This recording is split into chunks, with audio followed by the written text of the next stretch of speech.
158. Crazy ideas. Jiang Xie's gaze clearly showed he wanted to eat it. How could Jiang not be anxious? Seeing that he still had no reaction, she said again, "This 10,000-year ice marrow is not something our bodies can withstand.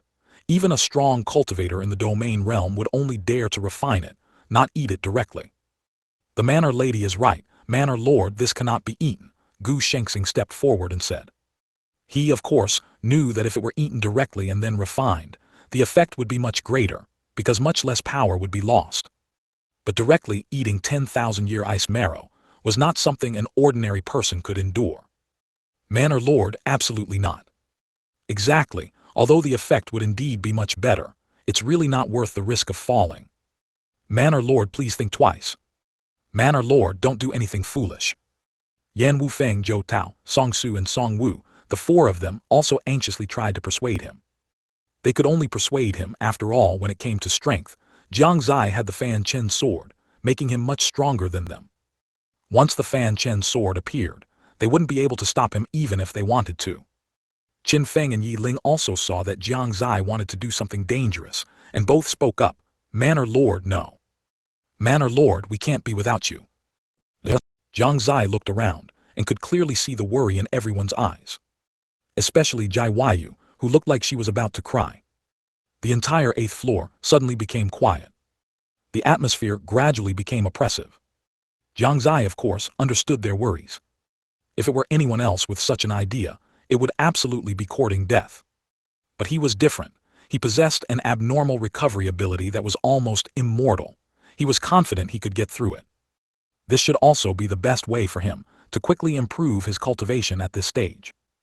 Even if he had the Fanchen sword, and even if his cultivation remained at Ning Yuan realm 5th layer, he could still rank among the strong cultivators of Shengyuan Continent. But that was ultimately external power. If he didn't improve his cultivation, what would he do if the Fanchen sword was gone one day?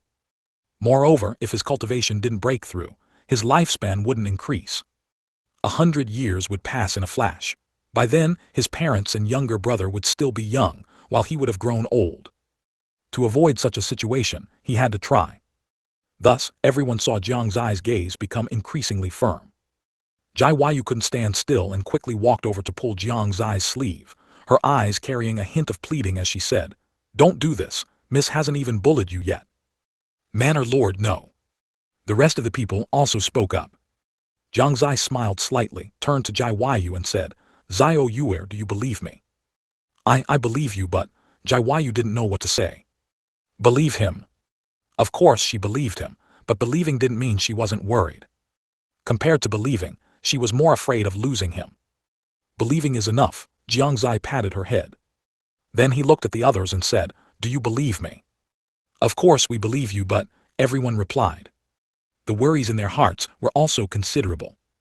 Gu Shengxing didn't speak. Instead, he closed his eyes and began to deduce.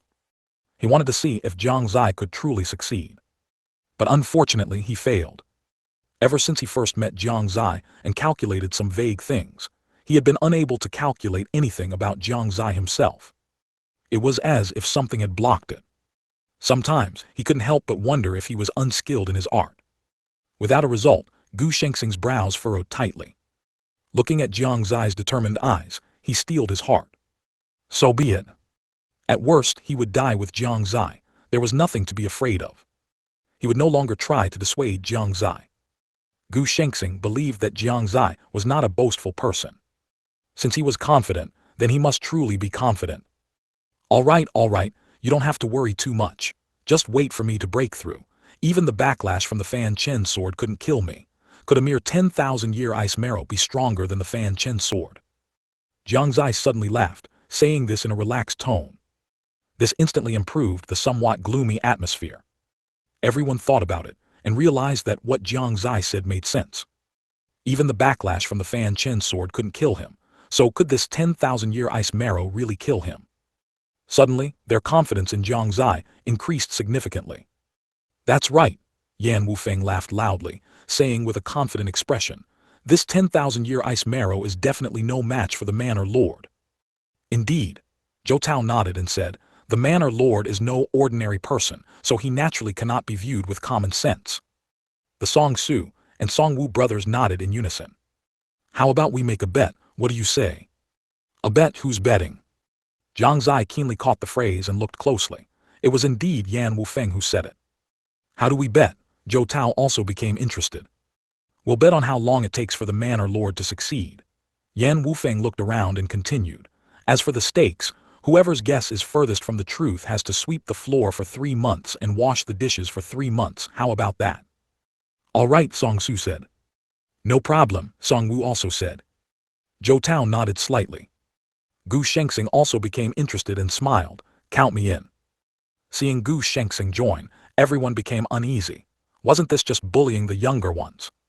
Don't worry, I'll guess last, Gu Shengxing added, which would perfectly prevent them from following his guess.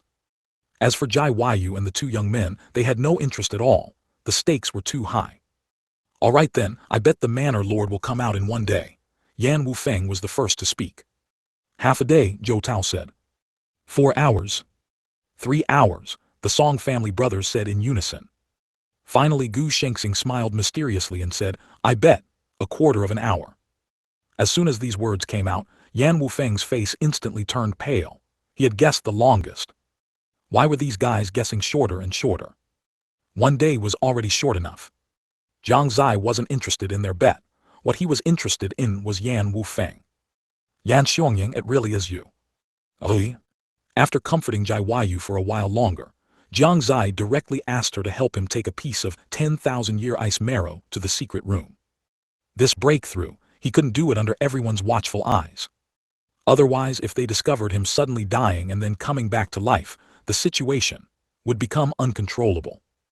Jiang Xie was certain that he would definitely die a few times this time. But how many times exactly was hard to say. He just hoped he wouldn't die too many times. After all, the pain was truly real. However, when he thought about how much his strength would increase after succeeding, he felt like dying a few times might not be so bad after all. 159. The host is dead. Everyone looked relaxed, laughing and chatting as they watched Jiang Xie enter the secret chamber. However, the moment Jiang Xie went inside, the smiles and relaxed expressions on their faces vanished.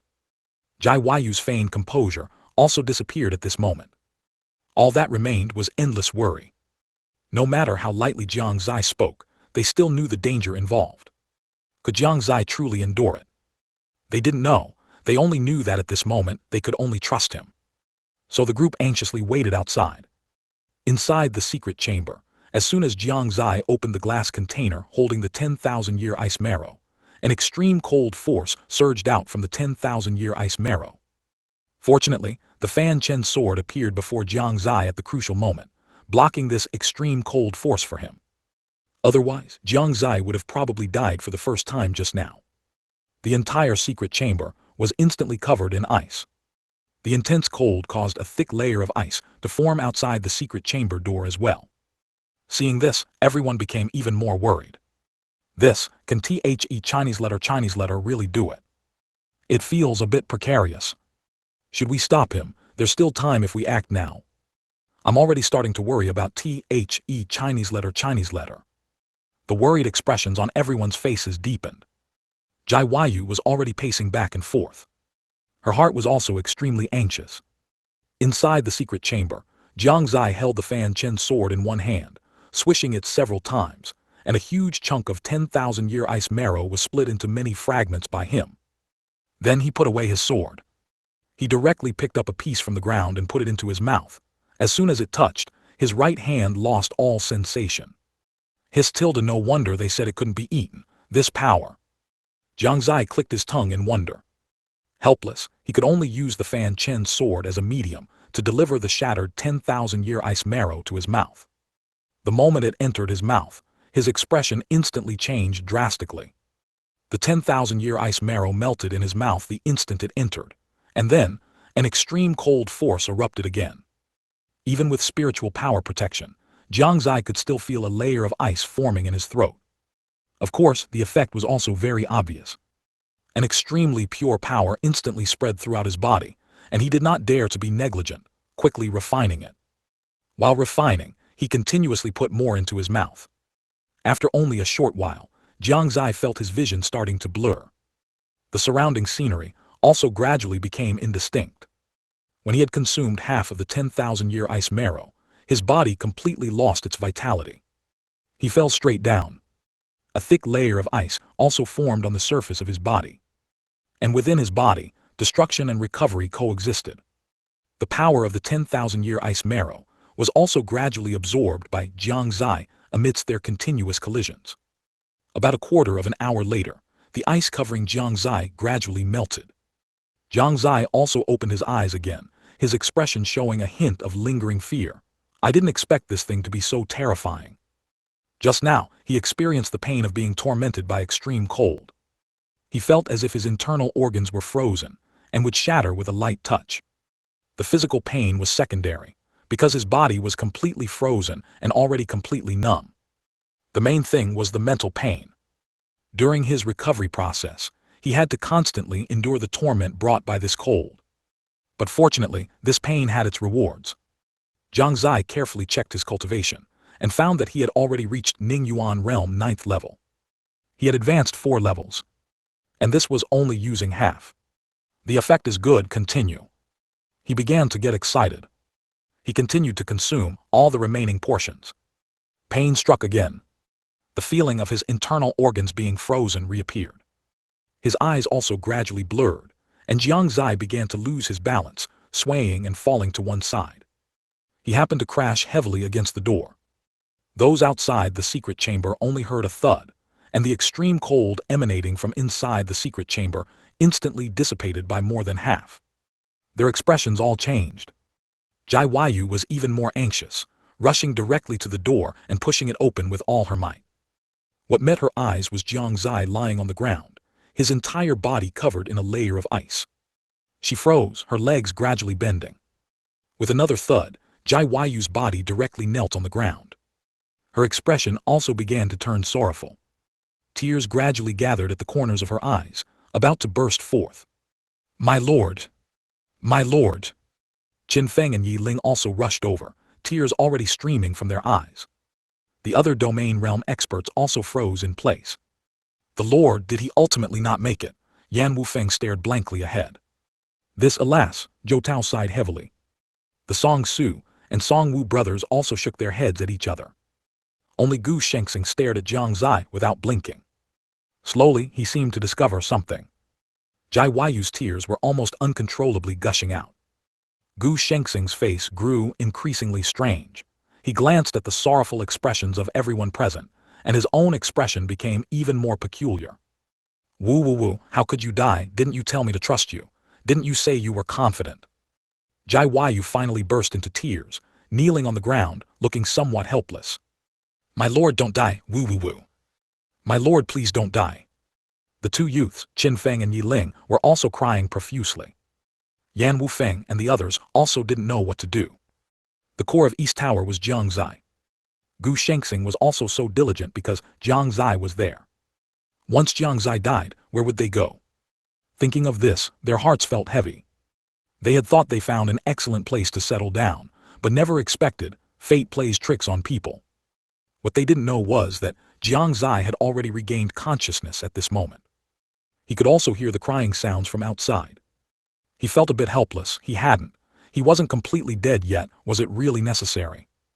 Jiang Xie could feel that he was gradually starting to feel pain. This meant that the power of the 10,000-year ice marrow was almost completely absorbed by him. His body was gradually unfreezing. And as it unfroze, the pain that hadn't been felt during the numbness began to surge into his heart little by little. He started to frown. But at this moment, no one else noticed it except for Gu Shengxing. Indeed! Gu Shengxing silently exclaimed in his heart completely relieved. Jiang Xie was not dead.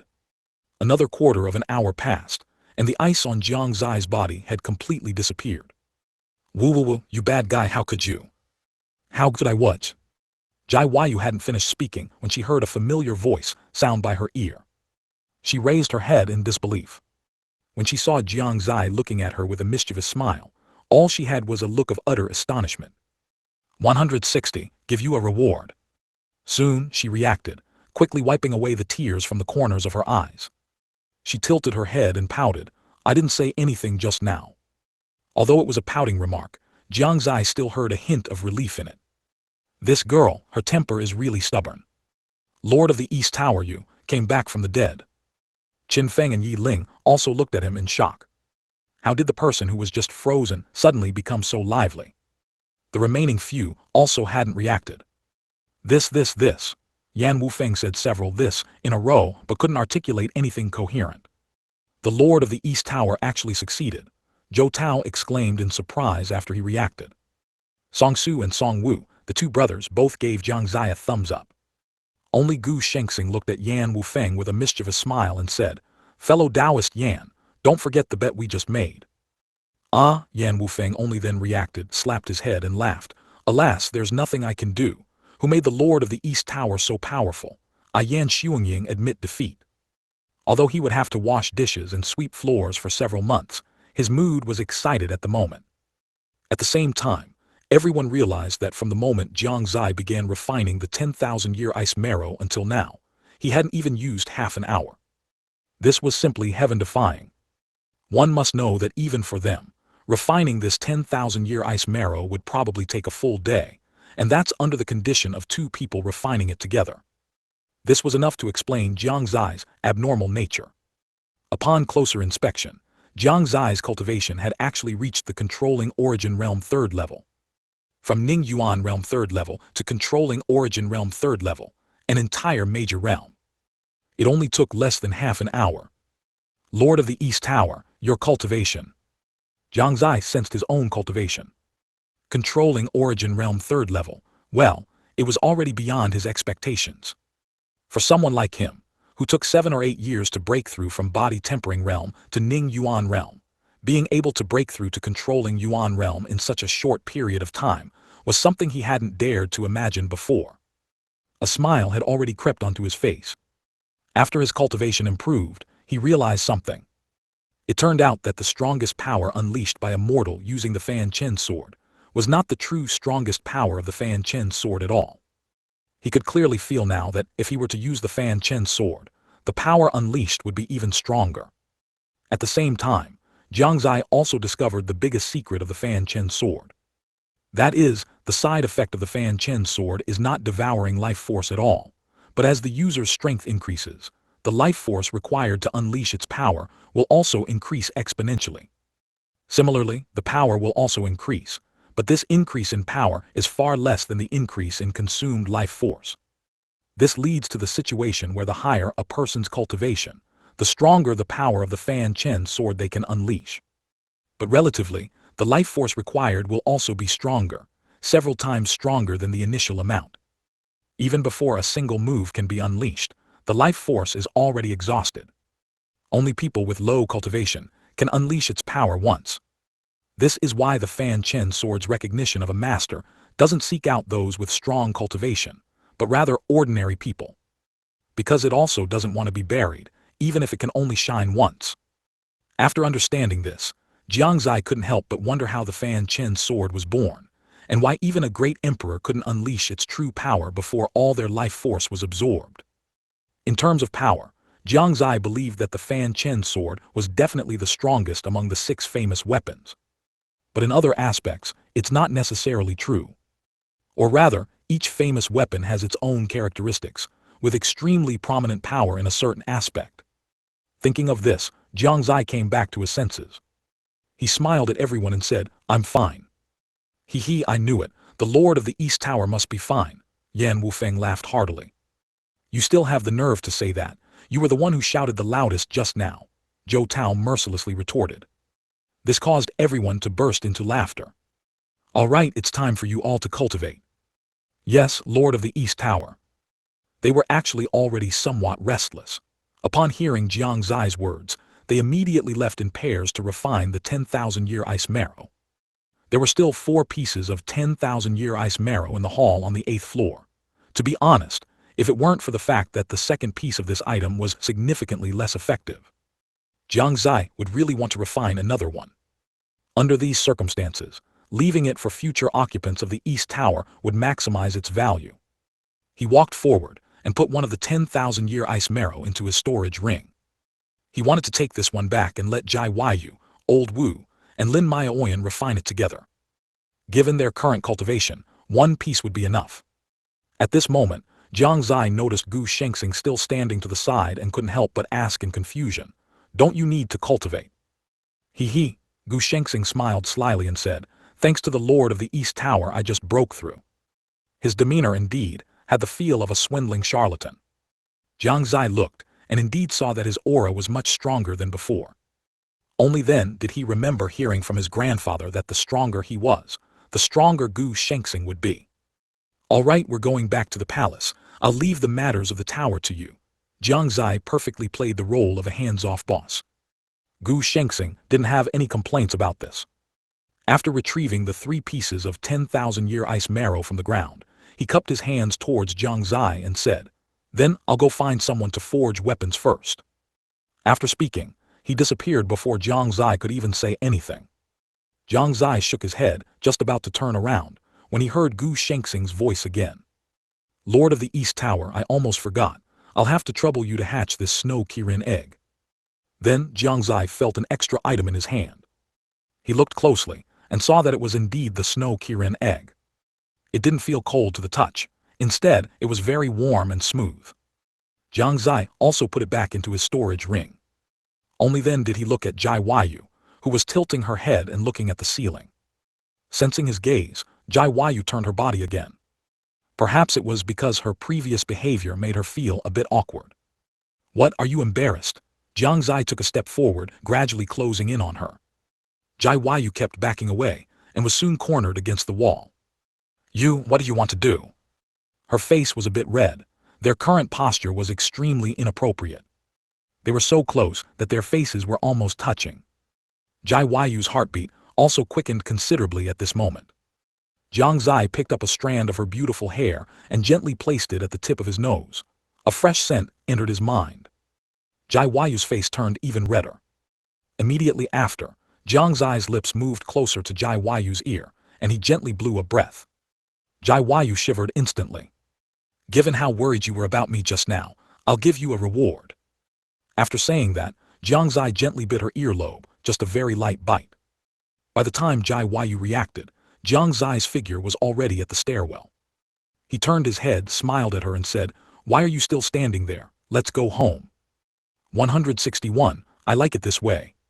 To be honest, Jai Yu was a little dazed at the moment. She hadn't recovered from Jiang Xie's actions just now. She stared blankly at Jiang Xie's figure at the stairwell, and after a few breaths she suddenly smiled sweetly. "Okay, let's go home." Seeing her response, Jiang Xie turned and walked down. At the same time, he couldn't help but wonder if what he had just done was a bit too much. What if Xiao Yuer became obsessed and forgot to cultivate? Or, thinking of Jai Yu sticking to him and acting spoiled all day, Jiang Xie shivered. It wasn't a matter of whether he could stand it, but it felt very awkward. All the way Jai Yu didn't say a word, just quietly followed behind Jiang Xie. It was Jiang Xie who felt a little uncomfortable. "Why aren't you speaking?" he asked as he walked. "Would you believe me if I said I'm busy?" Jai Yu said weakly. Just now, she had been recalling Jiang Xie's actions in the building. She thought for a long time but still couldn't figure out what Jiang Xie meant. Does he like her? But if he liked her, why was he so patient? He never seemed to take advantage of her normally. Doesn't like her? That didn't seem right either. At least Jiang Xie treated her differently from other women. It felt more intimate. What was it then? Was it simply a reward? But why would he reward her with this? Did he discover something? Did he discover that I like him? As the saying goes, a girl in love has a lower IQ. This was exactly the case with Jai Yu at the moment. Anyone with a discerning eye could see her thoughts, but she herself was unaware. And Jiang Xie, he wasn't just not taking advantage of her, he was taking advantage of her every day. It was just that either Jai Yu didn't notice, or she thought she was taking advantage of Jiang Xie. All because of that one action by Jiang Xie. She pondered from inside the East Tower all the way to outside the Imperial Palace, still unable to figure it out. She felt very annoyed. Jiang Xie hadn't expected such a reply. He immediately guessed the reason. It seemed his action had too great an impact on her. Just as he was about to explain, Jai Yu stopped. "What's wrong?" Jiang Xie asked. Jai Yu lowered her head and remained silent for a while. Then she finally looked up, her gaze fixed on Jiang Xie with extreme seriousness, and she asked with a solemn expression, why did you do that? She had thought for a long time before asking this question. She felt that she absolutely had to get the answer to this question, otherwise, she would definitely be restless. Indeed, Jiang Xie secretly thought he was really smart, guessing it right on the first try. Facing Jai Yu's question, a wicked smile reappeared on his lips. For some reason, seeing Jiang Xie's wicked smile, Jai Yu's anxious heart calmed down a bit instead. Because she knew that what Jiang Xie said when he showed his wicked smile would definitely not be a lie. So how would he answer? Jai Yu felt uncertain. Their gazes met at this moment. Under the clear sky, a gentle breeze blew, rustling the hair and clothes of the young man and young woman. It also stirred their youth. Outside the imperial palace gate, the two stood facing each other, looking at one another. The surrounding figures were ignored. They formed a unique scene. It seemed like a long time had passed, and yet it seemed like only an instant. Jiang Xie spoke, his voice clear and full of confidence. Is it wrong for me to like doing that to you? Jai Yu's heart at this moment seemed to be struck by something. She suddenly felt a bit unreal, so she asked again, what did you just say? I said I like doing that to you, is it wrong? Jiang Xie repeated seriously. Only then did Jai Yu understand that she had not misheard. He likes doing this to me. Doesn't that mean he likes me? Jai Yu was so overjoyed that she didn't know what to do. She could only stand foolishly in place. She hadn't reacted at all. Jiang Xie shook his head slightly. If this continued, they might not return to the palace until dark. Helplessly, he could only step forward, squat down, and carry Jai Yu on his back. From beginning to end, Jai Yu did not react at all. As if she had been restrained by something. Jiang Xie knew that his two sentences just now must have had too great an impact on her heart. She needed time to process it now. Inside Tangxin Pavilion. Not long after Jai Yu and Jiang Xie left early in the morning, Xiao Zai received a letter from Jai Wuxuang. After reading the content of the letter, she immediately sent a reply. Afterward, she sat on the steps in the Tangxin Pavilion courtyard, pondering deeply all afternoon. She took out that letter again and reread it carefully. The content of the letter was as follows. Xiao Zai, you have been in Qianyuan Imperial Palace for some time now, and I presume your relationship with Yuer and Su Zai is already good. How are their developments progressing now? Have they held hands? Have they kissed? Have they slept in the same bed? Please tell me truthfully. The letter was not long, but every word was about Jiang Xie and Jai Yu. Xiao Zai was also very helpless. She also wanted Jai Yu and Jiang Xie to get together quickly. But this was simply too difficult. Jai Yu cared about her face and didn't want to say anything, and Jiang Xie was even more mysterious, completely unaware of what he was thinking. This made it impossible for her to start. In her opinion, both of them clearly had feelings for each other. They just lacked an opportunity. But this opportunity had yet to appear. Inside Haoran Sect, after several hours, Jai Wuxuang finally received Xiao Zai's letter. After returning to his resting hall, Jai Wuxuang began to open the envelope. At this moment, his heart was filled with anticipation, and his face showed nothing but anticipation. But after opening it and reading for a while, his expression changed from anticipation to discomfort, and he couldn't help but say, "These two fellows, why haven't they reached that stage yet? They're both blockheads." He felt a bit disappointed. One must know that when he was this age, he had already been intimate with several women, though he didn't dare to afterward.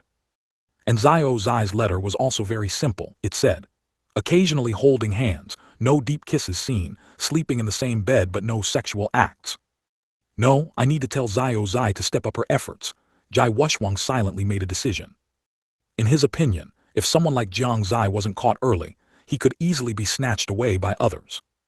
While there was no one else competing with Jai Yu now, she should quickly win him over. Thinking of this, Jai Wuxuang immediately began to write a letter. Xiao Zai, do not forget your mission. You must quickly deepen their relationship. If necessary, you may use unconventional methods. Inside this is a lustful medicinal pill. I won't explain its specific effects, but just remember that even a domain realm expert would find it hard to resist this medicinal pill. If it weren't for the increased matters within the sect recently, he would have gone himself. After packing the letter and the medicinal pill, Jai Wushwang immediately called for someone to send it to Cayenne Yuan imperial capital. 162. Cayenne Yuan secret realm. Jai Yu still hadn't recovered from what Jiang Xie had just said, until she stepped through the gates of Tianxin Pavilion. On the steps in the courtyard, little Xie immediately looked towards the gate as soon as she heard movement. With one glance, she saw Jiang Xie carrying Jai Yu on his back. What was going on? A hint of this question flashed through her mind. She immediately reacted, wondering if young miss had gotten into trouble, or was she injured. In her mind, Jiang Xie would absolutely not carry Jai Yu without reason. Little Xie immediately went to meet them, coming to Jiang Xie's side and anxiously asking, "Young master, what happened to young miss? Is she injured?" Jiang Xie shook his head lightly, gently setting Jai Yu down from his back and said to little Xie, "She might have had a bit of a shock. You should help her go in and rest first."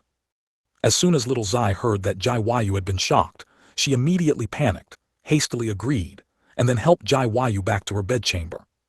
Looking at the dazed Jai Yu, little Xie was burning with anxiety. She didn't know what kind of shock she had suffered to become like this. "Young miss, young miss." After helping Jai Yu sit on the bed, little Xie waved her arm in front of her and called out softly a few times. "Let me be," Jai Yu said only this one sentence faintly, then lay down on the bed. Little Xie could only comply. After covering her with the quilt, she walked out of the bedchamber. Coming into the courtyard, she saw Jiang Xie drinking tea at a stone table nearby. She walked over and bowed, saying, "Young master." Jiang Xie waved his hand, signaling her not to be so formal, and then asked, "Would you like some tea?" Little Xie shook her head. She didn't like tea. Jiang Xie didn't insist. He picked up the teacup with his right hand, took a light sip and exclaimed, "Good tea." After speaking, he looked at little Xie again and smiled. "If you have anything you want to ask, just ask." "Young master, young miss she's fine. But don't worry, she's fine. She'll be back to normal in a little while." "All right, then what exactly happened to young miss?" "She just had a bit of a shock." "Oh. Want some tea?" "No."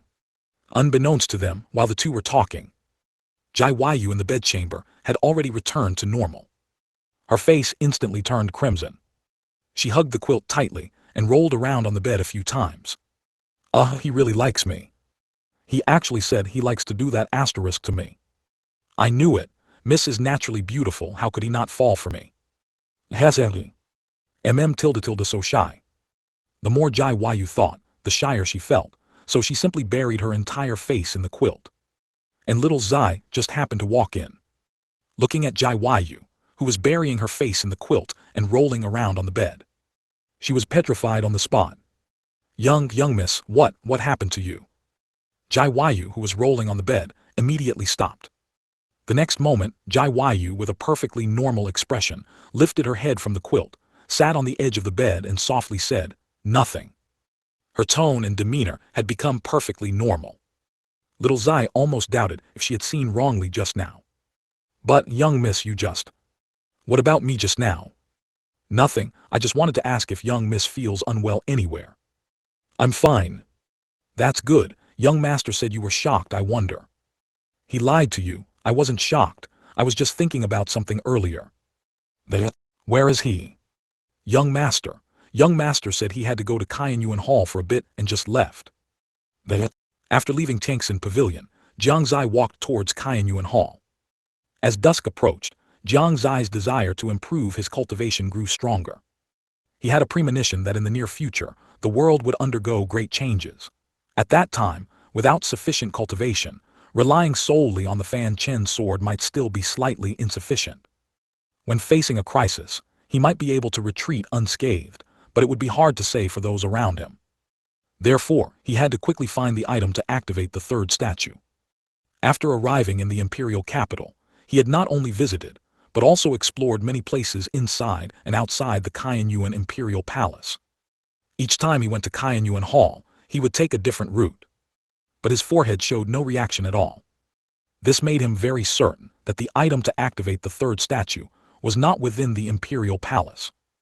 The only possibility was within the Cayenne Yuan secret realm.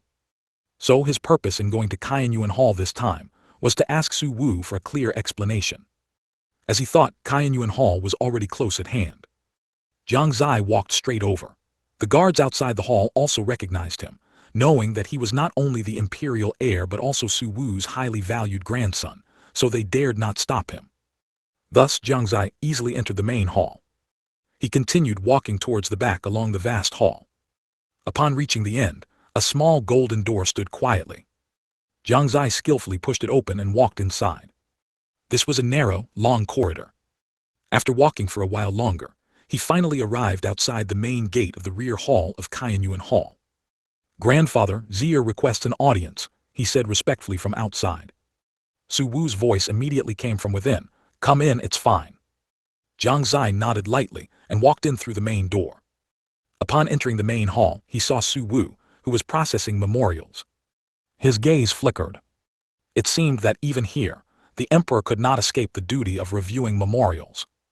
"Xie, do you have something to tell me?" Su Wu put down the memorial in his hand and asked with a light smile. Jiang Xie did not ask directly, but first started brewing tea. Brewing tea didn't take much time. He first poured a cup for Su Wu, then one for himself. "Grandfather, please have some tea." "Good." Su Wu picked up the teacup and drank it all. Jiang Xie did the same. "Grandfather, actually, Xie came this time to ask about the Qianyuan secret realm." "Qianyuan secret realm?" Su Wu was startled, then smiled. "So you're asking about that. Speak, what are your questions?" "It is rumored that this Qianyuan secret realm can only be entered by the Qianyuan Empire royal family, but Xie has been in the imperial palace for so long, and has never seen where the entrance to this Qianyuan secret realm is," Jiang Xie said with a puzzled expression.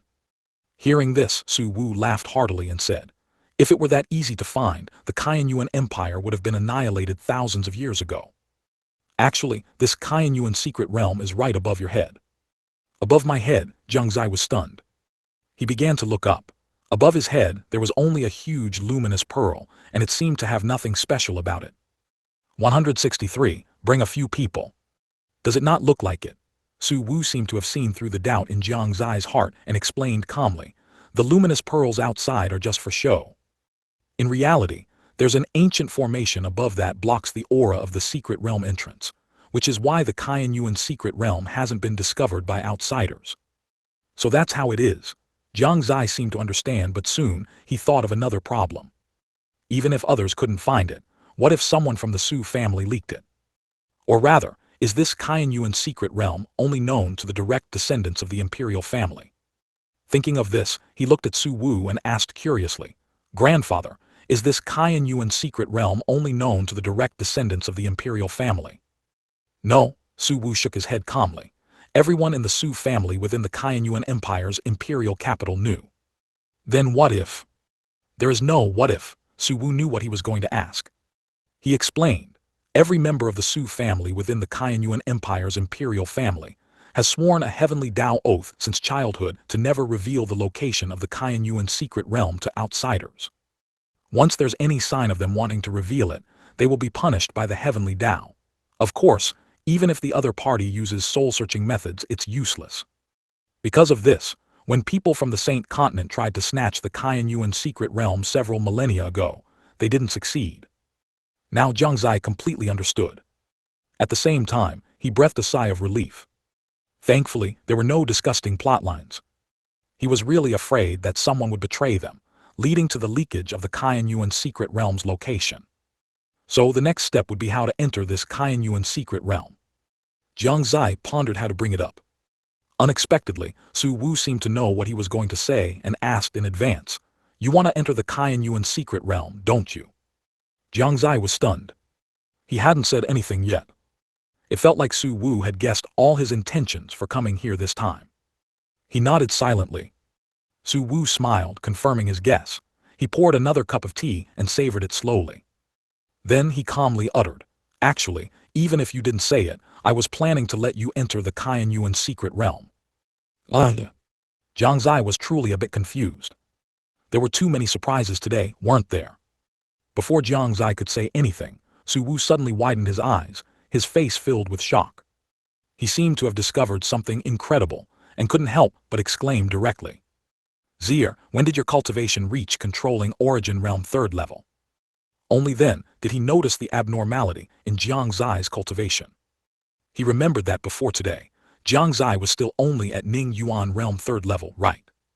What happened in just one day? How could his cultivation cross such a major realm?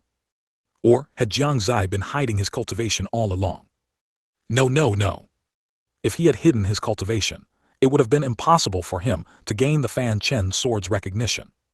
But this, Jiang Xie was only 15 years old, and a cultivation of controlling origin realm 3rd level was already considered a genius in the entire Eastern continent. How could he have gained the Fanchen sword's recognition then? Su Wu was a bit bewildered. He didn't even know what to say. The current situation was beyond his imagination. Jiang Xie, however, said calmly, "It's nothing, I just ate a 10,000-year ice marrow." What, 10,000-year ice marrow, and you ate it directly? Su Wu felt as if he had been struck by lightning, completely blown away by Jiang Xie's words. He immediately stood up from his seat. What did he mean, just ate a 10,000-year ice marrow?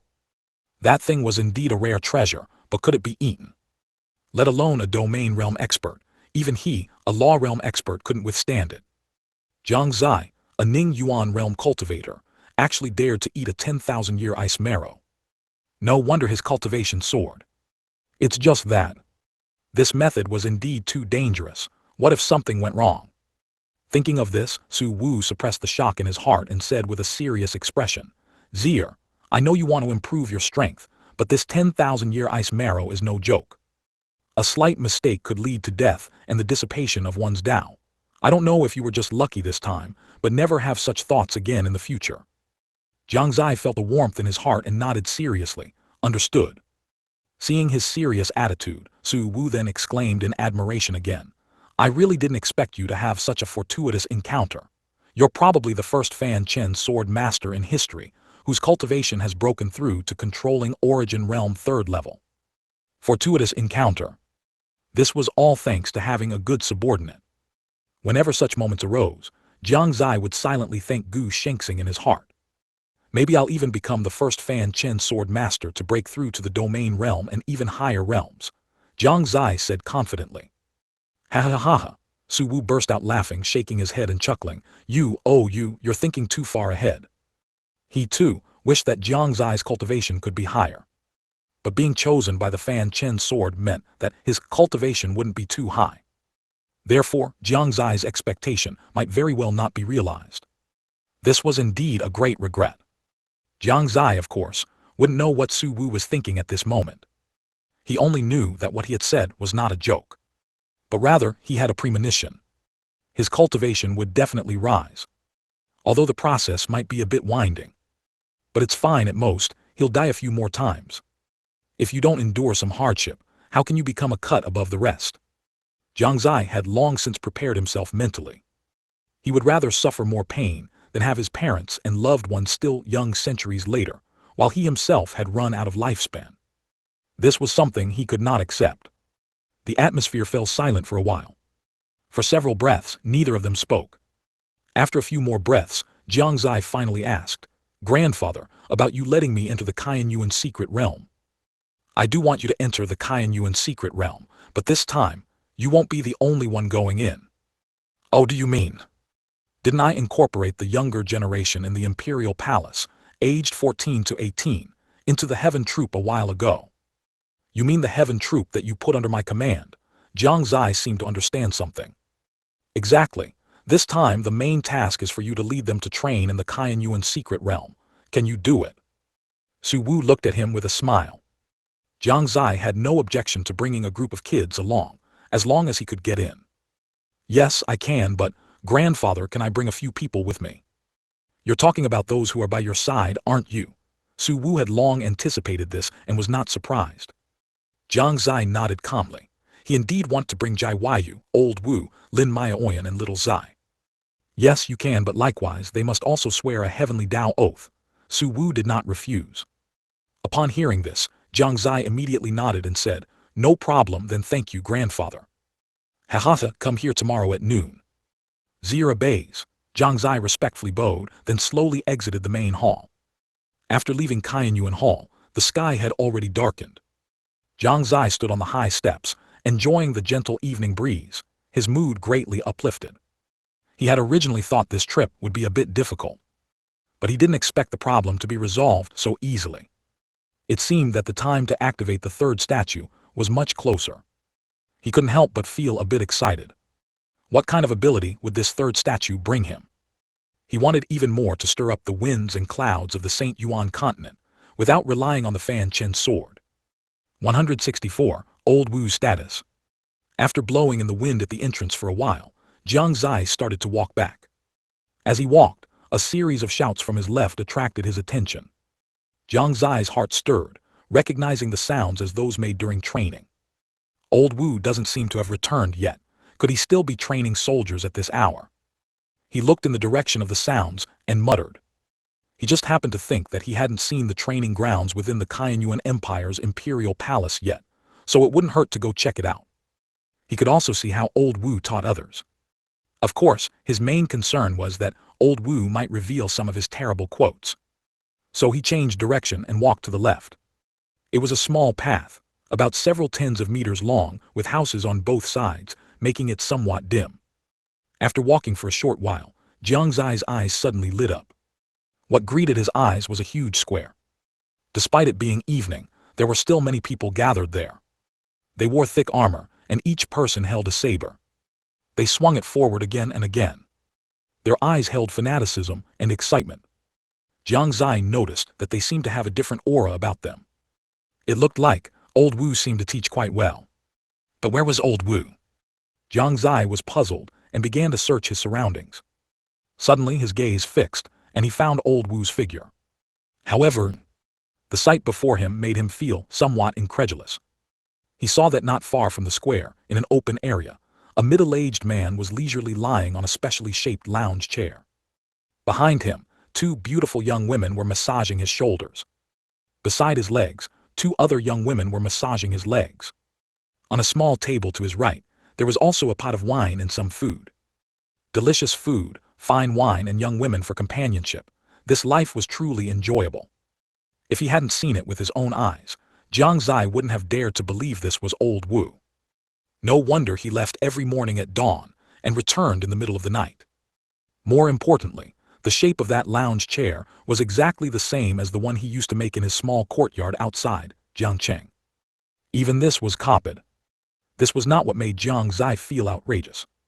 What made him feel outrageous was that the general here actually allowed Old Wu such an absurd act. It was truly an eye-opener. His tilde is this Crown Prince Suzai.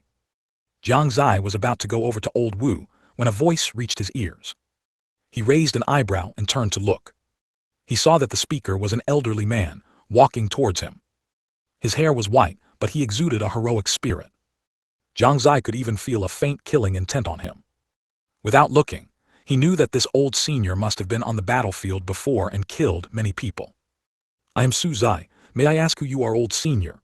Jiang Xie asked with a kind smile. The old senior also smiled and said, "This old senior is Su Mo. I was originally the Grand General of the Kainyuan Empire, but as I am advanced in age, I now train new recruits in the Imperial Palace. Please forgive me for meeting Crown Prince Suzai for the first time." So it's the old general. Jiang Xie immediately showed respect. He admired military men who had been on the battlefield the most. "Haha, I'm old so I can only stay here. The future belongs to you young generation," Sumo sighed with emotion. Looking at the vigorous young man before him, a hint of nostalgia flashed in his eyes. Jiang Xie also felt emotional. Perhaps this was the sorrow of old age. If he didn't cultivate diligently, he would eventually become like this, watching his loved ones leave him. Collecting his thoughts, Jiang Xie asked the question he had wanted to ask earlier. "Senior Mo, why did you let Old Wu train the soldiers? Look at him." "Ha ha ha, Crown Prince Suzai, don't look at his current appearance. In fact, he does have some skill in training new recruits." Saying that, Sumo looked at Old Wu and said to Jiang Xie, "If you don't believe me, Crown Prince Suzai, just watch." Jiang Xie followed his gaze. He found that Old Wu had somehow already stood up from the lounge chair and walked towards the soldiers in front. Soon Old Wu's voice came through. "The early bird gets the worm, the early worm gets eaten by the bird. Do you want to be the bird that eats worms or the worm that gets eaten by birds? We want to be predators." The soldier's aura was like a rainbow. "Very good," Old Wu nodded and then said, "Do you know why I only let you practice this one move?" We don't know, the crowd shouted again. Old Wu cleared his throat, about to speak, but seemed to suddenly forget something. He directly turned around, took out a notebook, and began to flip through it. A moment later, he secretly put it back. Jiang Xie's eyes almost popped out. Wasn't that notebook what old Wu used to record what he had said? What was he going to say this time? A master once said that learning too many things in a short time is not as good as specializing in one. A common chop, as long as you practice it 10,000 times, even hundreds of thousands or millions of times, it will definitely undergo a qualitative change. Do you understand now? Old Wu said with a profound air. Understood. The soldiers shouted again with passion. Their eyes were also filled with fanaticism. During this time, when old General Su Mo had the man in front of them teach them, most of them scoffed at it in their hearts. But then, after being told that he possessed saber intent, their opinion of old Wu changed a bit. Later, old Wu made them practice chopping every day, swinging their sabers nearly 10,000 times daily. Other than that, there was no other training content.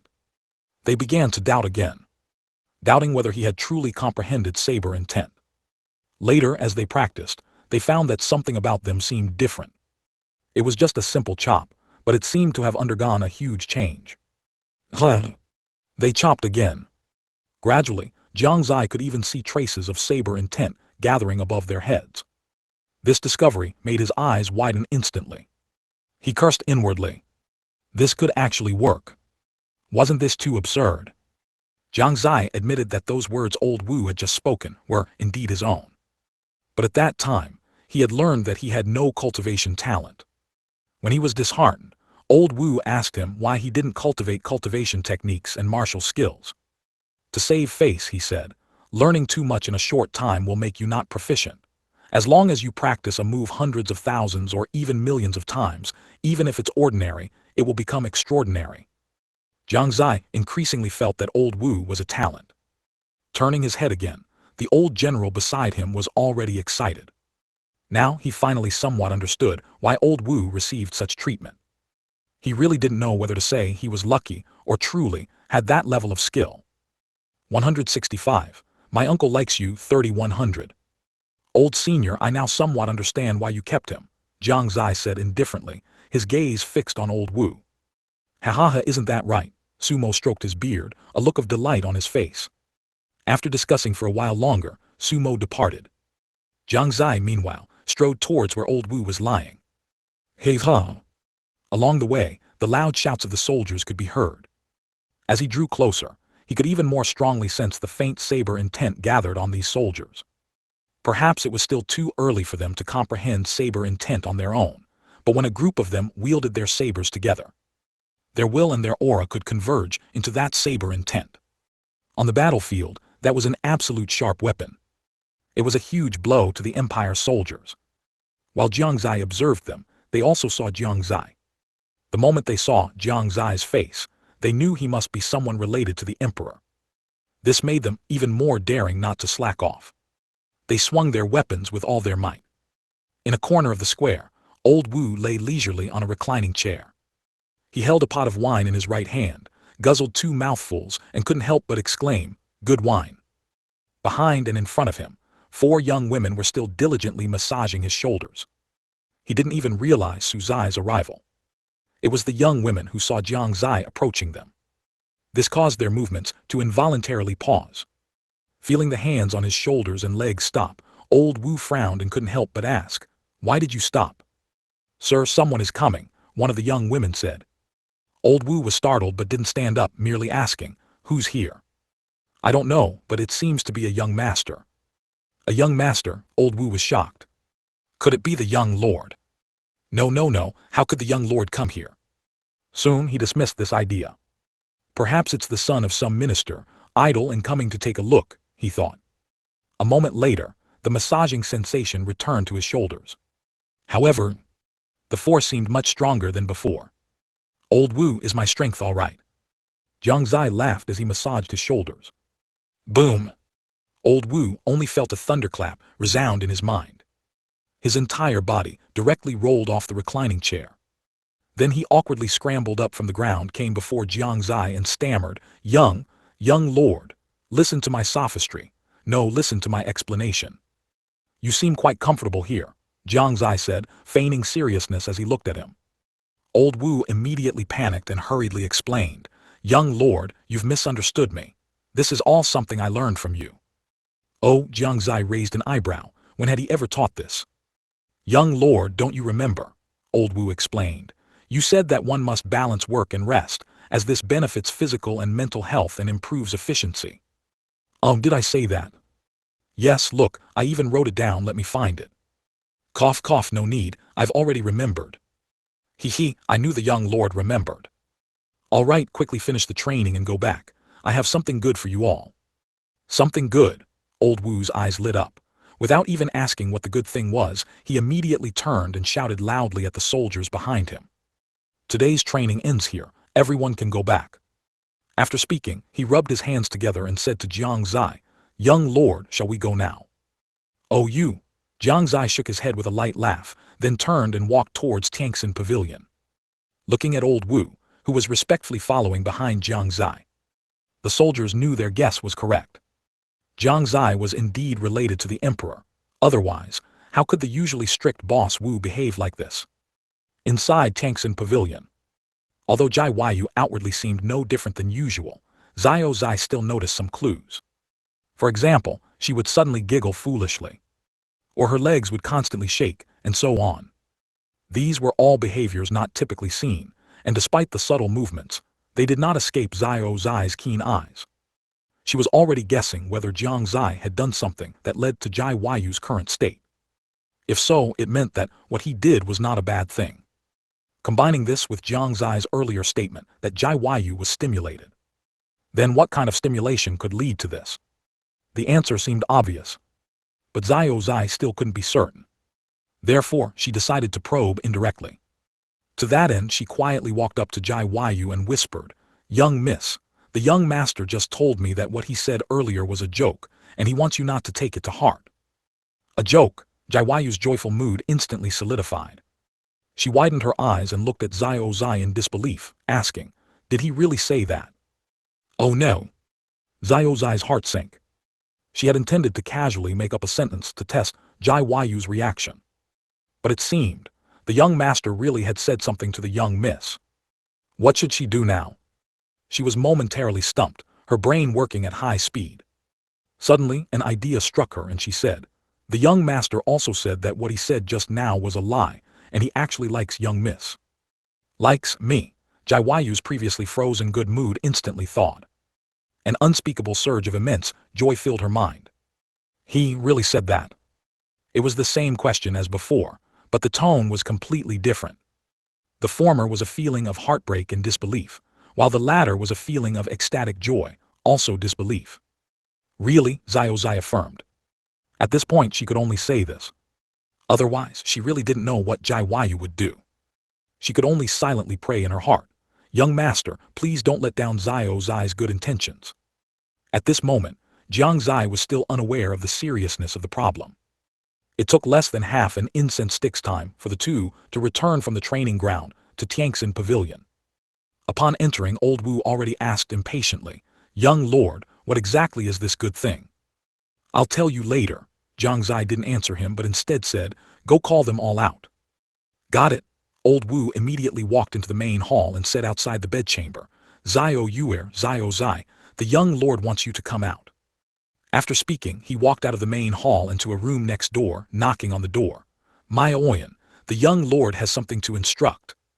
No sooner had he spoken than the figures of Jai Yu and Xiao Zai appeared from the side. The door in front of old Wu also gradually opened. A moment later, everyone gathered in the courtyard. For some reason, Jiang Xie felt that the atmosphere today was a bit off. It made him quite uncomfortable. After looking around, his gaze settled on Jai Yu. That feeling was emanating from her. Furthermore, he noticed that Jai Yu's gaze towards him was somewhat unusual. Could it be that something went wrong with what happened this afternoon? He couldn't help but think so. His gaze inadvertently swept over Xiao Zai. Another problem was discovered. Why did Xiao Zai's gaze towards him seem a little guilty? What exactly happened? Bad guy, are you tired? Do you want me to give you a massage? Suddenly Jiang spoke. As soon as these words came out, everyone's attention was drawn to her. Old Wu couldn't help but laugh. Zio Yuer, what's wrong with you today? I've never seen you like this before. Lin Maoyan also asked in confusion. Miss Jai seems a bit different today. The most surprised was Jiang Xie. He never expected Jiang to proactively say such a thing. One must know that for her, who was always tsundere in front of him, it was absolutely impossible to say such words. He felt a bit uneasy. Zio Yuer, what's wrong with you? Are you feeling unwell? No, Jiang gently shook her head and smiled sweetly. I just want to massage your shoulders. I'm not tired right now, to be honest. Jiang Xie was a bit scared. Before figuring out what Jiang was up to, he always felt a chilling sensation. Young lord, how did your cultivation reach the controlling Yuan realm? At this moment, Old Wu's voice attracted the attention of everyone, except Jiang and Jiang Xie. Lin Maoyan and Zio Xie also only then discovered that Jiang Xie's cultivation had greatly improved. Jiang Xie was already accustomed to their surprise. After all, his previous cultivation was really too low. It would be strange if they weren't shocked by such a sudden increase. Yes, young master, your cultivation has improved too quickly, hasn't it? Lin Maoyan said with a look of awe. During this time, she had been cultivating in her room, and had only reached the soul forging realm 4th level. Compared to when she first arrived here, she had only improved by 1 level. In their eyes, Jiang Xie, who had just entered the Ning Yuan realm, was already incredibly terrifying. Now that he was in the controlling Yuan realm, who knew how strong he would become? Jiang Xie smiled and said, coincidentally, what I want to tell you is also related to my cultivation. My cultivation can improve so quickly, all because of this thing I'm about to give you. What item is it? Old Wu began to look forward to it. Lin Maoyan and Zio Xie also looked at him with great curiosity. Only Jiang already knew what it was, so she wasn't curious or surprised. Although her gaze was also on Jiang Xie, the feeling she exuded was different from the others. Jiang Xie also didn't keep them in suspense. He directly took out the 10,000-year ice marrow. The moment it was taken out, the area where they stood was instantly covered by a layer of ice. Zio Xie, whose cultivation was slightly weaker, shivered all over, curling up into a ball from the cold. Young lord, what is this thing? Why is it so cold? Hissed Tilda. Old Wu also couldn't help but rub his hands. Although his cultivation was the highest among them, his knowledge was probably the lowest among them. Although he had traveled to many places and had many experiences when he was young, he had never seen a rare item like the 10,000-year ice marrow. Lin Maoyan's eyes, however, lit up.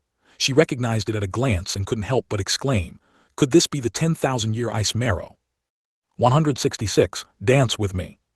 That's right, this is the 10,000-year ice marrow, Jiang replied from the side. 10,000-year ice marrow.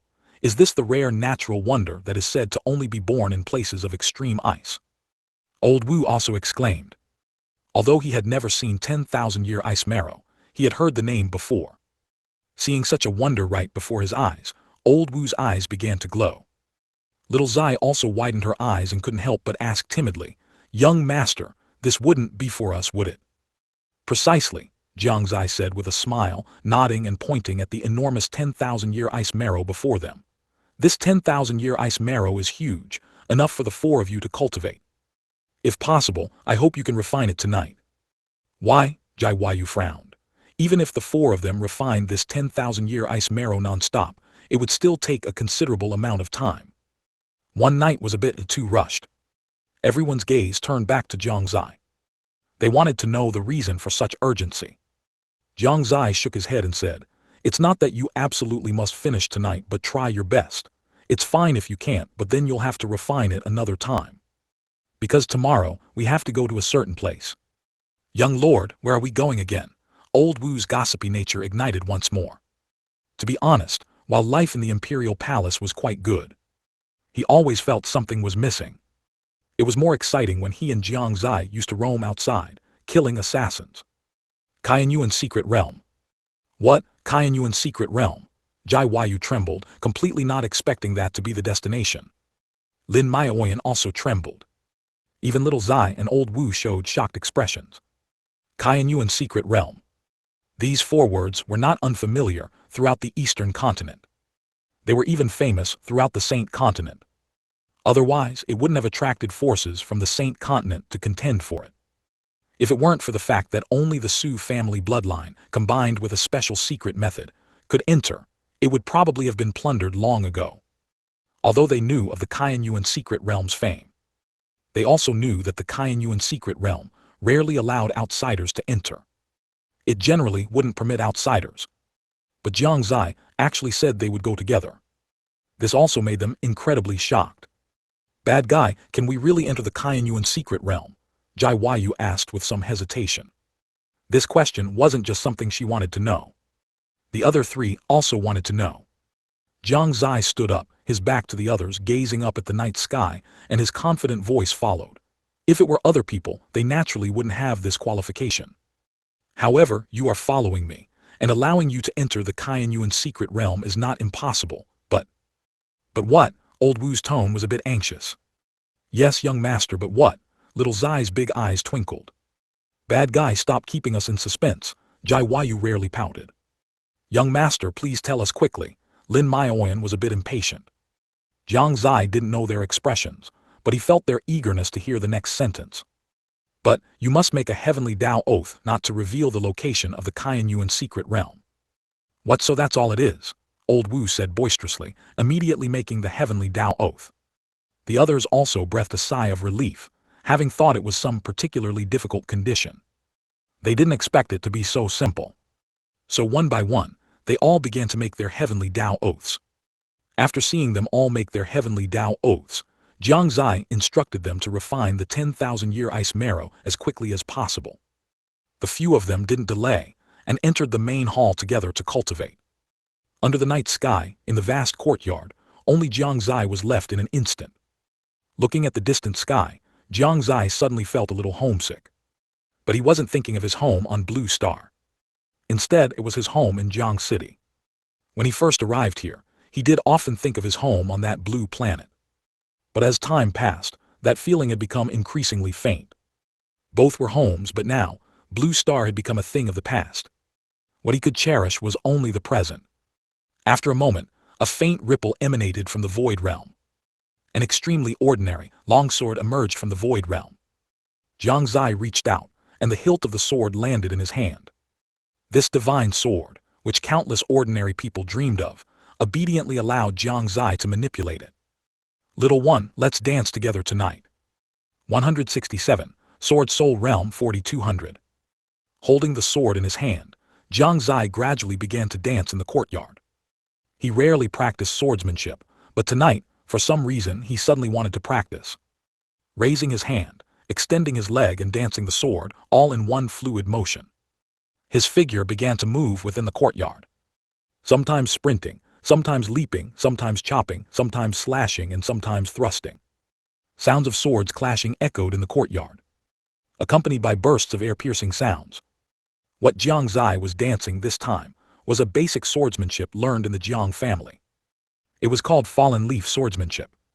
Using this move could gather the surrounding fallen leaves around oneself, then charge towards the opponent. It could temporarily block the enemy's vision, thereby achieving an unexpected effect. Of course, this was just a basic swordsmanship, and it was only effective against cultivators at the body tempering realm and below. As Jiang Xie continuously danced, some leaves in the courtyard had already gathered around his body, dancing with his movements. The rustling sound made the few people who had just entered the main hall notice the commotion in the courtyard. While refining the 10,000-year ice marrow, Lin Maioyan saw the figure outside. Her face was full of confusion. "Young master, why is he dancing with a sword, and such a useless swordsmanship at that?" Xiao Zai was also puzzled, as Jiang Zai's swordsmanship seemed to have no offensive power. Only Old Wu and Jiang looked at the scene before them, with a hint of nostalgia in their eyes.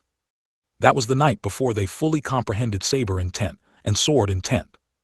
Jiang, who had been unable to comprehend sword intent for a long time, walked out of her small courtyard in frustration to clear her mind, but unexpectedly saw Jiang Xie practicing his sword. At that time, he was wielding this very set of swordsmanship. At that time, watching Jiang Xie wield a swordsmanship with no offensive power, she scoffed at it. She even wondered what the meaning of Jiang Xie's actions was. Until, as Jiang Xie's sword dancing speed became faster and faster, and the surrounding aura became increasingly unusual, she gradually perked up. And at this moment, Old Wu also happened to return from outside. He also happened to witness this scene. The two of them then watched from the side. Old Wu, do you notice anything unusual? Jiang Yu asked. Old Wu said with a solemn expression, it's different, the feeling around is different. Subsequently, they saw an extremely strong aura emanating from Jiang Xie's body. The sword in his hand also seemed to become sharper. The dancing leaves also became incredibly sharp, turning into sharp weapons. It was as if his sword carried his will, that continuous and unceasing will. Although Jiang Xie's cultivation realm was only at the Ning Yuan realm at that time, they still felt a strong sense of danger from him. At that moment, they truly comprehended sword intent and saber intent. Afterward they also asked Jiang Xie, asking him what realm he had reached. Jiang Xie only said this one sentence, sword intent peak, one step away from entering the sword soul realm. At that time they were shocked. Shocked that Jiang Xie could comprehend sword intent at the age of 13 or 14, something many people could not comprehend in their entire lives. Even more shocked that mere sword intent could make them feel a sense of danger from a Ning Yuan realm cultivator. Then what about the stronger sword soul realm, or the human sword unity realm? What kind of sight would that be? They couldn't imagine it, and simply couldn't conceive of it. In the courtyard, Jiang Xie danced with the sword in his hand, only feeling better than ever before. Even his body gradually became lighter. It felt like he was about to ascend. His movements also became more and more skilled. Fallen leaves have no roots, they fall with the sword. The sword leaves the hand, it roams freely.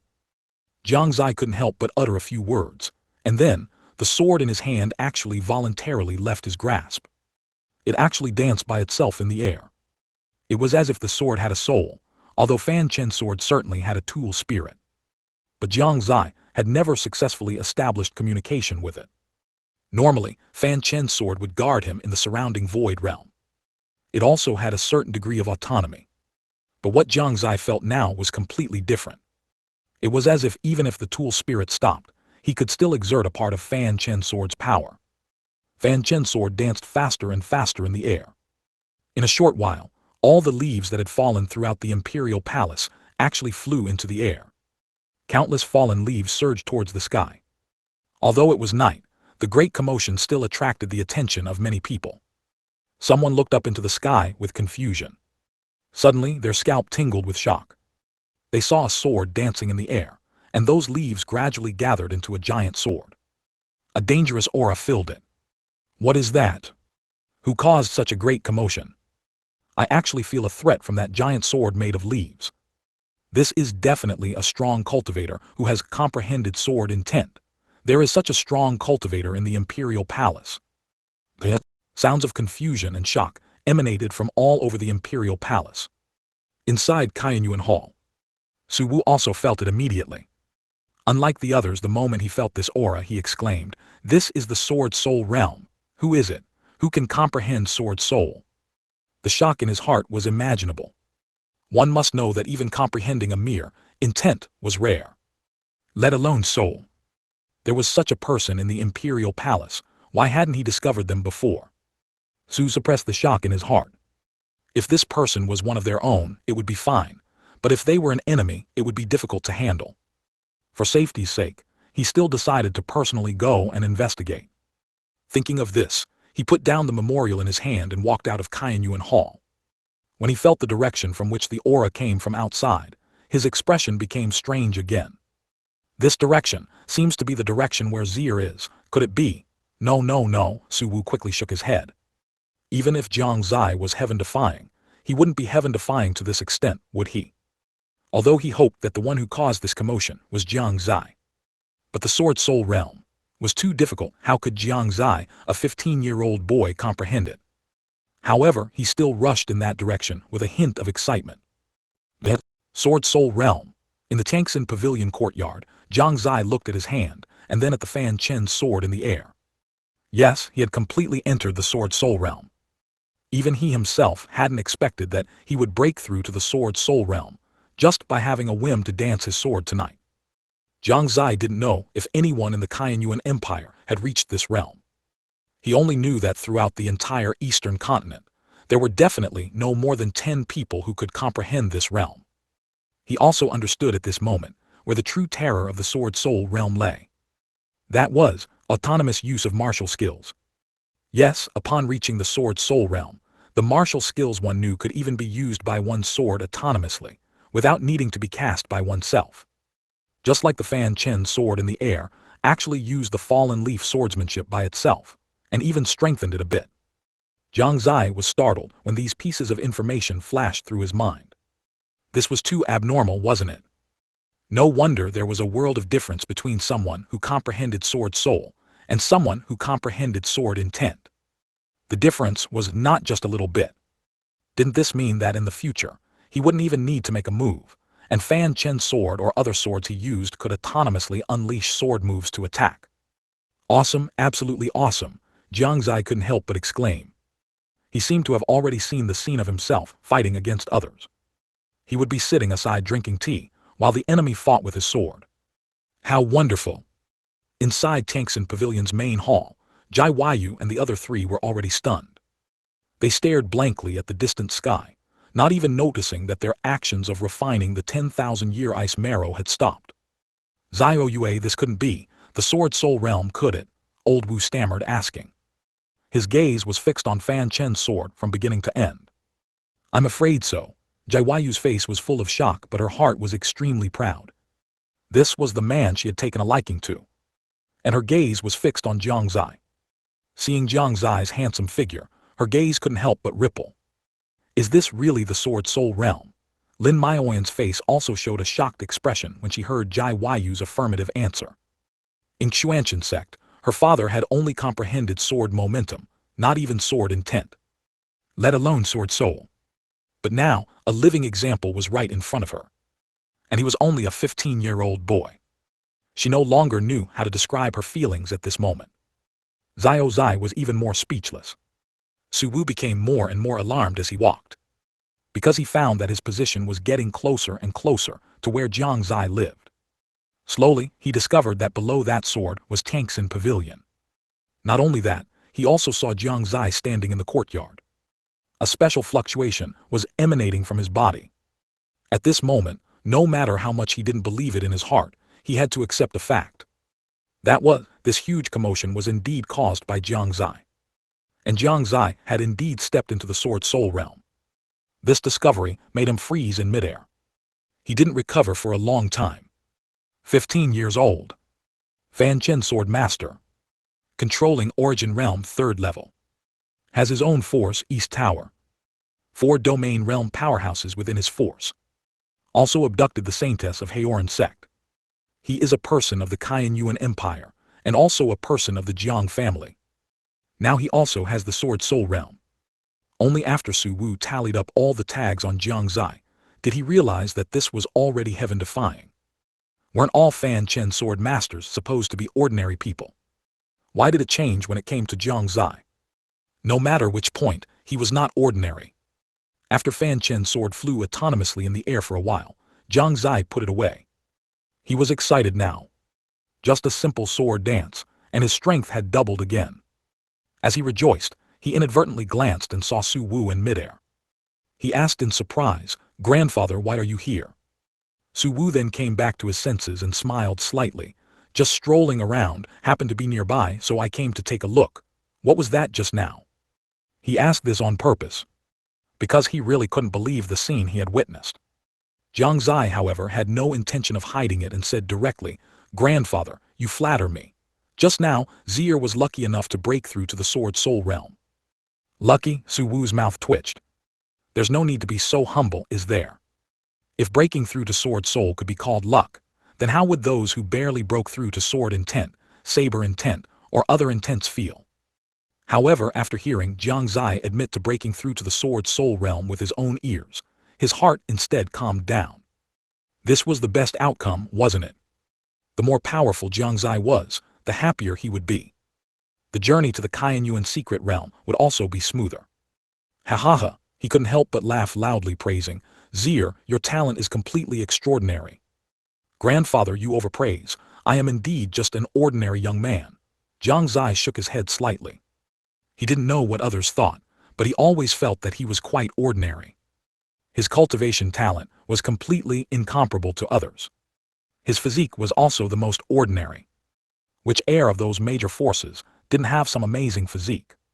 Just like Jai Yu and Lin Maioyan, they also had special physiques. However, Jiang Xie didn't know much about them.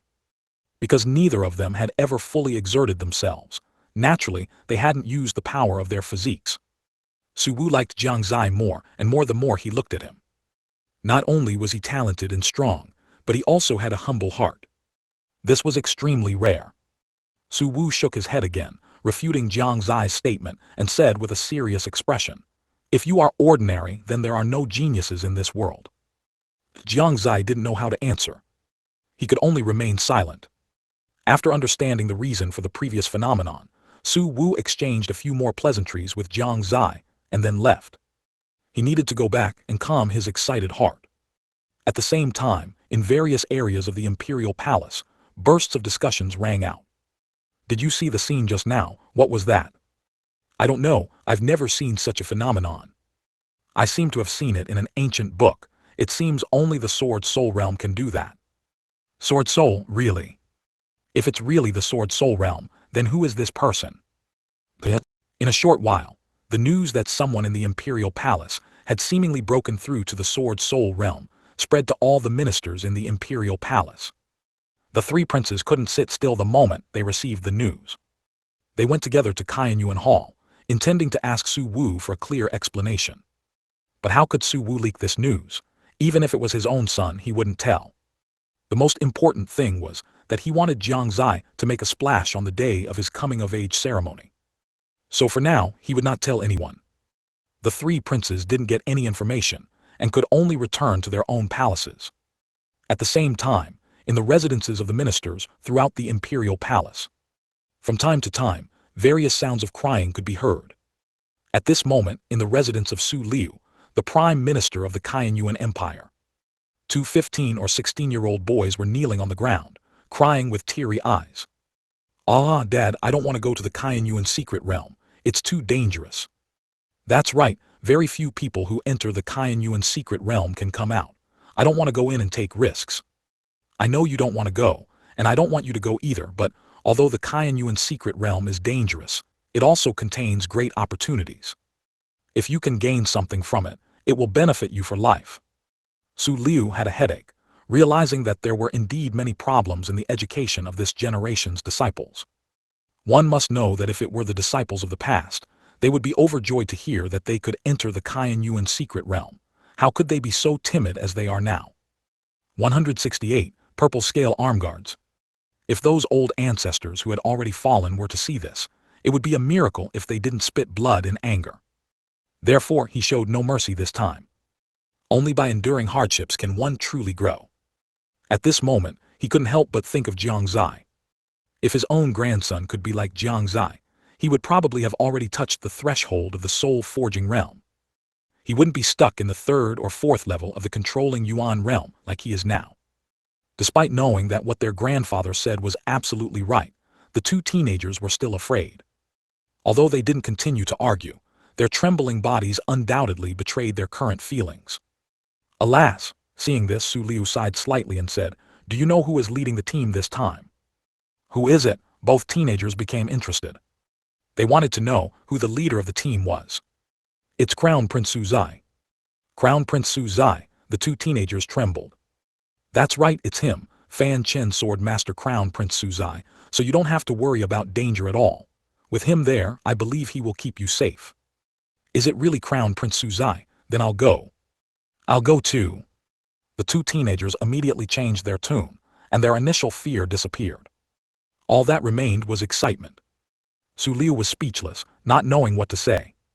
He could only shake his head slightly. Such a scene was not only happening in the Prime Minister's residence, but also in the residences of other ministers. The ministers were helpless and could only bring up Jiang Xie's name. Strangely, as soon as Jiang Xie was mentioned as the team leader, these teenagers were no longer afraid. Instead, they began to rub their fists, full of fighting spirit. Inside the main hall of Tianxin Pavilion, after the shock, the four people returned to the process of refining the 10,000-year ice marrow. Although they had many questions for Jiang Xie, but they also knew that their task tonight was to refine this 10,000-year ice marrow as quickly as possible. Jiang Xie, on the other hand, was at ease.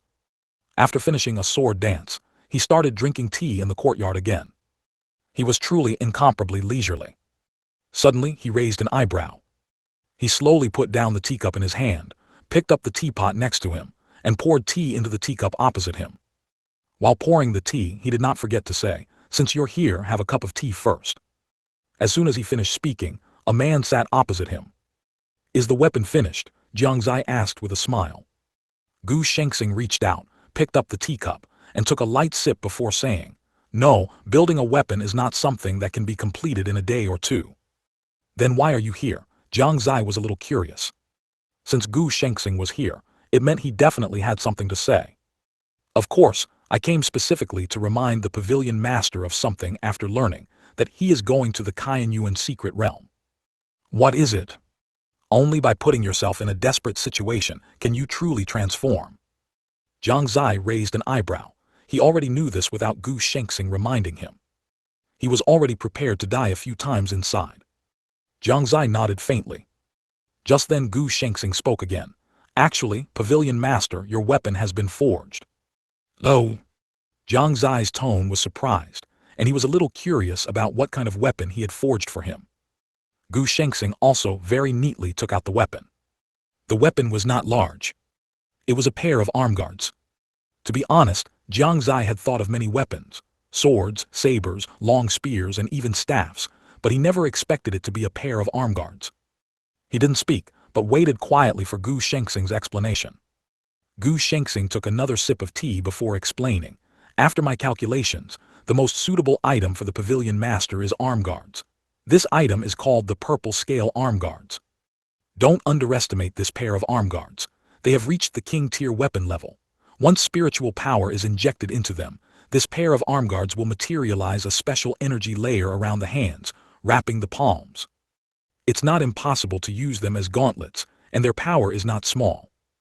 Oh, Jiang Xie became interested. He reached out and took the pair of arm guards. The arm guards were purplish black all over, covered with scale-like structures, with clear patterns and pure colors, looking quite domineering. And in the center of the arm guards, there was a red, jade-like object. The first impression these arm guards gave Jiang Xie was domineering.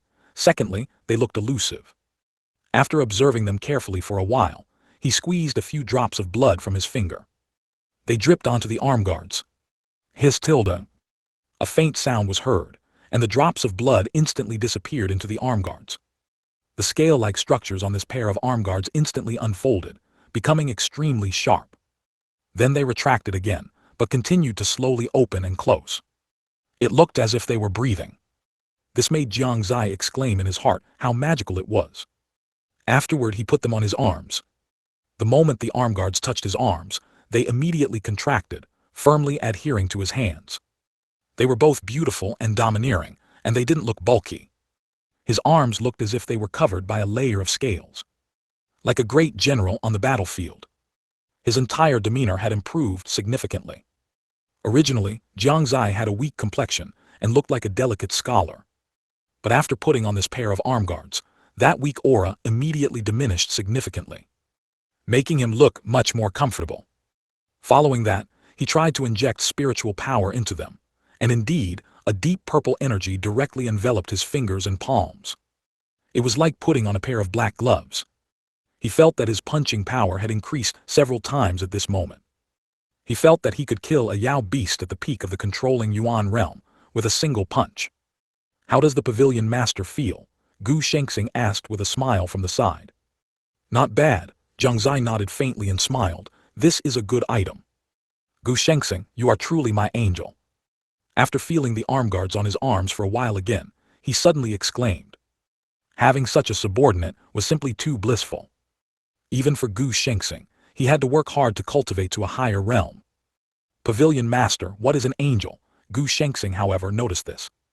An angel is a creature with an ugly appearance but a kind heart," Jiang Xie explained. Actually, he didn't know whether angels were beautiful or not. He had always thought that angels represented beauty and kindness. But in his previous life, he had accidentally seen a passage that said, angels are actually ugly in appearance, in order to warn the world and protect them from the temptation of demons. And demons are incredibly beautiful, because only then can they tempt others and lead them astray. In short, at that moment, he began to doubt whether angels were beautiful. Gu Shengxing frowned, still not understanding what Jiang Xie was talking about. Ugly in appearance, yet kind-hearted. There seem to be many such creatures. Which kind is the pavilion master referring to? Gu Shengxing, you should also go back and rest early, or why don't you just sleep here with me? Jiang Xie looked expectant. He hoped Gu Shengxing would stay overnight. At least it would save him some travel, wouldn't it? This way, his guilt would also be less. Gu Shengxing was always doing this and that for him, and Jiang Xie felt a little embarrassed. 169. Old Wu's Breakthrough. Gu Shengxing predictably declined Jiang Xie's invitation. He still had to hurry back to supervise the production of other people's weapons. It was not easy for him to return. To find a reliable artifact refiner, he had specifically used a divine calculation art to deduce it. There were not many king-tier weapons in the entire Eastern continent. Although there were indeed few artifact refiners of this caliber, the main reason was the issue of materials. To refine king-tier weapons and above, the materials required were extraordinary. Nowadays, these rare materials were already very difficult to find. Tens of millions of years had passed since the Shengyuan Continent was first born. During these long years, countless powerhouses had emerged. Some resources on the Shengyuan Continent were continuously being unearthed. Nowadays, they were already quite scarce. Most of the good materials and good weapons had been taken into tombs by those fallen powerhouses. Therefore, every time a ruin or a powerhouse's tomb appeared, it would attract a mad scramble, precisely because it contained many resources that were no longer found outside. This was also the only way for many people to obtain an opportunity. Hence, when Gu Shengxing gave those materials to that artifact refiner, the latter did not even accept a single spirit stone. For artifact refiners like them, improving their own grade was the most important thing. And what was needed to improve their grade was artifact refining. Without the corresponding advanced artifact refining materials, they would not be able to advance. Therefore, every time they refined an artifact, the other party would be exceptionally serious. Because this opportunity was hard-won, they had to cherish it. But even with the materials in the entire Eastern continent, at most, only Emperor weapon-level weapons could be refined. As for the sacred artifacts above that, perhaps only artifact refiners in the Saint Continent could refine them. And the most powerful Emperor weapon below the 6 famous weapons. It was almost impossible for anyone in the current Shengyuan Continent to refine them. Only the 6 famous weapons were formed innate. Because their power and the effects they possessed were not comparable to Emperor weapons. However, throughout history, no one had ever successfully unleashed the full power of a famous weapon. When Gu Shengxing wanted to leave, Jiang Xie did not try to keep him. He knew that Gu Shengxing would not stay. He poured himself another cup of tea, and as soon as he took a sip he began to cough violently. Cough, cough. Upon closer inspection, he had coughed up blood again. Looking at the bloodstains in his hand, Jiang Xie felt a bit helpless. This old problem had not appeared for a long time, and he had thought he was cured. Every time he thought his problem of coughing blood had gotten better, it would always pop up at some point, giving him a rude awakening. It seems I can't change the impression I give others of being frail, Jiang Xie sighed slightly. He turned and walked into the main hall. Jai Yu and the other 3 were refining the 10,000-year ice marrow in the middle of the hall. The 4 of them had their eyes closed, focusing all their energy on the 10,000-year ice marrow before them. Jiang Xie, having nothing to do, watched from the side. He occasionally lifted Jai Yu's beautiful hair to his nose and sniffed it. That fragrance was indeed intoxicating. Jai Yu could feel Jiang Xie's actions, and her earlobes gradually turned red. Jiang Xie seemed to be in a playful mood again, and with a mischievous smile, he leaned his face close to Jai Yu's. Jai Yu could feel the warmth emanating from Jiang Xie's body, as well as his unique scent. What are you doing, Jiang Xie? Can you please stop fooling around? What if the others find out? Jai Yu roared in her heart. She didn't dislike Jiang Xie's actions. But in front of everyone, she would still be shy. Okay. How embarrassing would that be? Jiang Xie didn't know what Jai Huayu was thinking. He continued to act as he pleased, occasionally rubbing Jai Huayu's cheek, and then pinching her slender waist from time to time. It really made Jai Huayu a bit distracted from refining the 10,000-year ice marrow. Across from Jai Huayu, old Wu seemed to sense something and opened his eyes a tiny slit. After seeing the current state of the two, he closed his eyes again. Only a faint smile appeared at the corner of his mouth. He didn't expect the young lord to be so bold, and he wasn't afraid of young Miss Jai losing her composure. But for young Miss Jai, this might be a good thing, right? Lin Maioyan, to Jai Huayu's left, also felt the qi beside her become somewhat chaotic. She was about to open her eyes to see what was happening. However, she had barely opened them halfway when she saw Jiang Xie pinching Jai Huayu's face. She quickly closed her eyes and silently chanted in her heart, "See no evil, see no evil." And little Xie also opened her eyes a tiny slit. Seeing the current state of the two, she was absolutely delighted. The young lord has finally understood. Now, young miss and the young lord can finally be together, right? I've finally completed the task the sect master gave me. As for Jai Huayu, Jiang Xie's childish actions truly made her unable to hold back. She opened her eyes, blushing, and glared at him with embarrassment and anger. She transmitted a message to him. "Bad guy, what exactly do you want to do? There are so many people here." "Me, I just wanted to see if you were focused or not." Jiang Xie also transmitted a message back. "You, then why don't you go bother them?" Jai Huayu didn't hear the answer she wanted and immediately questioned Jiang Xie. Jiang Xie's expression was calm as he transmitted, "How are they as interesting as you? I just like bothering you, are you not convinced?" Jai Huayu didn't hear anything. She only heard the words, "I just like you." All other words were automatically filtered out by her. Seeing Jai Huayu's expression start to become abnormal, Jiang Xie realized that what he had just said had made her fall into a state of fantasizing again. He simply reached out and gently patted her face, transmitting, "Wake up, it's almost dawn." Jai Huayu instantly jolted, snapping out of her fantasy. After glaring fiercely at Jiang Xie, she continued to diligently refine the 10,000-year ice marrow before her. And Jiang Xie no longer teased her.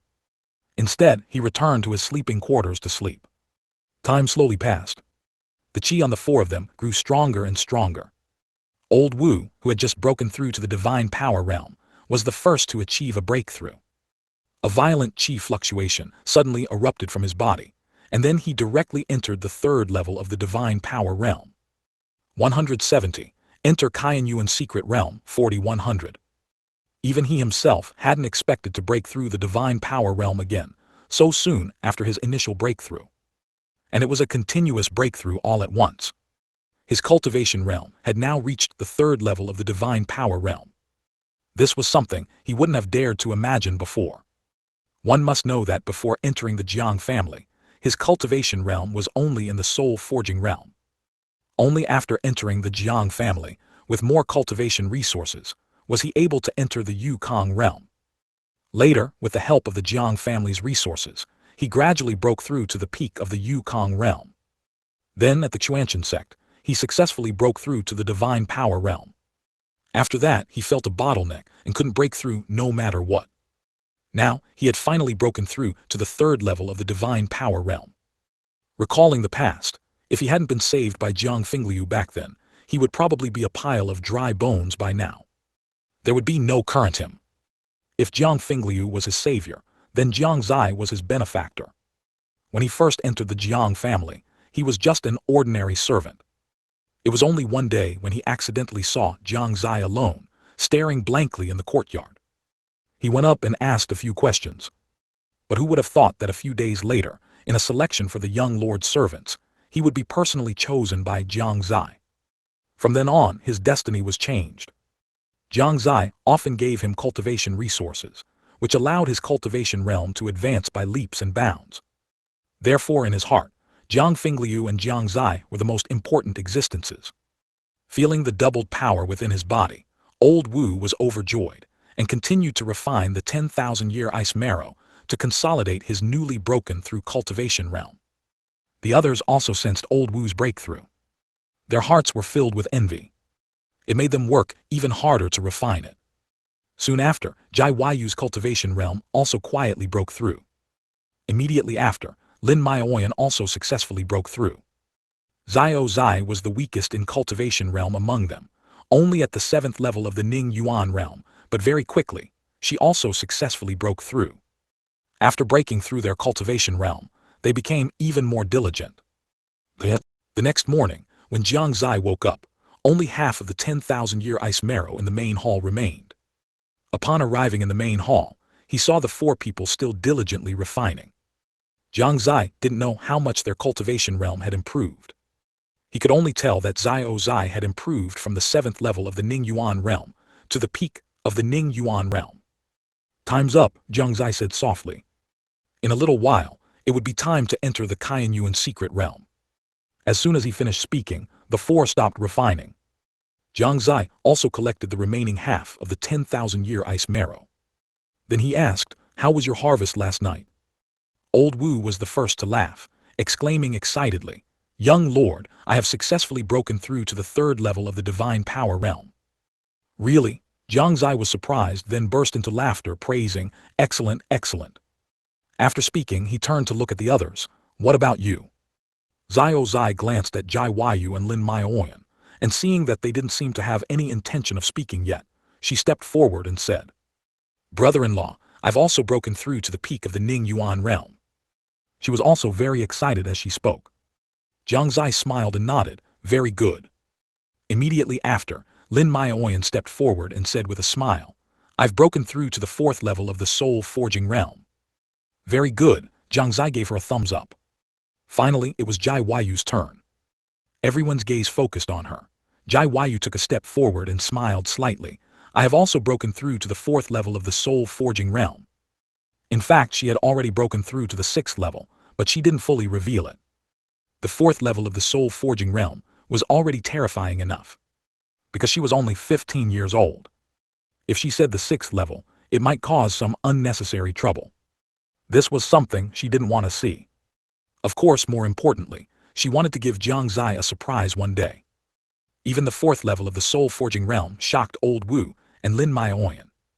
Old Wu circled Jai Yu in disbelief a few times, exclaiming in surprise as he circled, "Xiao Yue, what kind of prodigy are you? At only 15 years old, you've already cultivated to the 4th level of the soul-forging realm. I'm afraid there isn't a stronger genius than you in the entire Eastern continent, is there?" "Miss Jai truly makes me feel ashamed," Lin Maoyan also said with a shocked expression. She was a few years older than Jai Yu, but the other party's cultivation realm was already on par with hers. "Xiao Yue, how exactly do you cultivate?" Old Wu was still puzzled. It wasn't that he hadn't seen geniuses before, but a heaven-defying genius like Jai Yu was his first time. Of course, Jiang Xie was an exception. In his heart, Jiang Xie was the #1 genius. "It's just normal cultivation, nothing special," Jai Yu said with a smile. In reality, she also didn't know why her cultivation realm was so fast. It seemed to be a problem with her physique. Feeling the huge gap between herself and Jai Yu, Lin Maoyan's mood wasn't very pleasant. It wasn't jealousy, but dissatisfaction with herself. As the daughter of a sect master from a large sect, she didn't want to bring shame to her father or her sect. She secretly made up her mind that she would cultivate even harder from now on. Otherwise, she would fall behind. Only Xiao Zai and Jiang Xie were not surprised by Jai Yu's cultivation realm. However, Xiao Zai and Jiang Xie were different. Xiao Zai knew that Jai Yu's cultivation realm was definitely more than what she said. As for Jiang Xie, he had heard Jai Yu say that her cultivation realm had reached the 3rd level of the soul-forging realm before, so it wasn't surprising that she was now at the 4th level. But overall, this harvest was quite in line with his expectations. "Let's go, we're going to Kaiyuan Hall." "Oh?" Inside Kaiyuan Hall, besides Su Wu, dozens of young boys and girls were already waiting. Su Wu did not restrict their right to speak. Therefore, the hall was filled with the whispers of these young people. "Do you think young Lord Su Zai will really come?" "Yeah, it's been so long and he's still not here. Are we being tricked?" "Probably not. The Emperor is waiting too. If it's not young Lord Su Zai, then who could it be?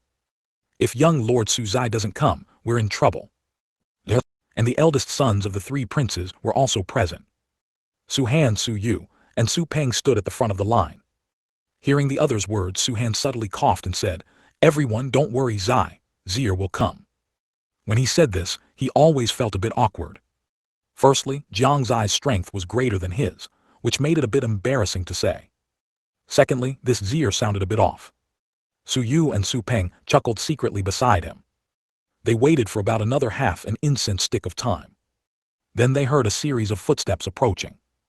All the young boys and girls looked towards the main entrance.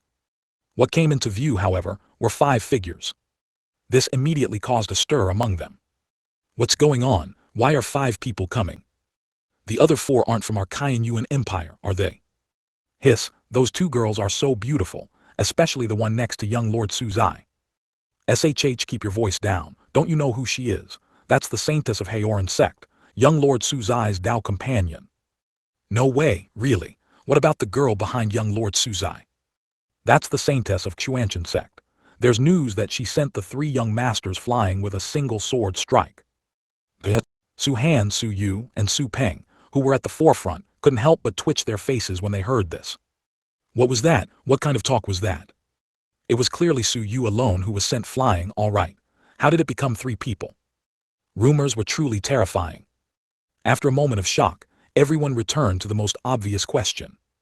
That was, why were these 4 people, who were not from the Su family, here? Did Jiang Xie bring them? Didn't Jiang Xie know that the place they were going today couldn't be seen by outsiders? They couldn't help but think so. But when they saw that Su Wu had no reaction whatsoever, they seemed to understand something. Yet in their hearts, they still felt incredible. The emperor actually condoned it. This was a huge matter.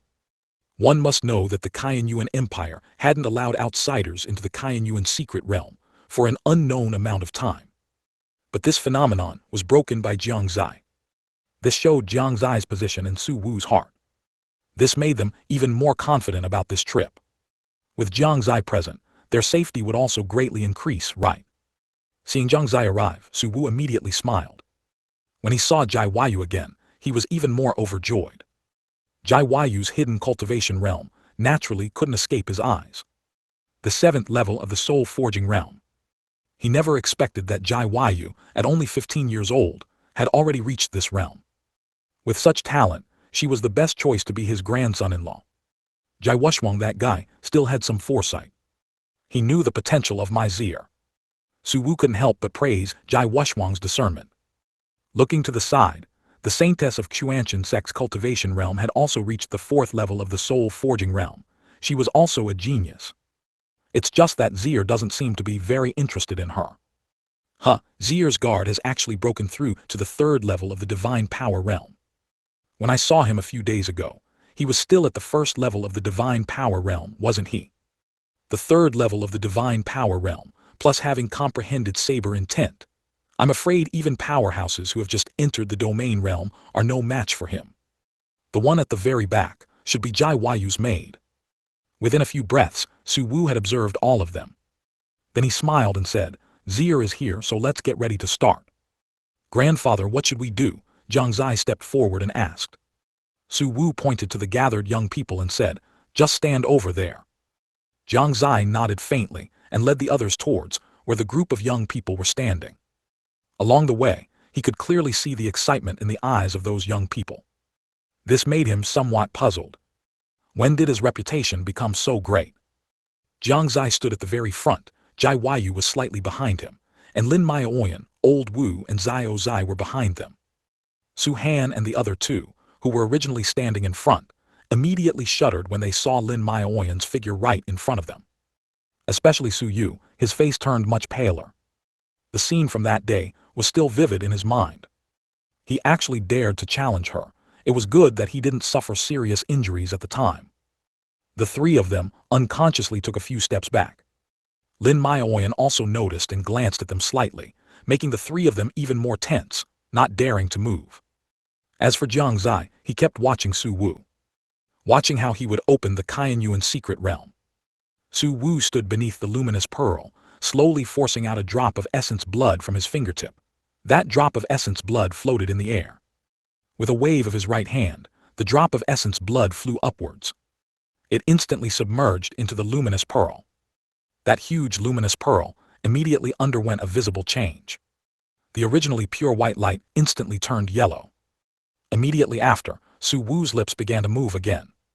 Jiang Xie really couldn't hear what he was saying. The others also didn't understand what he was saying. They only knew that as his lips moved, changes slowly began to occur above. A dazzling light suddenly burst forth from above, enveloping everyone. A feeling of their bodies being out of control appeared on everyone. Their expressions were calm, and they did not panic. Slowly, the light grew stronger and stronger. Jiang Xie felt his body floating uncontrollably. The next moment, their figures instantly rushed upwards, directly submerging into that huge, luminous pearl. However, one person failed to enter. Old Wu's eyes widened, completely failing to understand what had happened. How did everyone around him disappear in the blink of an eye? Why didn't he go in? Was something wrong? Not far away, Su Wu had already finished, and the light emanating from the luminous pearl gradually dissipated. I hope their trip goes smoothly, Su Wu murmured, looking at the entrance of the Shengyuan secret realm. Emperor, that, I don't seem to have gone in yet. Old Wu scratched his head, saying a bit awkwardly. Su Wu looked at him, his expression somewhat surprised, and asked in confusion, didn't Zier tell you? This Shengyuan secret realm can only be entered by people between 15 and 20 years old. Old Wu was stunned on the spot. Jiang Xie didn't say that. He asked somewhat disbelievingly, Emperor, you're not lying to me, are you? Su Wu laughed heartily and said, if anyone could enter freely, I would have gone in long ago. There would be no need for these children to enter. Old Wu was on the verge of tears, only able to silently lament in his heart, young lord, this isn't fair. Actually, it wasn't that Jiang Xie didn't tell him. It was that Jiang Xie himself didn't know about this rule, and Su Wu hadn't told him at the time. Even now, he still thought Old Wu had gone in. During the process of entering the Shengyuan secret realm, Jiang Xie only felt a vast whiteness before his eyes, unable to see anything clearly. It wasn't until a few breaths passed that some colors gradually appeared before his eyes. Then came a feeling of weightlessness, as if falling into an endless abyss. Fortunately, this feeling didn't last long. After feeling the sensation from his feet, Jiang Xie knew that they had already arrived inside the Shengyuan secret realm. My head is so dizzy. This feeling is really unpleasant. We didn't fall from the sky, so why is there such a huge sense of weightlessness? Is this the Shengyuan secret realm? Oh my god, what is that? Before he even opened his eyes, Jiang Xie had already heard many complaints and exclamations. And after opening his eyes, the scene before him also made him exclaim, holy crap, what is this? What appeared before everyone was a dense array of stone tablets. Each stone tablet was engraved with dense writing. 171, Forest of 10,000 Steels.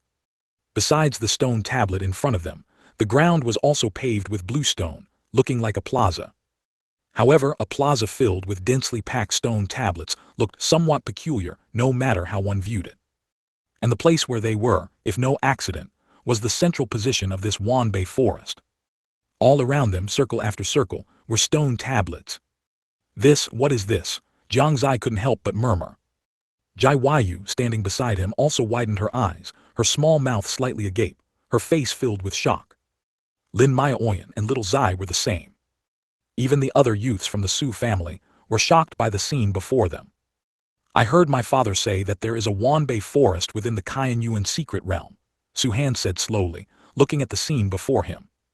Su Yu also said in shock, it's a pity that when I asked my father about the origin of these stone tablets, he didn't say much. My father said that this Wanbei forest is very difficult to find, and it records many things. Su Peng's eyes gleamed with excitement. Their words made everyone even more curious about the Wanbei forest. However, no one acted rashly. Jiang Xie was their backbone now. They knew before entering that the Shengyuan secret realm was extremely dangerous. Of those who entered the Shengyuan secret realm each time, less than 1 in 10 could leave. Therefore, they were also worried about any dangers within this Wanbei forest. After a few breaths, Jiang Xie recovered from his shock. He slowly walked forward. Everyone followed his steps. Arriving in front of a massive stone tablet, Jiang Xie stopped to observe it. In the 742nd year of the barbarian era, this emperor mistakenly entered this secret realm. Initially, I was overjoyed, thinking a great opportunity had befallen me, but I did not know that this place was actually a place of great danger. Not only did I not obtain any opportunity, but I also walked on the edge of death several times, unable to find a way to leave after thousands of years of searching. Finally, my lifespan was exhausted, so I erected this tablet here and left behind all my lifelong learning. To the future inheritor, if you can leave, I hope you will spread this emperor's ultimate techniques far and wide. Inscriber, King Lai. His tilde a place of great danger, it sounds terrifying. No way is this Shengyuan secret realm even more dangerous than we imagined. King Lai, to be called a king, one must at least have the cultivation of the heavenly king realm, right? Even a strong person of the heavenly king realm couldn't leave. We won't be able to leave either, will we? As soon as Jiang Xie spoke, the surrounding crowd began to worry. Although it was written that King Lai's lifelong learning was there, the thought of not being able to leave diminished their interest. Learning it would be useless. I really don't know what you're worried about. Look at the time he entered the barbarian era, that was ancient times. Not being able to leave then doesn't mean people can't leave later. Otherwise, how did the people from your Shengyuan empire who entered the Shengyuan secret realm before manage to leave? Jiang Xie said in a cold tone. She disliked the spread of such a pessimistic atmosphere, as it was extremely disadvantageous to them. Jiang Xie's current tone was her normal one, full of domineering presence, giving people a feeling of being unapproachable. As the saintess of the Haoran Sect, a certain level of arrogance was normal. Only when facing Jiang Xie and those around him would her tone soften considerably. Jiang Xie also understood this principle, so he didn't have too many worries. But to appease everyone, he still had to say a few words. Everyone, there's no need to panic. This is only the first stone tablet. Let's split up and look around. Everyone looked at each other, and upon careful thought it made sense. They suppressed the panic in their hearts, and each found a stone tablet to examine. Thus, within the spacious area, exclamations began to ring out from time to time. In the 1026th year of the primordial era, King Haiyan. In the 829th year of the primordial era, Black Mountain demonic lord. In the 238th year of the human emperor era, Emperor Lihuo. In the human emperor era, 579th year, Taoist Qianhuo. In the 372nd year of the myriad races era, Saint of White Bones. In the 753rd year of the myriad races era, Cold Abyss demonic lord. Oh my God! The weakest here are at least of the heavenly king realm, and there are even those of the saint realm. It's too terrifying, isn't it? What kind of place is this Shengyuan secret realm? So many strong people couldn't leave. No way, the more I look, the more despairing I feel. Even Jiang Xie's expression became solemn. At first, he didn't care about the strong people of the heavenly king realm, but now, not only did strong people of the venerable emperor realm not leave, but even those of the saint realm were also the same. However, people from the Shengyuan Empire who entered later did manage to leave. What was the reason for this? Jiang Xie felt that there must be some secret within this. He began to search carefully, looking at the surrounding stone tablets one by one. But most of them, he only glanced at a few times before moving on to the next. Time passed bit by bit, but he still hadn't found any useful information. Until he came to a particularly short stone tablet, within tens of meters of which there were no other stone tablets. This immediately piqued his curiosity. This stone tablet was very special. It was not only short but also hidden deep within many other stone tablets. And the characters on it exuded an extremely powerful aura, inspiring awe. He concentrated and looked at it. In the 2000th year of the Saint Yuan era, this emperor learned of a great opportunity appearing while in seclusion, fearing there might be a method to peek into a higher realm. So I came to this secret realm with several friends. We, three great emperors, delved deep into the secret realm and saw a heavenly stairway. We ascended the stairs one by one, but who knew that this heavenly stairway would unleash terrifying power? Even though we used all our strength, we could not reach the top and suffered heavy injuries. This emperor and Liang great emperor could only reluctantly leave the heavenly stairway, but we never saw Qianyuan great emperor appear. Until my lifespan was nearing its end, there was still no news of him. I thought that if he hadn't perished, he must have broken through the shackles of a great emperor. Now, this emperor's strongest method is inscribed here. I hope that future generations will not let it be buried. Inscriber, Emperor Hangyun. His tilde. After reading the inscription on the stone tablet, Jiang Xie was incredibly shocked. The primordial era, the human emperor era, the Saint Yuan era, the myriad races era and the current Shengyuan era are the historical eras of the Saint Yuan Continent. They correspond to the ancient era, primeval era, antiquity era, recent antiquity era, and the present respectively. The primordial era was the darkest era, and also the starting point of human race cultivation. The human emperor era began with the birth of the first human emperor. And the Saint Yuan era was arguably the most peak era for the human race. There were many great emperors in this era. The myriad races era, however, was the most chaotic era, with the rise of myriad races and incessant warfare. The Shengyuan era takes its name from great Emperor Shengyuan, who pacified the Great War of myriad races. Jiang Xie had never imagined that not only strong people of the Saint realm, but even great Emperor strong people had entered here and perished. What kind of terrifying place was this, where even great Emperor strong people couldn't leave? 172. Great Wilderness Floating Cloud Palm.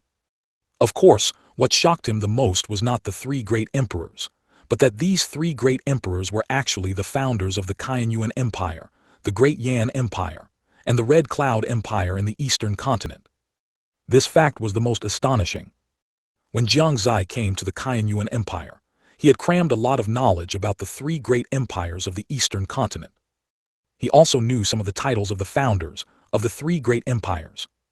They were Qianyuan Great Emperor, Emperor Hangyun, and Liang Great Emperor. They, the three of them, were actually friends.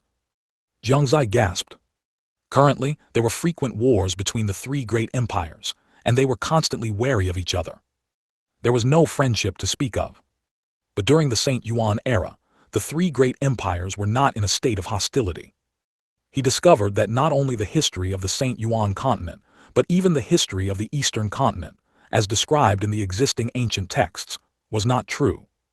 The fact that the founders of the three great empires were friends was probably unknown to anyone in the current three great empires. Otherwise, it would never be in its current state. Perhaps it was the disappearance of the three great emperors that caused the three great empires to change from a friendly state to a hostile state. So much so that now, no one even knew the initial state of the three great empires. Coming back to his senses, Jiang Xie looked around, wanting to tell everyone about this discovery. But his gaze circled around, and he didn't see a single person. This made him frown slightly. He lifted his leg and walked into the distance, and the further he walked, the more alarmed he became. He was clearly returning by the original path, but he couldn't see anyone. Could it be there's a formation here? Are there different spaces between the stone tablets? He could only guess this.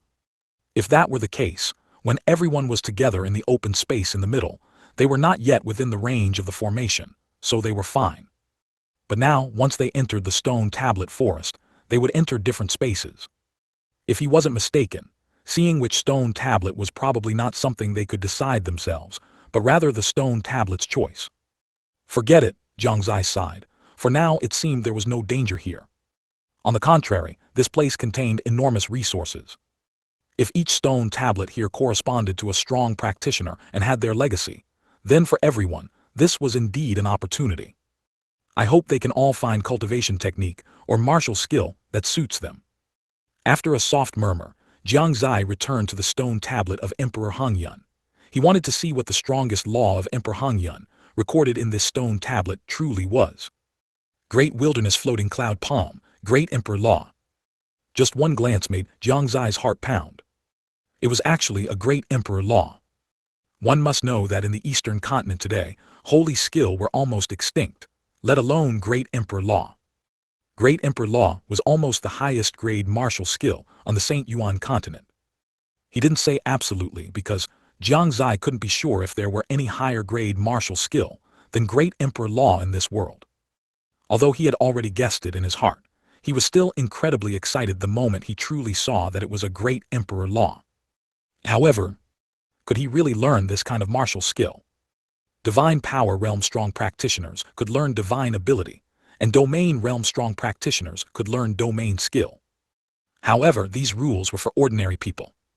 And the reason why genius were called genius was that they were different from ordinary people. Not only was their cultivate talent higher than average, and their cultivation stronger than average, but they were also superior to ordinary people in all aspects. Therefore, many genius didn't have this concern. As long as it was a martial skill, they could all learn it. As the saying goes, if cultivation is not enough, talent makes up for it. But even if learned, it couldn't unleash its full power. Even so, it was still much stronger than ordinary martial skill. Suppressing the excitement in his heart, Jiang Xie immediately focused all his mental energy on the 5 characters, Great Wilderness Floating Cloud Palm. Because below these 5 characters, it was written that all mental energy must be gathered here. When he gathered all his mental energy on these few characters, the surrounding scenery changed wildly. The next moment, Jiang Xie found himself in an unknown space. This space was not dim. On the contrary, it was very bright, like a daytime scene. He looked around and found himself in an incredibly vast piece of land. This should be the legacy space of the martial skill, Jiang Xie pondered, his gaze also surveying the surroundings. Before long, in his line of sight, the figure of a middle-aged man appeared. The man was tall and burly, dressed in a white Taoist robe, but his face was indistinct. He saw him slowly moving forward, then suddenly stopping his steps, and then, the man looked up at the sky. Jiang Xie also looked up, and in the sky, black clouds had gathered at some point. Countless black clouds accumulated together. Then, the originally clear sky began to drizzle.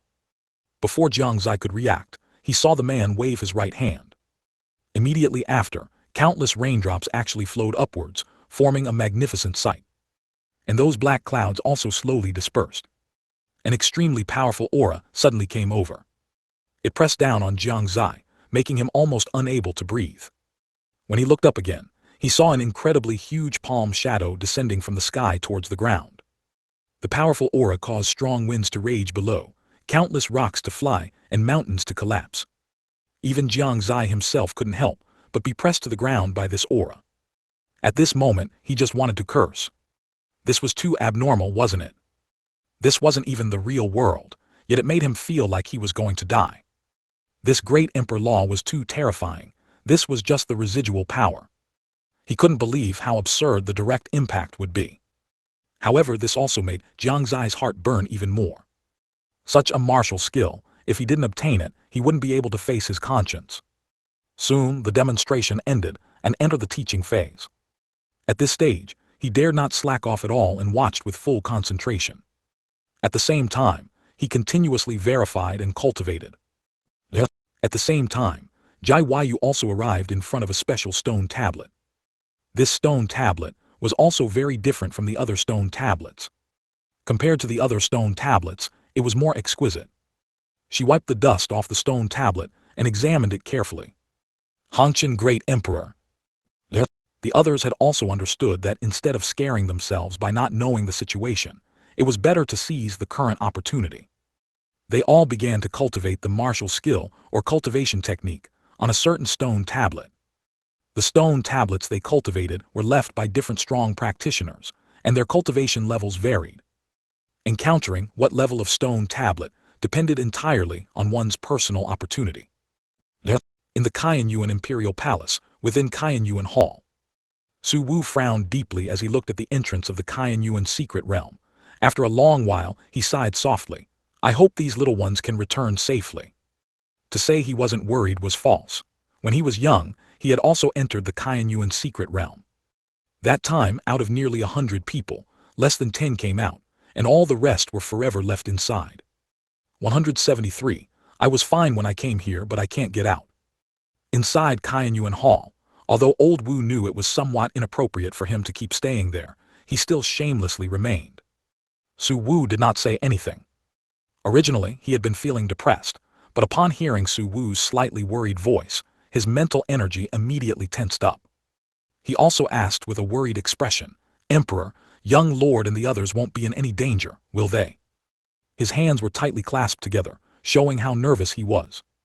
Su Wu turned to look at him, shaking his head slightly and saying, Of course there is danger, but to obtain opportunity, danger is unavoidable. Next, it will depend on their luck. Young Lord and the others will definitely be fine. Although old Wu was anxious to death, he had no way to help them. He could only pray in his heart that Jiang Xie and the others would return safely. But at the same time, within the Qianyuan secret realm, in Wanbei Forest, while Jiang Xie was diligently comprehending and cultivating the great wilderness floating cloud palm, Jai Yu was looking thoughtfully at the stone tablet in front of her. Hongqian Great Emperor, that doesn't sound very good.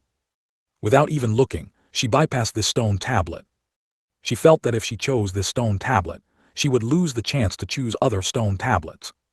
Although the stone tablet left by a great emperor strong individual truly shocked her. However, she was never a person who would settle. She had to find something that truly caught her eye.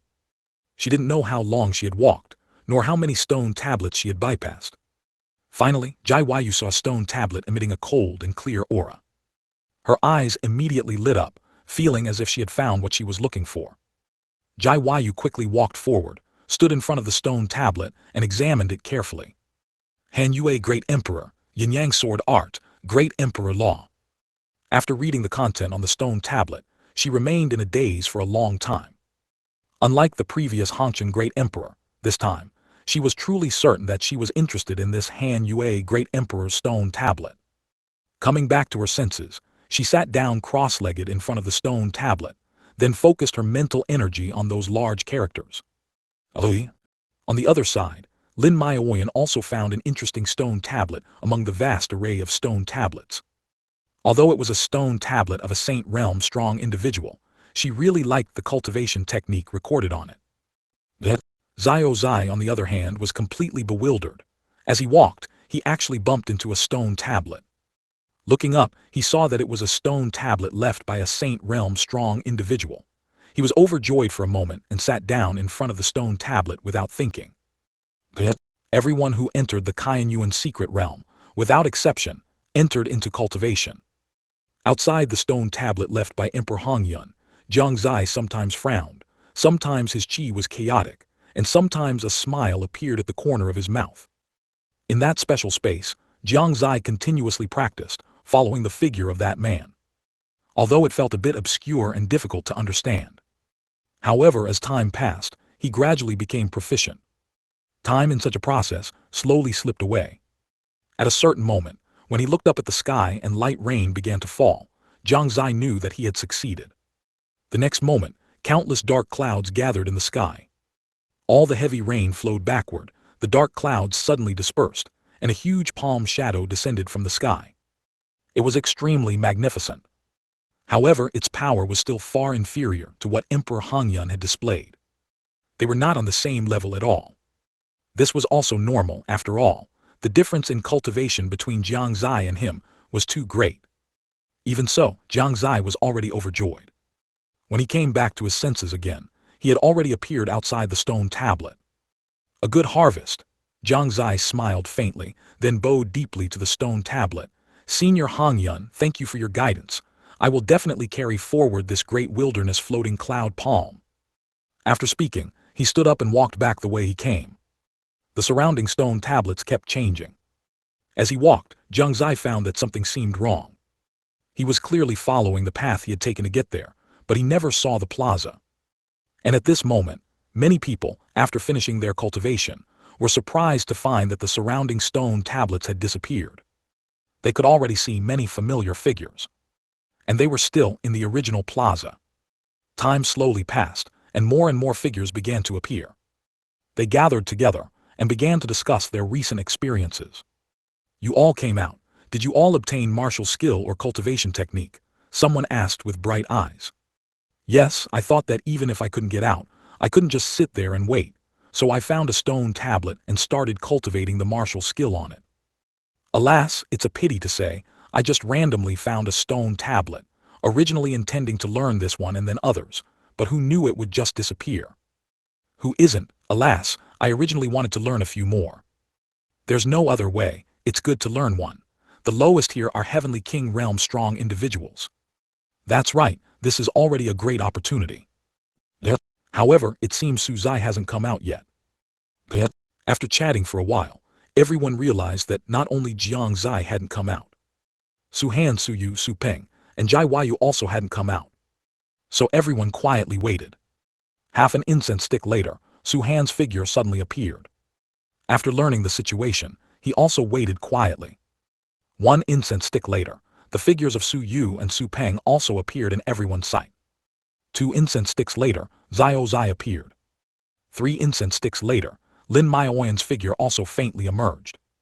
Half an hour later, Jai Yu slowly appeared before everyone's eyes. Has he not come out yet? Her first words were to inquire about Jiang Xie's whereabouts. Lin Maoyan shook her head slightly. He has not appeared. Then let's wait. Jai Yu also stood in front of everyone and began to wait quietly.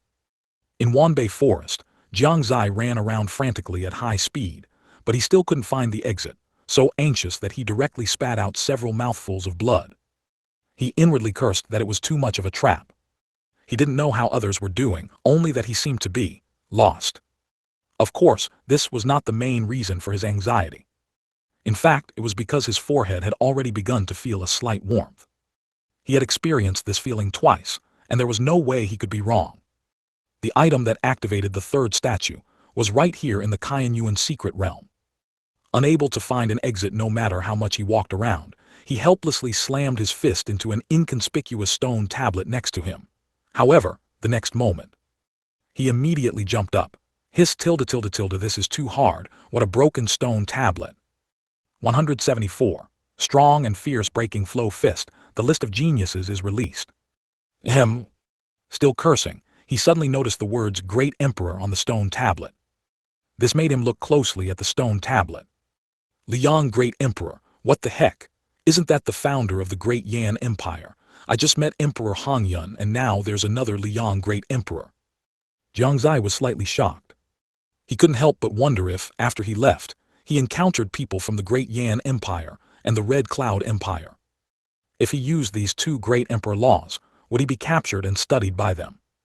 Someone from the Shengyuan Empire actually knew the secret techniques of 2 great empires, and even long-lost ultimate moves. This would be an explosive existence in the outside world. Fierce flow crushing fist.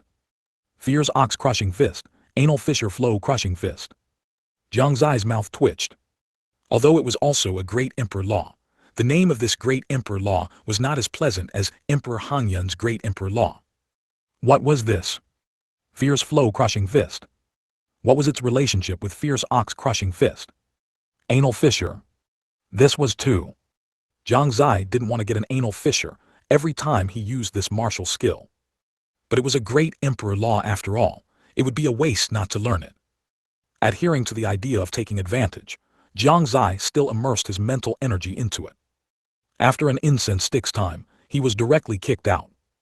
Damn it, I didn't expect that with my talent. I still can't learn 2 Great Emperor Laws simultaneously. My cultivation is still too low, but fortunately this anal fissure, fierce ox crushing, the cultivation method and mind cultivation technique of fierce flow crushing fist have already been memorized by me. As long as my cultivation breakthroughs, I can continue to comprehend it. Having obtained 2 Great Emperor Laws, he began to look for an exit again. But the fact was, he still couldn't find one. This made him so anxious that he was almost cursing. Fanchen Great Emperor, this name is quite good. Oh, another Great Emperor Law, red dust myriad forms, and it's an illusion martial skill. Very good, too bad I can't learn it, never mind, I'll remember it first. After an incense stick's time, Jiang Xie was forcibly kicked out again. At this moment, he noticed that the scenery around him began to gradually dissipate. In the distance, some dense figures began to appear. After a few breaths, all the stone tablets disappeared before his eyes, and what reappeared were the figures of the crowd. Before he could react, a group of people had already rushed towards him. Crown Prince Su Zai. Young Master. Son-in-law. Bad guy. A series of shouts filled Jiang Xie's mind. He turned around, looking at the many people, and showed a relieved smile. So you all came out early. Of course, we've been waiting for you for several hours, Jai Yu pouted, looking a little unhappy. Earlier, she had already been waiting anxiously, and worry was inevitable in her heart. Now seeing Jiang Xie safe and sound, she finally felt relieved. Jiang Xie stroked her head and said with a smile, "What, worried about me?" "Of course not," Jiang Xie turned her head away, but her eyes occasionally looked at Jiang Xie. Jiang Xie knew her personality, so he didn't pay too much attention. Instead, he said to the crowd, "It's good that everyone is fine. This is only the first stage of entering the Shengyuan secret realm. Next, there will probably be greater dangers and challenges waiting for us. Everyone must work together and not fight among yourselves. Otherwise, don't blame me for being merciless." Jiang Xie knew that in a place where unknown dangers could be found everywhere, internal strife was the least desirable. Many crises were often caused by a lack of unity. However, he was not too worried. Almost everyone here was from the Su family, disciples of the same family. In such a situation, the chances of conflict were also lower. Everyone also deeply knew the terror of this Shengyuan secret realm, especially after seeing the records of those powerful individuals on the stone tablets. They also understood the meaning of Jiang Xie's words. Internal strife was indeed not advisable, and the only one they could rely on was Jiang Xie. For a time, everyone said, "We respectfully obey Crown Prince Su Zai's command." Very good. Jiang Xie was very satisfied. "Son-in-law, which way should we go now?" "Indeed, young master, which direction should we go?" Xiao Zai and Lin Maoyan both asked. Jiang Xie thought carefully. Blindly wandering was clearly unrealistic. He slowly walked around. Everyone watched silently. Soon, Jiang Xie made a circle, leaving everyone a little confused. In reality, Jiang Xie was feeling the heat on his forehead. The hottest side must be where the item needed to activate the third statue was located. Soon the result came out. Jiang Xie's gaze turned towards the east. In the east, the feeling from his forehead was the strongest. So he stretched out his finger, pointed to the east and said, "We'll go this way." "Yes, sir." Everyone didn't ask further, nor did they understand why Jiang Xie wanted to go east. But they just trusted him unconditionally. This was not only because Jiang Xie's reputation had greatly increased in the imperial palace recently, but also because their fathers had instructed them to follow Jiang Xie, and even more so because of their fear of the unknown in the Shengyuan secret realm. Just like that, the group marched majestically towards the east. Outside in the Shengyuan imperial palace, a man rushed into the Shengyuan hall at an extremely fast speed, and upon seeing Su Wu, he knelt down breathlessly and said, "Reporting to Emperor, just half an incense stick ago, the Heaven's Pride ranking was officially released." "What?" Su Wu and Old Wu were both startled. "Is this true?" Su Wu asked with a serious tone. The man nodded vigorously and said, "Absolutely true, it's already spreading throughout the city.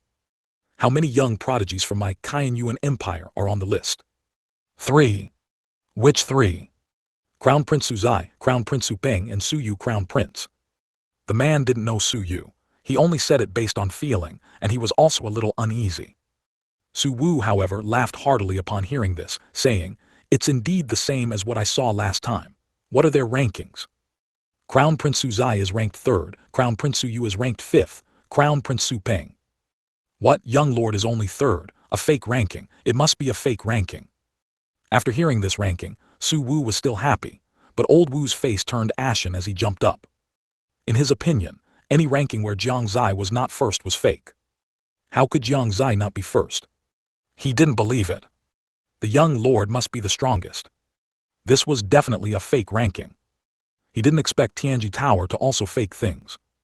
They must have taken spirit stones from some family. "No, I have to go see if young lord is really ranked 3rd. Old Wu thought about it and still didn't believe it, planning to verify it himself.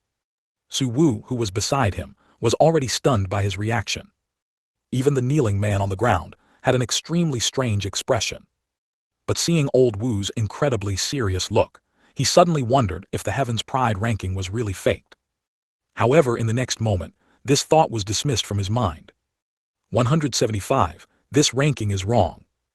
Elder Wu left Shengyuan Hall without a second thought. Su Wu shook his head helplessly at the sight. It was truly rare to have such a loyal protector. He didn't necessarily not want young master Jiang Xie to be first, but being first was too ostentatious. Besides, who could be sure that Jiang Xie wouldn't take first place? The Heaven's Pride ranking was just a general ranking of strength, not absolute, and had a certain delay.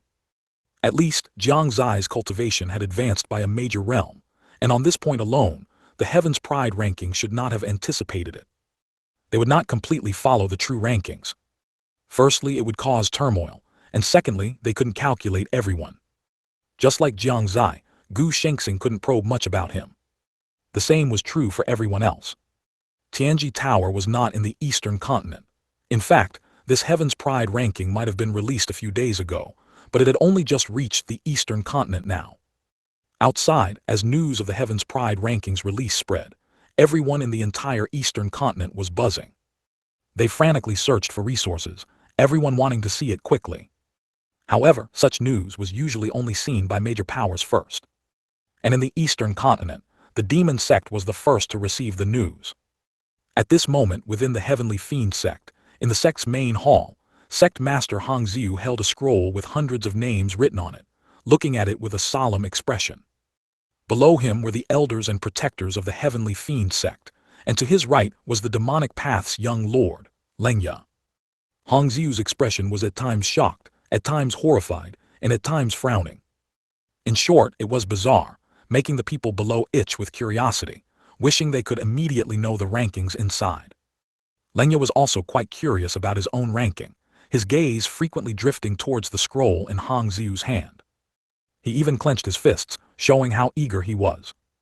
After a long while, Hongzhu finally put down the scroll in his hand, looking at everyone expressionlessly, without joy or sorrow.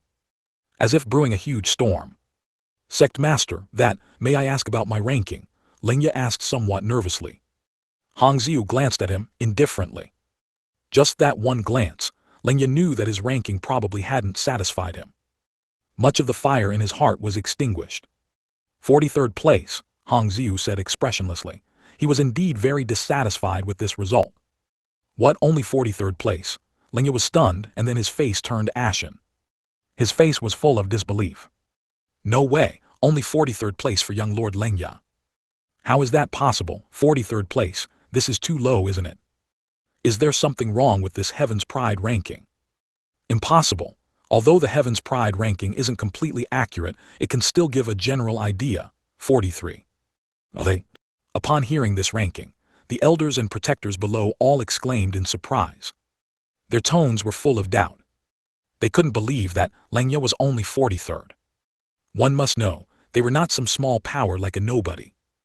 Lengya was also not a genius from some small place, but a recognized genius in a large place like the Eastern Continent.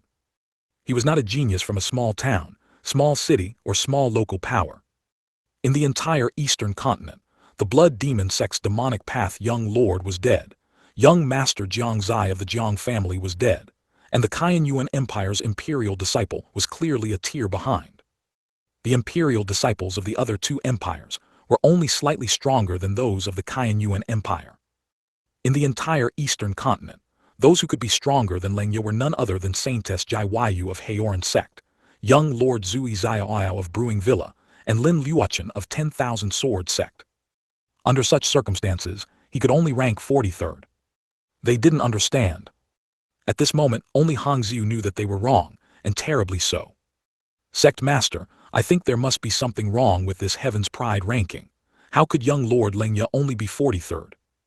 That's right, Sect Master. This is clearly prejudiced against our demon sect. Exactly. Although Tianji Tower claims to be neutral, they definitely lean towards the righteous path. The elders all stepped forward and spoke. Hongzhu became even more exasperated looking at them, and said bluntly, "Do you know who is in 4th place?" "No." Everyone shook their heads in unison. "It's the demonic path's young lord of the heavenly demon sect from the Saint Continent. They're also a demon sect, so why can they reach 4th place?" At these words, everyone was speechless. If all the people from the demon sect were ranked low overall, they could still say that Tianji Tower was biased. But someone else could rank 4th. Didn't that directly say it was because of a lack of strength? Hongzhu still didn't know what kind of mood he was in. He wasn't surprised that people from the Saint Continent were ranked higher. After all, the Saint Continent's strength had always been ahead of other places. But the problem was, he actually saw 2 people from the Eastern Continent in the top 10, no, the top 5. And they were from the Qianyuan Empire, which had always been ridiculed by others among the younger generation. What on earth was happening in this world? Why would the Eastern Continent have two people in the top 5? And from the same power, that's one thing. But the key is they were also from a righteous path power. Although not as good as other righteous path sects, they were still a righteous path power. Then, sect master, may I ask, what is Jai Wayu's rank? Lenya asked again. He actually always had some thoughts about Jai Wayu, this proud daughter of heaven. Beautiful, well-born, and highly talented, she was simply the dream lover in the eyes of male cultivators. How could Hong Xiu not know his thoughts? He suddenly looked at Lenya with some pity and said, 20th place. What? She's only 20th. No, she's more than 20 places higher than me. Lenya exclaimed, feeling both shocked and a little disappointed. This gap. The elders also looked at each other, their faces filled with disbelief. It wasn't that they thought Jai Wayu's ranking was too high, but rather too low. What about Zui Zioil? Someone else asked. Hong Xiu's right index finger kept tapping on the armrest of his chair, and he said indifferently, 23rd place. Lin Liuachen. 25th place. His tilde the Eastern Continent's prodigy ranking only has one person in the top 20. No way. Is the strength gap between the Eastern Continent's young prodigies and those from other places really that big? It seems our Eastern Continent's overall strength has fallen behind other regions. Ali. Upon hearing that even Jai Wayu and Zui Zioil were only in their 20s, they suddenly felt much more balanced. Looking at everyone's relieved expressions, Hong Xiu's face darkened. He roared directly, laugh, laugh, laugh, what are you laughing at? His voice was like thunder, resounding through the hall. Everyone stopped talking and stared at Hong Xiu, dumbfounded, not understanding why he was so angry. Could there be some secret they didn't know? 176. Don't be happy, master. Sect master, this. Do any of you know how many from the Eastern Continent are in the top 20 of this ranking? Hong Xiu asked. Isn't it just Jai Wayu? Lenya stopped mid-sentence, feeling something was off. Why would Hong Xiu ask such an obvious question? Unless it's not just Jai Wayu. But besides Jai Wayu, who else in the entire Eastern Continent could be ranked in the top 20? At this moment, not only was Lenya pondering this question, but the elders below were also thinking about it. Who could it be? They thought for a long time, but couldn't come up with an answer. The only possibilities, Zui Zioil and Lin Liuachen, had their rankings mentioned already. Ultimately, they could only look at Hong Xiu with confused expressions. Hong Xiu's face was ashen as he said, they are from the Shengyuan Empire, both of them, one ranked 3rd and one ranked 5th. Just mentioning it made his heart ache. The younger generation of the Shengyuan Empire, who had always been looked down upon, actually had 2 individuals enter the top 5. That was the top 5. 3rd D, 5th TH. Everyone's eyes widened, as if they had just heard something incredibly terrifying. Shengyuan Empire. And 3rd and 5th. Are they crazy? How is this possible?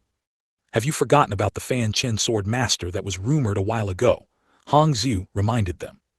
That news was true, that's right, besides the Fanchen sword master who else could reach 3rd, then who is the 5th ranked one? That someone go immediately and investigate the backgrounds of Su Zai and Su Yu. The Shengyuan Empire has been hiding so deeply. What excellent methods! A sharp glint flashed in Hong Xiu's eyes. What worried him most was not the Shengyuan Empire. It was Jiang Xie of the Jiang family, ranked 999th. Although this ranking seemed terrible, Jiang Xie was less than 6 years old. This was simply too terrifying. If he grew up, he would become another giant. They must find a way to eliminate him. Thinking of this, Hong Xiu ordered again, immediately send people to constantly monitor the Jiang family. Once Jiang Fingliu's son appears alone, kill him immediately. Everyone was puzzled. Wouldn't this create enmity with the Jiang family? Just as someone was about to ask, they heard Hong Xiu's voice again. He is ranked 999th on the Heaven's Pride ranking. His tilde.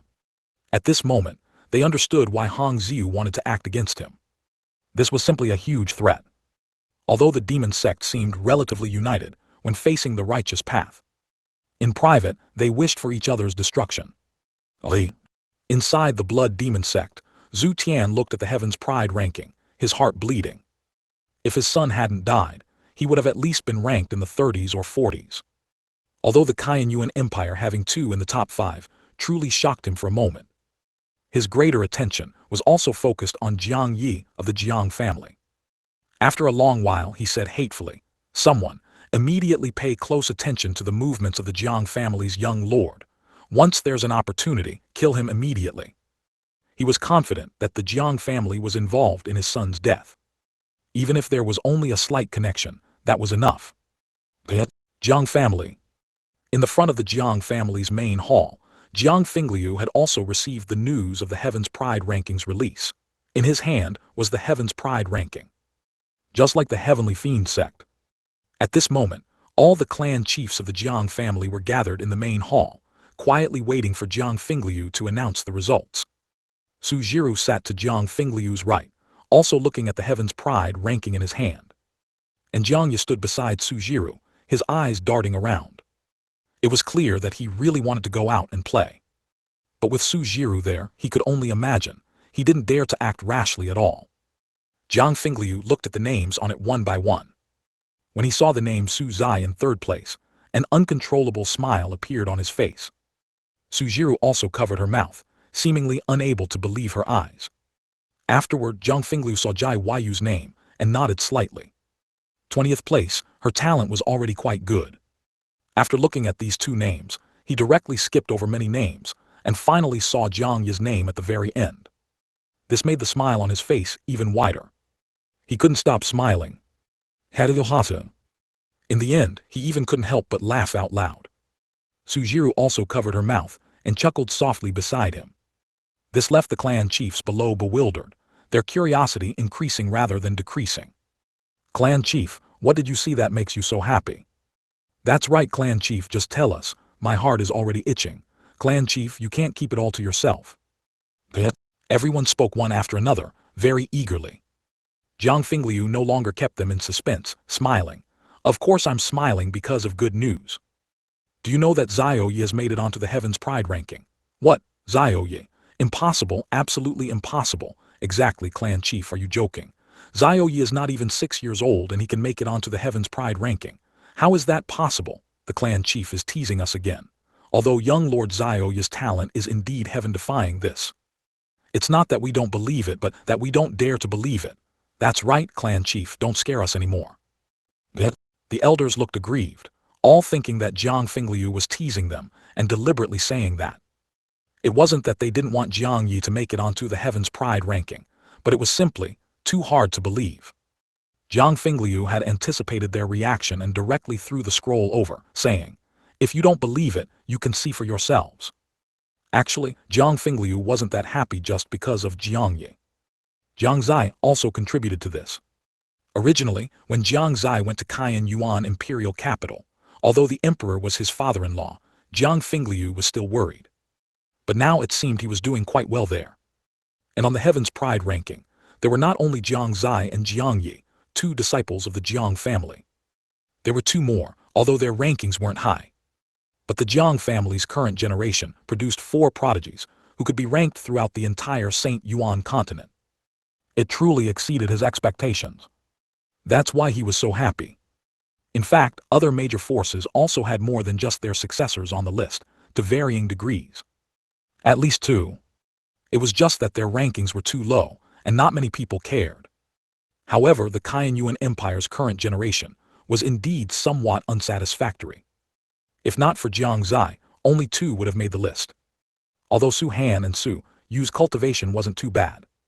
The Heaven's Pride ranking didn't just compare cultivation.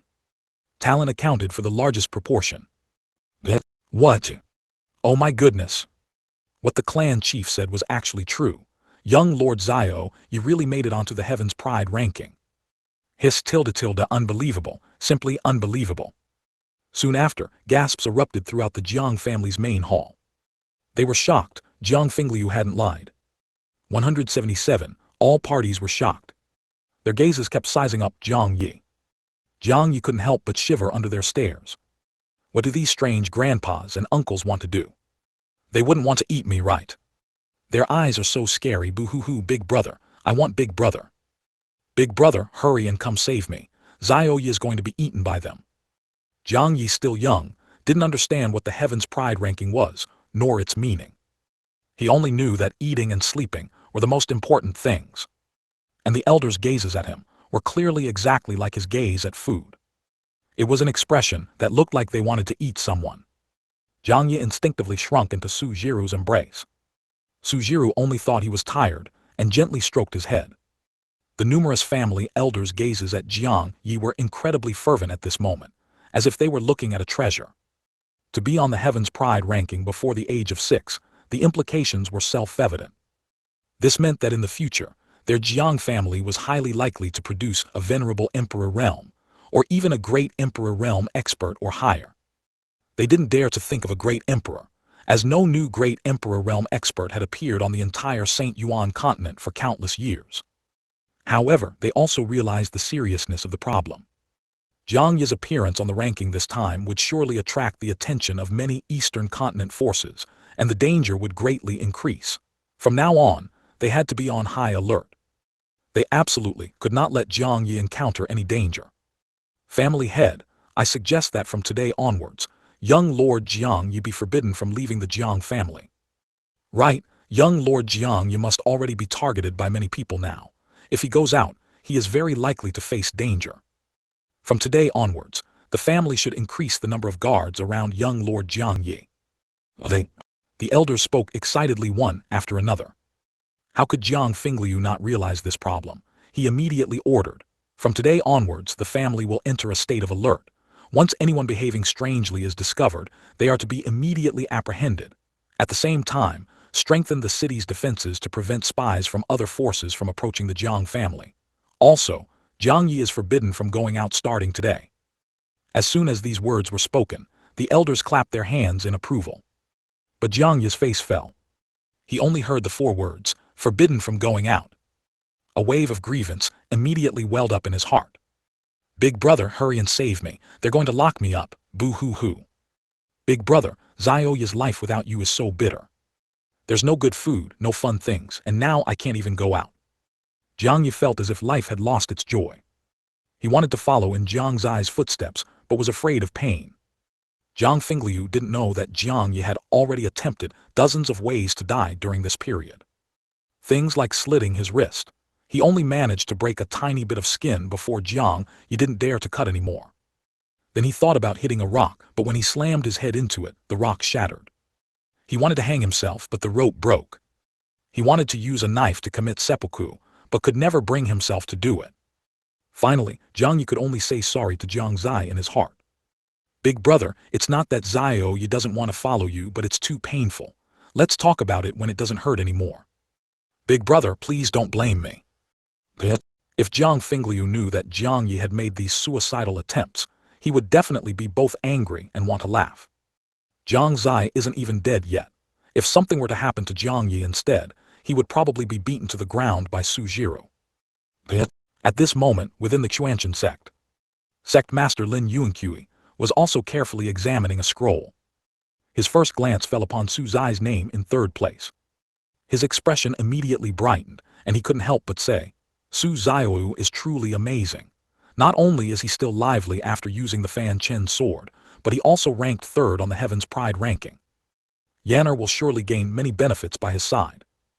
Afterward, he continued to look down, discovering that apart from Su Zai and a previously unheard of Su Yu from the Eastern Continent, the highest-ranked person was only 20th.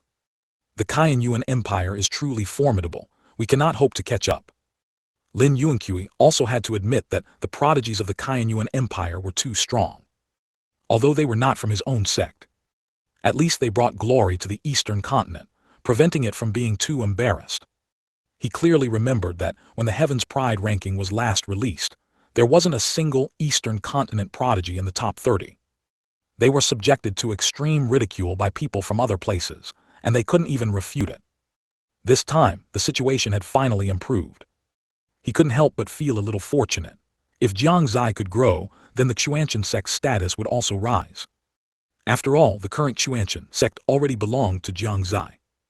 Lin Yuanqui also saw infinite possibilities in Jiang Zai. Otherwise, he would not have agreed to Jiang Zai's request back then. Not only these forces, but almost all forces who received the news looked at the ranking in disbelief. The most frequently mentioned name was the Kaiyuan Empire. Within the Haoran Sect, Jai Wuxuang was also carefully examining the Heaven's Pride ranking. However, he wasn't looking from top to bottom, but from bottom to top. This was more stimulating. After seeing each name, if the next name wasn't the one he wanted to see, he would slightly breathe a sigh of relief. In this way, he kept looking until he reached the 20th place, where he saw his daughter's name. His brow immediately furrowed. Yuer is only ranked 20th. Are the prodigies from other places really that strong? However, what made him feel fortunate was that, until now, he hadn't seen Jiang Xie's name. His heart grew increasingly expectant. He continued to look further down. 19th no. 18th also no. 16th still no. Jai Wuxuang gradually began to get excited. 12th. Yet. 9th. Yet. 6th. Yet. 3rd Su Zai. Finally, he saw Jiang Xie's name. Jai Wuxuang looked relieved, a proud smile on his face. As expected of my son-in-law Jai Wuxuang, this talent is truly strong. But that old scoundrel Su Wu must be beaming with joy now, right? To have 2 in the top 5. How old is that kid from the Jiang family? He even made it onto the Heaven's Pride ranking. This Heaven's Pride ranking truly surprised me. Putting away the scroll, Jai Wuxuang went into seclusion with a satisfied mood. He felt he needed to break through to the law realm as soon as possible. Otherwise, he was afraid he would be constantly suppressed by Su Wu. This was a result he did not want to see. Within the Great Yan Empire and the Red Cloud Empire, the atmosphere was incredibly heavy. Not only in the Imperial Palace, but outside the Imperial Palace as well. As the Heaven's Pride ranking spread, many people learned that the Yuan Empire had produced 2 prodigies ranked in the top 5. And their empires. The highest was only in the 40s. How could they compare? The most depressed were the emperors of the 2 nations. Their national strength was already not as strong as the Yuan Empire, and the only thing they could mock the other party about was their younger generation of disciples. But now, the appearance of the Heaven's Pride ranking was like a heavy slap to their faces. It was simply humiliating. They had always thought that their empire's prodigies could crush the Yuan Empire's prodigies, but it turned out to be a complete joke. They simply couldn't compare to the Yuan Empire. Both of them secretly cursed Su Wu in their hearts for not being human. He had hidden it so well that they were completely deceived. And at the border between the 2 great empires and the Yuan Empire, upon hearing this news, the morale of the soldiers plummeted. They had no desire to continue fighting the Yuan Empire. Their national strength couldn't compare, and now even their younger generation couldn't compare. How could they fight? They were simply being completely crushed. I knew it, the Lord of the East Tower would never disappoint us. The Lord of the East Tower is indeed formidable. I believe that 3rd place on the Heaven's Pride ranking is not the Lord of the East Tower's true strength. If he were to truly fight, 1st place would be no problem. Exactly, the Lord of the East Tower is the strongest. The Lord of the East Tower is my idol. Within the Yuan imperial capital in the East Tower, waves of excited voices erupted. Those were the sounds of the East Tower's members cheering excitedly after seeing the Heaven's Pride ranking. Several domain realm experts smiled, not stinting on their praise. The 2 genius youths looked on with eyes full of admiration. In fact, both of them had also made it onto the ranking. One ranked 95th and the other 98th. Both entered the top 100. If it weren't for their previous lack of cultivation resources and difficult lives leading to their current lower cultivation, their talent would have easily allowed them to reach the soul-forging realm. Their rankings would also surely have risen significantly. However, neither of them paid much attention to their own names. Their attention was entirely on Jiang Xie's name.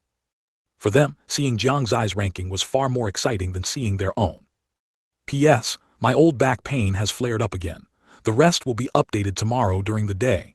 Also, I'd like to ask, does anyone have recommendations for comfortable chairs to sit on? Don't mention anything too expensive, I can't afford it. 178. Old Wu's anger. His tilde, oh my god.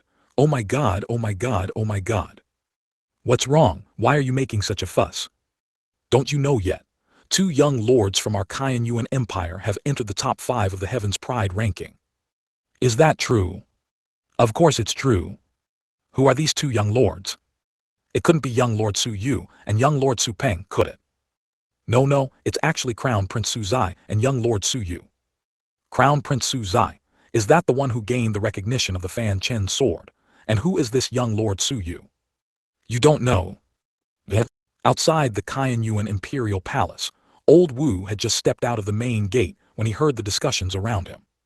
He heard many people saying that Jiang Xie was ranked third, and although he could feel their pride when they said it, for some reason, Jiang Xie not getting first place made him feel very uncomfortable. He had to see with his own eyes what rank Jiang Xie truly was. Soon, he arrived at the place in Qianyuan City specifically designated for posting announcements. However, that place was already completely surrounded by people, packed to the brim. Along with a tremendous clamor, people continuously surged in, with sounds of shock, curses, cries, and screams, everything imaginable. He even personally witnessed someone being pushed to the ground, and then subjected to a merciless trampling by a large group of people. Within mere tens of breaths, old Wu saw no fewer than 20 people being trampled underfoot by the crowd. If they were trampled like that, even if they didn't die, they would suffer severe injuries. Some with lower cultivation levels directly lost half their lives. This is too terrifying, old Wu couldn't help but exclaim. It's merely to check a ranking. Is it really necessary to be like this? Of course it's necessary. That's a ranking with the young lord's name on it. Old Wu's gaze sharpened, his fists clenched, and his eyes were incredibly resolute. 1 breath, 2 breaths, 3 breaths. Whoosh! After 3 breaths, old Wu suddenly charged forward. Like a wild bull charging recklessly. With his hands in front, he pushed aside the surrounding people one by one. Immediately after, a series of exclamations rang out. What's going on? Why am I flying? Who grabbed my brother? I said who grabbed my brother? So much strength he's directly crippled. It hurts so much. Who's pulling me? For a moment, there was nothing but wails and complaints. One person after another flew backward from the ground, and in the sky, there were only figures being thrown out. Anyone with a bit of strength would not come to this bulletin board to read these announcements. They all had their own channels for obtaining information. The crowd surrounding the bulletin board also did not expect that a divine power realm expert would come today and be so crude. Fortunately, he only threw people out and did not use too much strength. Otherwise, who knows how many people would have died. Hearing the shouts from behind, the people in front who were crowded around all turned their heads. Upon seeing the crude man charging towards them, everyone's expressions changed in unison, and they no longer cared about looking at the bulletin board. One by one, they fled in disarray. Old Wu ran and ran until he realized there was no one in front of him, so he scratched his head awkwardly, not understanding. How did the people who were just packed in suddenly disappear in a flash? How strange. He muttered softly, then looked up at the bulletin board. Heaven's Pride ranking, first Jiang Xie. Jiang, your mother's Xie, trash. Young lord will wipe you out sooner or later. What kind of nonsense, bah. Old Wu couldn't help but burst into curses after seeing just the first name. He even used the cursing words he learned from Jiang Xie, your mother. What kind of nonsense? Still Jiang Xie, you'll have enough when you meet the young lord. Second place Zhen Wudi. I'll go to your mother, idiot. Young lord will grind you to dust sooner or later. Old Wu was truly furious. These two stealing, Jiang Xie's first place was one thing. Their names were also more arrogant than the last. So much so that he used 2 cursing words he learned from Jiang Xie. Normally, he would never speak like that. But this time, he really couldn't hold it in. One Jiang Xie, one Zhen Wudi. Just looking at them made him annoyed. Damn Tianji Tower to actually rank the young lord third. Old Wu clenched his fists. If it weren't for his insufficient strength, he would definitely go and demand justice. Then he continued to look down. Xiao Yue is only ranked 20th. Miao Yan is only in the 40s. His young Lord Xiao Yi has also entered the Heaven's Pride ranking. Looking at Jiang Yi's name, old Wu clicked his tongue in wonder. After finishing, he prepared to leave. Just then a team of soldiers walked over, holding a piece of paper, which they directly posted on the bulletin board. Old Wu immediately turned back. Announcement: the Heaven's Pride ranking has been released. 2 young lords of our Qianyuan Empire have entered the top 5. To celebrate, a banquet will be held for all officials in the Imperial Palace tomorrow. At the same time, the people's taxes will be waived for 3 years. Old Wu didn't feel much. But after he read these few sentences, suddenly many figures appeared around him. What? Taxes waived for 3 years. Is that true? Long live Crown Prince Su Zai. Long live young Lord Su Yu. Yeah. Instantly, many people around him shouted out with excited expressions. It should be known that residents living in the Kaiyuan Empire had to pay some spirit stones every year. For some ordinary people, this was indeed a huge expense. Not only in the Kaiyuan Empire, but other empires were also the same. This waiver of taxes for 3 years was simply a huge blessing for them. So much so that they sincerely thanked Su Zai and Su Yu at this moment. 179. Old Wu is lost. At the same time, in the central area of the Saint Continent, inside a huge barrier was a mystical place.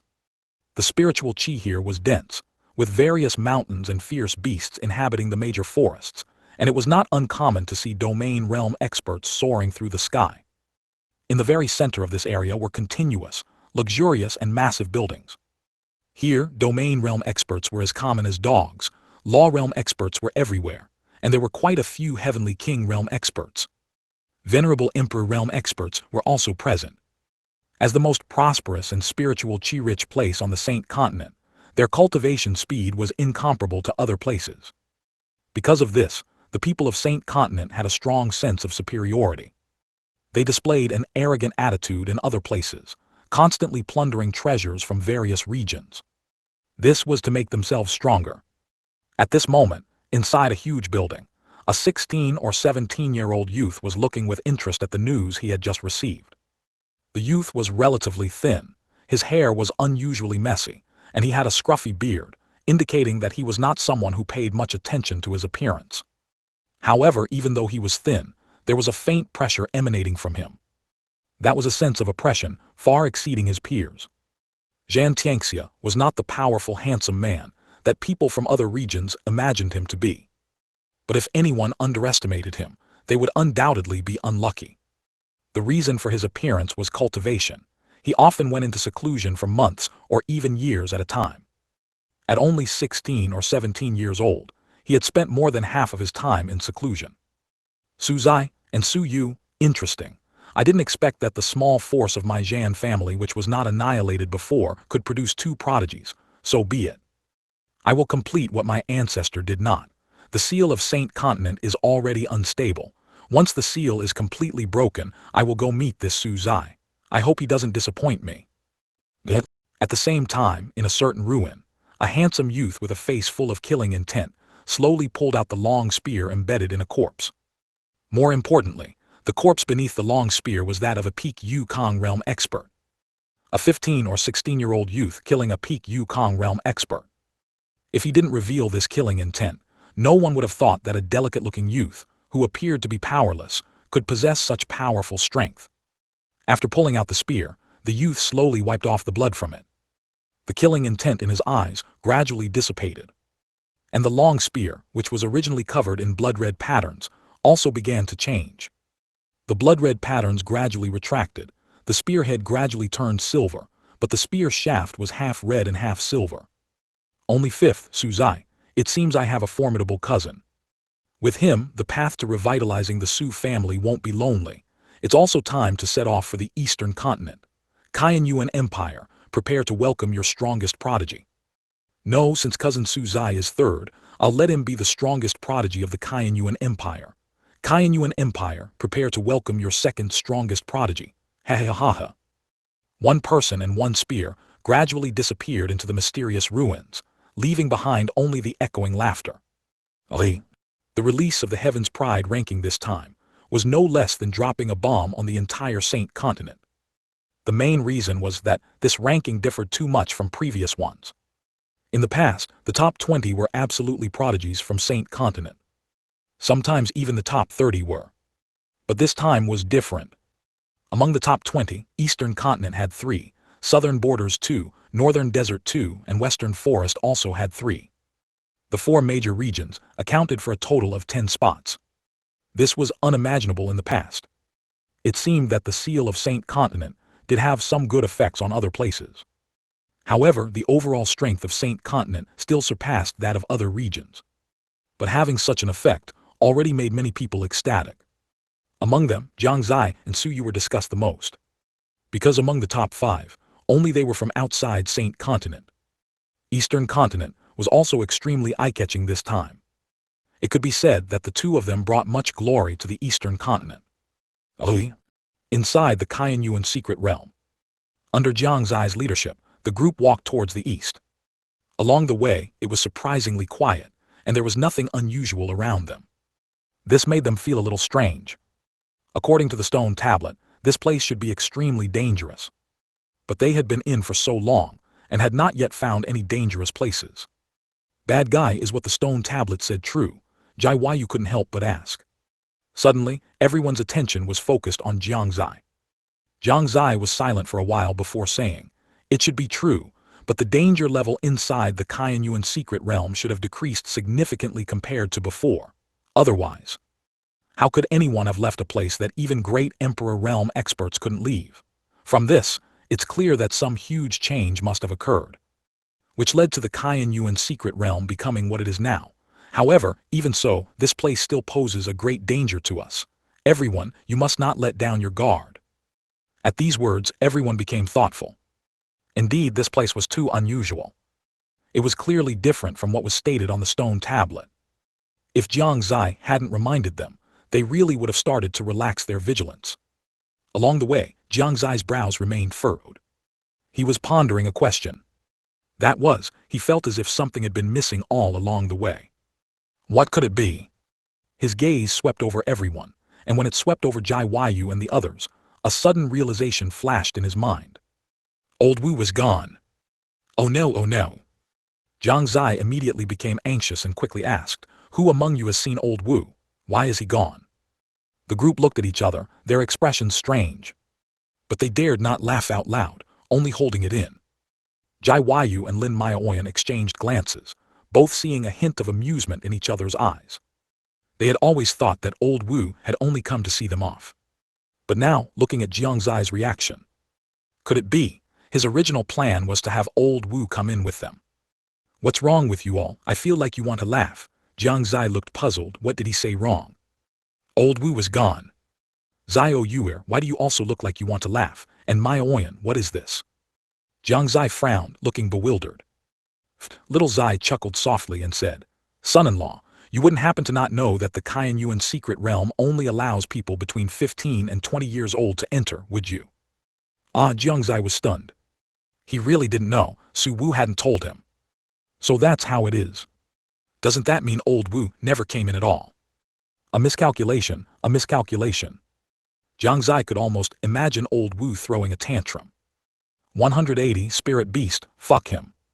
Cough cough, so that's how it is. Jiang Xie cleared his throat, feigning seriousness, then said, "Actually, I already knew. I was just checking if any of you didn't know. The result is very satisfying, it seems you all know." Not bad, not bad. Let's continue on our way. With that, Jiang Xie continued to walk forward. Everyone knew he was giving himself an out and they all chimed in. That's right, that's right. Crown Prince Su Xi was testing us. Let's continue on our way, let's continue on our way. Jiang quickly stepped forward, walked beside Jiang Xie, gently pinched him and whispered, "Idiot, how do you not know anything? You used to lecture me all the time when we were in the Jiang family." This just happened to be a blind spot for me." Jiang Xie pouted slightly. He couldn't help but recall that period of time. Because he couldn't cultivate, he had practically read every book in the Jiang family's library pavilion. He had also gained a preliminary understanding of the Shengyuan Continent. He was confident that he already knew the Shengyuan Continent like the back of his hand. As a result, later, when teaching Jiang to read and urging her to read, he had a strange sense of confidence. Jiang was often spanked by him because of this. However, in reality, the books in Haoran Sect, the Righteous Path's top sect in the Eastern Continent, were no fewer than those in the Jiang family, and most of them were more detailed than what the Jiang family recorded. As Haoran Sect's saintess, Jiang, though pampered since childhood, was not weak in terms of knowledge. Being supervised by Jiang Xie was only because she was very afraid of Jiang Xie at that time. Coupled with Jiang Xie's stern expression every time he asked a question, it was truly terrifying. This caused Jiang, despite knowing things clearly, to have her mind go blank. And Jiang Xie didn't give her much time, only 3 breaths to answer. Thus, Jai Yu was beaten on the palm countless times for nothing. Although it didn't hurt much, it was especially unfair. However, it was also a beautiful memory. A faint smile appeared on Jai Yu's face. Crown Prince, there seems to be movement ahead. Suddenly, a cry of surprise rang out, interrupting Jiang Xie's thoughts. He quickly snapped back to reality, looked around, and realized that they had unknowingly left the Wanbei forest's range. They had arrived in a thicket of bushes, where weeds grew rampant, and the surroundings were incredibly quiet. But Jiang Xie heard continuous roars. Everyone's nerves tightened. SHH. Jiang Xie made a shushing gesture, signaling them not to speak, then tiptoed to the front, pushed aside a bush and looked forward. At this sight, his pupils immediately contracted. Hundreds of meters away from them, there was a vast grassland. The grassland was covered with Yao beasts, no spirit beasts. Jiang Xie remembered the classification of Yao beast ranks he had seen. Yao beasts on the Shengyuan Continent are generally divided into these stages: Yao beast, spirit beast, demonic beast, vicious beast, and divine beast. Each designation also has 3 subranks. For example, a first-rank Yao beast corresponds to a human race's body-tempering realm. A second-rank Yao beast corresponds to human race's Ningyuan realm. And so on. A soul-forging realm is equivalent to a first-rank spirit beast. Spirit beasts have higher intelligence than Yao beasts. If Yao beasts only fight based on instinct, spirit beasts have developed a trace of intelligence. They are more rational. They were clearly different types of spirit beasts, yet they had no battle intent to fight each other at all. All their eyes were fixed on their location. Danger had indeed arrived. Jiang Xie thought to himself. Indeed, a temporary calm did not mean it would always be calm. Fortunately, he observed carefully, and found that the highest cultivation of these spirit beasts was only equivalent to a human race cultivator's divine power realm. And not many had reached this cultivation. The only trouble was the number of these spirit beasts, densely packed, roughly estimated to be tens of thousands. If it weren't for the Wanbei forest, Jiang Xie was confident he could pass through unharmed, but it would certainly not be that simple. At least he would have to use the power of Fanchen's sword once. However, in the Wanbei forest, he learned a great emperor law, although it was far from what a great emperor expert would use. But facing the current crisis, it made things much easier. Although dangerous, it had not reached the point of no return. Jiang Xie left the bush, turned to the crowd with a solemn expression, and said in a heavy tone, "It's a beast tide, tens of thousands of spirit beasts, and we've already been discovered." Hiss tilde tilde. As soon as these words came out, everyone immediately gasped. Tens of thousands of spirit beasts. If they were Yao beasts, then so be it, they wouldn't care. But they were spirit beasts, and tens of thousands of them. They were only about 100 people. How was this difference not more than tenfold? Then what are the cultivations of these spirit beasts? Su Han asked with a grave tone. This was also the question everyone was worried about. Most are equivalent to soul-forging realm cultivation. There are quite a few Yukong realm, and a few divine power realm as well, Jiang Xie said truthfully. The scene immediately fell silent. Everyone was quiet. Jiang Xie knew that for them, this was indeed no less than devastating news. Roar! In the distance, the roars of the spirit beasts continuously reached their ears. Some people had already started trembling. "Crown Prince, can't we just take a detour?" A tall, thin man spoke. His words immediately drew agreement from many others. "That's right, we can take a detour." Exactly, knowing there's danger, why don't we avoid it? Then there wouldn't be any problems at all. But gradually, they noticed that not only Jiang Xie, but Jai Yu, Lin Maioyan, Su Han, Su Yu, and Su Peng showed no excitement after hearing this suggestion. Have you ever thought that this Cayenne Yuan secret realm is inherently extremely dangerous? If we take a detour, there's no guarantee we won't encounter something even more dangerous than what's in front of us. Right now, we are not without the strength to fight, but what if we encounter something even more terrifying? What should we do? Jai Yu said expressionlessly. That was the point. This was also why Jiang Xie didn't suggest taking a detour. After all, compared to unknown dangers, the current crisis was easier to overcome. Exactly, don't forget, Crown Prince Suzai is still here. That's right, with Crown Prince Suzai here, what are we afraid of? What's more, I haven't even tested the power of the martial skill I just learned in the Wanbei forest yet. This is perfect for us to practice. Crown Prince Suzai, let's charge. Amazingly, as soon as Jiang Xie was mentioned, they immediately regained their fighting spirit. Their original slump was swept away. Everyone's face was filled with intense battle intent. Seeing this scene, Jiang Xie smiled. We cultivators should go against the current. Charge! If these spirit beasts dare to stare at us today, tomorrow they'll dare to pee on our heads. Let's get them. Jiang Xie roared, leading the charge. 181. This move is called Tremor. 4,000. Tens of thousands of spirit beasts, seeing a group of humans charging towards them, let out excited roars, their eyes filled with killing intent, and they too charged towards Jiang Xie and the others. For a time, smoke billowed everywhere. The deafening sound of spirit beasts trampling the ground kicked up clouds of dust, and even the ground trembled. Roars! Giant roars constantly emanated, but they did not cause the crowd to retreat. Watching Jiang Xie, who was at the very front and charging forward fearlessly, their confidence burned like a raging fire. Jiang Xie's gaze was sharp. From the information transmitted by the Fanchen sword, he knew that among these spirit beasts, there were about 3 with divine power realm cultivation. There were nearly 100 Yukong realm ones.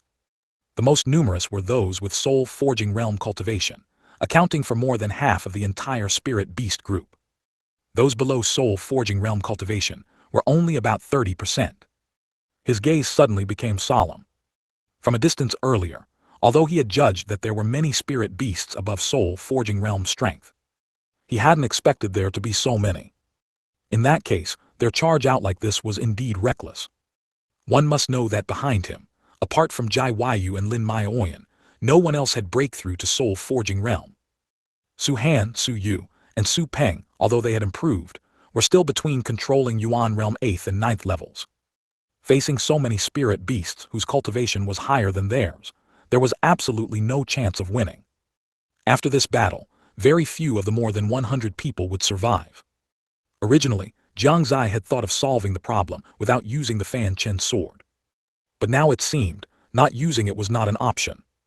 If he didn't use it, this trip would likely result in heavy losses. Of course, such enemies also didn't require the full power of the Fanchen sword. This power still needed to be saved for other crises. If there was a greater crisis later, and he couldn't use the power of the Fanchen sword, then it would be over. It wasn't that he was finished, but that everyone else was finished. After all, they didn't have his abnormal ability. Having understood this, Jiang Xie's gaze sharpened. Immediately after, everyone saw a huge fluctuation coming from the void realm. Waves of sword chi sounds echoed across the grassland. Everyone slowed their steps, looking at the void realm not far away with shocked expressions. Even those spirit beasts stopped in their tracks, looking up at the sky with vigilance. What is that? Someone pointed at the sky and exclaimed loudly. Why is there suddenly such a huge fluctuation? Someone was puzzled. Could it be that some treasure is appearing? Someone looked surprised and doubtful. If it's a crisis, then us. Some also looked afraid. At this moment, their expressions varied. But a hint of worry spread across everyone's faces. Only Lin Maioyan and Jai Waiyu stared blankly at the scene before them. This fluctuation. How similar it was to the fluctuation when Jiang Xie used the Fanchen sword before. Could it be? Thinking of this, Jai Waiyu's expression instantly changed. She hadn't forgotten the after effects of Jiang Xie using the Fanchen sword last time. He couldn't even stand steadily, and his body was extremely weak. If he used the Fanchen sword at this moment, wouldn't the subsequent journey be very dangerous? Jai Waiyu couldn't be sure she could protect Jiang Xie in the time to come. This place was full of unknown dangers. She was afraid that something might happen to Jiang Xie. So she directly rushed out and shouted loudly, "No. Using the Fanchen sword will make your body extremely weak. I won't allow you to use it." Her tone was incredibly anxious. Lin Maioyan also reacted at this moment and shouted loudly, "Young master, this action is inappropriate." As soon as their words were spoken, the people behind them were all stunned. At this moment, they finally understood. That was not the appearance of some treasure at all, nor was it the arrival of some crisis. Instead, it was Jiang Xie about to use the Fanchen sword. Fanchen sword, most people only knew its name but had never seen its true form. and very few people had seen the power of the Fanchen sword. At least, those of them in the Qianyuan Imperial Palace had never seen it. From the moment they knew Jiang Xie was the Fanchen sword master, they had wondered when they would get to witness Jiang Xie using the Fanchen sword. Now, seeing Jiang Xie about to use the Fanchen sword, they were naturally extremely excited.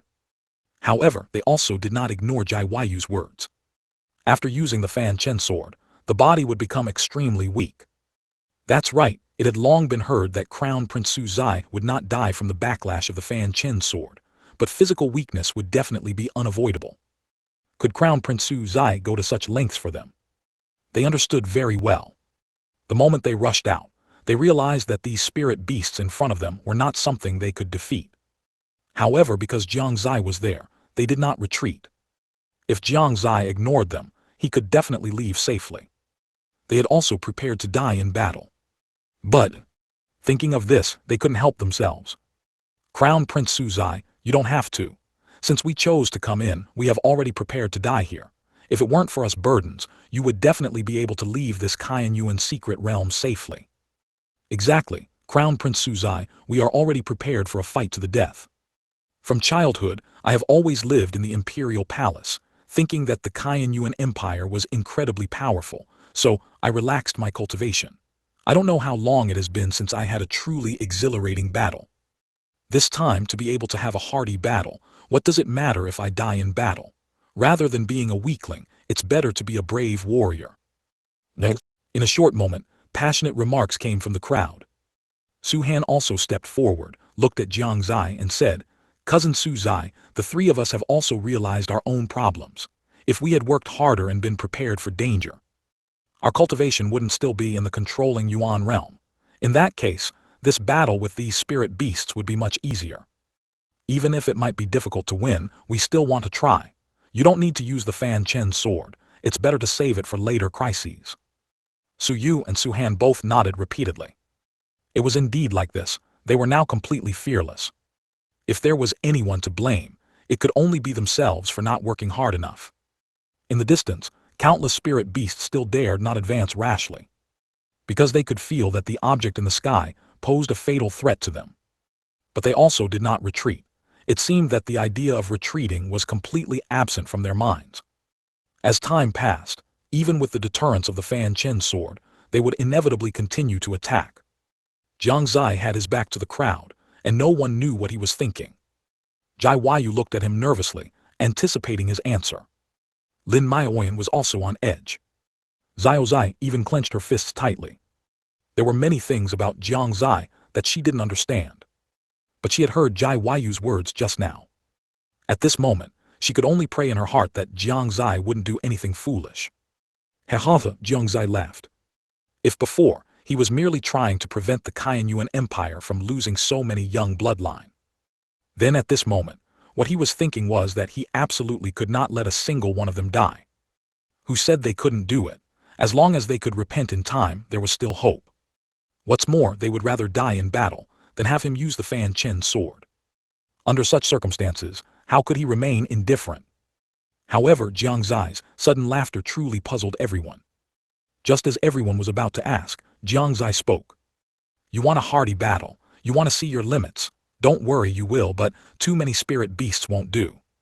At this point, a piercing sound suddenly came from the sky. It was as if something brittle had shattered. That was the sound of the void realm being broken. A seemingly ordinary sword flew out from within. The shattered void realm was also quickly repaired. It wasn't until the Fanchen sword appeared that the people of the Qianyuan Empire saw this legendary famous sword for the first time. It looked extremely ordinary, yet also extremely extraordinary. Like a paradox. Both ordinary and extraordinary. Just like ordinary people, there will also be a day of transformation. Is this the Fanchen sword? It looks like it has a mysterious feeling. Does anyone know what Crown Prince Su Zai meant just now? Listening to his meaning, it seems like he wants to clear out some spirit beasts. In that case, Crown Prince Su Zai's body should be fine, right? But they didn't understand, and could only turn their gaze towards Jai Yu. Jai Yu breathed a sigh of relief after hearing Jiang Xie's words. She knew that Jiang Xie wouldn't use all the power of the Fanchen sword. Because once he did, not a single spirit beast here would be left. This was beyond doubt. If any remained, it must mean Jiang Xie didn't use his full power. And if he didn't use his full power, it wouldn't have too much of an impact on his body. Seeing that Jiang Xie said nothing more, everyone finally understood completely. At the same time, it also made them breathe a sigh of relief. Their gazes once again turned towards Jiang Xie. They saw the Fanchen sword floating in the air for a while, then suddenly flying at extreme speed to Jiang Xie's feet, then carrying him into the air. "What is Crown Prince Suzai doing?" someone asked, puzzled. But no one answered his question, because no one knew his intention. Even Jiang watched Jiang Xie flying towards the spirit beast group with furrowed brows. The worry that had just subsided resurfaced in her heart. "Young miss, what is young master doing?" Zai couldn't help but ask from the side, her large eyes filled with confusion. Jiang shook her head helplessly. "I don't know either, but he should have a sense of proportion, right?" Even she herself wasn't sure about that statement. No one could predict what Jiang Xie would do. Sometimes normal, sometimes crazy. Roared. As Jiang Xie flew towards them, the spirit beasts roared even more fiercely. Each of them looked at Jiang Xie in the sky with fierce eyes, wishing they could tear him to shreds immediately. Jiang Xie didn't care. With the help of the Fanchen sword, he directly arrived at the very center of the spirit beast group. After observing for this period of time, he also discovered something unexpected. That was, although these spirit beasts were powerful, they didn't seem to possess any special attack methods. They relied solely on their physical body. Otherwise, they wouldn't just be staring so helplessly. Upon reaching the center of the spirit beast group, the corner of Jiang Xie's mouth curved into an arc. Immediately, he leaped down from the sword. He charged towards the ground, and at the same time, the Fanchen sword also came into his hand. He held the sword, its tip pointing downwards as he thrust it. A sharp sword chi emanated from his body, causing many spirit beasts to retreat a little. With a loud boom, Jiang Xie landed directly on the ground, and half of the Fanchen sword was inserted into the ground. Roared. At this moment, numerous spirit beasts madly rushed towards him. Jiang Xie loosened his right hand, and at the same time, slapped the sword hilt from top to bottom. He smiled faintly and said, "This sword, its name is Tremor." As soon as his words fell, the Fanchen sword began to vibrate violently. As it vibrated, dense cracks appeared within a radius of several hundred meters centered on Jiang Xie. The ground even sank a layer. The huge commotion almost caused the onlookers, not far away, to lose their footing. Each of them exerted some effort to stabilize themselves. They all stared dumbfounded at the scene before them. Subsequently, waves of sword chi emanated from the Fanchen sword, forming a ring that spread outwards. Countless spirit beasts were annihilated within this sword chi. Roared. Roars continued to emanate from all around. However, the difference was that the previous roars were full of might, while the current roars were full of fear. The sword chi was controlled very precisely, not reaching the area where the crowd was at all. As the master of the Fanchen sword, Jiang Xie's mastery of the Fanchen sword had reached an astonishing level. They could only watch helplessly as the spirit beasts they couldn't defeat were annihilated one by one before their eyes. They were stunned. Completely stunned. It could be said that in their 15 years in the imperial palace, they had never seen such a scene. Nor had they ever imagined that a peer could do something so outrageous. Soul-forging realm spirit beasts died in droves. Yukong realm Yao beasts didn't even last 3 breaths. As for those in the divine power realm, they were writhing in pain nearby. Tens of thousands of spirit beasts, in an instant, thousands were gone. The trembling of the ground prevented them from escaping quickly, and the crisscrossing sword chi sent their souls to the heavens. The scene before them also left everyone in a daze for a long time. Is this, the power of the Fanchen sword? Is this, Crown Prince Suzai's strength? Unimaginable, incredibly unimaginable. I'm convinced, I'm thoroughly convinced. So, there really are people who are so powerful at 15 or 16, so, we are so weak. At this moment in their eyes, Jiang Xie was like a heavenly god descending, radiating a light that made people worship him. Jiang was stunned, her eyes filled with joy. This was the man who could captivate her. Lin Maioyan was also stunned. No matter when, the shock Jiang Xie brought her was immense. Xiao Zai was even more full of adoration, her face filled with excitement, almost shouting words like, "Young master is a god." Clearly, the current Jiang Xie had no time to pay attention to them, because he felt like spitting blood again. 182. Jiang Fingliu wants to attend the banquet. 4200. Jiang Xie tried his best to hold it in. After all, it would be too embarrassing to cough up blood after finally getting to act cool. Although he wasn't seriously injured, it certainly damaged his image. Unfortunately, he couldn't hold it back. He just felt his throat itching, and he couldn't resist. Cough, cough. After 2 coughs, a trace of fresh blood oozed from the corner of his mouth. Even though he quickly wiped away the bloodstain from the corner of his mouth, it still couldn't be avoided from being discovered. Someone immediately exclaimed, "Did young Master Su Zai cough up blood just now? He isn't injured, is he?" "I saw it too. He even coughed up blood. This attack must have consumed a lot of young Master Su Zai's power. It's really worrying." "Is Su Zai my cousin all right?" Su Han looked worried. Su Yu also said, "I don't think the situation is very optimistic. Should we go up and help?" Su Peng had already clenched his fists, although he didn't have a good impression of Jiang Xie at first. But after realizing that he was not Jiang Zai's opponent, his dissatisfaction with Jiang Xie disappeared a lot. Now seeing Jiang Xie go to such lengths for them, he already regarded him as a true brother, and he couldn't help but admire him a little. As soon as he spoke, many people began to rub their fists. The only ones who could remain calm were Jai Waiyu, Lin Maioyan, and Xiao Zai. Seeing that they really wanted to rush over, Jai Waiyu was also a little moved. Rather, she had long wanted to go up and help Jiang Xie. But she was afraid of ruining Jiang Zai's plans, so she could only inquire him with her eyes. Jiang Xie smiled faintly at her, then slowly shook his head. Jai Waiyu's eyes flashed. Although she wanted to step forward, she still chose to listen to Jiang Xie. She then said, "I know you are very anxious, but don't be anxious yet. His vomiting blood is an old problem and has no effect on his body. When he needs us, he will speak." "Is that true?" Su Han was still a little unconvinced. "He's coughing up blood, how could he be fine?" The others also didn't believe it. Lin Maioyan stared intently at Jiang Xie, ready to strike at any moment, but she also did not forget to say, "Don't worry, Miss Jai is telling the truth. That is indeed young master's old problem. It's true, the son-in-law occasionally coughs up blood," Xiao Zai also explained. Only then did everyone believe, about 80%. Their gazes once again turned towards Jiang Xie, constantly observing his movements, ready to act immediately if anything seemed amiss. The Yao beasts were still decreasing, at an extremely fast rate. The trembling of the earth continued, and the sword chi still raged. The sight made everyone unable to look away. The more they watched, the more shocked they felt. At the same time, it further inspired their determination to cultivate.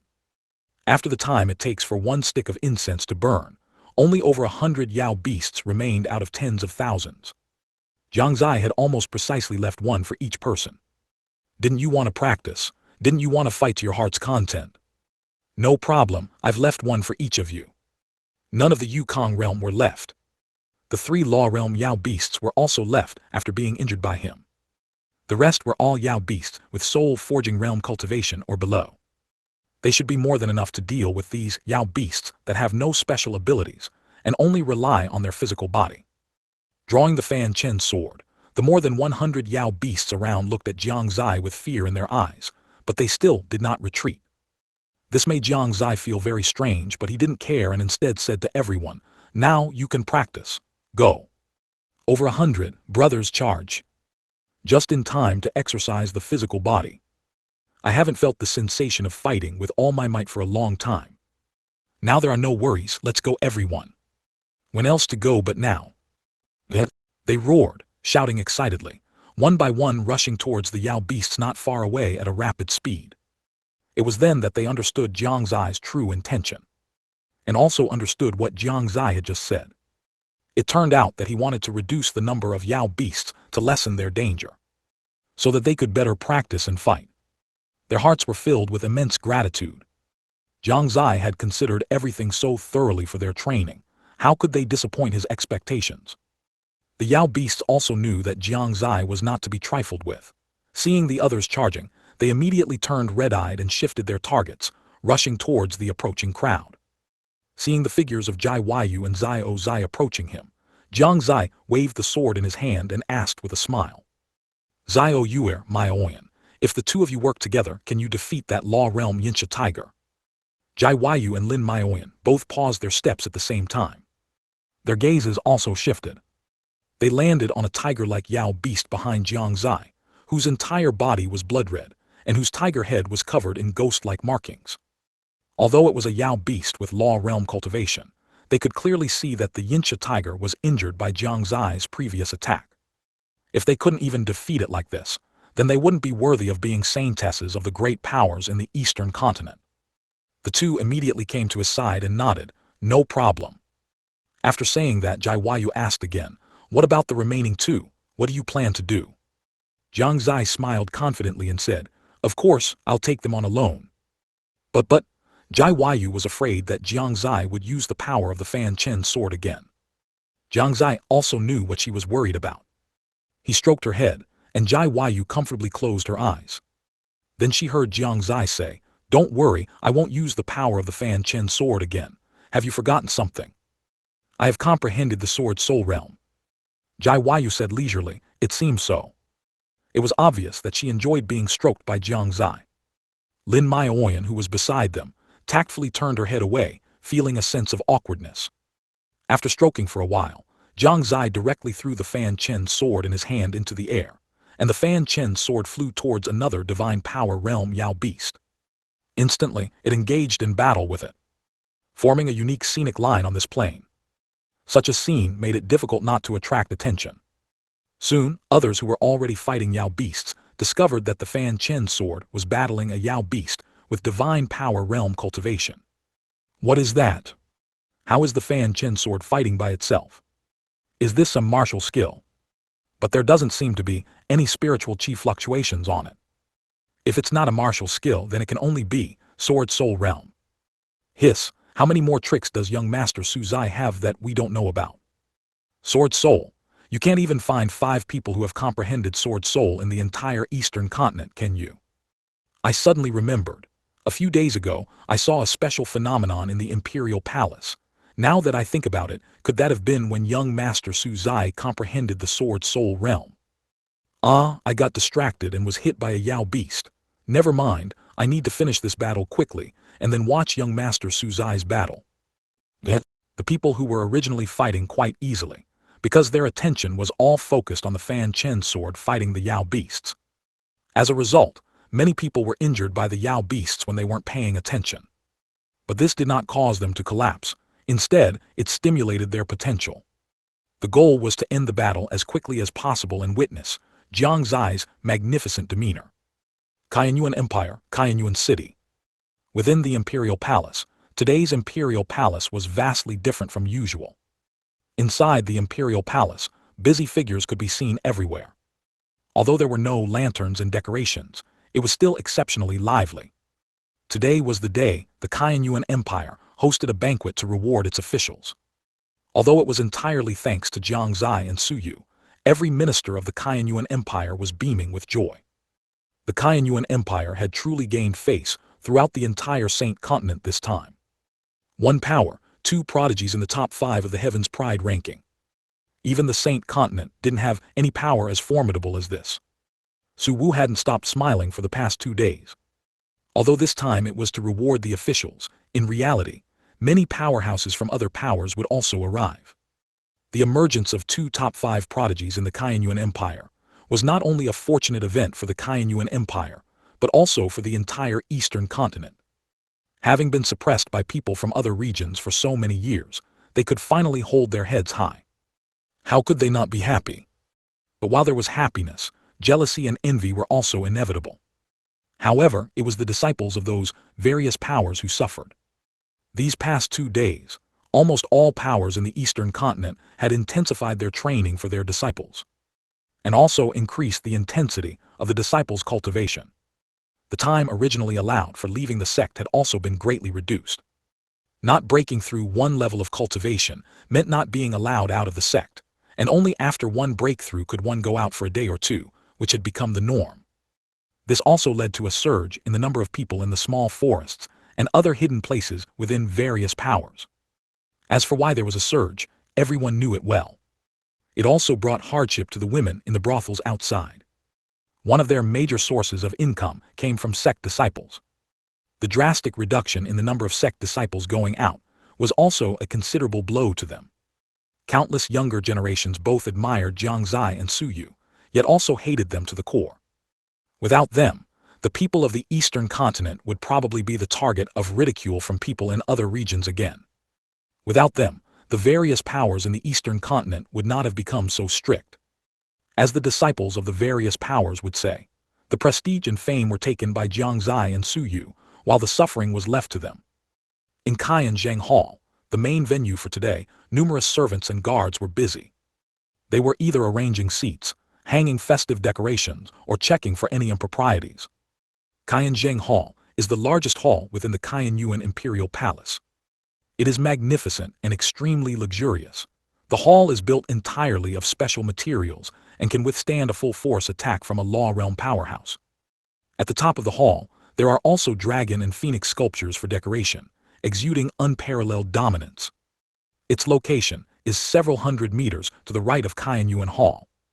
It is the place where the Qianyuan Empire receives guests and hosts banquets, and its interior can accommodate nearly 10,000 people.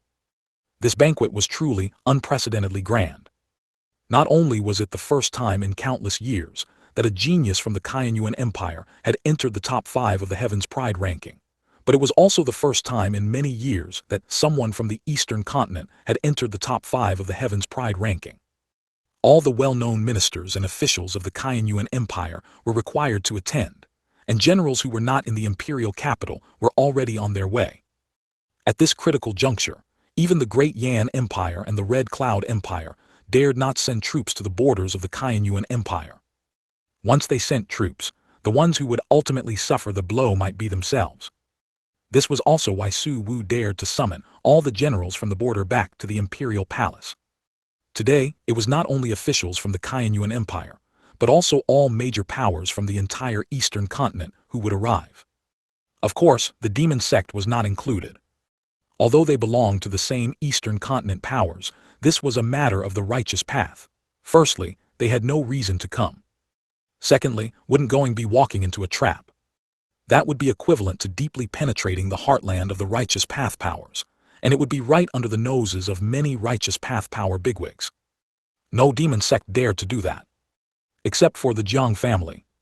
A banquet held because of his son, with various Eastern Continent bigwigs gathered. How could Jiang Fingliu not go? At this moment, inside the Jiang family, Su Jiru looked at Jiang Fingliu with a worried expression and couldn't help but persuade him. Fingliu, why don't you not go? There are many powerhouses from the righteous path powers gathered there. If you, with your demonic path identity, go alone, it's inevitable that something unexpected will happen. Exactly, Lord Family Head, please think twice. This is not a joke. Besides, our Jiang family has no connection with the Qianyuan Empire. There's no need to go attend this banquet. Lord Family Head, this trip is truly dangerous. Please consider it carefully. What does the Qianyuan Empire's banquet have to do with our Jiang family? Family Head, don't be foolish. A group of Jiang family elders also advised him one after another. Hearing their words, the gazes of both Jiang Fingliu and Su Jiru changed slightly. Indeed, in their eyes, the Jiang family had no relation to the Qianyuan Empire. The only connection was probably that the Jiang family was within the territory of the Qianyuan Empire. When Su Jiru married him, the Qianyuan Empire had no reaction, and Su Jiru did not show her true face to others. The Jiang family elders had always thought that Su Jiru was from some small family. Even the name Su Jiru was fake. Her real name should be Su Yan. The direct line of the Su family, good at using single-character names. Don't worry, all you elders. Jiang Fingliu waved his hand, signaling everyone not to get agitated, and then found an excuse and said, "Don't worry, everyone, I have a few friends there, nothing will happen." No, what if something happens? Exactly, we can't let you take this risk. The elders' attitude remained firm. They simply wouldn't allow Jiang Fingliu to go. This gave Jiang Fingliu a headache. He really wanted to go. Not only because the banquet was held due to Jiang Xie. More importantly, he wanted to see how Jiang Xie was living in the imperial palace, whether he was being bullied. Whether he was looked down upon, whether he was injured, whether he had lost weight, and so on and so forth. Don't look at how calm he is now, in fact. He was very worried. Just as he didn't know what to do, Suzhiro stepped forward. She directly pushed Jiang Xie into the room. Then she smiled at the elders and said, "Don't worry, all you elders, I will strictly supervise Xie and definitely not let him go out." This. The elders looked at each other. Although they were still a little worried, seeing Suzhiro's demeanor just now, it was clear that she didn't want Jiang Xie to go out. Finally, they nodded. "Since that's the case, then I'll trouble Jiru to keep an eye on Xie. Then we'll leave him to you. You absolutely must not let him go out. You must supervise him strictly. Is the Kaiyuan Empire a place to go? What nonsense." At this moment, the elders, in their capacity as elders, exhorted Suzhiro to strictly supervise Jiang Xie. 183, arriving one after another 4,000. Suzhiro smiled and agreed to each of them. Only after the elders left did she walk towards her room. The smile on her face instantly turned cold. With a bang, she kicked the door open. The sound startled Jiang Xie. He wiped the sweat from his forehead and asked weakly, "What's wrong?" However, the next moment, his ear was pinched. "Ow, ow, ow," Jiang Xie grimaced. "Jiang Xie, are you getting bold? Do you really not know what's happening in Kaiyuan Empire tonight? And you still want to go to the Imperial Palace alone?" Suzhiro was furious. If anyone wanted to go to Kaiyuan Empire, she wanted to go more than Jiang Xie, but she held back. Jiang Xie actually wanted to go too. Was that a place he could just go? She didn't want anything to happen to Jiang Xie. "Jiru, don't worry, I know what I'm doing," Jiang Xie explained. "Knowing what you're doing, what do you know? Tell me." Suzhiro finally released his ear and walked over to sit down. "Look, although this trip is dangerous, isn't father-in-law there? Besides, have you forgotten the two people who came to deliver the message last time?" Suzhiro raised an eyebrow, not answering him, but instead asked, "Are you so sure my imperial father won't make things difficult for you? This is all thanks to Zier's favor." And so, Jiang Xie explained for a long time, repeatedly promising not to act recklessly. After much coaxing and persistence, he finally got Suzhiro to agree to his request. Before he left, Suzhiro gave him a recording stone, telling him to record everything that happened. Jiang Xie readily agreed, made some simple preparations, and then secretly left the Jiang family. Jiang Xie dared to go to Kaiyuan Empire alone at this time for a reason. You say he wasn't afraid of the righteous path forces powerhouses. He was afraid, of course he was afraid. Although what the Jiang family did was much better compared to other demon sect, it still bore the title of one of the 3 strongest demon sect in the Eastern Continent. If the Jiang family old ancestor hadn't been framed back then, the Jiang family wouldn't be a demonic path, but a righteous path. Although he was afraid, Jiang Xie was not without confidence. He believed in his own son, Jiang Xie. From the last time 2 different domain realm powerhouses came to the Jiang family to deliver messages, he knew that Jiang Xie must have accomplished something in Kaiyuan Imperial City. In that case, his trip would be without incident. Even if he was truly surrounded by powerhouses from various forces, he believed that Su Wu would not remain indifferent. If he couldn't win, he would run. Time passed bit by bit. Generals and officials from all over Kaiyuan Empire arrived at the Imperial Palace, one after another. Outside Kaiyuan Imperial City and the Imperial Palace, teams of soldiers stood in several rows, respectfully positioned on both sides of the main gate. Continuous, earth-shattering sounds emanated. "Welcome General Feiyun back to the Imperial City. Welcome Xiaoya, Marquis back to the Imperial City. Welcome General Zhenbei back to the Imperial City. Welcome General Huayuan back to the Imperial City." Their voices were filled with excitement and pride. Within Kaiyuan Imperial City, almost everyone could hear those shouts. Countless people watched excitedly from both sides of the city roads. They shouted and cheered. Even if this banquet wasn't for them. But just the exemption of 3 years of taxes was enough to make them incredibly excited. Not to mention being able to see so many important figures return. Teams of people continuously poured in from outside the city gate. They wore sturdy armor and rode on spirit beast black demon warhorses, exuding great power. Looking at the dense crowds around them and the incredibly familiar scene, they couldn't help but feel a little dazed. They hadn't expected to be able to return to the imperial palace.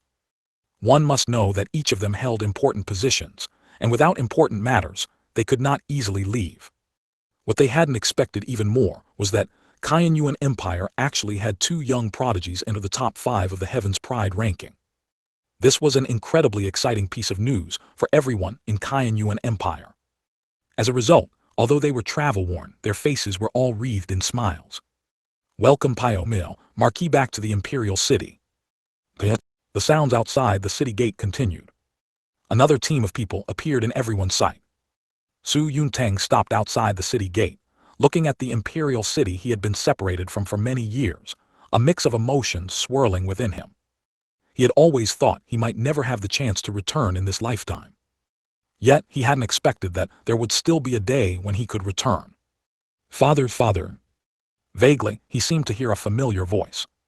The moment his gaze shifted, a young figure gradually became clear in his eyes.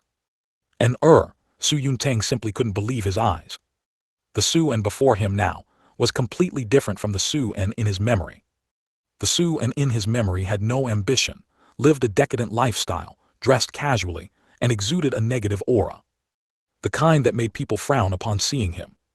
But now, his clothes were neat, clean, and fresh. His attire was appropriate, and he wore a smile with a cheerful expression. He truly looked like a young master from a noble family. Good, very good. Su Yuntang was incredibly excited, and quickly rode his black demon warhorse forward. Along the way, he occasionally heard people discussing.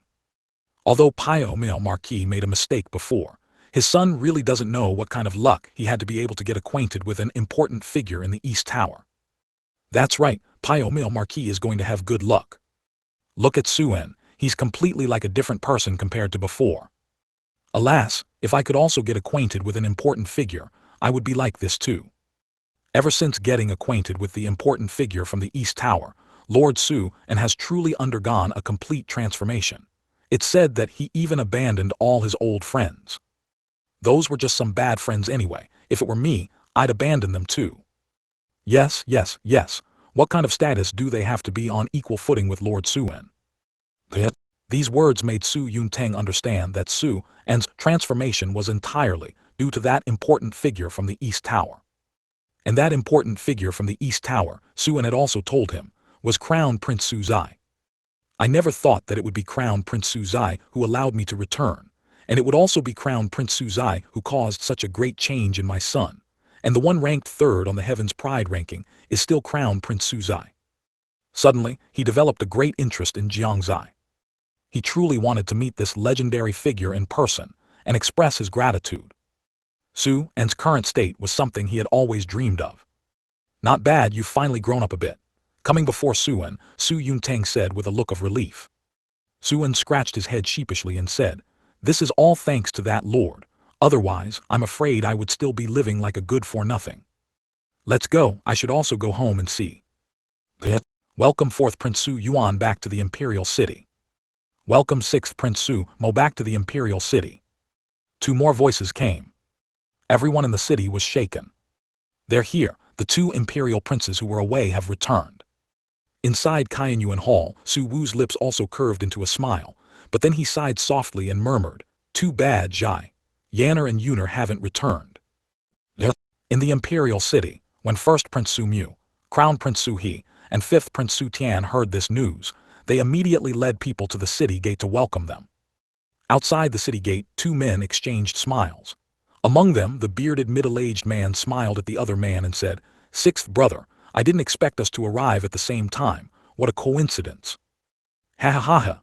The other younger, more refined man also smiled slightly and said, "Of course, I can't lose to anyone, especially 4th brother. I've lost enough when I was little. You 2 are really good at timing." Ha ha ha ha, 4th brother, 6th brother, stop chatting. Imperial father is probably getting impatient. It's rare for us brothers to gather, so we should cherish the time. Su Mu and the other 2 also arrived at this time, teasing them. Su Yuan and Su Mo exchanged smiles, and directly entered the city gate. "Big brother, you seem to have aged a lot. 3rd brother, why are you so haggard too?" HMPH, it's all because of that good-for-nothing kid at home, so annoying. My one is the same, worried sick, how can I not be haggard? Ha ha ha ha, so that's it. What's the big deal?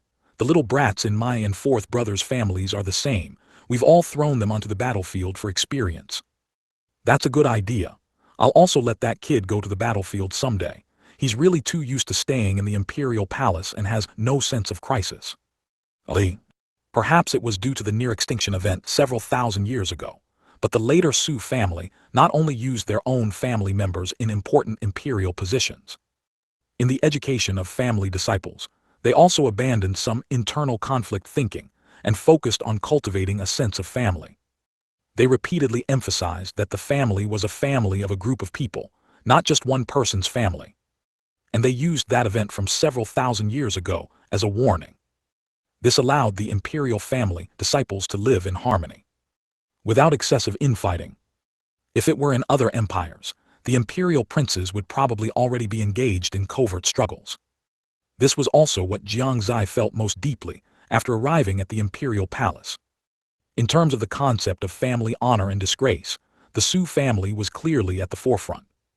Just like this banquet, its purpose was to enhance the sense of honor among the people of Shengyuan Empire and the members of the Su family. It was also to intimidate other forces.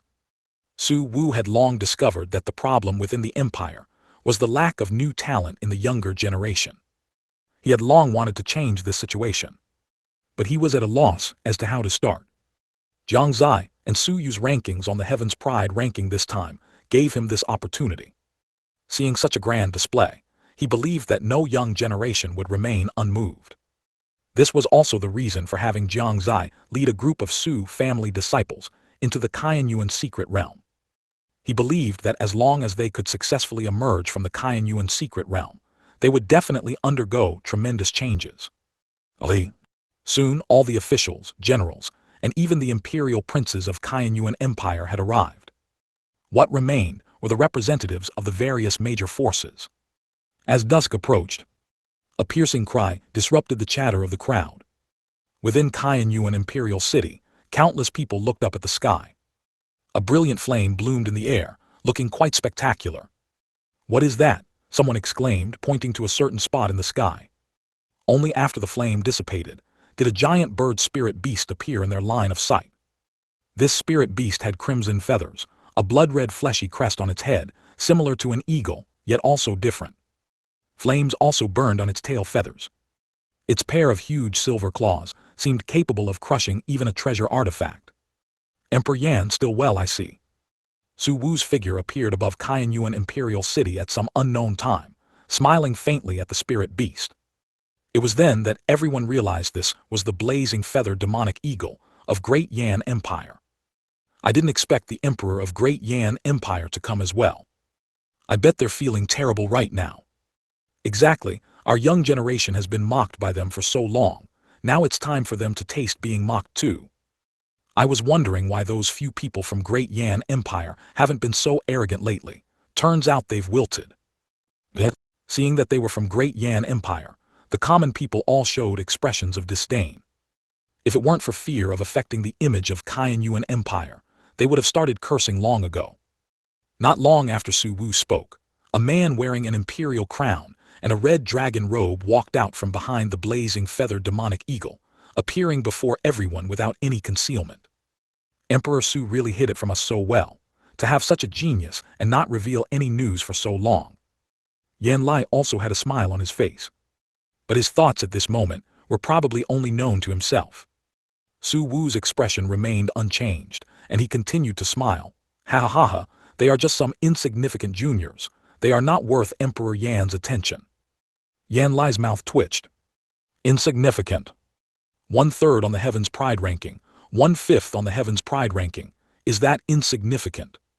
If these were insignificant, then what were those in his own empire? Were they unwanted trash?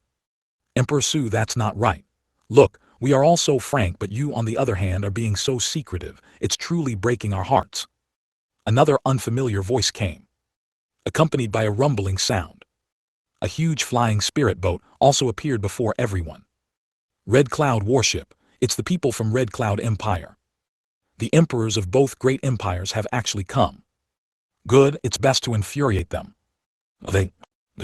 Looking at the middle-aged man in a green robe with dragon patterns who walked out from the spirit boat, Suwu shook his head slightly and said, Emperor Kai, your words are too much. When were you ever frank? It's just that the geniuses you hid are not as good as the geniuses of my Yuan empire. The two emperors were speechless for a moment. Indeed, what they revealed on the surface were not their strongest geniuses. The ones they hid were. But what they didn't expect was that even their hidden geniuses couldn't defeat the geniuses of Yuan empire. They didn't even make it into the top 20. This made them incredibly frustrated, feeling as if all their efforts had been for naught. They were so angry that neither of them had slept well these past few days. 184. The big guys are all here, you really dare to come. 4100. Since you're here, come in. Suwu said no more and directly allowed the two to enter. The two also understood that no matter how much they said now, it wouldn't change the fact that the Yuan empire had two prodigies ranked in the top 5 of the Heaven's Pride ranking. So they stopped speaking and descended from their carriages one after another, entering the Yuan imperial city. Suwu wasn't afraid of them playing any tricks. This was his territory now, and they wouldn't be allowed to act wild. From the beginning, except for a few, most of the officials and generals who entered the city did not go to the imperial palace immediately. Instead, they came to the city wall to see who else would arrive. Seeing the two sovereigns of enemy empires enter the city alone, many generals almost rushed out directly. However, they managed to hold back. Even if the two sovereigns were in the Yuan imperial city, they couldn't make a move. Damn it, we can only watch helplessly. General Zhenbei, please bear with it. Today is not the time to act on impulse. Although we can't attack them, haven't you seen their expressions? This time, our Yuan empire has severely struck them. Indeed, they must be extremely uncomfortable right now. HMPH, they got off easy. SHH, why are they coming over here? As the generals conversed, they noticed that the two sovereigns of the Great Yan Empire and the Red Cloud Empire, who were about to head to the imperial palace, had actually turned back. And they were also coming towards the city wall. For a moment, they even suspected that their voices had been overheard by the two of them. However, the two merely glanced at them indifferently before turning their gaze to outside the city. Inside the city, the common people stretched their necks and widened their eyes, looking towards the city gate.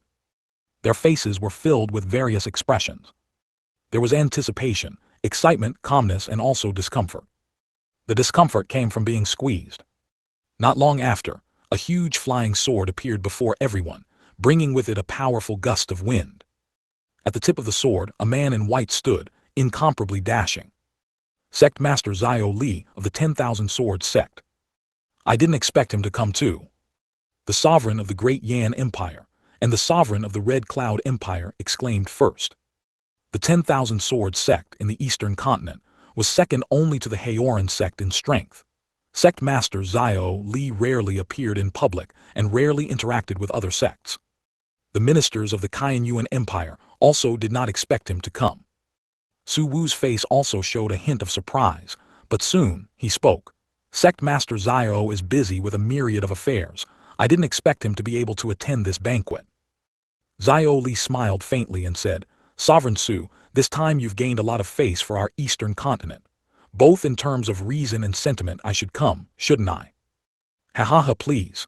Suwu laughed heartily and invited him into the city. Zio Li did not enter the city but leaped, landing directly on the city wall.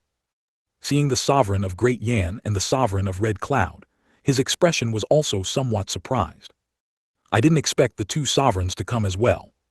Sect Master Zio's demeanor is truly as captivating as ever.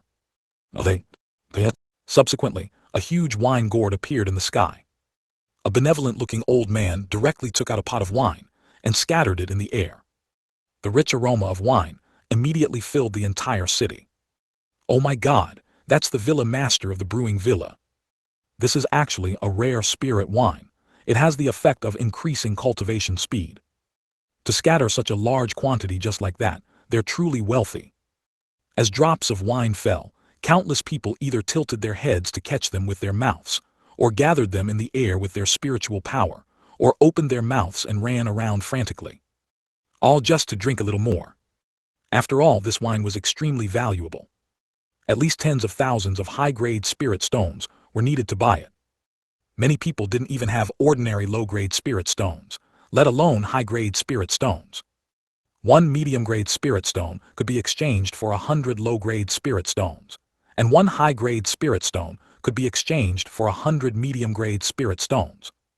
It's worth mentioning that the East Tower's charging standard has always been low-grade spirit stones.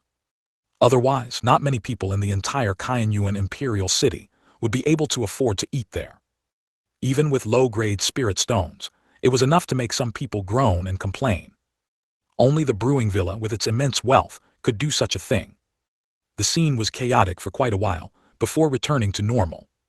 Sometimes Su Wu couldn't help but feel envious. The brewing villa, solely by brewing wine, could become a top-tier force in the Eastern Continent, and its financial power far surpassed other forces. However, although their financial power was much stronger than other forces, and their spirit wine was plentiful, the cultivation of the disciples within the brewing villa was not significantly different from that of other major forces. This point was truly perplexing. Su Wu really wanted to see the brewing villa's brewing treasure manual, but unfortunately, the brewing villa's strongest manual would not be easily shown to others.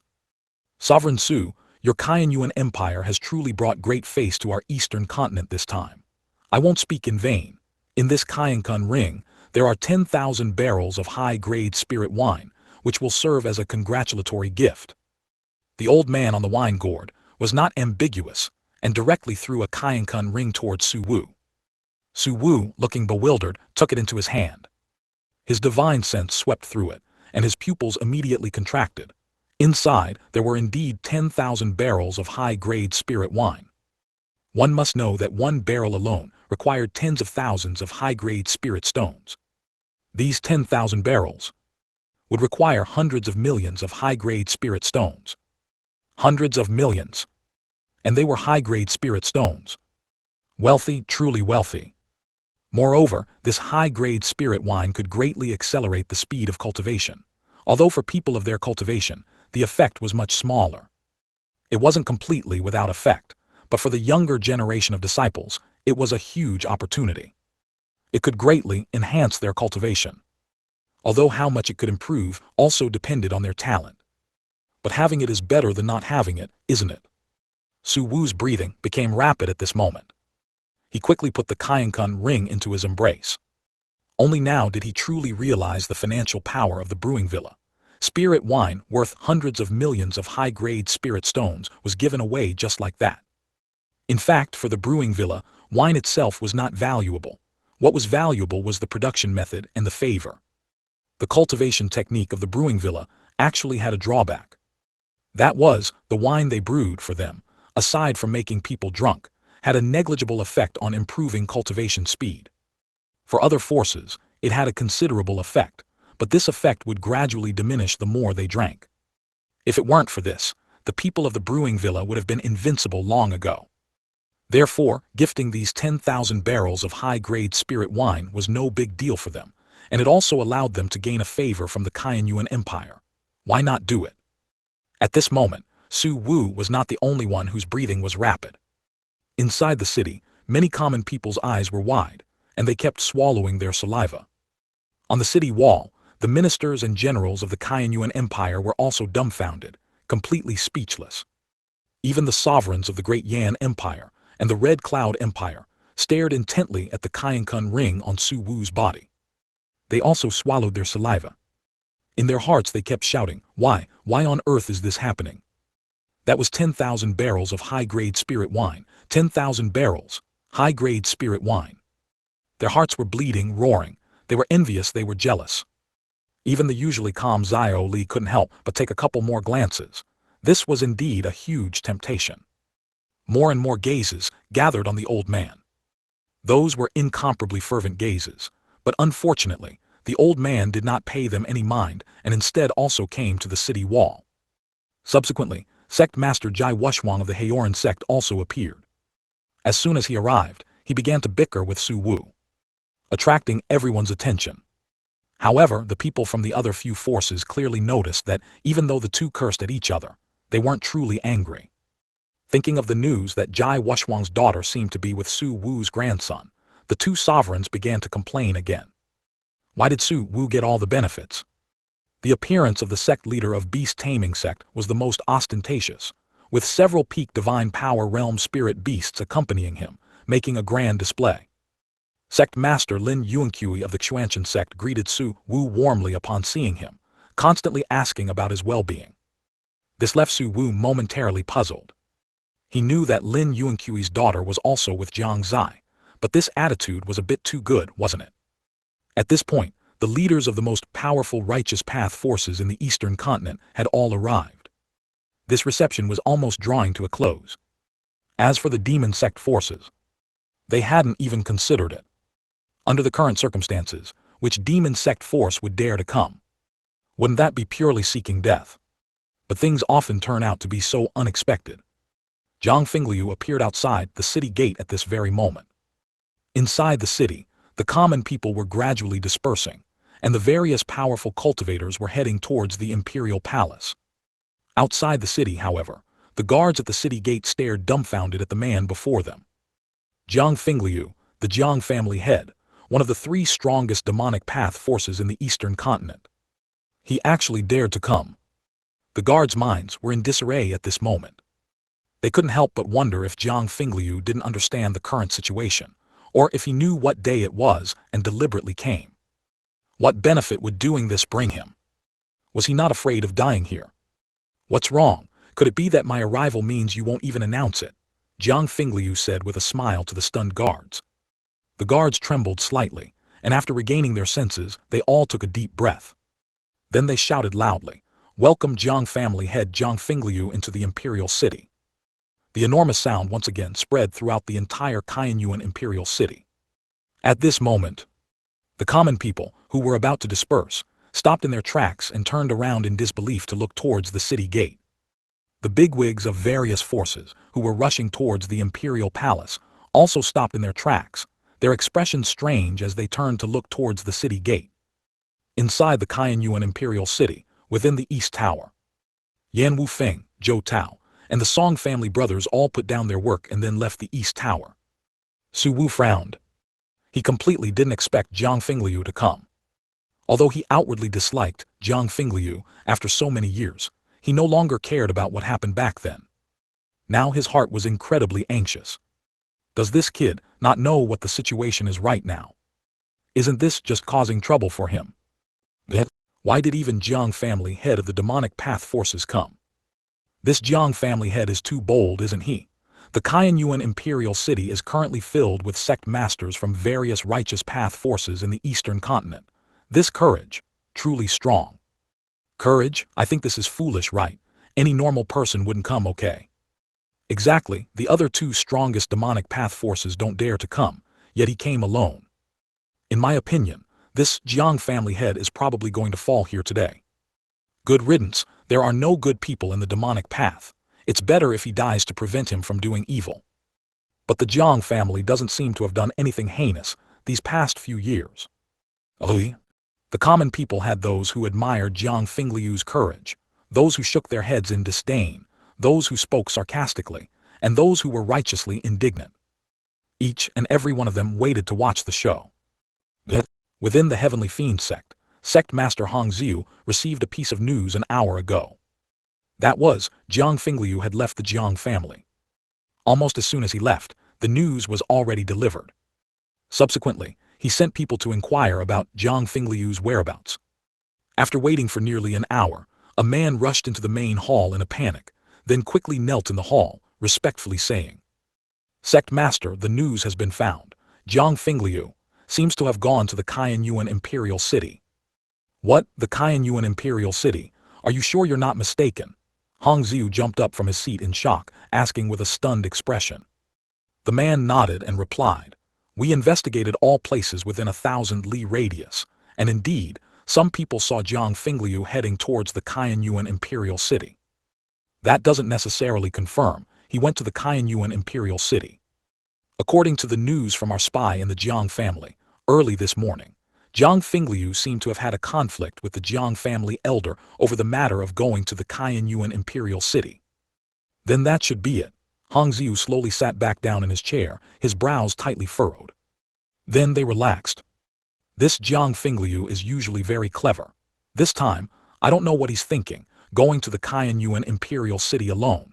Is today's Qianyuan Imperial City a place where our demonic path forces can go? It seems that Jiang Fingliu is likely not coming back this time. The Jiang family. Hongzhu didn't know what he thought of, and a smile appeared at the corner of his mouth. At the same time, in a blood-red hall somewhere in the Blood Demon Sect, Zhu Tian also received this news. He threw away the corpse of a cultivator whose neck had been bitten off, then wiped the blood from the corner of his mouth, letting out a cackling laugh. Jiang Fingliu, oh Jiang Fingliu, if you seek death yourself, don't blame me for taking the Jiang family into my possession. I am Jiang Fingliu. Today's banquet in the Qianyuan Empire is a great fortune for the Eastern Continent. Sovereign Su wouldn't blame me for coming uninvited, would he? Standing outside the city gate, Jiang Fingliu looked at everyone with a smiling face. If you asked if he was flustered, of course he was. But he still trusted Jiang Xie otherwise. After returning, he would teach Jiang Xie a lesson. No, Jiang Xie wasn't here, so he would teach Jiang Yi a lesson. In the Jiang family, a certain chubby boy suddenly shivered and couldn't help but ask, "Mommy, what if Daddy hits Jiang Yi?" Sujiro stroked his head and said gently, "Don't worry, if he dares to hit Jiang Yi, Mommy will beat him until he can't get out of bed. Yay, Mommy must hit him hard." Thus, the chubby boy finally felt a little more secure. 185. We must win people over with virtue, and not bully the minority with our numbers. Isn't that the Jiang family head? This is truly rare. The sect leader of Beast Taming Sect looked at Jiang Fingliu with a strange smile. The emperors of the other three great empires also had peculiar expressions. Although the righteous path and demonic path forces in Eastern Continent were relatively harmonious at the moment, the righteous path and demonic path were still at odds with each other. It just so happened that the leaders of several of Eastern Continent's largest righteous path forces were gathered here. Jiang Fingliu dared to come alone. Even though they were all leaders of major forces, they still had to admire Fingliu's courage. With such a great opportunity, how could they let it slip away? The sect leader of Beast Taming Sect was a rugged-looking middle-aged man with a very bad temper. He immediately summoned a horned blood ox with a cultivation equivalent to the divine power realm peak. As soon as this spirit beast appeared, its gaze locked onto Jiang Fingliu. Regardless of whether it was a Yao beast, spirit beast, or other demonic beast, its strength was considerably greater than that of a human at the same realm. This was a difference in physique. Therefore, even if this horned blood ox, comparable to a divine power realm peak, fought a human of the domain realm, it would most likely not fall into a disadvantage. However, against a peak expert like Jiang Fingliu in the domain realm, it was still a step behind. But the cultivation of Chu Kuang, the sect leader of Beast Taming Sect, was also domain realm peak. If they were to fight, Jiang Fingliu wouldn't gain any advantage. Jiang Fingliu was not afraid. If it was just Chu Kuang alone, it wouldn't be enough to make him perish here. The key was to see the actions of the others. The atmosphere instantly became murderous. Countless commoners stared intently at the scene before them. In their hearts, however, they were all guessing whether a fight would break out. And if it did, whether Jiang Fingliu would be able to leave Qianyuan Imperial City. No one spoke, as if they had fallen into a state of balance. There was only the soft sound of a gentle breeze passing by. Jiang Fingliu alone met the gazes of several people without fear. No one knew what they were thinking. Just like Chu Kuang, he completely failed to understand why only he had spoken. And the others seemed to be silently watching the show from the sidelines. Finally, after the time it takes for an incense stick to burn, he couldn't hold back anymore. He turned directly and asked, "Why are none of you reacting? The demonic path Jiang family head has come here alone. Such a great opportunity and you are all indifferent." He was very puzzled and confused. Normally, they would all clamor about how to deal with the demonic path, but when the opportunity truly arose, they all fell silent. They didn't even react at all. Could it be that they had all become forces like the Shengyuan Sect? One thing on the surface, another behind their backs, and yet another in private. His words were full of doubt. And it also made the commoners in the city react one after another. That's right. Why had the time it takes for an incense stick to burn passed, and no one from the other forces had expressed an opinion. Not only had they not expressed an opinion, they hadn't even made a single move. Isn't Jiang Xie from the demonic path? Isn't this a great opportunity? What are they waiting for? Or are they afraid of Jiang Xie? But how could that be? He is only one person. Chu Kuang was confused, and they were even more confused. This was completely different from the scene they had imagined. What exactly happened? Could it be that the Jiang family was not actually from the demonic path? Or had Jiang Xie reached some kind of special agreement with the other righteous path forces? To be honest, if Chu Kuang hadn't still been acting normally, they would have really suspected that the scene before them was a play. This was too fake. Actually, Jiang Xie was also quite surprised. He had originally thought that at least 2 or 3 people would come to denounce him. But he didn't expect there to be only one.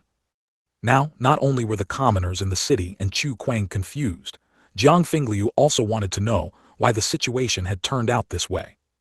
Let alone them. Even the sect masters of the other forces who hadn't spoken were very puzzled. Shouldn't you explain yourselves? Chu Kuang swept his gaze over the others and asked in a cold tone.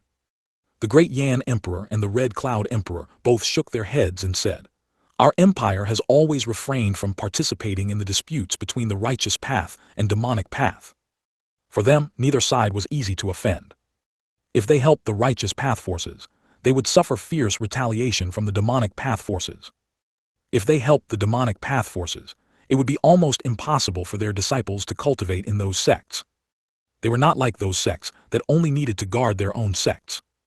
The empire's territory was vast, and if the demonic path forces caused widespread destruction, it could easily lead to instability among the people. As emperors, they cultivated the luck of the empire. Instability among the people would have a huge impact on their cultivation. This was the reason they did not help either side. Among the reasons Su Wu refused Jai Wuxuang's alliance request, this was one. I can understand the 2 emperors. Chu Kuang nodded. The 3 great empires had always been like this, and there was no problem. The key was still with the others. So he turned his gaze to Jai Wuxuang again. As the sect master of the Eastern Continent's leading righteous path sect, Jai Wuxuang showing no reaction was truly abnormal. Everyone's gaze gathered on Jai Wuxuang's body. Jai Wuxuang smiled faintly, his expression calm, and said, "Since we are of the righteous path, we should naturally subdue others with virtue. At the very least, we cannot do something as shameful as ganging up on someone." Su Wu, Great Yan Emperor, Red Cloud Emperor, Xiao Li, Lin Yuanqui, Chu Kuang, Jiang Xie. The surrounding commoners, long live, this is what our righteous path is all about. Haoran Sect truly lives up to its name as the Eastern Continent's leading righteous path sect. This demeanor, sect leader Jai's noble quality, is truly a model for us righteous path cultivators. Facing the cheers and praises of the crowd, Jai Wuxuang silently coughed once, then gestured with both hands for everyone to stop talking. He truly felt a bit embarrassed.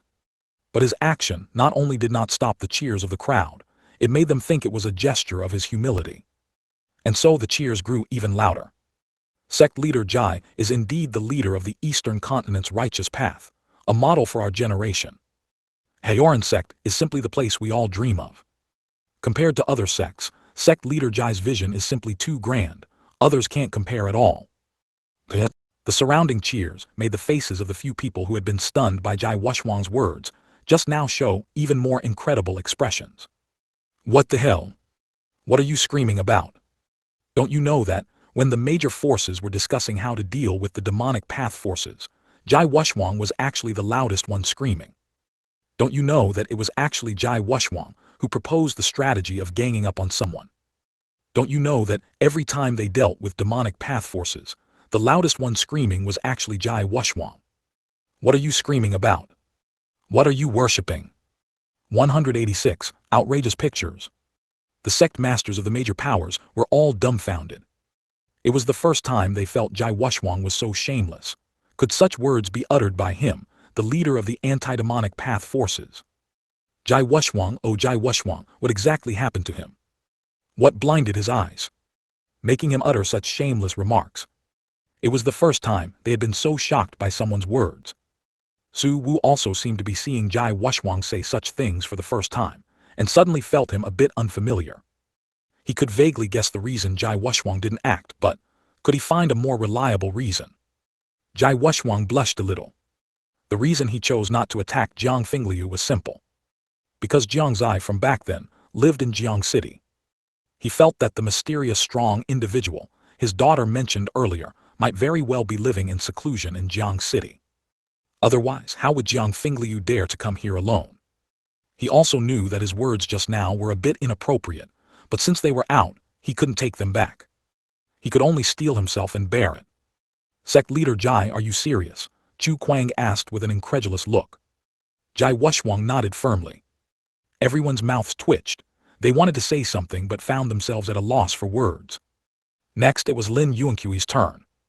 Lin Yuanqi thought and thought, but couldn't come up with a good reason. Finally, a thought struck him and he said directly, some time ago, my Shengyuan sect underwent some changes and I, unfortunately, suffered serious injuries. Don't think I look fine now. In reality, it's not so. I'm just holding on right now and am truly unable to act. A huge question mark appeared above everyone's heads again. Good heavens, this is truly something. What you're saying is even more exaggerated than what Jai Wushwang said. They only learned about the Shengyuan sect's changes later. But according to what they knew, Lin Yuanqi didn't seem to have had a major battle with anyone, did he? Moreover, after a quick scan with their divine sense, they found that Lin Yuanqi's body was perfectly fine, with no sign of injury whatsoever. Brother, if you're going to lie, at least block our divine sense, right? What the hell is it that you just let us check? Are you afraid we won't know that your body isn't actually injured? Everyone was speechless. Sect leader Lin, you don't seem to be injured. Chu Kuang's gaze was sharp, his face filled with suspicion. Lin Yuanqi sighed helplessly. Alas, sect leader Chu, you don't know. Didn't I just say it? I suffered a very serious internal injury. This internal injury isn't physical but mental, and it can't be healed in a short time. Actually, the reason he didn't act was very simple. That was because Jiang Fingliu was Jiang Xie's father. As early as when he reunited with his daughter in the sect, his daughter had told him Jiang Xie's true identity. When he first heard the news, he was also very shocked. But the next moment, he regained his composure. Even if Jiang Xie was Jiang Fingliu's son and belonged to the demonic path, what did that have to do with him? The Shengyuan sect had already submitted to Jiang Xie. Then they must prioritize Jiang Xie. Besides, without Jiang Xie, it's uncertain whether the Shengyuan sect would even still exist in this world. Everyone was speechless again. This is even possible. Oh, no words, truly no words. Chu Kuang rubbed his forehead, which was covered in black lines. After a long while he took a deep breath and asked Xiao Li, then what about you, sect leader Xiao? Are you also feeling unwell, or do you not want to bully the weak with numbers? Or perhaps you can't bear to act, or maybe it's because you haven't been killing lately. Chu Kuang said everything he could think of. He wanted to see what Xiao Li would say. Under his fervent gaze, Xiao Li slowly shook his head.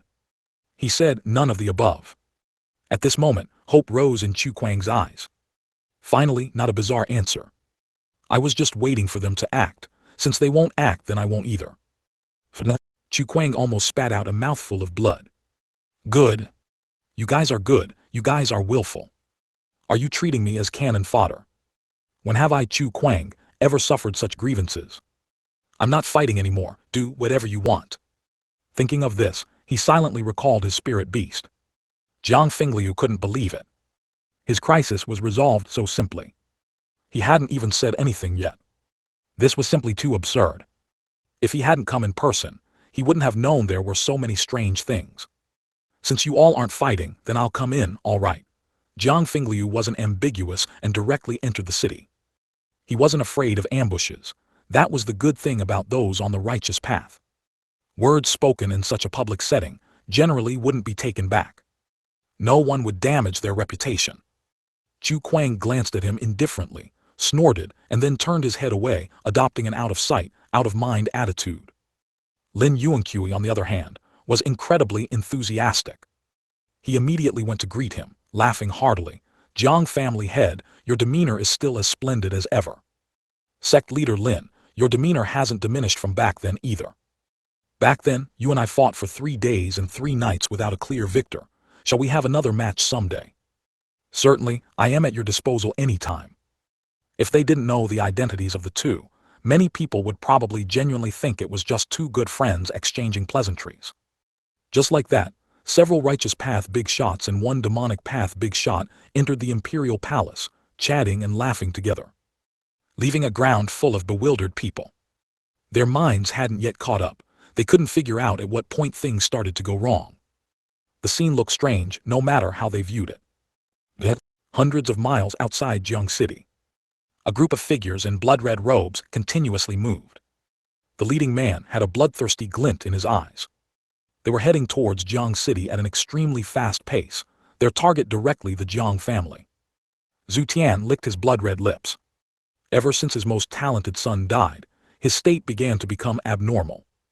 Not only did his behavior become increasingly strange, but he himself became more and more insane, and increasingly fond of slaughter.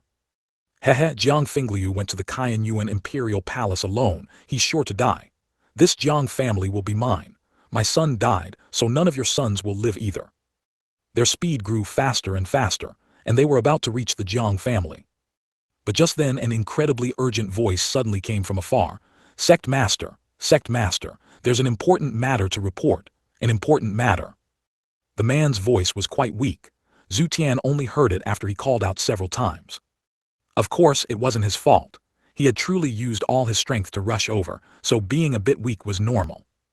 Zhu Tian stopped with his group, frowning slightly, a hint of displeasure in his expression, and said coldly, "Speak, what important matter is it? If it's not something exceptionally major, then I'll hold you accountable." "Yes, Sect Master." The man wiped the sweat from his forehead and said urgently, "Latest news. Jiang Fingliu is confronting several major righteous path forces alone outside Qianyuan Imperial City." Oh, and then, Zhu Tian became interested, his expression relaxing considerably. "Is he dead now?" No. Jiang Fingliu and the leaders of those major righteous path forces entered the Imperial Palace, chatting and laughing. What? Zhu Tian took a stride, directly lifting the man up, a bloodthirsty glint flashing in his eyes. He said word by word, "Are you telling the truth?" "Absolutely no falsehood, otherwise I'll accept the sect master's punishment." The man's face was incredibly terrified, his soul almost scared out of him. Zhu Tian threw him to the ground, remained silent for a while, then suddenly shouted loudly, "Go, let's go back. No, go to the Heavenly Fiend sect." 187. The Jiang family is a demonic sect.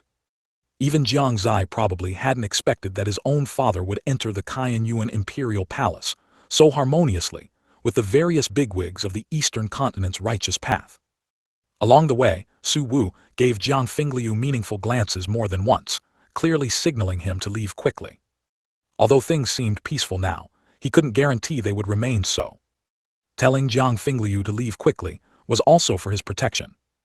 However, Jiang Fingliu acted as if he hadn't seen him, continuing to do as he pleased, and even chatting and laughing with Lin Yuanqui.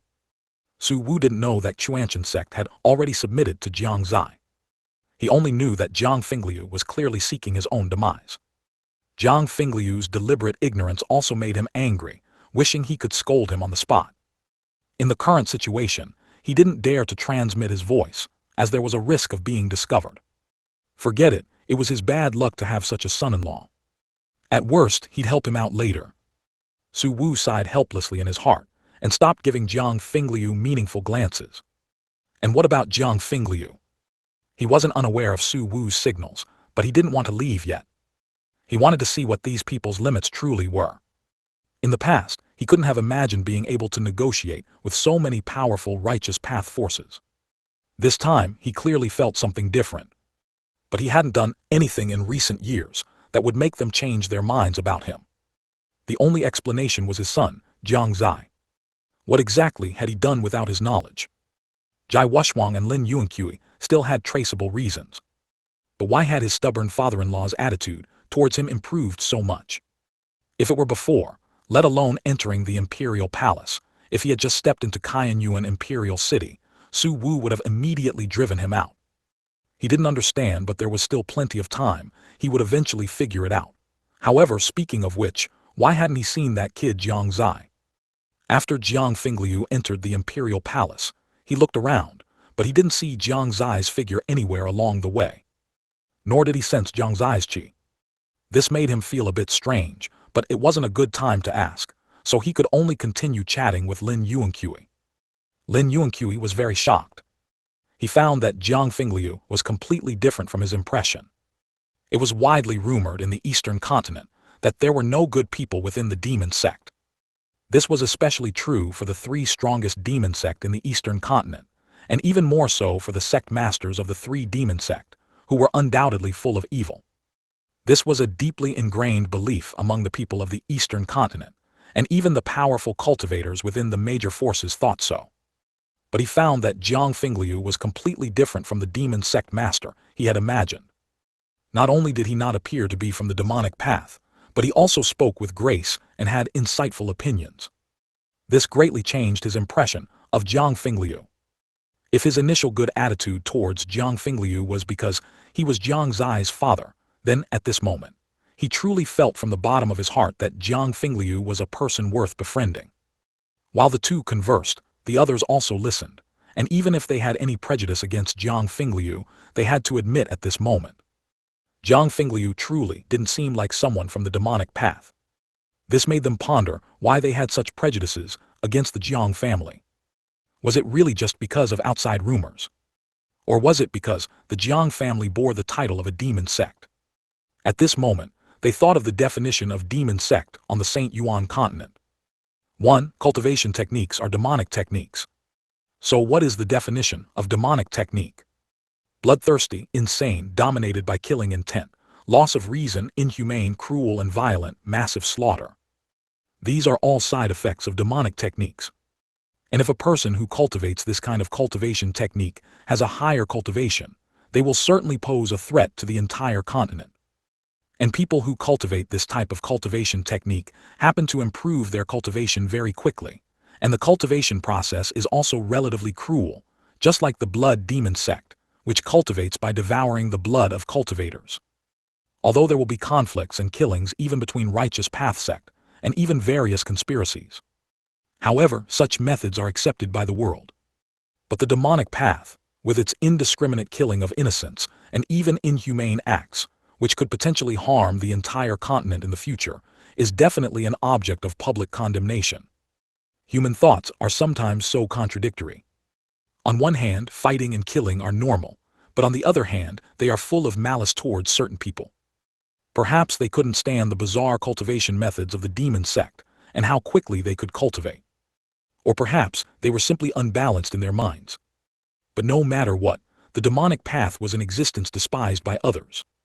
This was an idea deeply rooted in the hearts of everyone on the Shengyuan Continent. Therefore, this is why Jiang Xie has always wanted the Jiang family to separate from the demon sect category. It is clearly unrealistic to make everyone on the Shengyuan Continent change their minds. If some crisis were to occur in the future, the demon sect would certainly be the first to be annihilated. Jiang Xie had deeply realized this point. If his cultivation was unparalleled on the continent, and no one dared to be his enemy, then what did it matter if the Jiang family was a demon sect? Would anyone dare to say a bad word about the demon sect? Unfortunately, he didn't have that cultivation. Thus, for the safety of the Jiang family, and for the existence of a home before he grew up, he had no choice but to do this. A person's cultivation path is too lonely. People often say that the path of the strong is lonely. Perhaps one day, you stand at the peak, look back, and there are no familiar people behind you. This is the loneliness of a king. But Jiang Xie didn't want that. Even if it consumed all his strength, he would try his best to push the cultivation of those he valued around him as high as possible. This way, he could increase their lifespan and make the cultivation path less lonely. If the resources of the Shengyuan Continent were insufficient for him to achieve this, then he would go to the vast deep space of the universe. He believed there must be a solution. For such a goal, he had no choice but to strive hard. He wasn't sure if he could reach the peak, but the 12 statues in his mind gave him confidence. The sect masters of the major forces couldn't help but wonder, was Jiang Fingliu's behavior and words truly demonic path? Thinking carefully, the Jiang family didn't seem to cultivate any demonic technique. They weren't like the blood demon sect, which cultivated by absorbing the blood of cultivators, nor were they like the heavenly fiend sect, which cultivated evil qi. It seemed very normal. And the Jiang family also didn't seem to have done anything horrific. So how did the Jiang family become a demon sect? They thought about it but couldn't come up with an answer. They only knew that it seemed the Jiang family had been a demon sect for a very long time. But now they were starting to feel a bit unsure. Was the Jiang family truly a demon sect? Or was it just a title of a demon sect? 188. The Jiang family rebelled. Outside the city gate, as the various big shots departed, the previously quiet streets suddenly erupted into a clamor. What's going on? The Jiang family had actually entered the Shengyuan imperial palace with the leaders of the Righteous Path's major forces. Oh my god, what in the world is happening? I don't understand anymore. Isn't the Jiang family one of the 3 strongest demon sects in the Eastern Continent? Why is it like this? Exactly, why aren't the major Righteous Path forces making a move? I'm completely confused now. What kind of magic does this Jiang family head possess? Speaking of which, has the Jiang family done anything particularly evil? Does the frequent burning, killing and looting within Jiang City count? That's Jiang City, not the Jiang family. But isn't Jiang City part of the Jiang family? Are all the people in Jiang City Jiang family members then? So why are there rumors that all Jiang family members are devil heads? Who knows how those rumors started? Countless people began to doubt their understanding of life. Jiang Fingliu not only appeared alone in a place where all the Righteous Path big shots gathered, but he also entered the Shengyuan imperial palace, chatting and laughing with those Righteous Path big shots. This was an incredible feat. Had they not witnessed it with their own eyes, they would never have believed it. This action also sparked speculation among the crowd. In the end, even they began to ponder why the Jiang family was considered a demonic path force. And how did those rumors about the Jiang family spread? Was it due to other demonic path forces that led them to believe the Jiang family was the same? They didn't understand, nor could they figure it out. In short, it was a headache. Among the crowd, Yan Wufeng, Zhou Tao, and the brothers Song Wu and Song Su watched Jiang Fingliu, safe and sound, entering the imperial palace together and quietly breathed a sigh of relief. If Jiang Fingliu had gotten into any conflict with those Righteous Path forces, they would definitely not have stood by idly. Although doing so would cause other forces to suspect their relationship with the Jiang family, if it truly came to that, they wouldn't be able to care about such things. If anything happened to Jiang Fingliu, who knew what would happen when Jiang Xie returned? Now this was clearly the best outcome. However, they couldn't let their guard down. Conveniently, the banquet's dishes were also prepared by them. This way, they could constantly observe Jiang Fingliu's situation and help him if necessary. All right, since there was no conflict, let's head back quickly, just in case, Yan Wufeng said with a solemn expression. The others nodded in agreement, then left and headed towards the Shengyuan imperial palace. Meanwhile, within the heavenly fiend sect, Hongzhu, who was preparing to go to Jiang City, suddenly received news that the blood demon sect master was bringing a team of people his way. He immediately abandoned the idea of going to Jiang City. Because he knew that if Zhu Tian didn't have something important, he wouldn't come to his sect for no reason, let alone bring a team of people. He wanted to see what Zhu Tian wanted to say. Inside the Heavenly Fiend sect's main hall, Hongzhu sat on the main seat above, quietly awaiting Zhu Tian's arrival. Within the hall, the elders of the Heavenly Fiend sect were also seated below. They were equally curious about Zhu Tian's purpose in coming. Approximately 1 incense stick later, Zhu Tian's figure appeared at the entrance of the hall. He stepped directly inside, and his first words shocked everyone in the hall immensely. The Jiang family has betrayed us, Zhu Tian said in a heavy tone. Even now, he hadn't fully recovered. He was also very shocked by this outcome. Although he had long noticed that the Jiang family's recent actions were somewhat unusual, he hadn't expected this day to come so quickly. What did you say? Hongzhu asked blankly, his eyes filled with disbelief. He thought he had misheard. It wasn't just him. The elders around the hall also thought they had misheard. Their gazes all turned towards Zhu Tian, awaiting his reply. To be precise, they hoped he would give a different answer. Because once the Jiang family rebelled, it would be extremely unfavorable for their demonic path forces. Unfortunately, Zhu Tian repeated the same sentence. The Jiang family has rebelled. Swish. In an instant the hall fell silent. All that could be heard were faint breaths. Everyone's eyes widened, seemingly struggling to digest the news they had heard from Zhu Tian. After a long while, Hong Xiu took a deep breath and asked gravely, Sect Master Zhu, why do you say that? So Zhu Tian recounted his plan to go to the Jiang family today, and then relayed the situation reported by that disciple. After listening, Hong Xiu remained silent for a while. Then he said, Are you sure this isn't fake news? Why hasn't my heavenly fiend sect received any information? Report. No sooner had he spoken than a voice rang out from outside the hall. Hong Xiu was startled. The elders present were also startled. Only Zhu Tian's lips curled into a smile. Now you must believe it, right? Come in, Hong Xiu said indifferently, feeling a little uneasy in his heart. Soon a thin man entered from outside the hall. He respectfully knelt on the ground and said, Reporting to Sect Master, I just received news that Jiang Fingliu is not only alive, but he also entered the Qianyuan Imperial Palace, chatting and laughing with the Righteous Path big shots. Hong Xiu was stunned. The elders were also stunned. But very quickly, Hong Xiu's face twisted into an expression of rage. Banged! He slammed his fist onto the armrest of his seat, and even the ground trembled slightly. Damn it, how dare the Jiang family do this? The elders also began to curse loudly. This Jiang family is truly unreliable. I knew it. The Jiang family's recent actions have been off. It turns out they've been preparing to leave the demonic path all along. The problem is, why aren't those righteous path forces attacking him? What exactly did Jiang Fingliu do? This Jiang Fingliu is nothing but a fence-sitter. Now we're in trouble. The demonic path's strength is already weaker than the righteous path's, and now with the Jiang family's betrayal, the power gap between the righteous and demonic paths has widened even further. What if the Jiang family allies with the righteous path forces and attacks us? What should we do? At this moment, everyone felt that things were tricky. Perhaps the long-dormant war between the righteous and demonic paths in the Eastern Continent was about to begin. To hell with it. If that's truly the case, I'll be the first to destroy the Jiang family. Even if I die, I'll drag the Jiang family down with me. Zhu Tian's face was contorted with madness, his eyes glinting with a bloodthirsty light.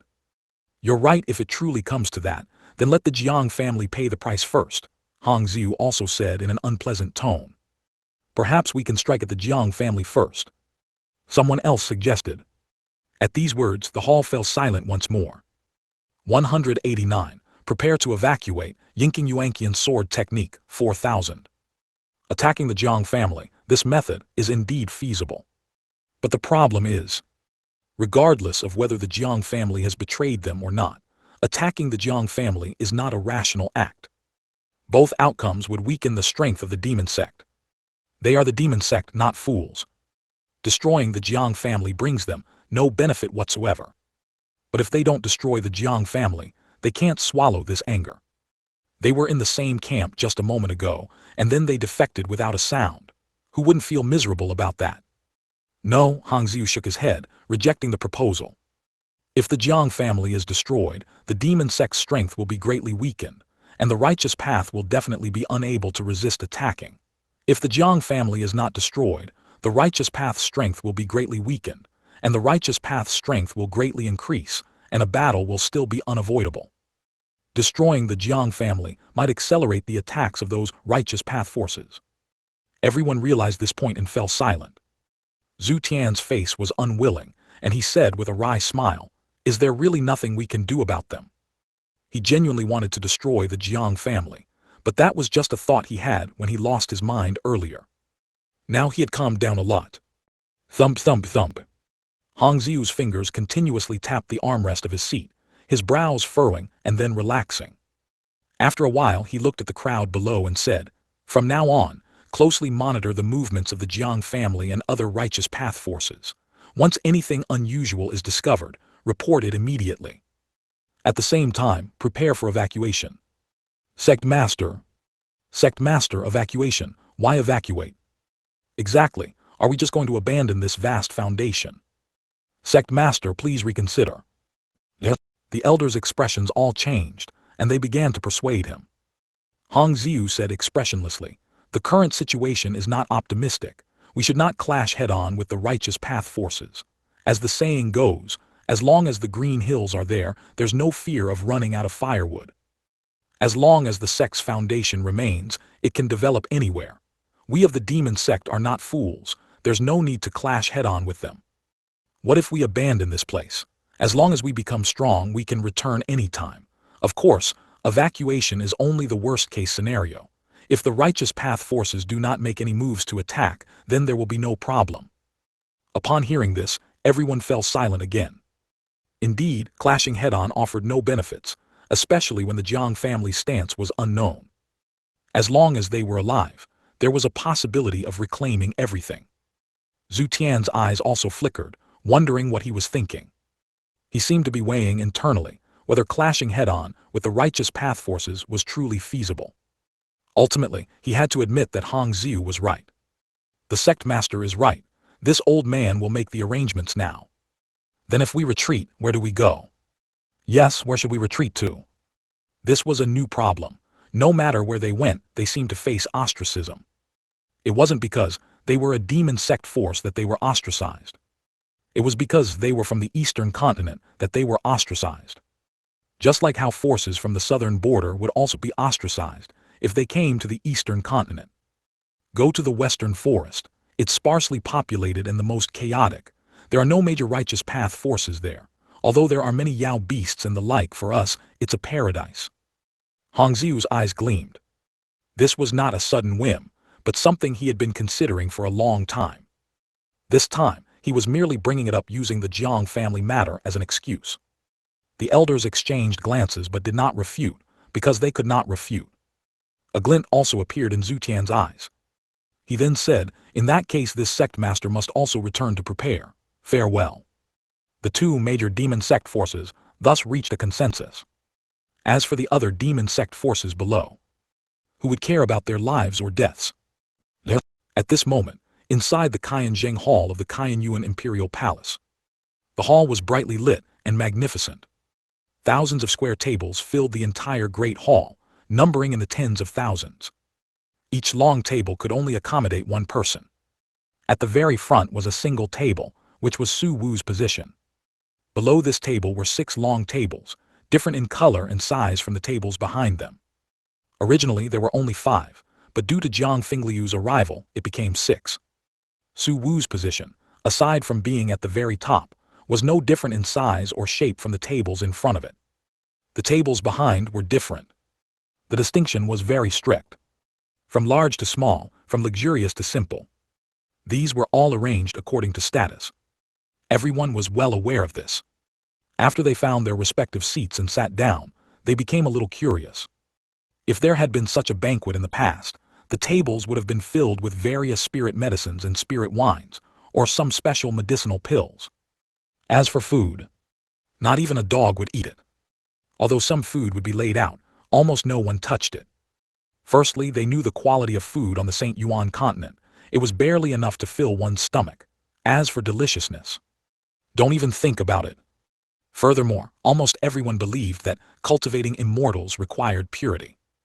Therefore, there couldn't be too many impurities in the body. Eating spirit pills or spirit medicines was fine, as they could be completely absorbed. But eating ordinary food would leave residues. It certainly wouldn't be beneficial for cultivation. Only Jiang Xie couldn't stand the food in this world, which is why he researched these things. To be honest, when Jiang Xie first asked Jai Yu to cook, he truly experienced what hell was like. Later, under his culinary skills, Old Wu and Jai Yu also fell in love with eating. This was also why Jiang Yi admired Jiang Xie so much. Because the food Jiang Xie made was simply too delicious. This time, the people in Qianzheng Hall did not see anything on the tables in front of them. It was, in a word, empty. This made them feel very strange, not knowing what the emperor intended to do this time. Not only them, but the sect masters of several major sects also frowned, sensing that something was amiss. However, none of them spoke, but instead waited quietly. Su Wu sat in the main seat, looked around, and then smiled. I believe all of you know why this banquet is being held today, so I will not explain much. Zier and Yuer, Although they are people of our Shengyuan Empire, they are also people of the Eastern Continent. This not only represents our Shengyuan Empire, but also our entire Eastern Continent. As his words fell, a huge cheer immediately erupted below. The sound echoed endlessly throughout the entire Qianzheng Hall. Jai Wushwang smiled, and Lin Yuanqui also smiled. The old man from Brewing Villa was drowsy, and Zio Li, the sect master of 10,000 Sword Sect, had a faint smile on his lips, wondering what he was thinking. The sect leader of Beast Taming Sect had a stern face, and Jiang Fingliu's smile was incredibly rich. Only the emperors of the other two great empires looked miserable, their back molars almost grinding to dust. At the same time, within the Qianyuan secret realm, the battlefield of the crowd was divided into three main parts. The first part was where the disciples fought against soul-forging realm spirit beasts. The second part was where Jai Waiyu and Lin Maioyan fought against divine power realm spirit beasts. The third part was where Jiang Xie fought against two divine power realm spirit beasts. He fought two divine power realm Yao beasts alone, and without using the power of Fanchen's sword. It was hard not to attract attention, especially these imperial descendants, who had always believed that Jiang Xie's strength relied solely on Fanchen's sword. But now they realized they were wrong, and ridiculously so. The disciples' battle ended quickly. This was inseparable from their individual bursts of potential.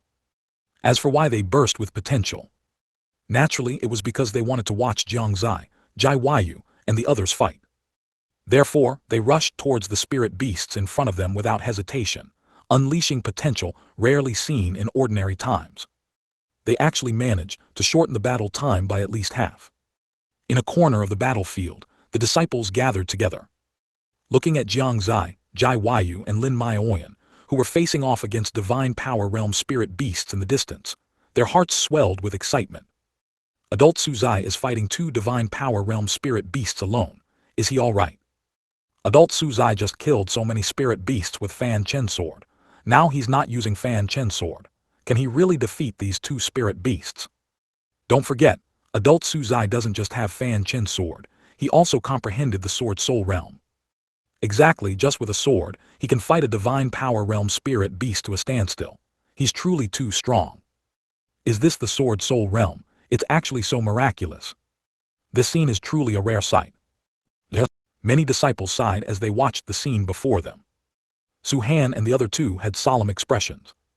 Thinking about how they had previously deluded themselves into wanting to teach Jiang Xie a lesson, they couldn't help but feel a chill of fear. It would be a miracle if they could win. Not to mention the power of Fan Chen's sword, they probably couldn't even defeat Jiang Xie's sword at this moment. Too strong. We were truly too arrogant and conceited. After I leave this place, I will definitely cultivate diligently. In the distance, Jiang Xie was leisurely brewing tea on a relatively flat stone. Since his back was turned to the crowd earlier, they hadn't seen clearly. They thought Jiang Xie was preparing for his move. At this moment, as Jiang Xie turned around, they realized that it wasn't a preparatory move at all. Jiang Xie was actually brewing and drinking tea. This absurd scene nearly made their eyes pop out. Are you kidding me? He's facing divine power realm spirit beasts. Adult Su Zai actually has the leisure to brew and drink tea. This, Adult Su Zai's psychological fortitude is too strong. Elegant, truly elegant. Adult Su Zai is simply too elegant. Is this the art before battle? I'll have to try this next time. Brother, I advise you not to try it lightly. After all, not everyone can show off like this. Try it and you'll die. Jiang Xie's actions not only astonished the disciples, but also made Jai Waiyu, who was not far away, frequently glance sideways. She felt annoyed and simply uncomfortable. This guy, Jiang Xie, actually had the leisure to drink tea while facing a strong enemy. It wasn't that she didn't trust Jiang Xie, but she was afraid that something might happen to Jiang Xie. This idiot, he's practically infuriating Miss to death. Jai Waiyu was beside herself with anger, and could only shift her gaze to the spirit beast in front of her. Because the three spirit beasts had sustained some injuries from Jiang Xie's previous attack, they did not rashly attack the few people, but instead stared warily at Jai Waiyu and Lin Maioyan. Roar! Seeing that Jai Waiyu seemed to be making a move, the Yinsha tiger roared fiercely, intending to intimidate the other party. However, Jai Waiyu ignored it, her gaze sharply fixed on the spirit beast in front of her. Lin Maoyan, who was beside her, also wanted to step forward but was stopped by her outstretched hand. She only heard her say, "I'm feeling a bit unhappy right now, Miss Lin. Why don't you watch from the side first? If I can't deal with this spirit beast, how about you come and help me then?" "All right," Lin Maoyan nodded faintly. She also wanted to see what level Jai Yu's strength had reached. Aside from Jiang Xie, among the few people following Jiang Xie, Jai Yu was the one she couldn't see through the most. She always felt that her strength was not as simple as it appeared. Lin Maoyan quietly retreated to the side and began to observe carefully. Jai Yu, holding her sword, walked step by step towards the Yincha tiger, the tip of her sword scraping against the ground with a grating sound that was somewhat piercing. Roar! Another mighty roar. The Yincha tiger felt the provocation from the human in front of it and could no longer hold back. It leaped and clawed towards Jai Yu. Jai Yu unhurriedly raised the long sword in her hand and smiled faintly. "Since I'm unhappy, then you're going to suffer." After speaking, she also leaped, her entire being floating in the air. Immediately after, endless spiritual energy from the surroundings converged towards the sword in her hand. Around her body, it suddenly darkened. Then, a round moon gradually appeared behind her, but the moon was not bright, and it seemed to be covered by a layer of hazy mist. Such a scene caused everyone to freeze in place. Yin-yang waxing and waning sword art. This is Yin sword. Jai Yu's red lips lightly parted. As her words fell, she began to dance with her sword in the air. The sword light was sharp, and the sword dance was stunning. She was like a fairy from the moon, ethereal and otherworldly, cold and solitary. Like the fairy in the sky, captivating to behold. Unconsciously, she made everyone watch in a daze. Even Jiang Xie's gaze couldn't help but be drawn to her, forgetting to swallow the tea in his mouth. However, just as everyone was immersed in the scene, a huge scream pulled them back to reality. They trembled and looked towards the source of the scream. They saw that the divine power realm Yincha tiger had inexplicably turned blood red. Its body was already covered in blood. No one understood how it had transformed into this state in such a short instant. Until they saw streaks of sword chi constantly appearing around the Yincha tiger's body, fiercely slicing into it. These sword chi emitted a green light, as if imbued with a special power. Moreover, these sword chi were untraceable, appearing as if at random, making it impossible to guard against them. Yin sword, Lin Maoyan was stunned. Jai Yu continued to dance, and as she danced, more and more sword chi appeared out of thin air on the Yincha tiger's body. And their power grew stronger and stronger, making it incredibly painful, constantly wailing. After half an incense stick of time, the Yincha tiger was actually tortured to death. At this moment, the surroundings were so quiet that a pin could be heard dropping. Jiang Xie even spat out the tea in his mouth. 190. Have you ever heard of the palm technique that falls from the sky? 4000. Looking at the scene before them, not a single person could speak. Lin Maoyan covered her mouth, and Xiao Zai looked on with admiration. The others were shocked. Jiang Xie, on the other hand, was utterly dumbfounded. He was genuinely shocked. He had always thought that the divine power realm spirit beast would require both Jai Yu and Lin Maoyan to defeat it together. Yet he never expected that Jai Yu alone, with just one move, would kill it. Although this Yao beast was injured, it was not something a soul-forging realm cultivator could kill. One must know that there was still a Yukong realm in between. Great Emperor Law, it's definitely Great Emperor Law. Jiang Xie's gaze sharpened. If it weren't for the Great Emperor Law, it would be impossible to have such power. Combining this with what Jai Yu said just now, it could be inferred that this was not the full power of the sword technique. Waxing and waning, 4 different forms. Jiang Xie's expression was peculiar. This certainly matched Jai Yu's personality. After all, her temperament was constantly changing. Is Miss Jai really that powerful? Lin Maoyan was deeply shaken. She had always believed that the gap between herself and Jai Yu was not particularly large. But now, it seemed that the gap was far greater than she had imagined. This gave her a sense of frustration. Both were saintesses from major righteous path forces in the Eastern Continent, yet the difference between them was so vast. Jai Yu was not only younger than her, but now her strength was also immeasurably higher. If there was no pressure from this, it would be a lie. This. A disciple stared at the Yinsha tiger's corpse, unable to recover for a long time. Too strong, truly too strong. Someone's eyes were filled with shock, repeating this phrase incessantly. Unbelievable. Simply unbelievable. What exactly was that move? Someone was puzzled, not understanding how Jiang, with only soul-forging realm cultivation, could kill a divine power realm spirit beast with one move. As for Su Han and the other two, they were trembling with fear. They couldn't help but recall the scene when they tried to cause trouble for Jiang Xie. Thinking about it now, Jiang had held back a lot then. Otherwise, they would have been bedridden for at least 10 days to half a month. Jiang also saw Jiang Xie's expression, and she proudly raised her head, giving Jiang Xie a beautiful profile. This girl, Jiang Xie's face darkened. How could he not know that Jiang was showing off in front of him? All right, let me show you my performance then. Jiang Xie smiled faintly, draining the tea in his hand. Then he stood up and turned to look at the two divine power realm spirit beasts not far opposite him. Fanchen's sword was still in a stalemate with one of the spirit beasts. The reason was that he hadn't really learned many sword Dao martial skills. It was embarrassing to admit, but although Jiang Xie's sword Dao attainments were not low, his sword techniques were truly few. He had only learned some basic sword Dao martial skills, and their power was not very strong. Otherwise, Fanchen's sword would not have been in a stalemate with that divine power realm spirit beast for so long. One must know that this spirit beast was still injured. In fact, Jiang Xie also didn't know if he could kill it with just his own cultivation. Although he could also use the great emperor law.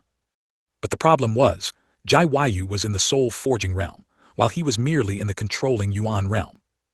There was at least one major realm difference. To be honest, he was a little nervous. If he failed to show off, it would be a bit awkward. His every move was under everyone's gaze. As soon as he stood up, he attracted everyone's attention. Is Lord Su Zai finally going to make a move? Will we finally witness Lord Su Zai's heroic demeanor?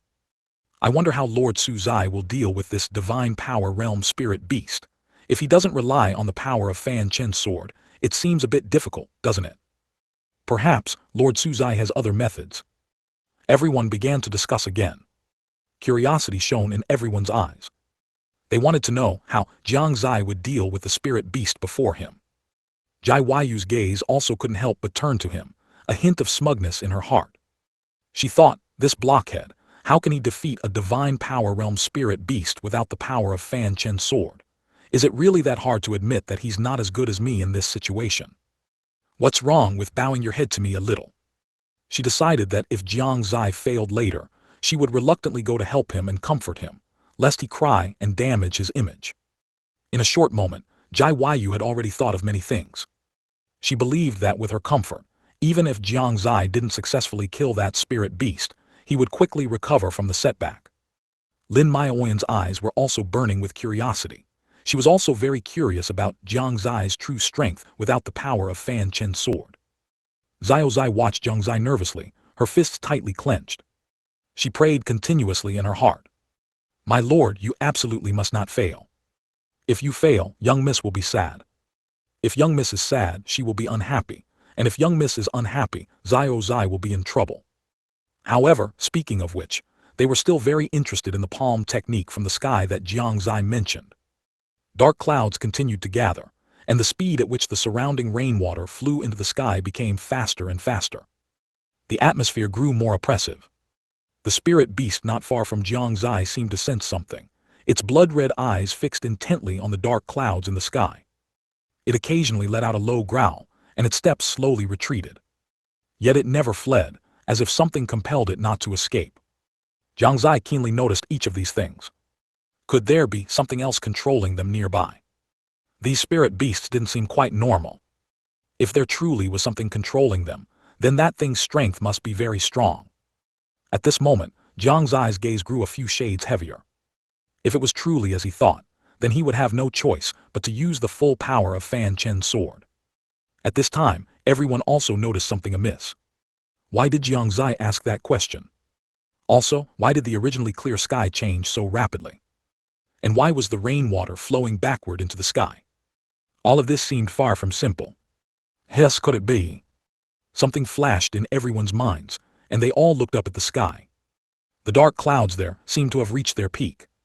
and Jiang Xie slowly extended his right hand and raised it. Now let me show you what a palm technique from the sky is. Jiang Xie chuckled faintly, then his right hand slammed down. As his movement concluded, everyone's pupils constricted. Some even exclaimed, "Look, what is that?" In fact, they didn't need his reminder. Everyone else had already noticed the changes in the sky. Jai Yu's expression became serious, staring at the gradually dispersing dark clouds in the sky, a look of shock flashing in her eyes.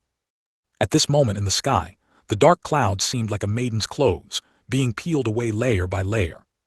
When the last of the dark clouds dispersed, 100-meter giant palm, emitting an earthy yellow color, appeared in the sky.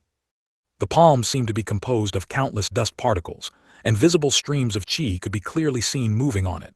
Even the entire palm was constantly flowing, like quicksand. Everyone was stunned. They were stunned by the sight before them. Even though they were separated by an unknown distance, they could still feel a huge sense of oppression descending from the sky. Some disciples' faces were already flushed, feeling as if they couldn't breathe. What kind of martial skill is this? How can its oppressive force be so strong? Lord Su Zai is only in the controlling Yuan realm, yet he can use such a martial skill. This definitely goes beyond the scope of ordinary martial skills. It even surpasses divine ability and domain skills. That's an understatement. This is at least a law skill and above. Is this still a mortal? Isn't Fanchen's sword supposed to acknowledge only ordinary people? How can Lord Su Zai? How is this an ordinary person? This value is even more genius than a genius, all right. Can an ordinary person learn such a high-level martial skill at this cultivation? Everyone's faces were filled with disbelief. This had far exceeded what they could accept. Although Jai Yu's was also a great emperor law, the power of the great emperor law she learned was not strong, and the onlookers didn't feel its power strongly.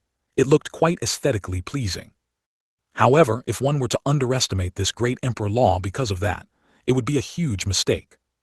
Jiang Xie's great wilderness floating cloud palm, on the other hand, was quite imposing, allowing people to immediately see its extraordinary nature. That pressure, that scene, each one impacted everyone's hearts. That divine power realm spirit beast became increasingly agitated. It made people feel as if it desperately wanted to escape, yet dared not. Rumble! A huge sound came. It was the sound of a mountain not far away collapsing under immense pressure. The giant palm suddenly descended at an extremely fast speed. It brought with it a gust of wind, disheveling everyone's clothes, stirring their thoughts and even moving their steps. Wild winds rose and dust filled the sky. Boom! A loud bang entered everyone's ears. The massive dust temporarily obscured their vision. A moment later, when the dust completely settled, they only saw a figure standing not far away. Jiang Xie stood calmly to the side, the surrounding rubble and dust seemingly ignoring him. In front of him, where was the spirit beast's figure? The two divine power realm spirit beasts had disappeared from everyone's sight in a short moment. All that remained was a 100-meter wide deep pit on the ground. His tilde. Such a scene made them gasp in cold air again. Their hearts were filled with shock. Is this Jiang Xie's strength? Is this the Fanchen sword master who can't do anything without Fanchen's sword? Is this really not nonsense? If they hadn't seen it with their own eyes, they would have truly believed the rumors from the outside world. Damn it! From now on, whoever dares to say that the Fanchen sword master is an ordinary person and is nothing without Fanchen's sword, they will directly go up and slap them twice. This is false, false. Even without Fanchen's sword, the Fanchen sword master is ridiculously strong. What? You say we're crazy. Do you want to see Lord Su Zai? What? It's impossible to be that strong without Fanchen's sword. Do you want to see Lord Su Zai? At this moment, these were their thoughts. Whoever says the Fanchen sword master relies on Fanchen's sword is a fool. Jiang Xie is a living example. Compared to their shock, Jai Yu was even more astonished. She had thought that she finally had something that would make Jiang Xie look at her with new eyes. Yet she didn't expect that Jiang Xie had also learned the great emperor law. It seemed she was suppressed by him again, but this feeling also seems pretty good. She smiled enchantingly. She loved to see Jiang Xie grow stronger. Only then would she feel like conquering him. Either I am protected by him, or I protect him. This was Jai Yu's thought. Who? Jiang Xie took a deep breath, his gaze turning towards the spirit beast in front. At this moment, someone noticed that the surrounding weather seemed to be changing. What's going on? Can the weather change inside this secret realm? No way. How did it suddenly become so windy? It seems to be starting to drizzle too. Looking at the instant change in weather, many people marveled. But some more perceptive individuals noticed the unusual aspects within it. Within this sudden change, a special aura was hidden. It was like the feeling of a storm brewing. The wild winds began to rage. The pattering rain fell continuously. Jiang extended her right hand, feeling the special drizzle, her gaze involuntarily falling upon Jiang Xie. Dark clouds gradually gathered. The atmosphere also gradually became oppressive. Suddenly, the rainwater began to flow backward. Everyone was startled, their eyes marveling at this magical scene before them. Why is the rain starting to flow upward in reverse? Someone asked this question. But no one could answer him. Jiang Xie's voice also came out at this moment. Have you ever heard of a palm technique that descends from the sky? He stood with his hands behind his back, his gaze directed at the sky, a mysterious expression on his face. Jiang Xie, believing he had spoken with great gravitas, uttered these words. Just as he was anticipating their response, a single sentence instantly broke Jiang Xie's composure. Lord Su Zai, there are many palm techniques that descend from the sky. Which one are you referring to? Subsequently, more and more voices began to echo. Lord Su Zai, I've seen palm techniques that descend from the sky, many of them. I remember a few days ago when I was sparring with someone. He used a palm technique that descended from the sky, and I broke it with a single finger. Jiang Xie was speechless. He just wanted to show off, but was cruelly slapped in the face. Cough, cough. He coughed lightly and the group finally quieted down. Since you haven't seen it, then I'll show you. Jiang Xie spoke as if he hadn't heard their words, talking to himself. The royal disciples. We just said we did. We've seen it. How did it become haven't seen it? Lord Su Zai, did you even hear us speak? Everyone was momentarily speechless, not knowing what to say. 191. The boss's guess, braised pork 4100. Inside Qian Zheng Hall, within the Qian Yuan Imperial Palace. After Su Wu finished speaking, everyone quietly waited. They were not in a hurry, only wanting to know what Su Wu had prepared. Sovereign Su, this banquet seems to have something different. Chu Kuang, the sect master of beast taming sect, asked with a curious expression. Zio Li, the sect master of 10,000 Swords sect, also smiled faintly and said, Sovereign Su wouldn't just entertain us like this, would he? Jai Wushwang also wouldn't miss an opportunity to question Su Wu, saying with a shocked expression, Sovereign Su, you wouldn't be so stingy, would you? Su Wu glanced at him indifferently, his expression devoid of joy or sorrow. In his heart, however, he thought, good for you, fellow, deliberately mocking this emperor, aren't you? All right, when Yue returns, I'll let you experience the taste of being taught a lesson by your own daughter. He decided that once Jai Yu returned, he would definitely speak ill of Jai Wushwang in front of her. As long as Jiang Xie was there, he believed Jai Yu would definitely go teach Jai Wushwang a lesson. The emperors of Great Yan Empire and Red Cloud Empire also revealed mocking smiles. They did not speak, but the disdain in their expressions was obvious at a glance. As rival nations, they naturally hoped Su Wu would lose face. Besides these few people, the old man from Brewing Villa was drowsy, and Lin Yuankui closed his eyes to rest. Zhang Fingliu smiled and waved to people everywhere, as if he were in his own home. Su Wu seemed to ignore their questions, continuing to wait silently. Everyone was also at a loss. At this moment, in the seats behind, some people could no longer hold back and began discussing. Do you know what Emperor is planning? Why does this banquet feel a bit off? It's definitely off. Even the Jiang family head came, and Emperor didn't even drive him away. You're stupid, who asked you that? I'm asking why the tables are bare. You guys wouldn't know this. Actually, today there will be no spirit medicine, spirit pill, or spirit fruit, only Yao beast meat. What, Yao beast meat? No way. Although that stuff is edible, the taste isn't great. A banquet of this rank serving Yao beast meat. Really or fake? Impossible, right? Emperor wouldn't be so childish, would he? I can confirm it's true, but this Yao beast meat is not that Yao beast meat. This is Yao beast meat from East Tower. Could there be some Dao in this? Also, what is this East Tower? You might not know, but this East Tower is a new sect that recently emerged in the imperial capital, and its dishes are absolutely superb. Absolutely superb. It's just cooking. What kind of tricks can it play? Tusk, fellow Taoist, you're wrong there. East Tower has 8 floors in total. Just entering the first floor requires 5,000 low-grade spirit stones, and that only gets you 1 dish. The second floor costs 100,000 spirit stones, and the third floor requires a net worth of 1,000,000 spirit stones to go up. Imagine how much it would cost to reach the 8th floor. His tilde really or fake, that absurd, just 1 dish, is it worth it? This East Tower must not have any customers. You're wrong again.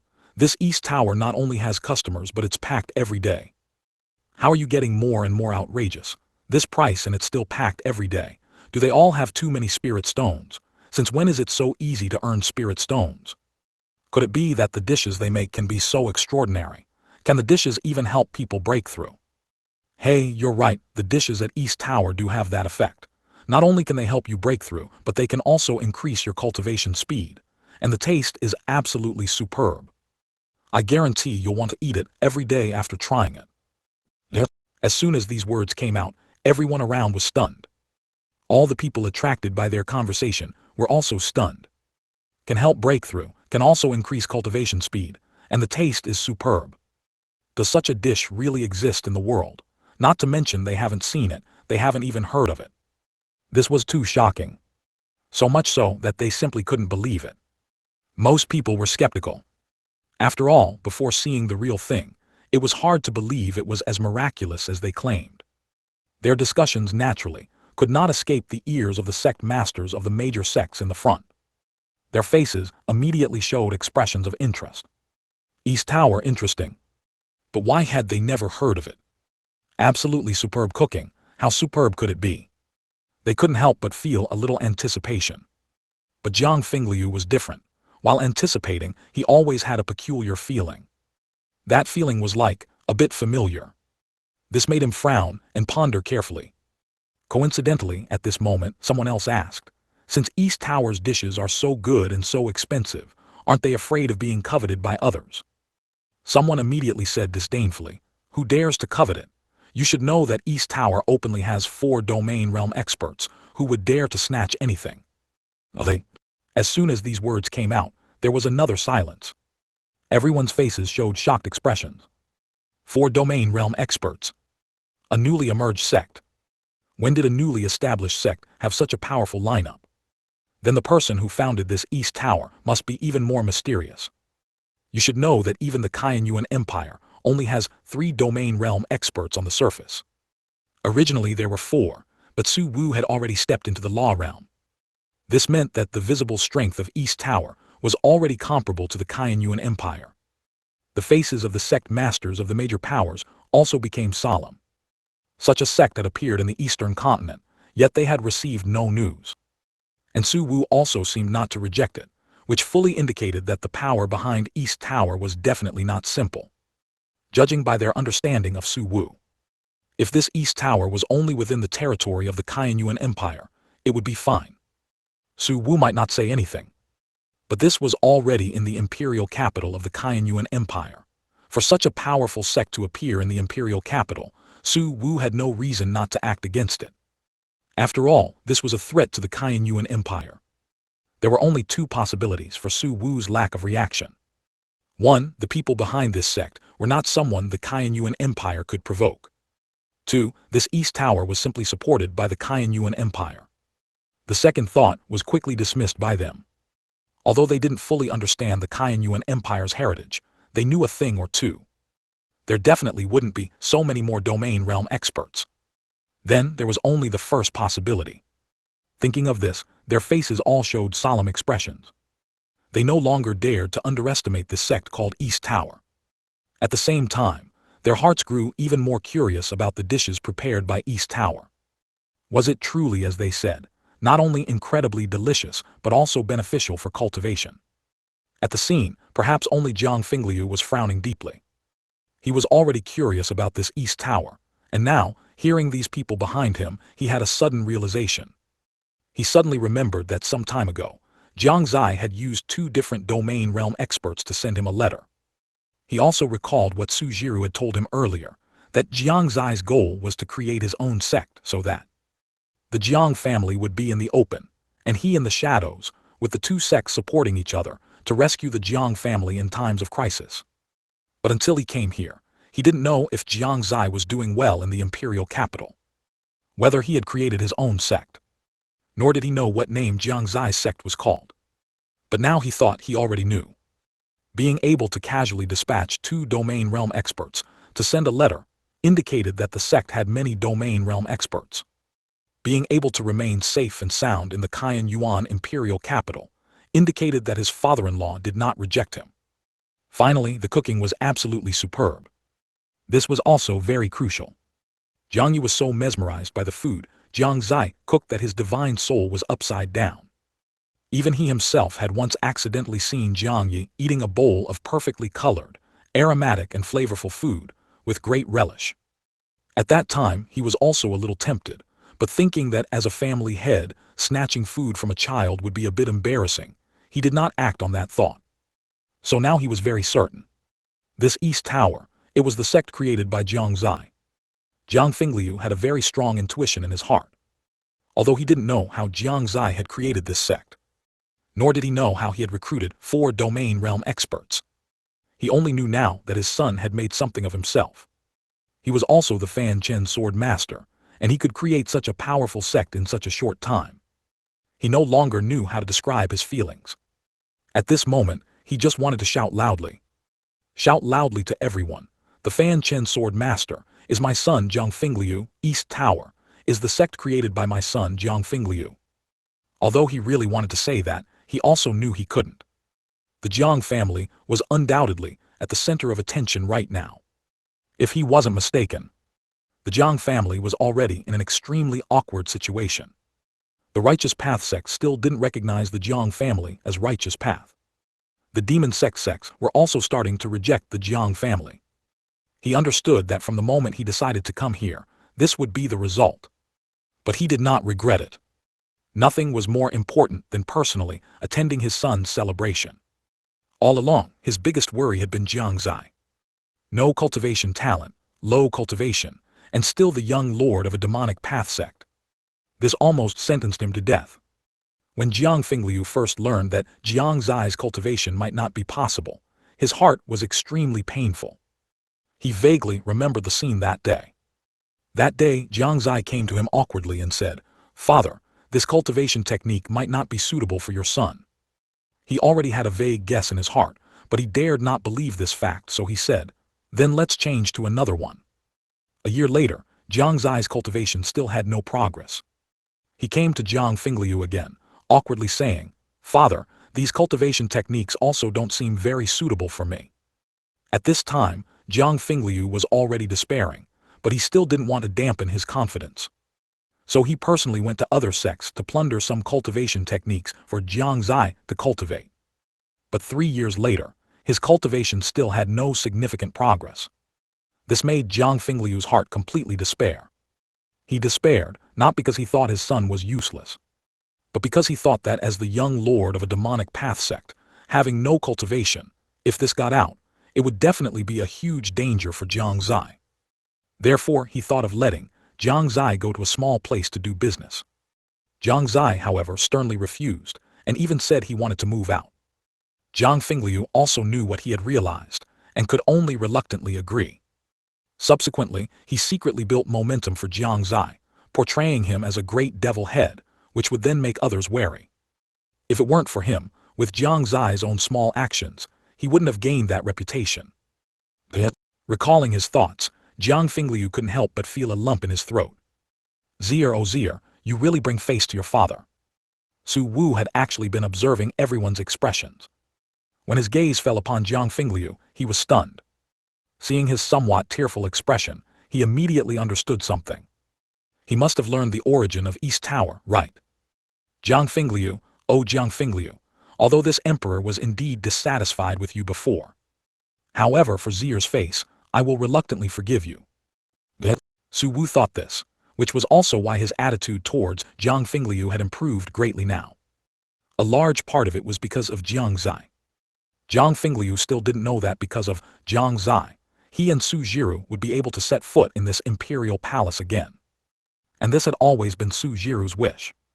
But approximately 1 incense stick later, a man walked up to Su Wu and whispered something. Su Wu's expression shifted, and he smiled at everyone. I'm sure you all have been waiting for a long time. The dishes are now ready. Everyone should have a good taste. Sovereign Su, if this isn't delicious, I'll have to criticize you, Zhao Li said with a smile, a hint of anticipation in his eyes. Chu Kuang also laughed heartily. I only waited this long because I heard about all the legendary aspects of this East Tower, otherwise I would have left long ago. Sovereign Su, you can't disappoint me. The Emperor of Great Yan said in a sarcastic tone, don't tell me it'll just be a pile of ordinary things. The Emperor of Red Cloud Empire also chimed in. Exactly, if the Yuan Empire really can't produce anything, you can come to my Red Cloud Empire to take a look. I guarantee Sovereign Su won't be disappointed. This time, Jai Wushwang did not speak. Lin Yuankui remained with his eyes closed, resting. The old man from Brewing Villa was still drowsy. Jiang Fingliu's eyes, however, were shining. He also wanted to see what his son had come up with. Oh, is that so? Su Wu scoffed. I'm afraid I'll have to disappoint both emperors.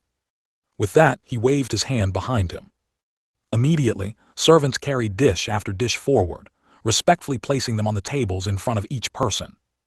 In an instant, a fragrant aroma filled the air. The entire Zheng hall was permeated with a delicious scent. Just smelling the aroma was enough to whet one's appetite. The powerful experts from the major sects also showed surprised expressions. It seemed there really was something to it. Then they each opened the lids on top. In an instant, all their pupils constricted. Some even drooled. Before their eyes were slices of meat, both fatty and lean, adorned with red and green colors. They couldn't tell what kind of Yao beast meat it was.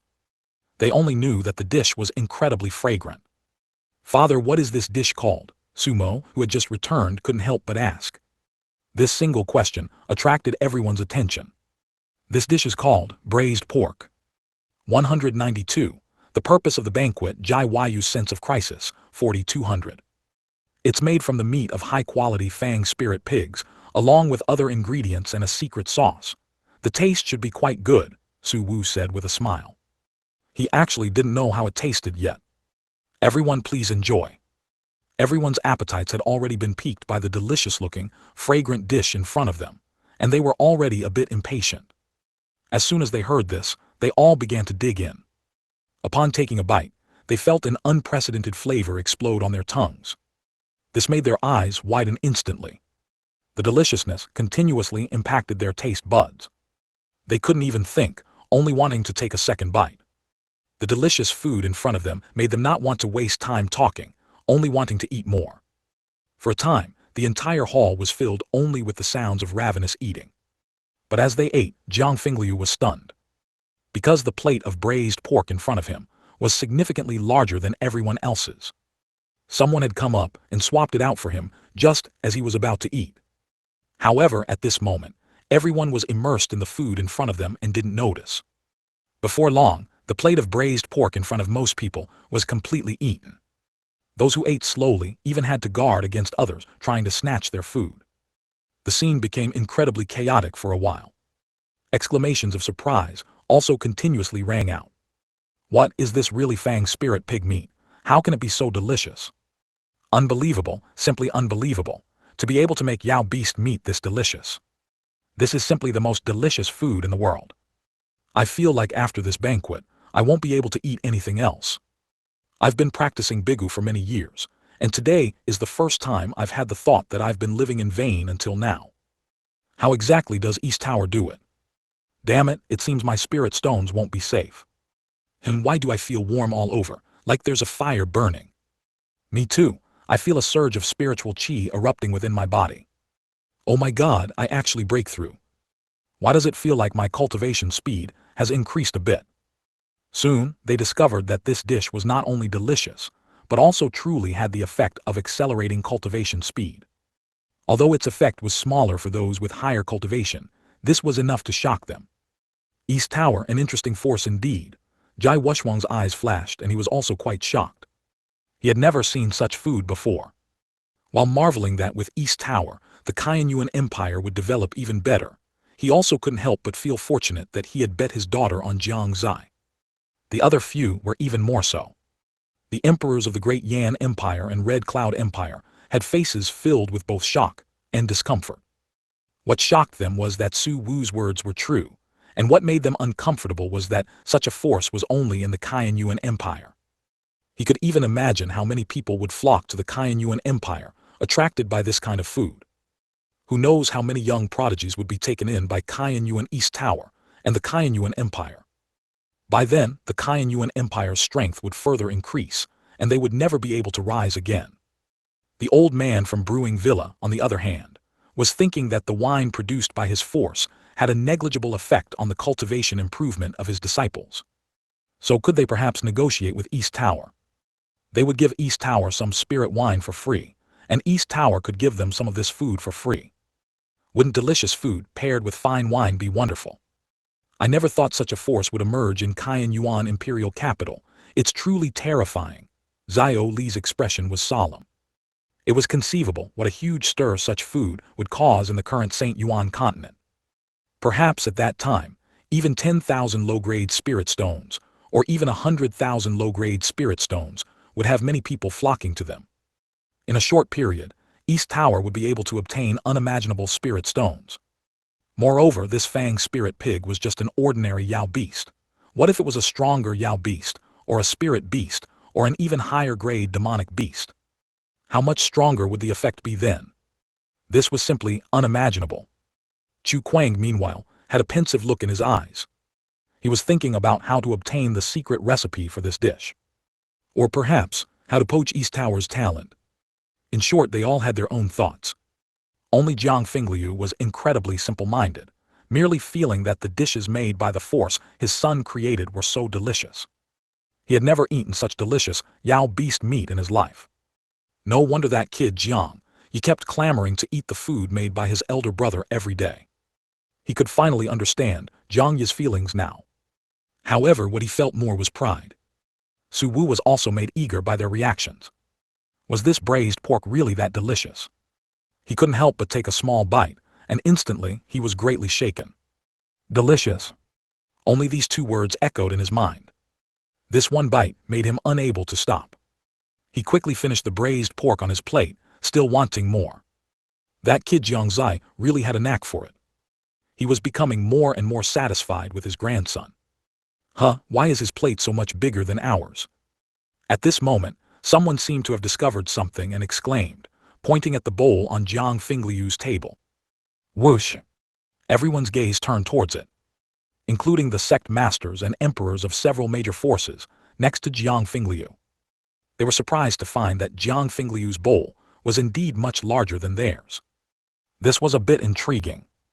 They then turned their gaze to Su Wu, hoping he would explain the phenomenon before them. Su Wu was also very surprised, but then he thought, since East Tower was established by his son, it was normal for there to be some favoritism. However, he looked at the bowl in front of him, which was no different from everyone else's. Why did he feel a little upset? Jiang Fingliu also didn't expect to attract everyone's attention again. He didn't speak, but instead closed his eyes to rest. He still understood the principle that too much talk leads to mistakes. If he said something wrong and made them suspicious of East Tower, it would be a loss. Fortunately, someone came forward and said something to Su Wu. Su Wu then smiled at everyone and said, "Everyone, this was not arranged by me. Jiang family head's larger bowl was East Tower's decision. East Tower says that he is the only person from a demonic path force here, so he naturally deserves some preferential treatment. So that's how it is, that makes sense." Indeed, among a group of righteous path major force powerhouses, Jiang family head can still remain calm and composed. This courage alone is worthy of praise. What East Tower said is not without reason. Everyone expressed their understanding. Subsequently, one dish after another was served, dazzling everyone. A rich aroma filled the entire hall. It made people's mouths water and their appetites surge.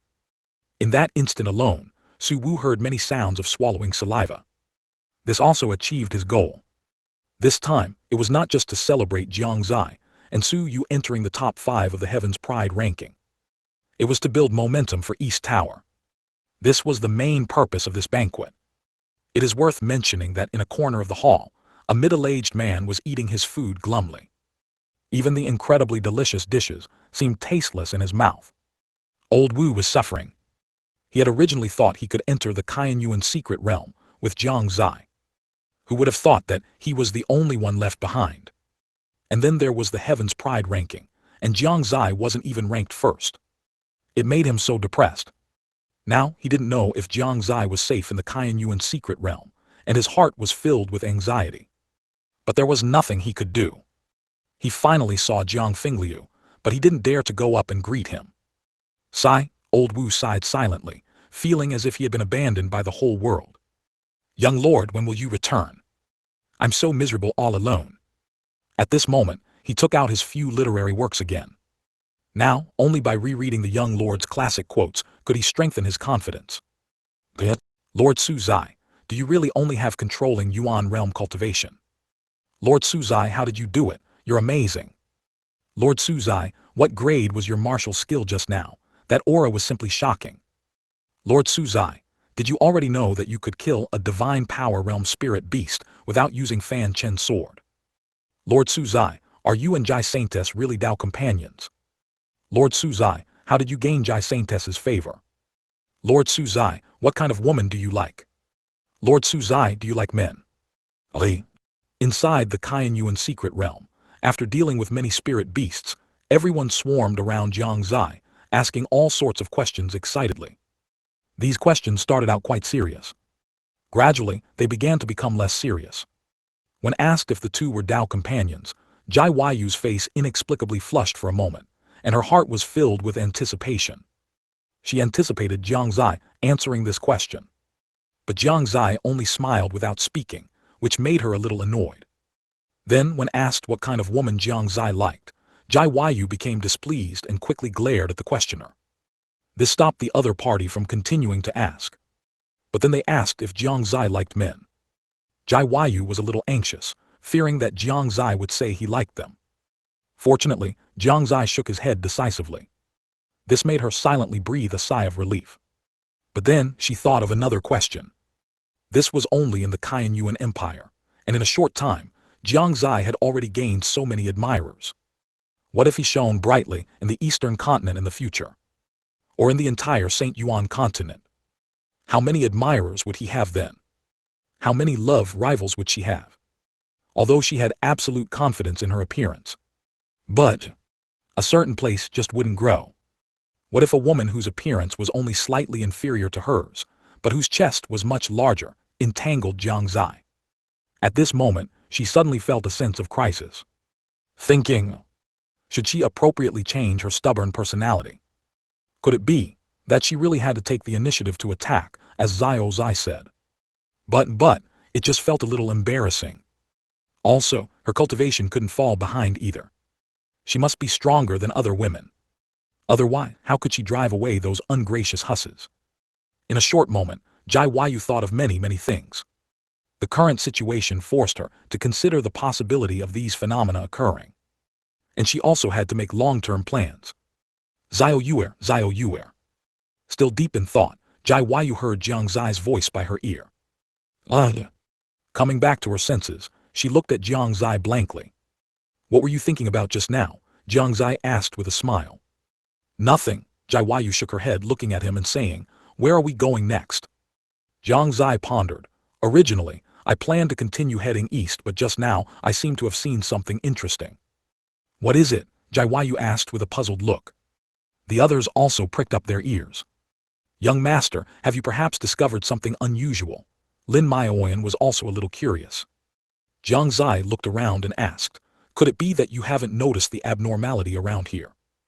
Abnormality, everyone was stunned. Then they frowned. They really hadn't noticed anything unusual. There was something wrong with the state of those spirit beasts just now. Think carefully, Jiang Xie said again. Everyone began to recall. A moment later, Jai Yu's eyes lit up and she said, their state was indeed wrong. They clearly sensed danger, but they didn't run away. I remember now, those spirit beasts' eyes were all blood red. Xiao Zai also remembered something and said excitedly. At this point, everyone realized that it seemed to be true. The actions of these spirit beasts were indeed abnormal. Not only that, Jiang Xie took a few steps forward and everyone followed his pace. Jiang Xie's gaze wandered around and he said softly, "Haven't you noticed that there are some red blood threads floating in the air?" As soon as his words fell, they began to observe carefully. Upon seeing this, they immediately gasped. Although sparse and difficult to detect, but everyone still saw the faint blood threads floating in the air. These blood threads were numerous but scattered. And they all had one common characteristic: they all emerged from the ground. What exactly is this stuff? I never thought there would be so much. If Lord Suzai hadn't pointed it out, I wouldn't have noticed. Where do these blood threads come from? I think we found the reason for the spirit beast's abnormality. Jiang Xie's eyes flashed, and he affirmed, "These floating blood threads are the culprit." Then why don't we feel any discomfort? Su Han felt a little strange. Lin Maoyan explained, "Perhaps it's because we haven't been here for long, or is it because this thing is useless to humans?" Her analysis was not without reason. However, they were still looking forward to Jiang Xie's answer. "Why exactly? Wouldn't we know if we went to see for ourselves?" Jiang Xie smiled slightly, suddenly extended his finger and pointed at the ground, saying, "There must be something unusual underground." "Since that's the case, then let's dig." Su Peng's eyes gleamed. This might be a huge opportunity. The others were also eager to try. But Jiang Xie felt that whatever was inside was probably not something friendly. However, since they had already come, how could they not take a look? If there was any danger, he would definitely be the first to face it. After all, he was the only one here who could revive after dying. However, Jiang Xie always had this feeling. If this ability wasn't used a few more times, it would soon be unusable. He didn't know if it was his illusion. While he could still use it now, using it a few more times wouldn't be a loss. As for future matters, they could be discussed later. 193, Palace and Dragon 4000. Jiang Xie looked at the surrounding land, and the Fanchen sword began to fly around. Everyone watched with bated breath, not daring to disturb him in the slightest. After a short while, the Fanchen sword disappeared into the void realm. Jiang Xie also knew the place where the qi was most concentrated, and he pointed to the northeast corner, saying, "The place with the most concentrated underground qi is there." After he finished speaking, everyone's gazes turned towards that direction. Jai Yu and Lin Maoyan exchanged glances, and the two immediately stepped forward, striking with a sword towards the direction Jiang Xie pointed. With a loud roar, a several-meter-long crack appeared on the ground. Inside, blocks of green bricks were revealed. As expected, Jiang Xie's eyes flashed. Everyone also became solemn. This clearly showed traces of a building. And this could be a great opportunity, or it could be an unimaginable crisis. At this moment, they reached another watershed of choice. Should they go down or continue eastward? Going down might mean they couldn't come out, or they might come out and still be able to continue eastward. At least for Jiang Xie, going east was a must, because it concerned his future. For over a decade, he had naively thought that his talent wasn't poor, but rather like the protagonists in some novels. Perhaps there was something wrong with his physique, or perhaps there was some special restriction. Or he had been ambushed by someone. In short, he felt that no matter how bad his cultivation talent was, it couldn't be that bad. But now he had accepted reality. His physique was indeed poor, to an absurd degree. If it weren't for the Fanchen sword and that mysterious palace, he would have died countless times already. Therefore, this further strengthened his resolve to find a way to activate the remaining statues. Otherwise, let alone reaching the peak, he probably wouldn't even be able to break through to the soul-forging realm. Everyone did not act rashly. Their gazes were once again focused on Jiang Xie. If Jiang Xie said to go down, they would go down. If Jiang Xie didn't go down, they wouldn't either. Everything, the decision-making power, was in his hands. After only a moment of thought, Jiang Xie made up his mind.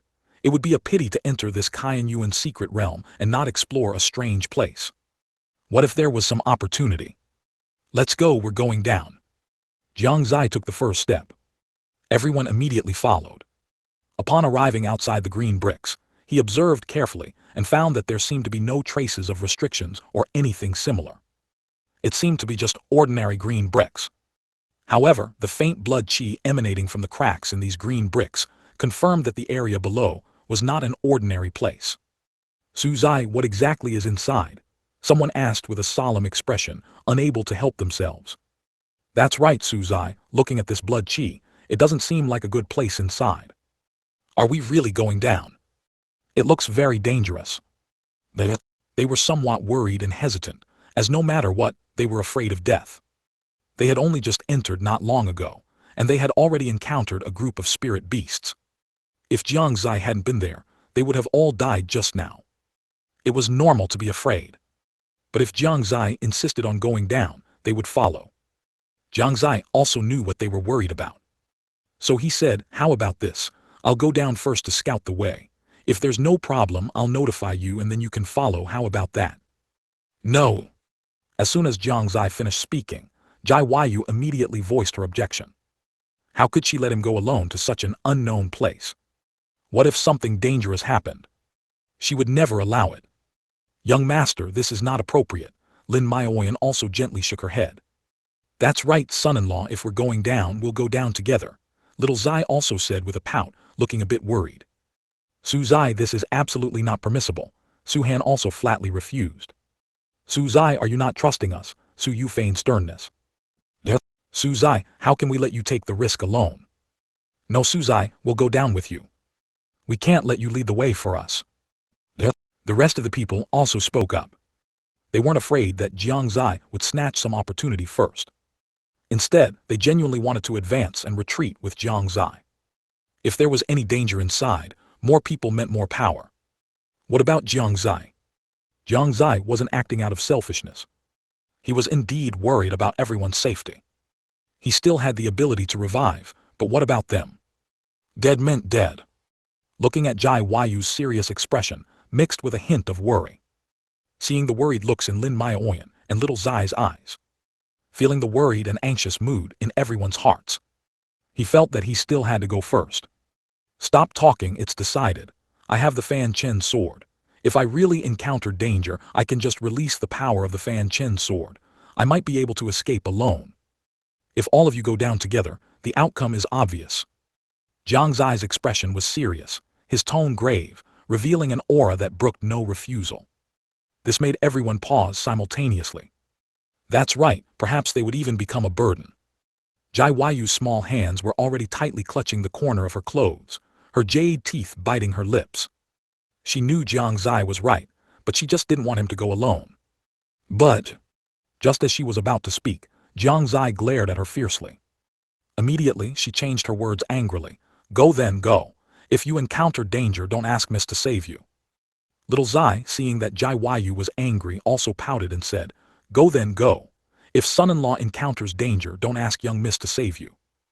Lin Maioyan still wanted to say something, but in the end, she could only sigh helplessly.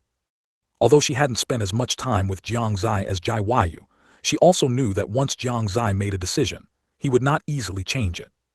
The others also fell silent. Seeing this, Jiang Xie revealed a satisfied smile. He turned around, looked at the green bricks on the ground and punched down. Bang! A not too big, not too small gap immediately appeared on these green bricks. This gap could at most only accommodate one person at a time.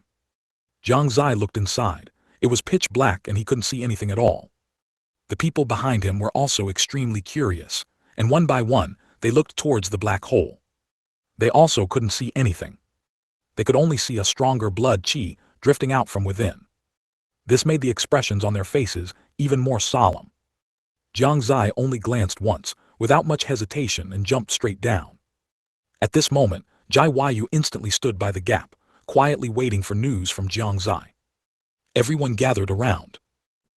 Black. Endless black. This was Jiang Xie's first feeling upon entering here. He didn't stay in the air for long. After experiencing a brief sensation of weightlessness, he felt the presence of the ground. Roughly estimated, it was about 50 meters high. He looked upwards and could only see a small speck of light. What exactly is this place? The ubiquitous blood qi around him made him frown involuntarily. Strangely, after reaching the ground, it wasn't as dark around him anymore. Upon closer inspection, he realized that this was actually a palace. Jiang Xie observed for a while, and then discovered that all these blood qi were coming from one direction. This indeed pointed him to a path. Is it in the depths? Jiang Xie murmured to himself and began to walk in the direction from which the blood qi came. The further he walked, the brighter the light and the more blood qi there was. The further he walked, the stronger the sense of oppression. After walking only 100 meters, he felt that the oppressive feeling around him had increased by more than one level. What exactly is in here? More and more clearly visible crimson qi was emanating. Jiang Xie composed himself and continued to walk forward. At this moment, outside this pitch-black palace, about 100 young figures were anxiously waiting at the entrance of the cave. Among them, a woman of peerless beauty was the most anxious. However, they had not received any news from Jiang Xie for a long time. This made them somewhat impatient. "Miss Jai Su Zai, why hasn't there been any news yet?" Su Han asked. Jai Yu was anxious in her heart and answered expressionlessly, "I don't know." She was already very annoyed at the moment, so how could she have the patience to answer these questions? "Su Zai hasn't run into any trouble, has he?" "That's right, it's been so long and there's still no news." "Why don't we go down and take a look?" "I think we should go down and take a look too." Jai Yu had long been unable to restrain herself. Hearing them say they wanted to go down, she jumped in without thinking. Seeing Jai Yu go in, little Zai and Lin Maoyan also followed. Needless to say, the rest of the people followed suit. One after another, they went down. Just like when Jiang Xie first came down, they encountered endless blackness. It wasn't until they landed that they realized it wasn't so dark down here. So the space below is so vast. Strange, it's pitch black above, but it's much brighter down here. This is actually a palace. There's more blood qi. They marveled at the scene before them. No one expected that there would be such a massive palace underground. Jai Yu looked around, but she still couldn't see the figure she was thinking of in her heart. Her delicate brows furrowed slightly, wondering what she was thinking. Why don't I see Su Zai? At this moment, someone noticed that Jiang Zai's figure was not seen around. Perhaps young master went in the direction from which this blood qi came, Lin Maoyan deduced. They also thought this made sense, so they all walked in the direction from which the blood qi was coming. On the other side, after walking several hundred meters, Jiang Xie arrived in front of a bronze gate several tens of meters high. The gate was covered in moss, full of traces of time. Outside the gate, there were also several skeletons, their shape strange. They were all in the posture of crawling out from inside the door. Although he could no longer see their expressions in life, Jiang Xie seemed to be able to see the scene of them crawling out of the door, filled with fear. What exactly is inside this door? It made them want to escape but couldn't. Jiang Xie's gaze was solemn. A terrifying aura seemed to emanate from the gate before him. It was like a demon, waiting for the unsuspecting to peek inside. He was hesitating, wondering whether to go in or not. Forget it, I can live anyway, so what if I go in and take a look? After only a moment of thought, Jiang Xie made up his mind. Then he began to make preparations. First, he drew a little blood. Then he placed the blood in different locations, just in case. After making these preparations, he returned to the bronze gate. Hutilda. After taking a deep breath, he stretched out both hands and pushed hard against the gate. What surprised him was that the gate opened with just a light push, completely different from what he had imagined. Not good. Suddenly, his expression changed drastically. An extremely strong evil qi, carrying dense blood qi, rushed towards him, catching him off guard and directly sending him flying backward. And the bronze gate closed again. Cough cough. Jiang Xie couldn't help but spit out a mouthful of fresh blood. At the same time, the crowd, several hundred meters behind him, also felt an extremely strong evil qi attacking them. In an instant, hundreds of people flew backward, and Jai Yu and Lin Maoyan were no exception. What was that? What exactly happened? How come such a powerful evil qi suddenly appeared? What happened up ahead? I feel like my internal organs are vibrating. Could it be that Su Zai encountered some danger? Even while flying backward, they didn't forget to discuss the current situation. They had no sense of crisis at all, only concern for Jiang Zai's safety. After that burst of evil qi, Jiang Xie shakily got up from the ground, wiped the blood from the corner of his mouth, and continued to walk forward. He insisted on seeing what was inside. He came to the bronze gate again, and pushed it open forcefully. This time, he was already prepared for the evil chi to strike. However, he didn't expect it to be calm this time. Upon entering the hall, flames instantly lit up all around. At this moment, he finally saw clearly what was inside. Jiang Xie's pupils constricted, and he stood frozen in place. A dragon. Inside was actually a massive dragon. A black dragon. It stared at Jiang Xie with its dark, blood-tinged eyes, making him dare not move a muscle. There was actually a dragon in this place. And it was a demonic dragon. Jiang Xie was incredibly shocked.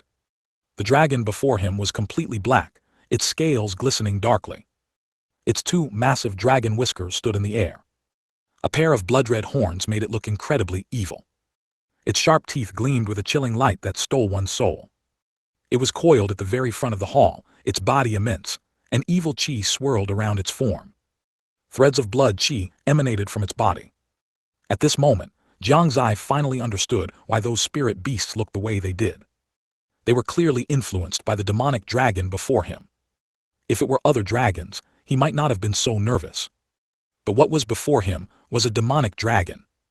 Demonic dragons are a collective term for dragons within the dragon clan that have fallen into darkness. These types of dragons are generally extremely evil, possess astonishing demonic nature, and have violent temperaments. And dragons belong to the divine beast category. Their strength is already incredibly powerful, but their temperament is generally gentle, whereas demonic dragons are precisely the opposite. They are definitely a terrifying creature. What Jiang Xie didn't expect was that, while the long-lost dragon clan was hard to encounter, he actually stumbled upon a demonic dragon. Great, now he was finished. 194. I am kind-hearted but... Jiang Xie didn't dare to move a muscle. Although he knew he wouldn't be in any real danger, fear still lingered in his heart. There was nothing he could do. He was only a cultivator in the controlling Yuan realm. Facing powerhouses in the domain realm or law realm might not faze him much.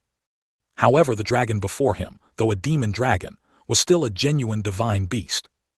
Jiang Xie could roughly estimate that this demon dragon's cultivation was probably equivalent to a human race cultivator between the Saint realm and the Great Emperor realm. He hadn't even seen a cultivator in the Heavenly King realm, let alone the Saint realm. This place is indeed perilous, Jiang Xie thought to himself.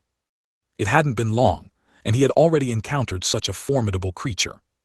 The Qianyuan secret realm size was unknown, and what else might appear later was also a mystery.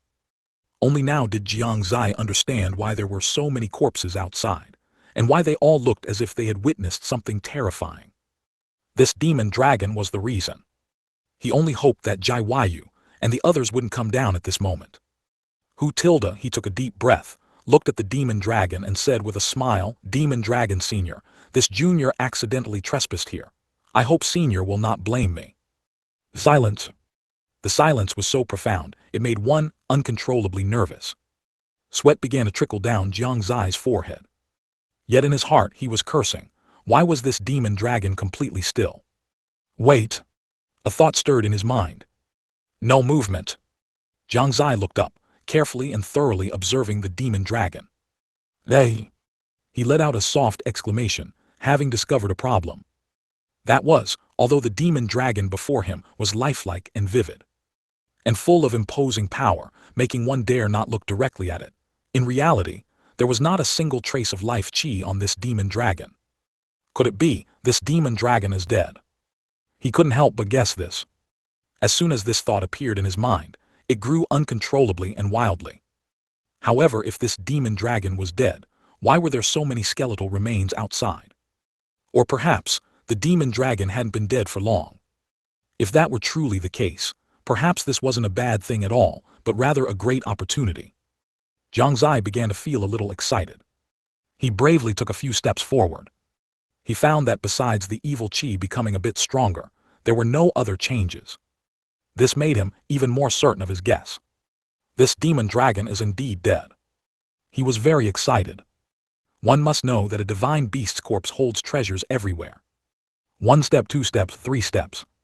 Slowly approaching. Jiang Xie's expression was grave. Even at this moment he still dared not relax.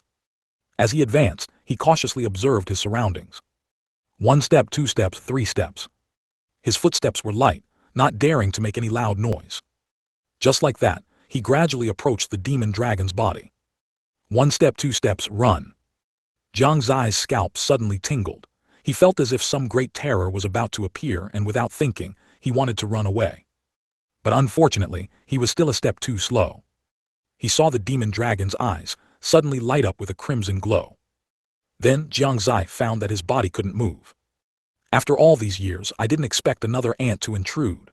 The demon dragon's eyes flickered with light, but its body remained motionless. Even so, Jiang Xie dared not make any rash moves. Looking at the demon dragon before him, he forced a smile and said, "Demon Dragon Senior, this junior accidentally disturbed your slumber.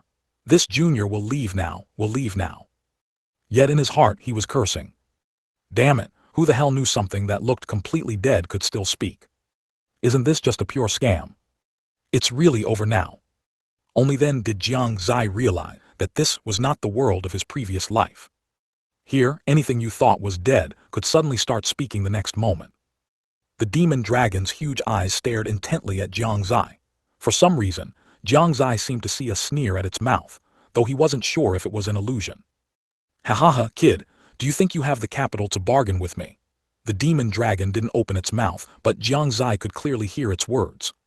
"It's over." Jiang Xie inwardly cried out, "My life is over." He had already closed his eyes in despair, waiting for death to arrive.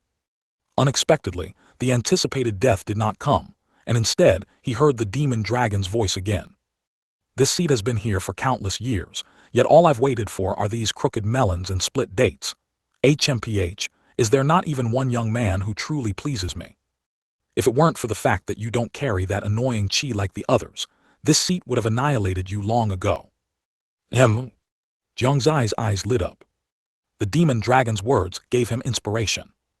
It seemed this demon dragon was waiting for a successor, and it looked like it hadn't found one yet. Jiang Xie's eyes darted, and he suddenly felt that things might not be without a turning point after all. Chi that it disliked. That's right, demon dragons are inherently dragons that have fallen into darkness, so they naturally dislike the chi of ordinary people. But what if it was a person of the demonic path? He didn't know if this would work, but at this point, he could only try anything. So he feigned sadness and said, "Alas, speaking of which, Demon Dragon Senior, you don't know, I was originally a person of pure heart nature. However, there are always people in this world who will constantly push you to the brink. That day I saw 2 children abducted by evil people. How could I, being kind-hearted, tolerate such a thing? So I chased after them, but who knew?" Saying this, Jiang Xie paused for a moment. The demon dragon immediately asked, "And then?" Jiang Xie's heart immediately swelled with joy. Successfully piquing the demon dragon's interest meant he had guessed correctly, right?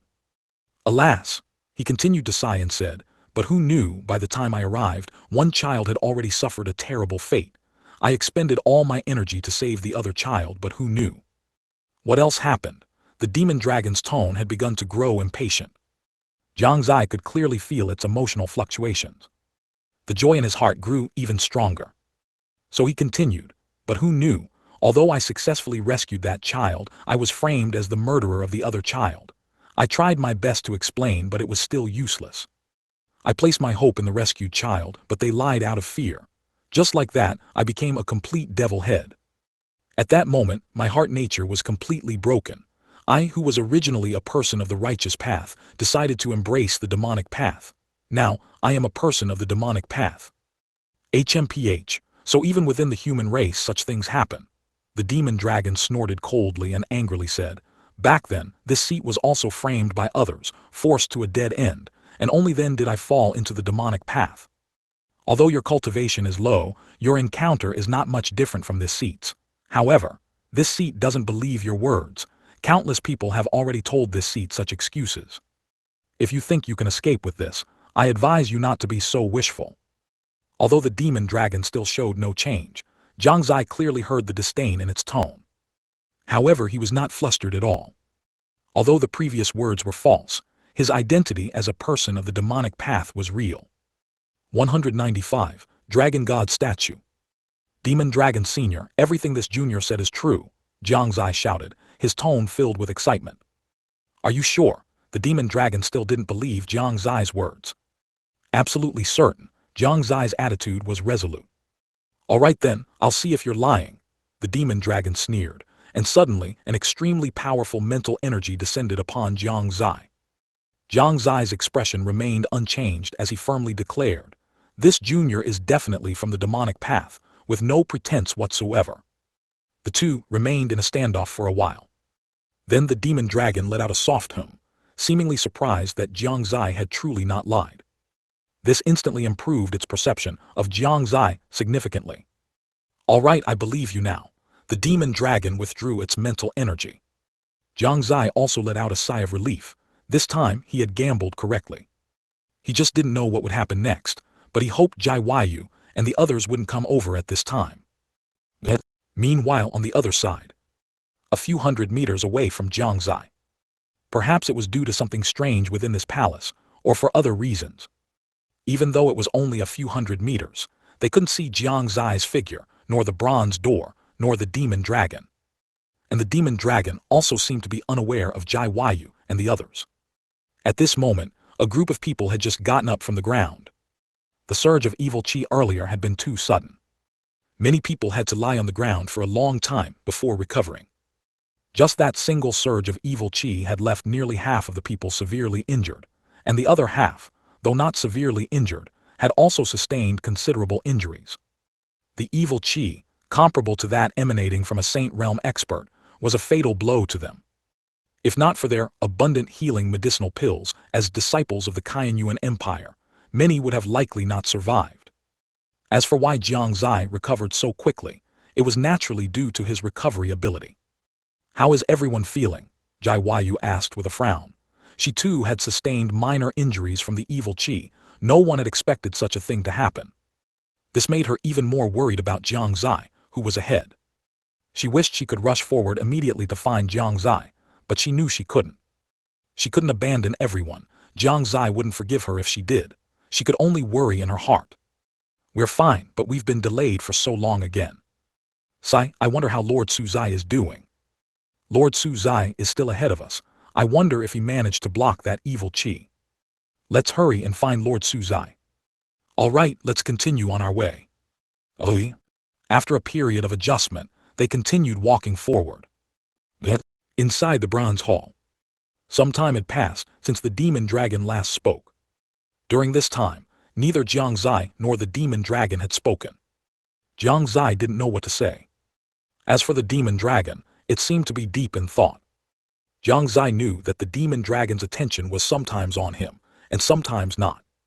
He didn't understand what the demon dragon was trying to do.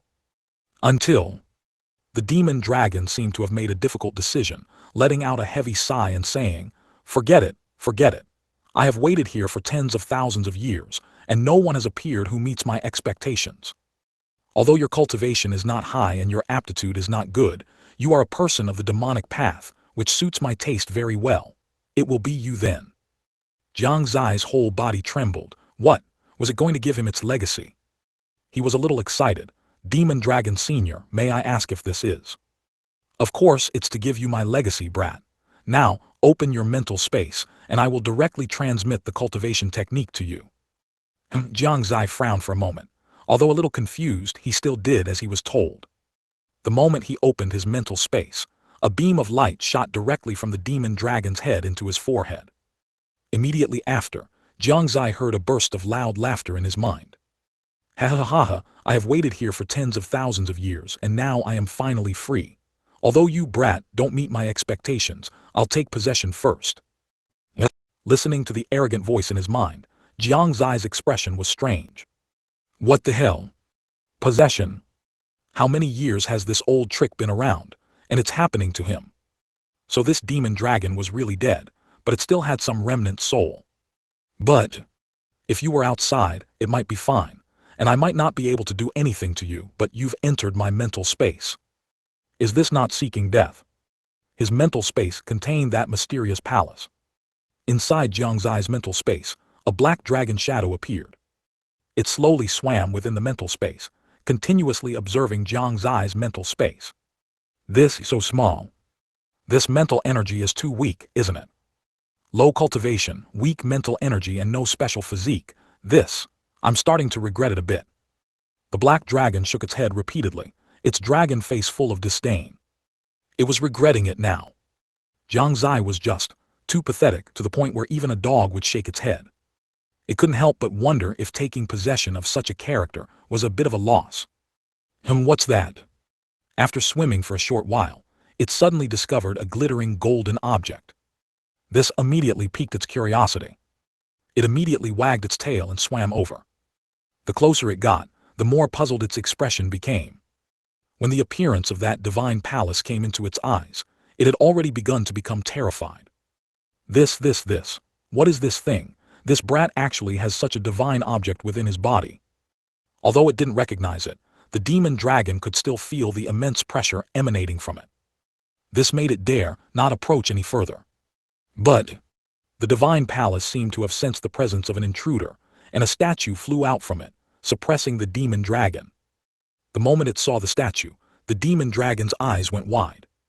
Immediately after, a huge fear spread throughout its body. Dragon God, how is this possible?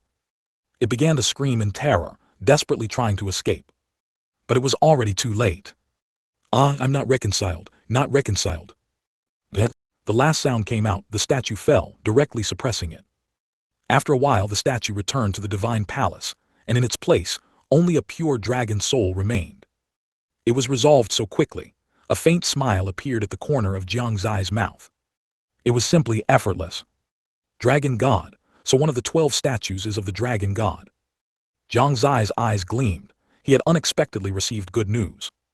If it was the Dragon God, wouldn't that mean the activation condition for this statue was related to the Dragon clan? Shaking his head, he temporarily suppressed these thoughts and began to examine the spoils of war. A pure dragon soul, a good harvest. It turns out there are actually 3 drops of demon dragon essence blood within this demon dragon's body.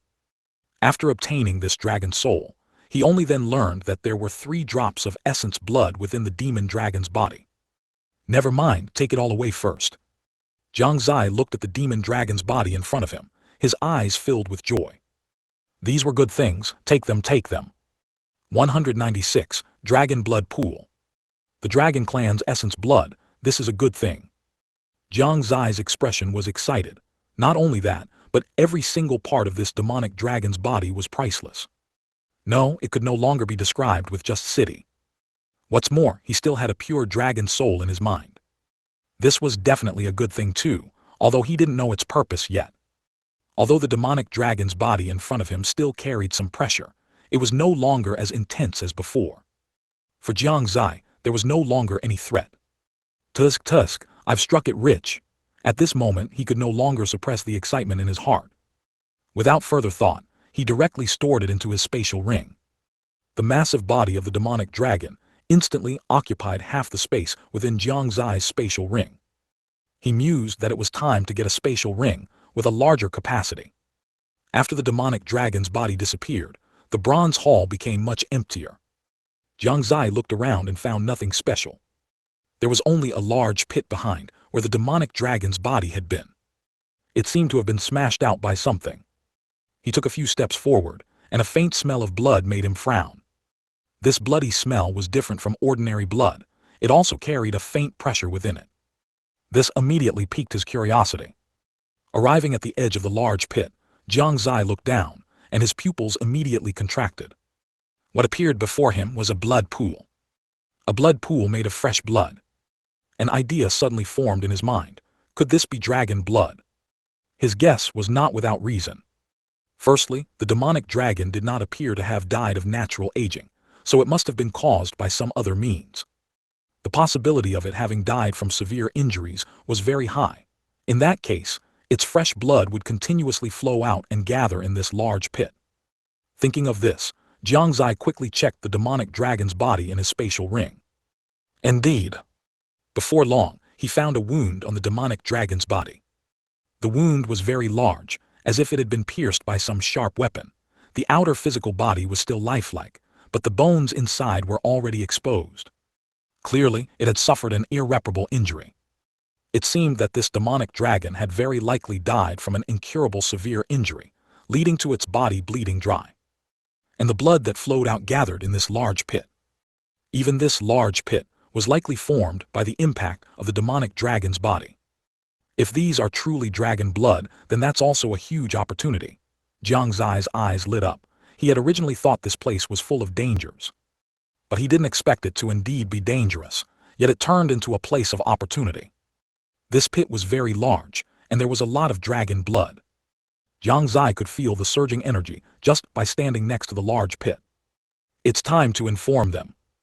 Jiang Xie turned and walked towards the door. Since he had already obtained the demonic dragon's body and the dragon's soul, he naturally couldn't keep this dragon blood to himself. Everyone should enjoy it together.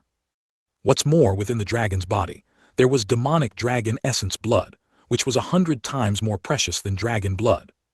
At the same time, under Jai Yu's lead, everyone had already arrived outside the bronze door. Feeling that the blood qi and evil qi had disappeared, expressions of confusion appeared on their faces. What's going on? Why are the evil qi and blood qi gone? Could something have happened inside this bronze door? Is Su Zai here inside this bronze door? Very likely. We haven't seen Su Zai's figure all the way here, so it's only possible he's inside this bronze door. Then let's go in quickly. Su Zai might already be waiting for us. Jai Yu also wanted to see Jiang Xie sooner, so she went forward without thinking and pushed the door. Coincidentally, on the other side of the door, Jiang Xie had just arrived at the door, and with a slight push, he opened it. Jai Yu pushed into empty air, momentarily losing her balance and falling forward. She also happened to see Jiang Xie's figure. If she hadn't seen him, it would have been fine. She could have reacted quickly to avoid falling to the ground. But if she did see him, then of course she would feign ignorance. A mischievous smile appeared on her lips, and she just fell towards Jiang Xie. Jiang Xie also didn't expect to open the door and see a beauty throwing herself at him. Should he catch her or not? He hesitated for a moment, because he knew that Jai Yu was definitely doing it on purpose. She wanted to take advantage of him. Fine, I'll catch her. She was his little maid after all. It wouldn't be good if she got hurt. Maybe she'd be his wife in the future, so a little inconvenience was fine. Letting her take advantage wouldn't cause any loss anyway. After a brief thought, Jiang Xie opened his arms and embraced Jai Yu. Why you specifically came, holy crap. Jiang Xie hadn't finished speaking when he let out a holy crap. For no other reason than Jai Yu actually licked his neck a few times. Jiang Xie was startled. When did Jai Yu dare to make such a move? He didn't understand. Even in the past, if she was verbally reluctant but physically compliant, it was only during things like massages or back rubs. Such a move had never occurred before. Heaven knew how confused Jiang Xie's heart was at this moment. The others looked at the two with knowing smiles. Upon hearing Jiang Xie say, holy crap, many people began to wonder, what is holy crap? But more people were still envious. Jiang Xie was not only powerful and handsome, but most importantly, he had Jai Yu, the Haoran Sect saintess, known as the Eastern Continent's #1 beauty, accompanying him. How could this not make people envious? As expected of Su Zai. Only a person like Su Zai is worthy of Jai saintess. Yes, it's truly enviable. When will I also have a Dao companion like Jai saintess? You don't even think about it, unless you can be as handsome and as powerful as Su Zai. Am I the only one concerned that Su Zai wasn't hurt? 197. Not a great opportunity. Seeing Jiang Xie safe and sound, everyone was naturally happy. However, the scene before them made them incredibly envious. Jiang Xie merely thought of what had just happened as an accident and quickly dismissed it from his mind. In reality, this was indeed intentional on Jai Yu's part. She had become acutely aware of a sense of crisis. A thought of striking first had subtly emerged in her heart. But in fact, even if she hadn't done that, it wouldn't have mattered. If Jai Yu were not still an underage girl, Jiang Xie couldn't guarantee that he wouldn't have done something. It was mainly the fact that she was an underage girl that made Jiang Xie feel a slight sense of guilt, which kept him relatively proper. Even if you missed me, you wouldn't throw yourself into my arms the moment we met, would you? Jiang Xie said with a wicked smile, looking at the girl in his arms. Jai Yu's face flushed for a moment, then she quickly pulled away from his embrace, regaining her proud demeanor. Who missed you? Miss merely almost fell. Her explanation seemed a bit weak and unconvincing. Everyone present knew that, given the situation just now, Jiang Xie would absolutely not have fallen even without Jiang Xie there. After all, they were not mortals. They hadn't reached a point where they could fall over like that. Stubborn. Jiang Xie chuckled and shook his head, then turned his gaze to everyone and said, "You've come at just the right time. I was just about to look for you." "Su Zai, my cousin, is there something inside?" Su Yu was the first to ask. "Young master, what exactly is inside this bronze door?" Lin Maioyan also asked.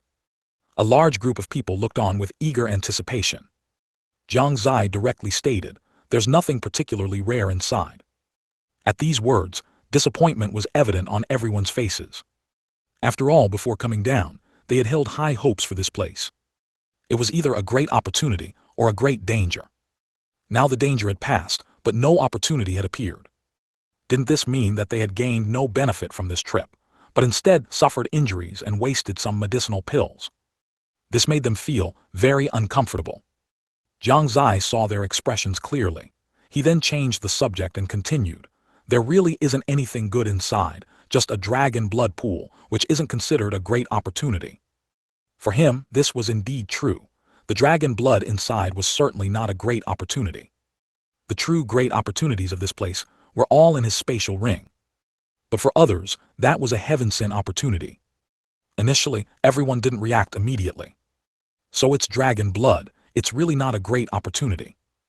I see, it seems there's nothing good in this place, a waste of our energy." The dragon blood pool. After a while, someone finally seemed to realize something.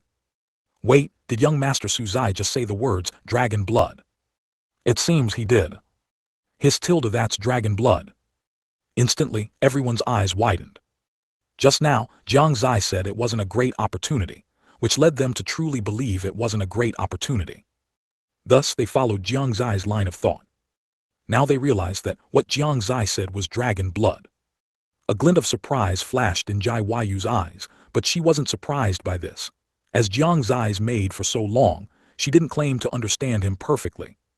But at least she understood him better than anyone else present. Therefore, when she saw the faint smile on the corner of Jiang Xie's mouth, she knew that things were not so simple. Indeed, it turned out to be dragon blood, yet he still said it wasn't a great opportunity. Only Jiang Xie could say something like that. Lin Maioyan also had a strange glint in her eyes, with a hint of excitement on her face, as if she hadn't expected there to be dragon blood here. Little Xie had already opened her mouth wide, wondering if she had misheard. To verify the authenticity of the news, Su Han couldn't help but ask, "Su Zai, my cousin, is there really a dragon blood pool inside?"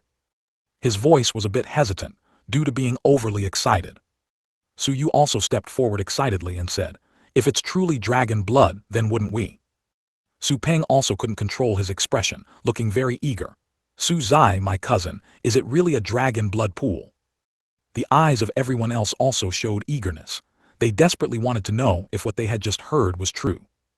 Jiang Xie smiled and nodded, saying, "It is indeed a dragon blood pool." After speaking, he pointed inside with his hand. "Look, it's right there, why don't you go in and see for yourselves?" As soon as his voice fell, someone rushed towards the back. Subsequently, more and more people followed suit. Before long, exclamations of surprise came out. "Oh my God, it's real. It's really a dragon blood pool. Young Master Su Zai didn't lie to us. There really is a dragon blood pool here. The size of this dragon blood pool is enough to accommodate all of us. We're rich, we're rich, we're rich. Dragon blood, the blood of a divine beast. Ha ha ha ha, we really bet right this time." Hearing the laughter from inside, Jiang Xie also couldn't help but smile from the bottom of his heart. Bathing in dragon blood would surely elevate their cultivation to a higher level and greatly enhance their physique. For the Shengyuan Empire, it was definitely a great thing. Su Wu would later realize that letting Jiang Xie lead the disciples of the Shengyuan Empire into the Shengyuan secret realm was absolutely the wisest decision he had ever made in his life. This directly changed the future of the entire Shengyuan Empire. "All right, let's go in too." Jiang Xie glanced at Jiang Yu and the other two who were still beside him, smiled slightly and walked forward. The three of them said nothing and followed directly. Upon reaching the bronze hall, they found that the dragon blood pool was already densely surrounded by everyone. It was clear that they were all curious about seeing such a precious item for the first time. Seeing Jiang Xie arrive, the people in front actively made way for him. Jai Yu, Lin Maioyan and little Xie also looked over. They indeed saw a huge deep pit. Inside the deep pit, there was blood-red liquid, and a wave of pressure emanated from within it. The blood flowed inside, lustrous and carrying waves of spiritual qi. Just by looking, one could feel the immense energy contained within it. Jiang Xie did not speak, and no one dared to go down rashly. Their gazes once again gathered on Jiang Xie, quietly waiting for him to speak. Jiang Xie knew they couldn't wait any longer, but to be cautious, he still walked towards the dragon blood pool first. Under everyone's gaze, his body gradually approached the dragon blood pool. 10 inches, 5 inches, 1 inch. As he was about to touch the fresh red blood, everyone's hearts were in their throats, fearing that something might suddenly go wrong. Jiang Xie also raised his guard, first tentatively extending 1 foot into the blood pool. His toes lightly touched, no problem. His foot submerged, no problem. His entire leg went in, still no problem. At this point, Jiang Xie could almost confirm that this dragon blood pool posed no significant harm to the human body. Perhaps it was because it had been left there for too long. 198. The clothes are missing. Subsequently, Jiang Xie's entire body, except for his head, submerged into the dragon blood pool. He immediately felt a burning sensation emanating from all over his body. It made him feel as if countless ants were gnawing at him, and this sensation was gradually intensifying. However, he could still bear it. There was no life-threatening danger. Seeing that Jiang Xie had been in for a while, and nothing special seemed to be happening, everyone's suspended hearts finally settled. Su Xie, what does it feel like in there? Someone asked with anticipation. Jiang Xie merely smiled. It feels very comfortable. Su Xie, how comfortable is it? Another person asked. Jiang Xie replied with a smile. It's like a foot massage or a shoulder rub, leaving your whole body numb. Su Xie, can we go in? Another person asked cautiously. This was the question they most wanted to know. Jiang Xie looked puzzled. Did I say you couldn't come down? You can come down any time. With that, he prepared to stand up to dispel everyone's concerns. But as soon as he began to rise, his expression changed. His lower robes were gone at some point. He was completely naked. If he stood up, it would definitely be a life crisis. Not to mention the disciples around him. Just Jai Yu alone would be enough to make him lose all face. He did not want to make such a fool of himself in front of Jai Yu. This was even more unbearable than killing him. Thus, he quietly sat back down with his legs crossed. His strange behavior might not have been noticed by others, but Jai Yu noticed it. Out of curiosity, she couldn't help but ask, "Bad guy, your expression seemed off just now. Are you feeling unwell somewhere?" Jiang Xie shook his head repeatedly. I'm not, I'm perfectly fine." No sooner had he finished speaking than, before he could react, he saw a group of people rushing into the blood pool. Jai Yu was among them. Jiang Xie's face changed and he shouted, "Don't come over." Before he could finish his sentence, he heard a series of thudding sounds. One figure after another entered the blood pool. It's over. Jiang Xie's heart sank. He seemed to have already foreseen the embarrassing scene that would soon occur, so he quietly moved his body to an unoccupied corner. Jai Yu saw Jiang Xie acting furtively, not looking like he was fine, so she followed him over. Lin Maioyan and little Xie were not to be outdone, and also walked towards Jiang Xie's direction. Phew, Jiang Xie, who had just let out a sigh of relief, turned his head and saw 3 women walking towards him. His expression immediately changed. Can this work? I can't hold it in. Oh no. He could only quickly speak to stop them. Don't come over. His voice was not loud. Nor did it disturb the others. Jai Yu and the 2 others were stunned for a moment, a large question mark appearing above their heads. Why? What exactly happened? Jiang Xie's actions were too abnormal. Jiang Xie also knew his actions were abnormal, but he was not in a hurry to explain. Because very soon they would know why. Soon someone exclaimed, "What's going on? Where are my clothes?" Me too. Where are my clothes? Who stole my clothes? Our clothes, could they have been corroded? One disciple after another discovered their clothes were gone. Ah, pervert, where are your eyes looking? Suddenly, a woman covered her chest with both hands and squatted down, her face flushed with embarrassment. I swear, I didn't see anything. a male disciple with a nosebleed said with a simple smile. That, for a time, the entire dragon blood pool was filled with screams and shouts of reprimand. The female disciples were utterly mortified, while the male disciples feasted their eyes.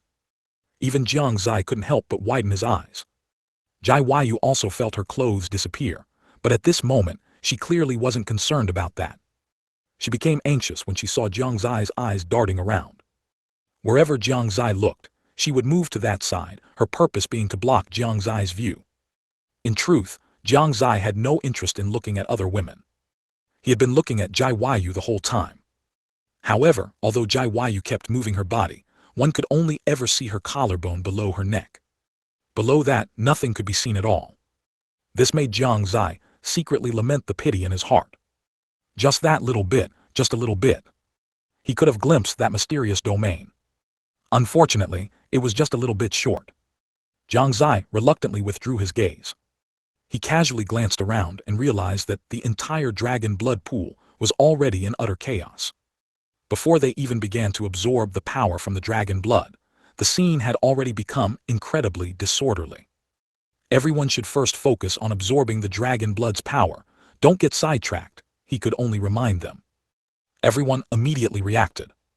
That's right, weren't they here to absorb the dragon blood's power to improve their cultivation? They almost forgot. It was truly a miscalculation, a miscalculation. Under Jiang Xie's reminder, everyone returned to the proper path and began to absorb the power from the dragon blood. Jiang Xie also entered a state of cultivation. The previously noisy scene instantly became quiet. Jiang Xie's cultivation realm was still at the controlling origin realm 3rd level. This realm at his age could not be called high, but it was not low either. It belonged to the average kind. Jiang Xie also knew well how poor his physical aptitude was, completely incomparable to Jiang Yu and the others. He could only hope to find a solution within this Qianyuan secret realm. If he could find something to improve his physical aptitude, it would not have been a wasted trip. But the hope was also slim. As his spiritual qi circulated, the power within the dragon blood around his body was gradually being absorbed by him. Traces of energy emanated from it, converging towards his body. Around his body, a small vortex had already formed. Not just him, a vortex had formed around the bodies of everyone in the dragon blood pool. The size of the vortex indicated how much power they were absorbing. If one could observe from above, one would find that the vortex around Jiang Yu's body was the largest, about 3 to 4 zhang in size. And Jiang Xie's was undoubtedly the smallest, less than 1 zhang. However, in terms of strength, it was likely that no one here was Jiang Xie's opponent. Time slowly passed, and a quarter of an hour went by. Within this quarter of an hour, several people break through their realm, and Jiang Xie was among them, breakthrough from controlling Yuan realm 3rd level to controlling Yuan realm 4th level. This filled his heart with great joy. If it were normal cultivation, it would be as difficult as ascending to the heavens for him to advance 1 level. 200, Suyu enters Jiangcheng. The civil and military officials behind them were still immersed in the shock the food had brought them.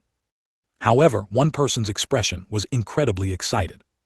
Old Wu, replenished with energy from the young lord's sayings, felt his body filled with immediate strength.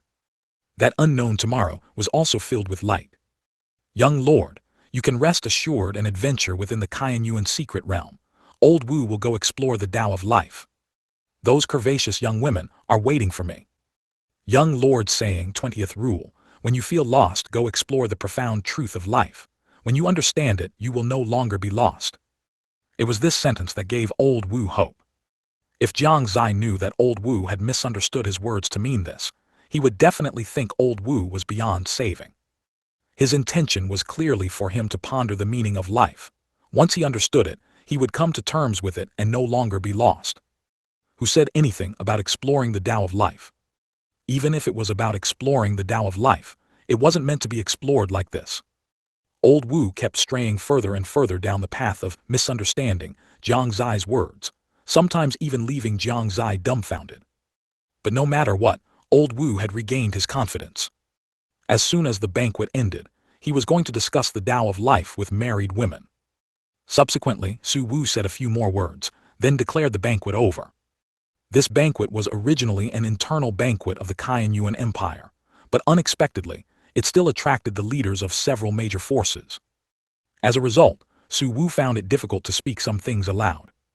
However, because of the dishes from the East Tower, this banquet also seemed not so ordinary. The most important thing was that the two main figures of this banquet, Jiang Xie and Su Yu, were not present. This greatly disappointed some people who wanted to see their faces. Su Wu had no choice. After all, one was in the Qianyuan secret realm, and he himself didn't know where the other was. At this moment, in a remote, uninhabited place, a young man carrying a long spear stepped into the Eastern Continent. The young man was very handsome, and he bore some resemblance to Su Wu but very little. Compared to Su Wu, he was much more handsome. It could be said that he was the most handsome among the younger generation in the Qianyuan Empire, apart from Jiang Xie, and it would not be an exaggeration. The young man had a hint of an untamed smile on his lips, and looking at the city whose outlines could vaguely be seen in the distance, he couldn't help but say, "Is that Jiang City, where the demonic path Jiang family of the Eastern Continent is located?" Looking at that city, he suddenly had a strange feeling. It was as if something related to him was there. This made him feel strange, and also sparked the idea of wanting to go explore it. Originally, he had planned to go to the Qianyuan imperial capital by himself. Now, he suddenly changed his steps and walked towards Jiang City. Arriving outside Jiang City, looking at the two large characters, Jiang City on the city gate, Su Yu walked in without a second thought. On the street, there was a bustling crowd. Su Yu's eyes showed a hint of surprise. This was his first time coming to a so-called city, and he immediately felt his eyes light up. Wow, so many people. What's that, an inn? Why are their clothes all so beautiful? Is this wine? Along the way, Su Yu was like a curious baby, looking around and constantly exclaiming. His actions also attracted the attention of many people. From time to time, people pointed at him. Where is this kid from? Look at his curious appearance. Could he be a wild man who ran out of the mountains? He really looks like it. How can he not even have seen wine? But the spear in his hand seems quite valuable. It's no wonder the people around him felt strange. After all, Su Yu at this time indeed looked like a wild man who had run out of the mountains. Although his hair was messy, it was still acceptable. But his clothes, they were truly too tattered. Not only did they have many holes, but they were also patched up here and there. If there was any good part about his clothes, it was probably only the critical areas. Coupled with his exclamations and expressions of never having seen before when encountering many common everyday items, it further increased everyone's speculation about his identity as a wild man. Su Yu, however, didn't care about these gazes. He wanted to buy some wine to drink and see what it tasted like. In his memory, his father always drank wine. Unfortunately, every time he wanted to drink, he would be strictly stopped by him. But the problem was, he had no money at all, so he could only leave the wine stall with a reluctant expression. But just then, he felt the light in front of him suddenly dim. He looked up and found that two men were blocking his way. Su Yu frowned and asked uncertainly, "You wouldn't happen to want to rob me too, would you?" He had encountered such things many times on his journey. Most of them had designs on the wrathful soul's spear in his hand. The fate of such people was only one, to be slain by him. Although he didn't proactively cause trouble, he also didn't let go of those who sought trouble with him. "Ha ha ha, kid, you guessed right. We indeed fancy the long spear in your hand. If you obediently give it to us, perhaps you can avoid a beating and won't have to lose your life in vain." Among them, a tall, thin man said with a sly smile. The other man also showed the same smile. Such a scene attracted many onlookers. Jiang City was a gathering place for the demonic path, although not as numerous as in the cities where the Heavenly Fiend Sect and Blood Demon Sect were located. It still gathered many demonic path individuals from various places. What demonic path individuals loved to do most was this kind of murder and robbery. The difference between them and righteous path individuals was that they generally robbed openly, while righteous path individuals robbed secretly. Of course, there were exceptions on both sides. There were also demonic path individuals who did bad things secretly, and righteous path individuals who did bad things openly. This was all very normal. Those two seemed to be from the demon sect, Yin Xie sect. Although the Yincha sect in the Eastern Continent is not as good as the Heavenly Fiend sect, Blood Demon sect, and Jiang family, it can still be considered a powerful force. The cultivation of these two people is at least Yukong realm, so it seems this young man is in danger. Exactly. This young man looks only 15 or 16 years old. How could he be an opponent of a Yukong realm expert? It's just that this young man is so ostentatious carrying such a long spear. Looking at his tattered clothes, he's not from a major force, otherwise those two wouldn't have targeted him. What a pity for that long spear. I originally had my eye on it too. The onlookers' words were sharp, and they didn't think Suyu could escape unharmed this time. How could such a young man compare to a Yukong realm expert? The outcome seemed already determined. 201. Not seeing loved ones but seeing enemies. Are you sure you want to do this? Suyu raised his head, a sinister smile playing on his lips. At this moment, his aura instantly changed. The naive boy who seemed to have seen nothing before had vanished, as if he had transformed into a vicious beast radiating danger. His eyes were filled with evil chi, and his tone was full of disdain. His sharp gaze was fixed on the two men. At this moment, the two men suddenly felt a shiver run through them. A cold sensation seemed to spread throughout their bodies. For some reason, they felt a pang of guilt. Even they didn't know why they were intimidated by a youth's gaze. The two exchanged glances, steadying themselves. The lanky man hardened his heart, thinking that the other party was just a wet-behind-the-ears youth. So what if his gaze was sharp? No matter how sharp, he couldn't be a match for their Yukong realm experts. Furthermore, the youth in front of them was dressed in rags. He clearly wasn't a disciple from a major power. What strength could he possibly have? Kid, we've made it very clear. Put down the spear and we might still give you a way out. That's right, kid. I advise you to give up resisting as soon as possible. Otherwise, if we make a move, you won't have any room for regret. Perhaps Suyu's current state made them somewhat wary, or perhaps his gaze gave them a slight sense of oppression. This forced them to be cautious. Very good. You are the 320th person to try and snatch the long spear from my hand. Do you know what happened to those before you? Suyu ran his hand over the tip of the wrathful soul spear. The spear tip glinted with a cold light under the illumination. This time, not only the two who intended to rob him, but even the onlookers around them felt a chilling cold. This made them involuntarily retreat a few steps, their gazes solemn as they looked at Suyu. This youth is probably not simple. This was their thought at the moment. What happened to them? The lanky man swallowed, unable to resist asking. Heh heh. Suyu smirked again, tilting his head to look at the two, his eyes flashing with bloodlust, and the long spear in his hand gradually began to change.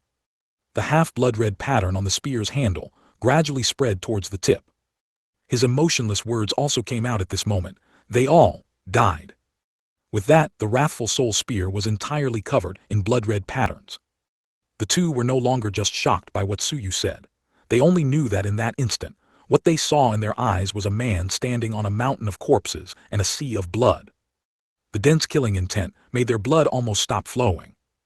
As a result, they couldn't even muster the thought of resisting, standing there silently, their faces filled with extreme terror. To others, the two men suddenly froze, as if they had been bewitched.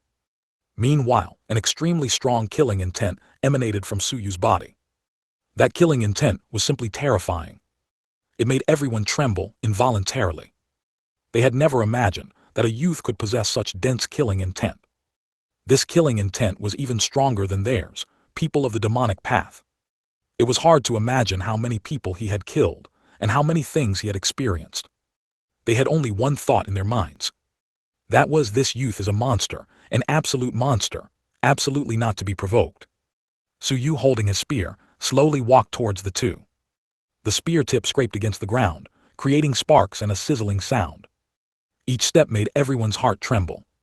They held their breath, watching silently. They watched as Suyu casually walked in front of the two men, then raised the long spear in his right hand and directly pierced through their bodies. He then pulled it out. From drawing the spear to pulling it out, it was done in one smooth, fluid motion. The two men's expressions were horrified, and a mouthful of fresh blood spurted out. They looked down in disbelief, seeing the large hole in their chests. You! They wanted to say something, but in the end they couldn't. They fell backward directly. From start to finish, it didn't take more than 20 breaths. Everyone around them widened their eyes, and some covered their mouths, not daring to make a sound. The scene before them had exceeded their comprehension. Why did this youth have such formidable strength? Why did those two men suddenly become motionless? They didn't understand, and they couldn't understand. Retracting his long spear, Su Yu returned to his normal state, squatting in front of a wine shop with a simple smile, saying somewhat awkwardly, "Elder, I'd like to taste this wine. But I don't have any money. Could you?" "Yes, yes, yes." The wine seller quickly nodded, not forgetting to wipe the sweat from his forehead. He neatly poured a large pot of wine for Su Yu, and respectfully handed it to him. This made Su Yu even more embarrassed. He looked around, then his eyes suddenly lit up. He walked over to the two men lying dead on the ground and rummaged through their bodies. He finally found a few spirit stones, then tossed them to the wine stall owner, smiling, "Elder, this is for the wine." After speaking, he left with the wine. Only a group of people still immersed in the previous scene remained. Even after Su Yu's figure disappeared, some people still hadn't reacted. At this point, someone finally gathered the courage to go forward and examine the two bodies. They found that there was no trace of qi left. Su Yu's single spear strike instantly ended their lives. Hiss, who exactly is this youth? How can he be so powerful? An expert of the Yukong realm was not even his match for a single move. How did he do it? Did you notice the killing intent on this youth? That is definitely the strongest killing intent I have ever seen. A 15 or 16-year-old youth having such killing intent is enough to show that he is not a simple person. Alas, it's hard to be a bad guy in this world now. One wrong move and you hit a steel plate. Exactly, I don't even dare to casually rob others anymore. A youth is already this strong. Su Yu's performance made these people of the demonic path feel endless dread. As a result, some even gave up the idea of casual robbery, fearing that one day they might accidentally follow in the footsteps of these two men. In a sparsely populated street, Su Yu looked at the wine pot in his hand with excitement. After opening the lid, he first took a sniff. His face immediately flushed. Is this the taste of wine? Next he took a big gulp. Cough, cough, cough. He immediately choked until his face was red, but he still couldn't help but say, refreshing. Misty rain, a lifetime of wandering, young man, oh young man, go far away, oh go far away, meet enemies instead of family. The youth drank his wine, held his spear and walked into the distance. However, the commotion he caused was far from over. Outside the Jiang family's family head's mansion, a man was currently kneeling on the ground, respectfully reporting the major events happening in the city. Lord Family Head, just now, a 15 or 16-year-old youth appeared in the city. The youth, relying solely on his own strength, killed two Yukong realm experts from the Yin Xia sect, causing a considerable stir. If left unchecked, it might lead to serious consequences. I implore the family head to decide whether to eliminate this hidden danger or to bring him into the family.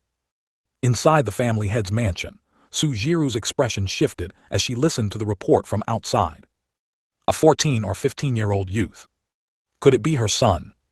But then she thought again, it couldn't be her son. If it were Jiang Xie, he had already reached Jiang City. There was no reason for him not to return to the family. 202. The World of Mortals. Have you found out the identity of that young man? Su Jiru asked. The man outside was slightly startled, seemingly not expecting Su Jiru's voice instead of Jiang Fingliu's.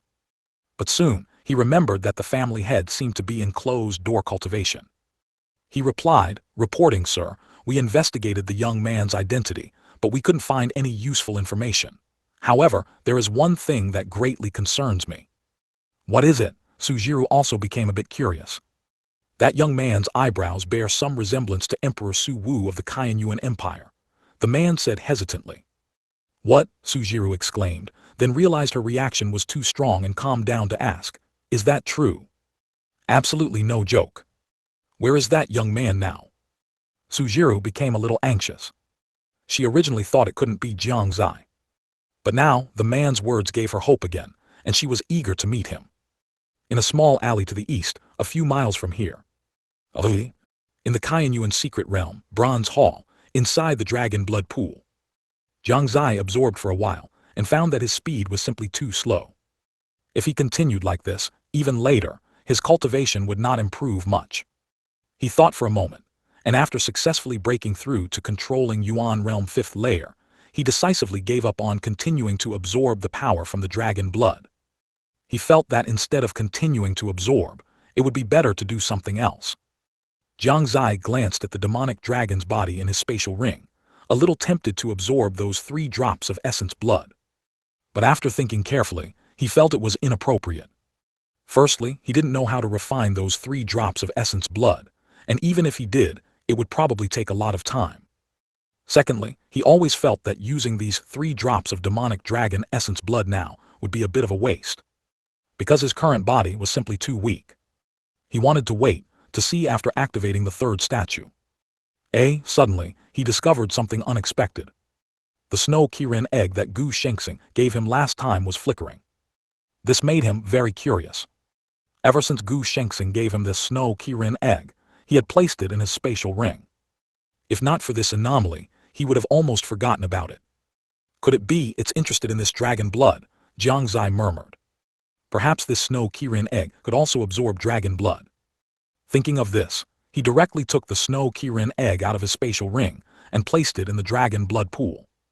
The next moment, a small whirlpool formed around the snow Kirin egg, and dragon blood continuously surged into the egg. The originally snow-white eggshell became filled with bloody patterns. Jiang Xie's expression brightened and he thought, it really works. Snow Killing plus dragon blood. What kind of monster would this turn into? Dragon blood killing. Jiang Xie couldn't help but feel a little anticipation. After placing the snow Kirin egg, he looked around and found that everyone was immersed in cultivation. Only then did he leap out of the dragon blood pool, then quickly took out a piece of clothing from his spatial ring and put it on, thus gaining some sense of security. But a new problem followed. What about Jiang and the others? Jiang Xie now had a headache again. After thinking for a while, he couldn't come up with a good solution, so he simply stopped thinking. At worst, he would have others turn away later. In fact, what he didn't know was that Jiang had always been wearing a close-fitting soft armor, which was a king-tier weapon. Although king-tier weapons were precious, as the saintess of Haoran Sect, she naturally had the qualification. Although Jiang Xie had been with Jiang for a long time, he didn't know about this. After all, this was private, and he didn't have a habit of peeking. Therefore, Jiang Xie only saw that Jiang's clothes were gone, but he didn't realize that even if her clothes were gone, she was not flustered at all. Lin Maoyan was the same. Little Xie also had a close-fitting soft armor, but its grade was much lower. Her soft armor was given by Jiang, and although its grade was low, it played a significant role at this moment. In fact, others also had spiritual artifact or similar items, more or less. The types were different. Therefore, some people might have weapons or protective gear, but not protective gear that could cover crucial parts of the body. That's why the scene of naked bodies appeared. Jiang Xie found a relatively secluded place where he could still see the dragon blood pool, and sat down cross-legged. He wanted to try if he could learn the great emperor law of the other 2 great emperor that he had memorized in Wanbei Forest. After using the great wilderness floating cloud palm to kill the 2 spirit beast comparable to divine power realm cultivation, he truly experienced the power of the great emperor law. To be honest, he was not satisfied with the previous effect. The true power of the great emperor law was far more than that. It was a pity that his current cultivation was too low to fully unleash the power of the great emperor law. Being able to use it was already astonishing. Now, his ambition was to learn the other 2 great emperor law. Since his cultivation was not enough, he could only temporarily rely on martial skill. Fierce flow crushing fist, Jiang Xie murmured. He felt that the name of this great emperor law was very strange, so he decided to try another great emperor law first. Fanchen Great Emperor's red dust myriad form sounds good, and it's an illusion-type martial skill. Jiang Xie was quite looking forward to this great emperor law. Not to mention an illusion-type great emperor law, even ordinary illusion-type martial skill were extremely rare. The insights of the red dust myriad form's great emperor law had already completely entered his mind. But to truly learn it, he still had to rely on comprehension. Red dust myriad forms of the mortal world, myriad forms of sentient beings. To learn red dust, first comprehend red dust. Jiang Xie began to mutter to himself.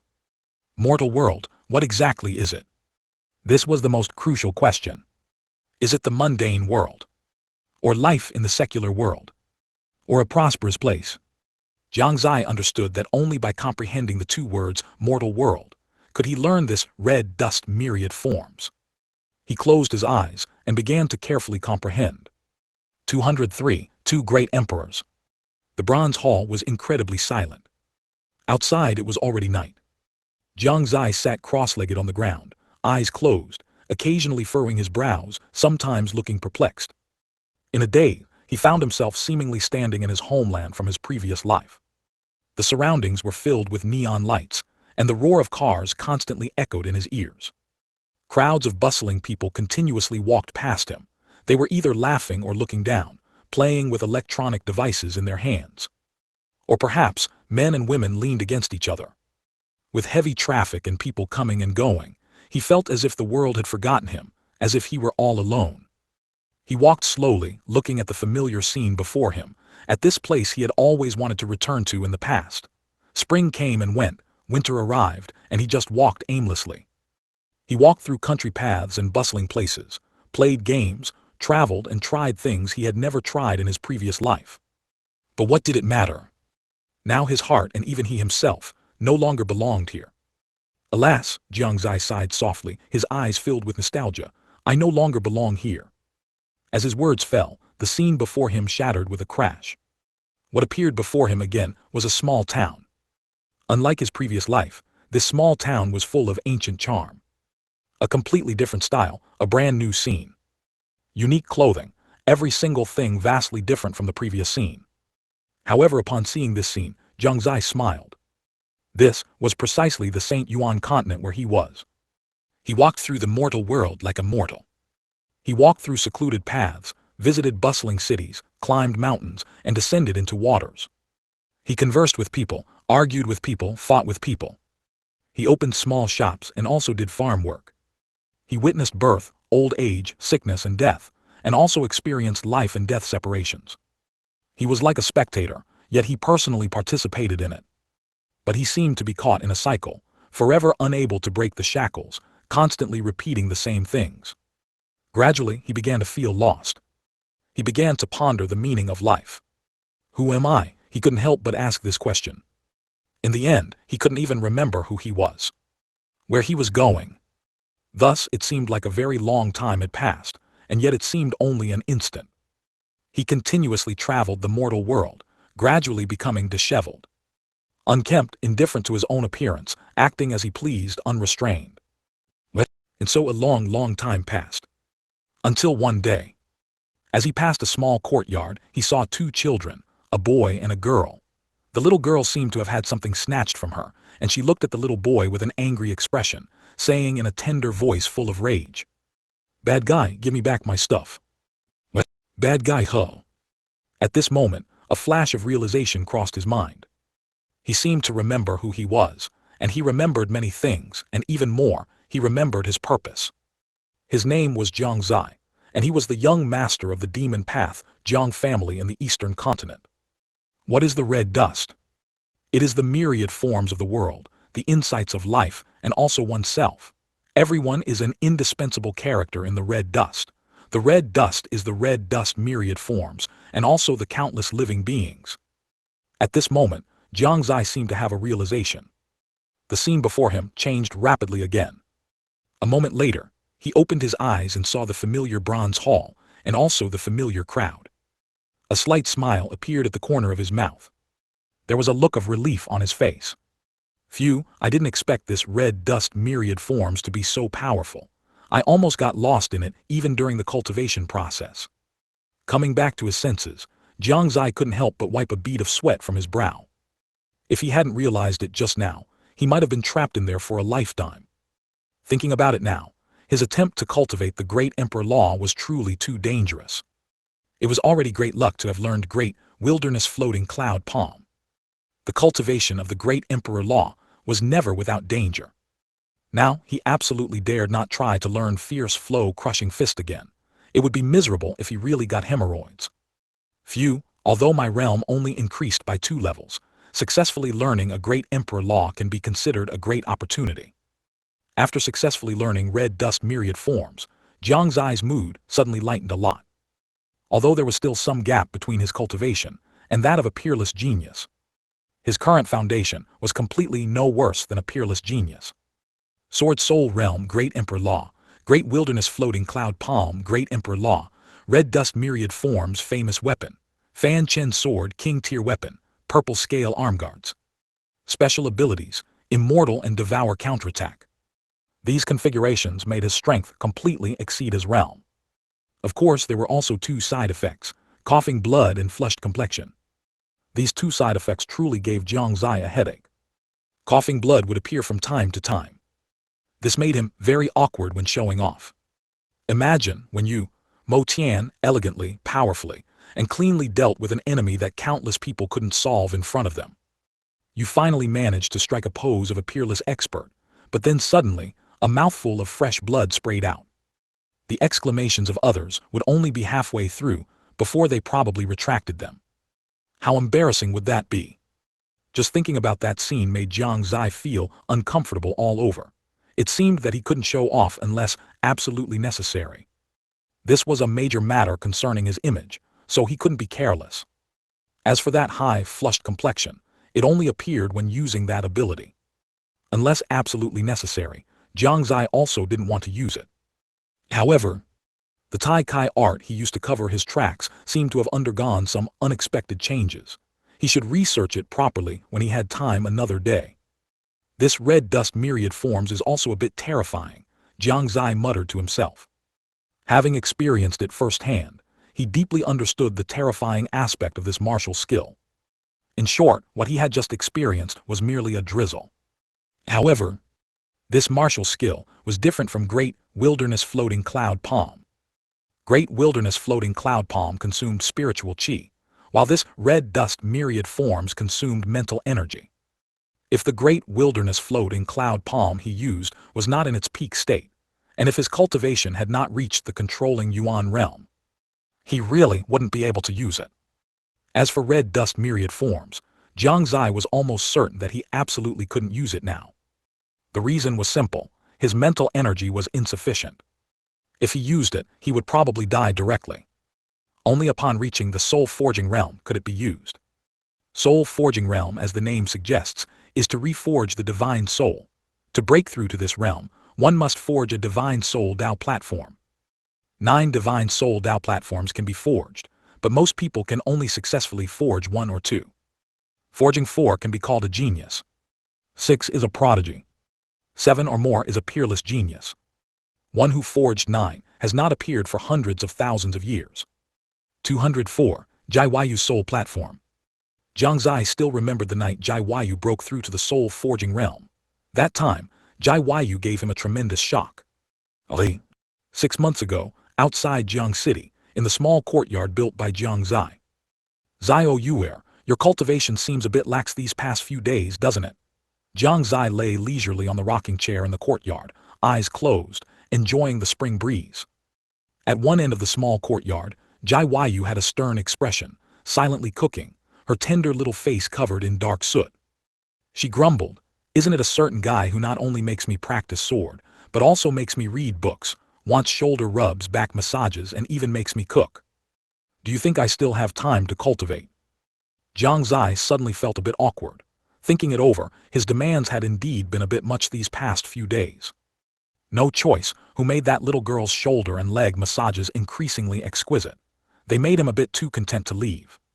Moreover, how could a master admit his own mistakes?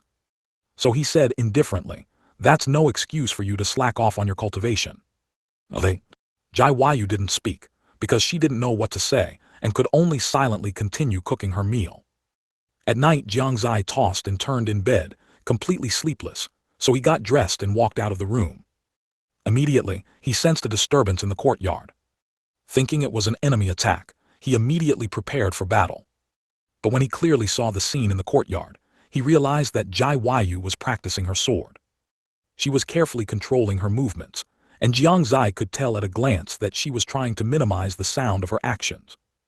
As for why she didn't practice sword outside the courtyard, that was naturally because most assassins who wanted to assassinate Jiang Xie attacked at night. So he often told Jai Wayu that there were unclean things outside at night. Originally, Jiang Xie wasn't very scared. But subtly, a sense of fear inevitably grew. It was also influenced by Jiang Xie's words during the day, which led her to practice sword in the courtyard in the middle of the night. Jiang Xie just leaned there, watching her practice sword. This girl. He couldn't describe his feelings at that moment. He just felt that Jiang Xie was very foolish. He also understood the other side, hidden beneath her tsundere personality.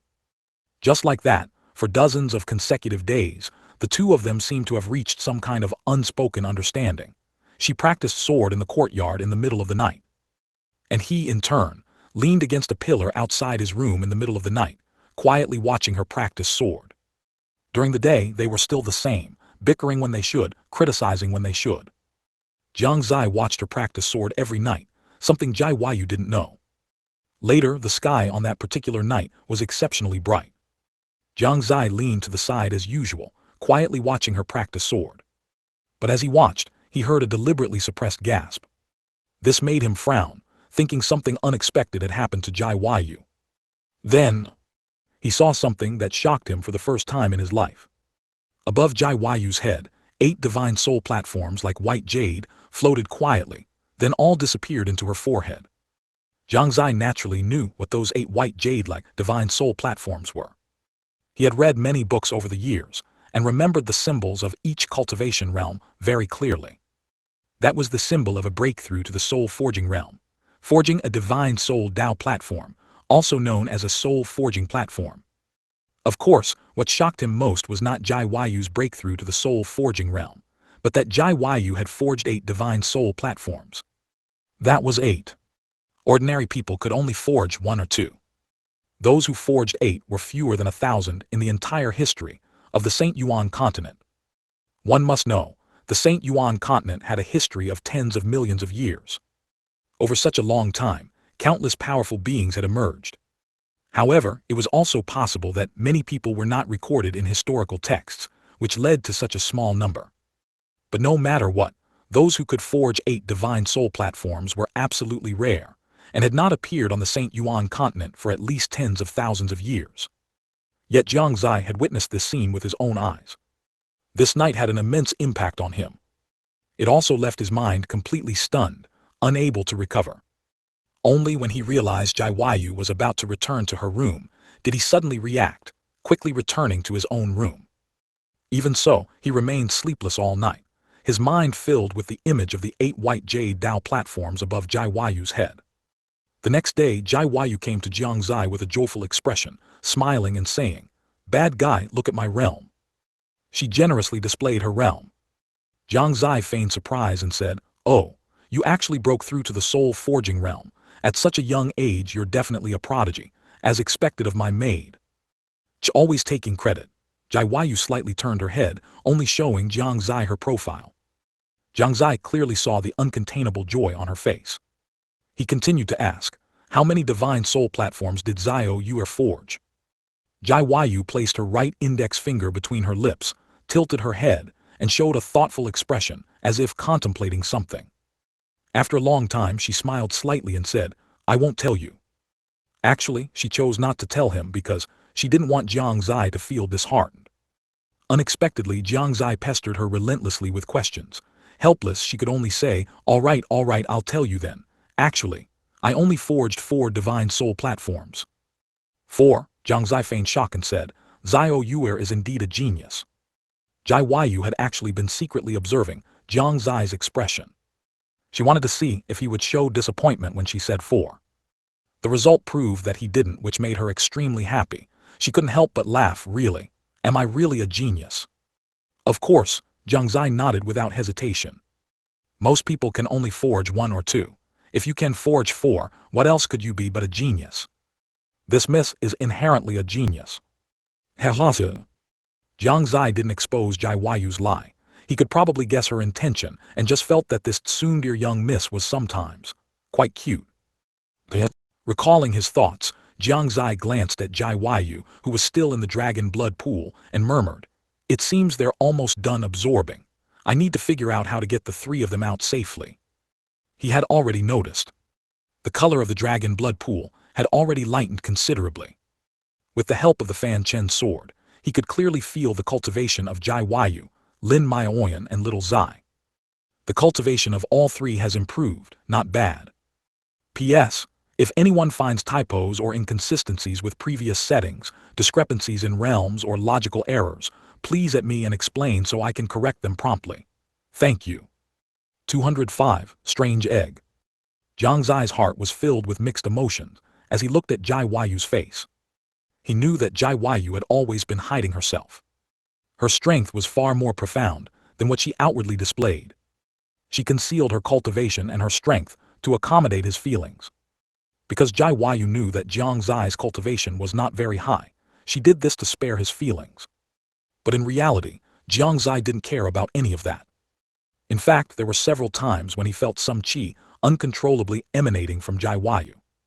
For example, when they went to Shengyuan Sect, and just now when he single-handedly fought against those Yao beasts.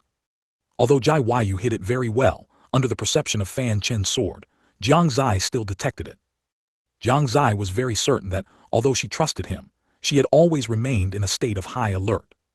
Once he was in any danger, she would definitely rush to him without hesitation. Little Zai understood this most profoundly. She had seen and heard countless times how Jai Yu's attitude towards Jiang Xie wasn't very good. She was stubborn, prone to temper tantrums and easily jealous. Yet she had also seen countless times how Jai Yu secretly resolved some troubles for him, without even thinking of letting Jiang Xie know. She just silently helped him from behind. Because of this, whenever their relationship made new progress, Little Zai would be exceptionally excited. Because she felt that Jai Yu's efforts had borne fruit. Ali, looking at the dragon blood pool below, Jiang Xie could clearly feel that the qi on the three people had become much stronger. Not only them, but the qi of everyone else had also increased to varying degrees. From the results, entering this underground palace was a wise decision this time. After observing their states, Jiang Xie lightly jumped into the dragon blood pool and arrived in front of the snow Kirin egg. It's already stopped absorbing. He found that the snow Kirin egg had stopped absorbing the surrounding dragon blood, and he didn't know if it was because it had absorbed enough. At this moment, the snow Kirin egg was covered in red patterns, which intertwined with its original blue patterns, looking quite extraordinary. It seemed to have transformed into a work of art, beautiful and exquisite. If Jiang Xie didn't know what it was, he might have actually collected it as an artifact. After absorbing so much dragon blood, the snow Kirin egg still showed no signs of hatching. This made Jiang Xie a little disappointed. He had hoped that the snow Kirin inside this snow Kirin egg would hatch by relying on the dragon blood here. Forget it, let's take it slow.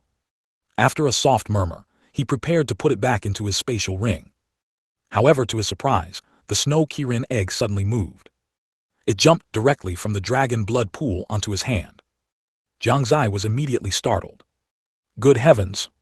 What's going on? It can move without hatching. He withdrew his intention of putting it into the spatial ring, brought it closer, and observed it carefully. The next moment, the snow Kirin egg jumped again, directly onto his head. Like a mischievous child, it occasionally swayed left and right. Hissed little fellow, what kind of monster are you? Jiang Xie couldn't help but ask. But there was no sound in response. The snow Kirin egg continued to jump around on him, seemingly enjoying itself. After a while, it seemed to get tired of jumping and rested quietly in Jiang Xie's hand, motionless. The light from the patterns on the egg also dimmed a bit. Jiang Xie still hadn't figured out what had happened. He looked at it for a few more moments, and after not discovering anything, he still put it back into his spatial ring. He planned to ask Gu Shengxing what exactly was going on after leaving Kaiyuan's secret realm. He looked around and saw that the color of the dragon blood pool had become much lighter. It was estimated that in another quarter of an hour, it would be completely absorbed by everyone. Let's wait a bit longer. Jiang Xie closed his eyes again and entered a state of cultivation. How much he could absorb depended on luck, but he estimated he wouldn't be able to break through to controlling Yuan realm sixfold. Outside in Jiangcheng. The night was slightly cool, so you held a wine pot in one hand and the wrathful soul's spear in the other. He staggered through an empty alley. His face was slightly flushed, his eyes narrowed, and he looked at the distant sky with a drunken expression. A melancholy that did not belong to his age appeared on his face. The world is vast. Where is my resting place? The Shengyuan Empire, haha. Come drink. The young man raised the wine pot in his hand and took a large gulp. He let the wine flow from the corner of his mouth, dampening his clothes. His eyes were hazy, and memories from the past gradually surfaced in his mind. Father, why are we running away from home? Under the moonlight, in a dense jungle. By the campfire, the 10-year-old boy stared with wide eyes at the man in a white robe in front of him, his small face full of confusion. The white-robed man had a handsome face with distinct features, somewhat similar to Su Wu's, but he lacked the aura of a martial artist, instead resembling a frail scholar. His black hair was tied up high, making him look very capable. Facing the boy's question, he just smiled, patted the boy's head and said, "Of course it's to find someone." "Who are we going to find?" "My elder sister, which is your aunt." "But why are we looking for her? Did she also run away from home?" "Yes, she also ran away from home." "What about mother? Why didn't mother come with us?" The boy was very concerned about this question, and his gaze became serious. "Your mother," the man's voice paused, and then he said, "Your mother has something to do. We can only rely on the two of us." "Lo, Ali. Father, didn't you say mother had something to do? But why? Why was mother's home destroyed?" Under the dark clouds, the 13-year-old boy stared hatefully at the white-robed man in front of him, as if he had thought of something bad, his voice already tinged with a cry. The man was silent for a very long time, and finally, as the dark clouds thickened and the heavy rain poured down, he spoke. "Your mother, she, unfortunately was harmed by an enemy, including the entire Mo family. No one survived, and that day, I just happened not to be there." "No, this isn't true. Tell me this isn't true." The boy's voice was sorrowful, his legs went limp, and he directly knelt on the ground. Kneeling before the ruins, his eyes were bloodshot, and a hateful light flickered in them. Even the man in front of him was held accountable by him. Why were you just not there that day? Where did you go?" he screamed hoarsely, staring intently at the white-robed man. "That day, I want to find spirit medicine for you." The boy was speechless, remaining silent. 206. Memories of Su Yu. One day by a small river. The young man continuously danced in the middle of the river, seemingly practicing a martial skill. After a while he stopped and asked the white-robed man not far away, puzzled, "Father, can I rest now?" "No, this has just begun. From today onwards, we will enter a period of tempering. If you don't even have this much perseverance, then you might as well live a peaceful life as an ordinary person." "I understand." For a certain goal in his heart, the young man strengthened his resolve, and his body continued to dance. On a cliff edge, the young man and the white-robed man stood with blood dripping from their mouths, their faces grim as they looked at the several people in front of them. The spiritual energy in their bodies had been exhausted, leaving them without the strength to resist. "Su Yun, you and your son have caused our Wandu sect heavy losses. Today will be your day of death." A man with a hooked nose looked at the two with sinister eyes. He never expected that, when the Mo family was annihilated that day, two hidden dangers were left behind.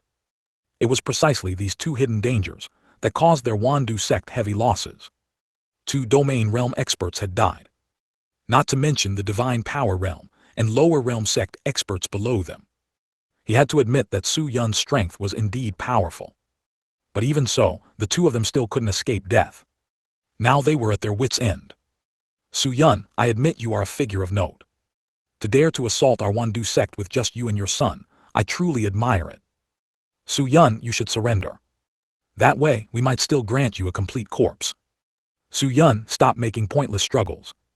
Voluntarily hand over the cultivation technique and martial skill on you, and we might allow you to die more painlessly." A group of people looked at the two with mocking expressions, as if they were looking at ants. At the cliff edge, the man looked at the young man beside him and smiled. Are you afraid?" The young man shook his head with a resolute expression and said, "I am not afraid." "Good, as expected of my Su Yun's son." Su Yun let out a hearty laugh, then turned his head to look at the cliff behind him. It was pitch black, bottomless, like a giant abyssal beast with an open maw, quietly awaiting its prey. Su Yun and Su Yu exchanged glances, and Su Yu immediately understood. Immediately, Su Yun burst into laughter. "Ha ha ha, Wandu sect, when you murdered my wife's family that day, did you ever imagine someone would come knocking on your door? Killing two domain realm experts. Although it didn't achieve my ultimate goal, being able to cause you heavy losses is good enough. You want to capture us alive? Then you are going to be disappointed. As soon as his voice fell, the hook-nosed middle-aged man in the distance changed his expression and exclaimed, "Not good, they're going to jump off the cliff. Stop them." His words were, after all, a step too late. By the time the people behind him began to move, Su Yun and Su Yu had already jumped down the cliff. To be able to die alongside his father was, in Su Yu's opinion, the best possible outcome. However, things did not go as planned. As they fell to a certain depth, Su Yun suddenly unleashed the last of his strength, pushing Su Yu upwards. "Live well." Su Yu clearly saw the words that came from his father's lips. At that moment, he didn't know how he felt. He only knew his heart ached deeply. He landed steadily on a platform at the edge of the cliff. He cried. This was the second time he had cried. The first time was when he learned of his mother's tragic news. The second time was now. What flowed from his eyes were not ordinary tears, but tears of blood. His heart was burning. Rage filled his entire being. He didn't cry out loud, because at some point his throat had lost its voice. Blood tears continuously flowed out, running along the stone slab beneath his feet, and into a cave behind him. Inside the cave, it was incredibly vast. There were no wild beasts, nor any signs of human habitation. There were only piles of scattered beast bones, casually stacked not far from the cave entrance.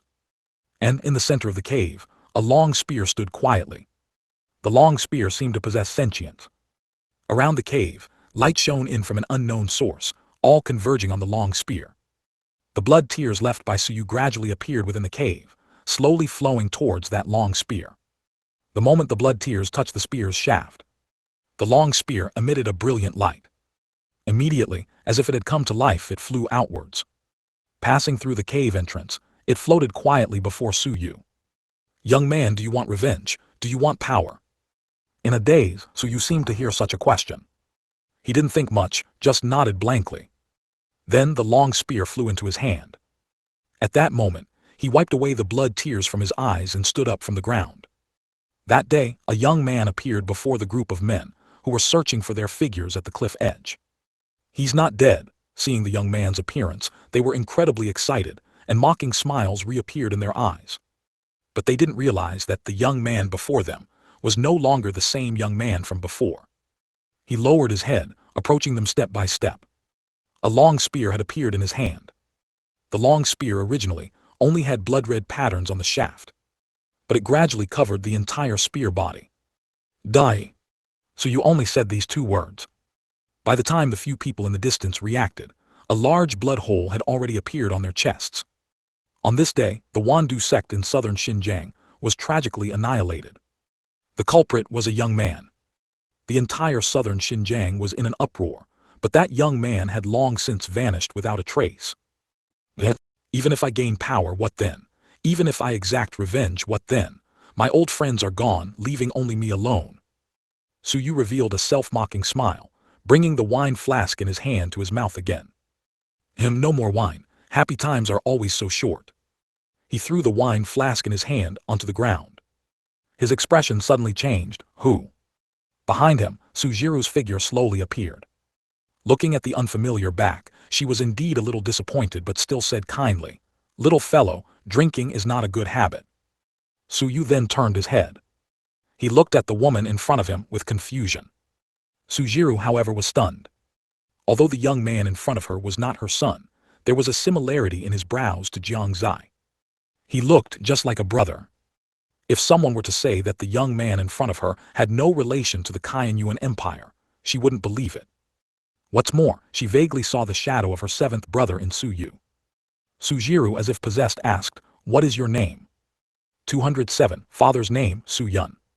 For some reason, looking at the woman before him, Su Yu felt a sense of familiarity. This feeling made him blurt out his name without much thought. "My name is Su Yu." He wasn't afraid to reveal his name. He looked at Sujiru with a puzzled expression, seemingly anticipating her next words. Sujiru, on the other hand, froze in place.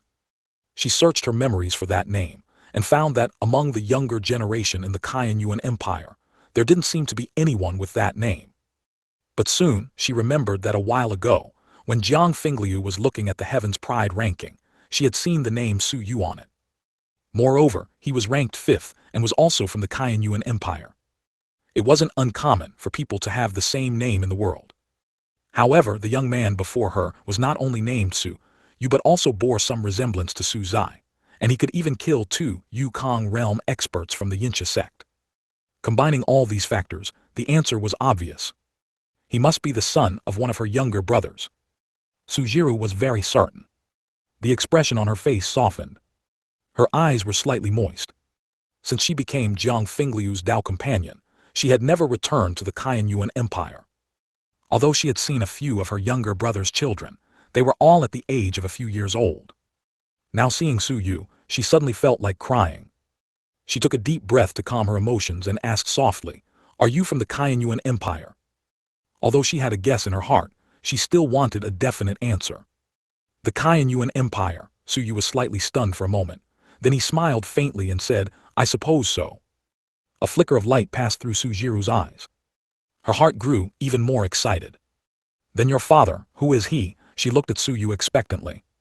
Su Yu was a little puzzled as to why she would ask these things. But he didn't dislike Sujiru, so he replied, "My father's name is Su Yun. Correction, I wrote it wrong earlier, it has been changed." Su Yun. Sujiru's body trembled. She had thought it might be Su Mu, or Su Tian, or even Su Mo, but she never expected it to be Su Yun. In a daze, the image of that little brat who used to follow her around seemed to reappear before her eyes. "Big sister, what are you going out for? I want to go too." "No, little Yun must cultivate well in the imperial palace." "Big sister, where did you go? Did you secretly go eat something delicious without me?" "Little Yun, why do you only know how to eat?" "Big sister, I'm tired. I don't want to walk anymore. Why don't you carry me?" "Little Yun isn't a child anymore and still needs to be carried. Aren't you ashamed?" "Big sister, third brother bullied me. Help me teach him a lesson." All right. Big sister will go teach him a lesson for you right now." Scene after scene from the past reappeared before Sujiru's eyes.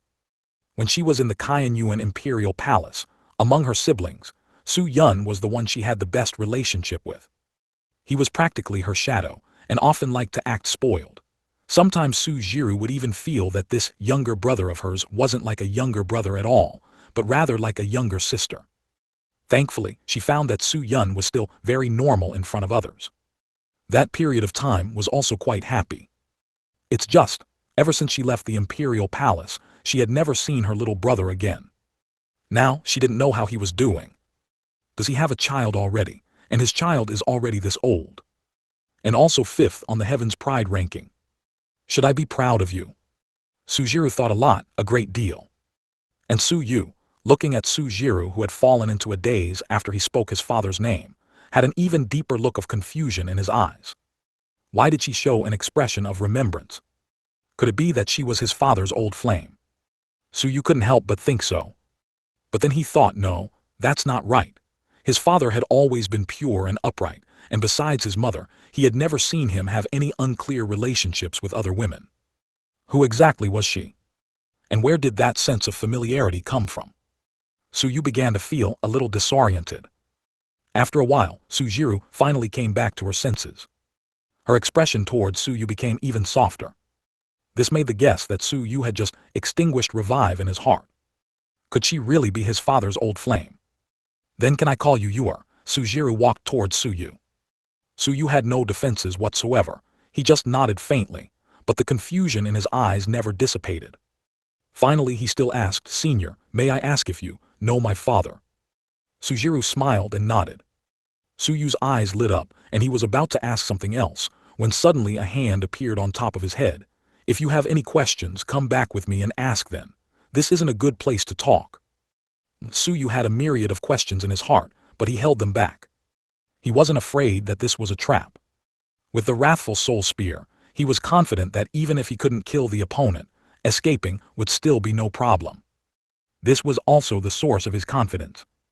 Su Yu allowed Sujiru to hold his hand. For some reason, he felt a sense of warmth. Such a feeling had not appeared for a long time. Just like that, the two of them returned to the Jiang family. Inside a secret room in the Jiang family head's mansion. Sujiro slowly led Suyu by the hand to a nearby stool and sat down, then poured him a cup of tea, saying, I believe you must have many questions in your heart right now, but don't worry, you will know the answer soon. Suyu didn't say a word, just quietly watched her. Actually, I do know your father, and not only do I know him, but we have a very good relationship, Sujiro said with a smile. Suyu's heart trembled, and he blurted out directly, You really are my father's old flame, aren't you? Sujiro's hand, which was pouring tea for herself, stopped, and she looked at Suyu with a strange expression. She seemed not to have expected him to think of that kind of relationship. She immediately burst into laughter. Giggle, giggle, you really know how to joke. As she spoke, she tore at her face, and a human skin mask as thin as a cicada's wing was peeled off. Sujiro also revealed her true face. Her willow-like eyebrows curved like crescent moons, her eyes seemed to contain myriad charms, her nose was delicate and pretty, and her vermilion lips revealed a slight smile, like a peerless beauty on earth. Although her previous appearance was also stunningly beautiful, it still paled in comparison to her true face. No wonder Jiang Xie was conquered by her. However, when Suyu saw her true face, he was stunned. She's so beautiful. This was his first thought. His second thought was, why did she resemble his father somewhat? 208, it's so hard to find. Suyu frowned. At this moment he still hadn't fully understood. He always felt as if he had forgotten something. What could it be? The characters weren't like this before, were they? What was the reason? He couldn't help but look at the long spear in his hand. That's right, this was a side effect of the Wrathful Soul Spear. So, the side effect was this after all. Suyu didn't understand Sujiro's identity, but he did understand what the side effect of the Wrathful Soul Spear was. Ever since he obtained the Wrathful Soul Spear, although he gained immense power, he also noticed some changes in himself. However, for so long, he hadn't delved deeper into it. He knew that using the Wrathful Soul Spear came with side effects. Only now did he realize that the side effect of the Wrathful Soul Spear was forgetfulness. To begin with wrath and end with forgetting. He suddenly understood. Is this also a form of protection, to prevent hatred from clouding one's eyes, to prevent oneself from falling into madness? In fact, each of the 6 famous weapons possessed the ability to seize the fortune of heaven and earth, making them objects countless people vied for. It was just a pity that the 6 famous weapons were never something that could be snatched away. They would find their own masters. Furthermore, they all had different side effects. The side effect of the Fanchen sword was the most direct and the most terrifying. Seeing Suyu's thoughtful expression, Sujiro wasn't in a hurry, intending to let him think more. A quarter of an hour later, seeing Suyu still deep in thought and showing no movement, Sujiro couldn't help herself. What are you thinking about? Suyu glanced at her and said, his eyes devoid of spirit, I'm thinking, what exactly have I forgotten? Sujiro felt it would be better to reveal her identity directly at this point, so she said, actually, I am your aunt. Aunt, Suyu froze for a moment then exclaimed in surprise, Aunt, I remember. He stood up with a joyful expression, tears of excitement flowing from his eyes. Father brought me to find Aunt. What do you mean? Sujiro's face showed confusion. Your father was looking for me. Yes, Suyu nodded heavily, his face filled with emotion. Looking at Sujiro, he suddenly felt a pang of sadness. Father, the aunt you told me to find, I've found her, but alas, you can no longer see her. Alas, I've found Aunt, but father can't see her anymore. Suyu's expression suddenly darkened. Sujiro's heart suddenly ached as if she understood something. She asked with a trembling voice, your father, what happened to him? Father, he died. Suyu suppressed the tears in his eyes and stood quietly to the side. Died. Sujiro's eyes suddenly lost their light and she couldn't help but stagger back a few steps. Her lips even kept repeating the words died. Impossible, how could he die? Father seemed to have left the Kaiyuan Empire a long time ago. He traveled to many places. His purpose was to find you, Aunt. He told me more than once that he wanted to find you. But, during a journey to avenge my mother, he unfortunately perished while saving me. Although he tried hard not to let his tears fall, he ultimately couldn't hold them back. I no longer have a mother, nor a father, woo.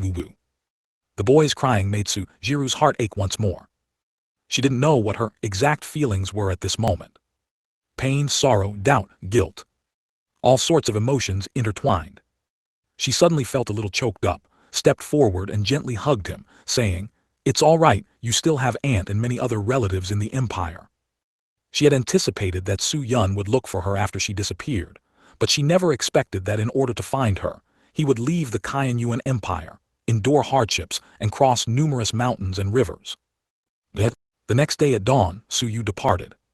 He left the Jiang family and also Jiang City. He did not stay long with the Jiang family. After learning Su Jiru's identity, a fraction of the obsession in his heart diminished. What he had to do now was to fulfill a promise his father had once made to him. That was, "I truly wish to see you are bringing glory to the Yuan Empire and making your imperial grandfather happy." My departure must have made him very sad and very worried, right? To achieve this goal, he still had to move forward. He had to continue his journey to the Yuan Empire. He also wanted to meet his cousin, Jiang Xie, whom he had never met but who was even more powerful than himself. Within the Jiang family, he had heard many stories about Su Yun. He also understood that his father was not actually an overbearing person. Yet in front of him, he was always so mighty and reassuring. Outside Jiang City, Su Yu looked back once more in the direction of the Jiang family. A hint of determination flashed in his eyes. "Father, mother, just watch your son bring glory to you. Aunt, I will perform well in the imperial palace, and I also want to witness the demeanor of my cousin Jiang Xie." With his belief firmly in his heart, the young man continued on his journey. Young man, go to distant lands. Oh, go to distant lands, find your relatives and smile with joy. Bravely ascend to the peaks and shine brightly. Accompanied by bursts of hearty singing, the young man gradually disappeared into the distance. Above the Jiang family, Sujiru watched Su Yu's figure, a faint smile on her lips. I believe your parents' spirits in heaven will also be proud of you." Only after watching Su Yu's figure disappear into the distance did she return to the family head's residence. At this moment, she had recovered her previous appearance. As soon as she sat by the bed, her expression changed. "Who?" "I say, big sister, I didn't expect you to be here. I've been looking for you for so long. What a miscalculation. Even Imperial Father, he hides everything from us. I really thought something bad had happened to you, big sister. If it weren't for you, I wouldn't have guessed that the wife of the demon path, Jiang family's head, is big sister. The Jiang family's defenses are truly strict. I almost got discovered. Woo, big sister, I've looked for you so hard." A series of excited complaints came. Sujiru's heart trembled, and her gaze quickly darted towards the doorway. Then she saw a man in white robes leaning against the door, looking at her with teary eyes. At this moment, Sujiru's pupils constricted. "Zio Yun, you aren't dead." 209. The past is like smoke. Su Yun was so excited he cried. He never expected that his elder sister, whom he had been searching for decades, was actually within the Yuan Empire. He cried not just from excitement, but also from bitterness. Who could understand the feeling of searching for so long, only to find the person you were looking for was not far from you? He was not someone who liked to travel extensively. To be honest, he was quite timid. His personality was also relatively weak, and coupled with the significant age difference between him and his other brothers, he was often the target of their teasing in the palace. Otherwise, he wouldn't have always followed behind Sujiru. Because among them, the siblings in the palace, Sujiru had the strongest talent. She was also the strongest in terms of power, and Jiru was the only one who didn't tease him. Being timid, he always followed behind Sujiru, only then did he feel some sense of security. But then, Sujiru disappeared without a trace overnight. He once asked his imperial father, Su Wu, along with his other brothers about Sujiru's whereabouts. But he only said, "Your elder sister, she's missing." This news was nothing short of a huge blow to him at the time. In the imperial city, if anyone's departure could make him sad, Sujiru was definitely one. Subsequently, he resolutely embarked on the path to find Sujiru alone. He didn't tell anyone about this decision. To the outside world, he only said he was going on a journey. At that time, Su Wu and his other brothers were extremely surprised, as they had always been very clear about Su Yun's personality. They never expected him to make such a decision. Su Wu even tried to persuade him repeatedly, attempting to make him abandon his intention to leave. He worried that with Su Yun's personality, he would be in danger outside. Su Yun did waver slightly at the time. He was a little afraid of whether he could manage, afraid of not being able to find his elder sister. He was even more afraid of facing unknown dangers. But he still made up his mind.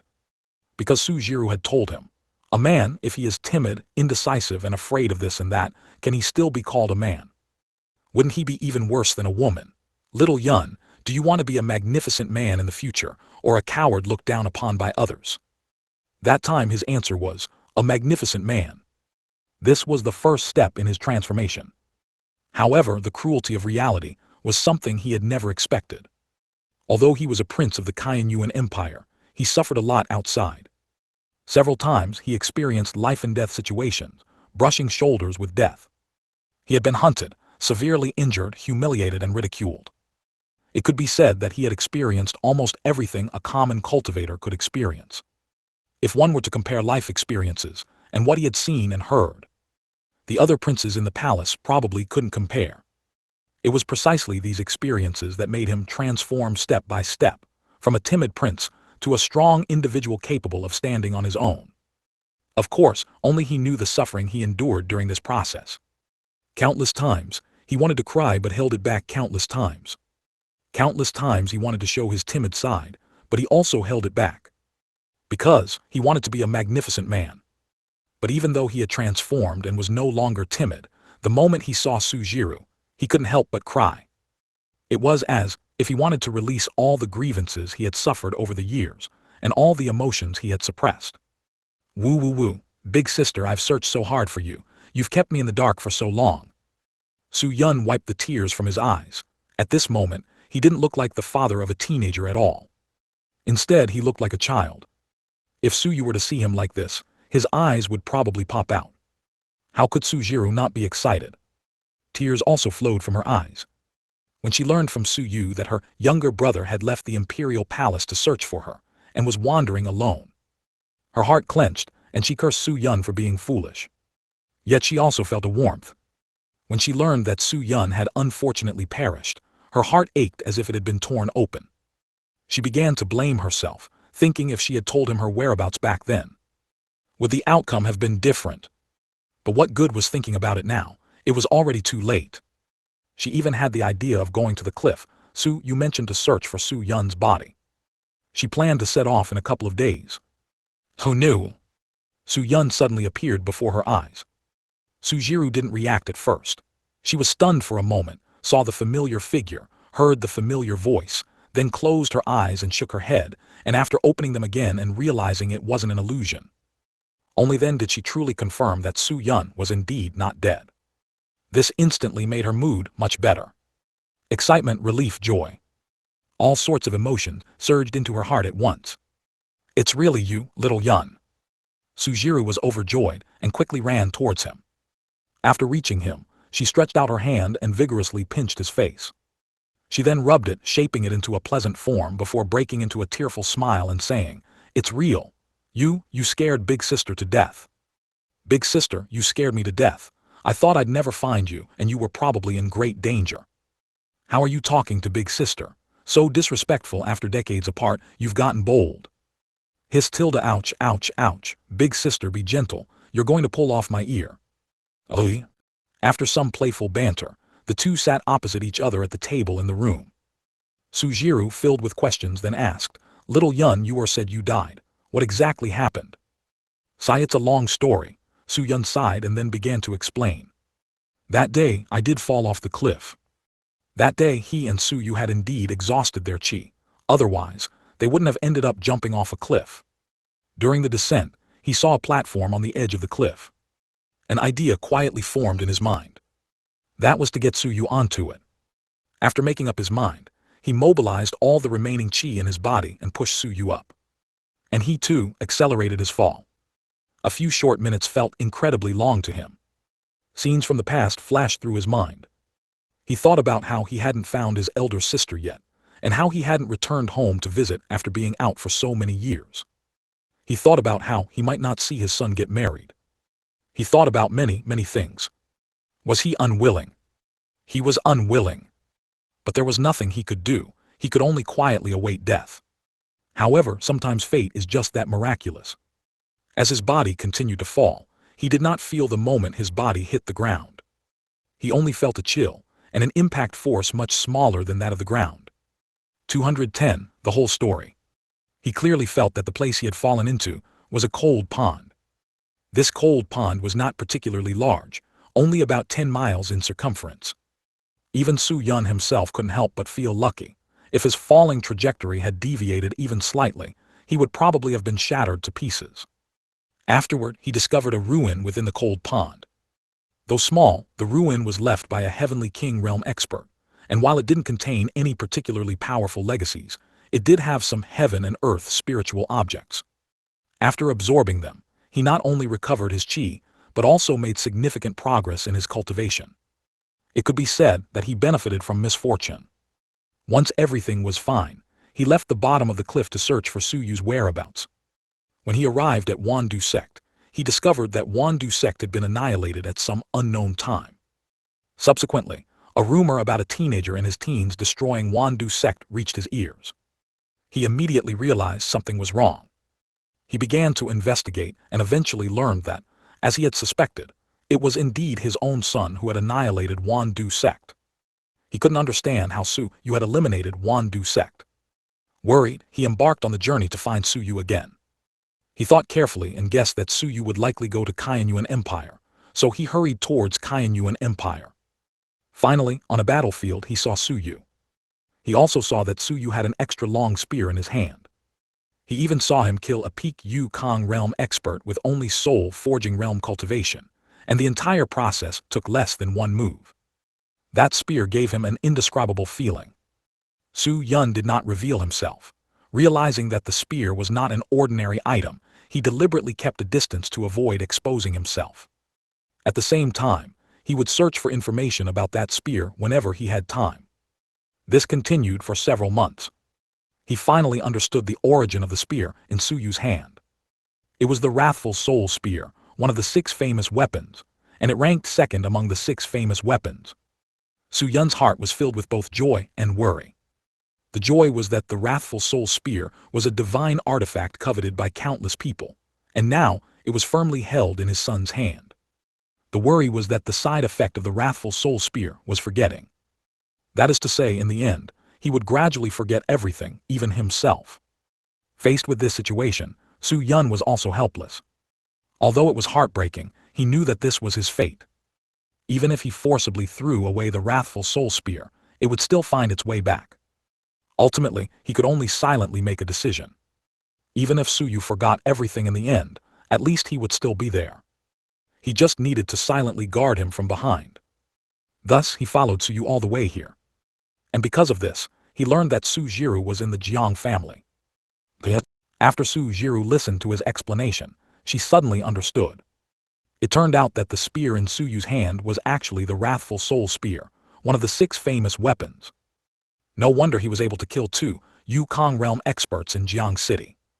Looking at Su Yun, who was full of worry, Su Jiru couldn't help but comfort him.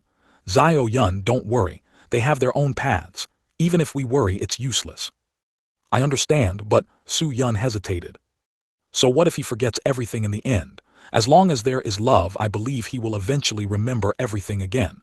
In comparison, my Zir. At this point, Su Jiru's face also showed a worried expression. Compared to the side effects of the Wrathful Soul Spear, the side effects of the Fanchen sword were even more fatal. Although there were rumors that Jiang Xie was not worried about the side effects of the Fanchen sword.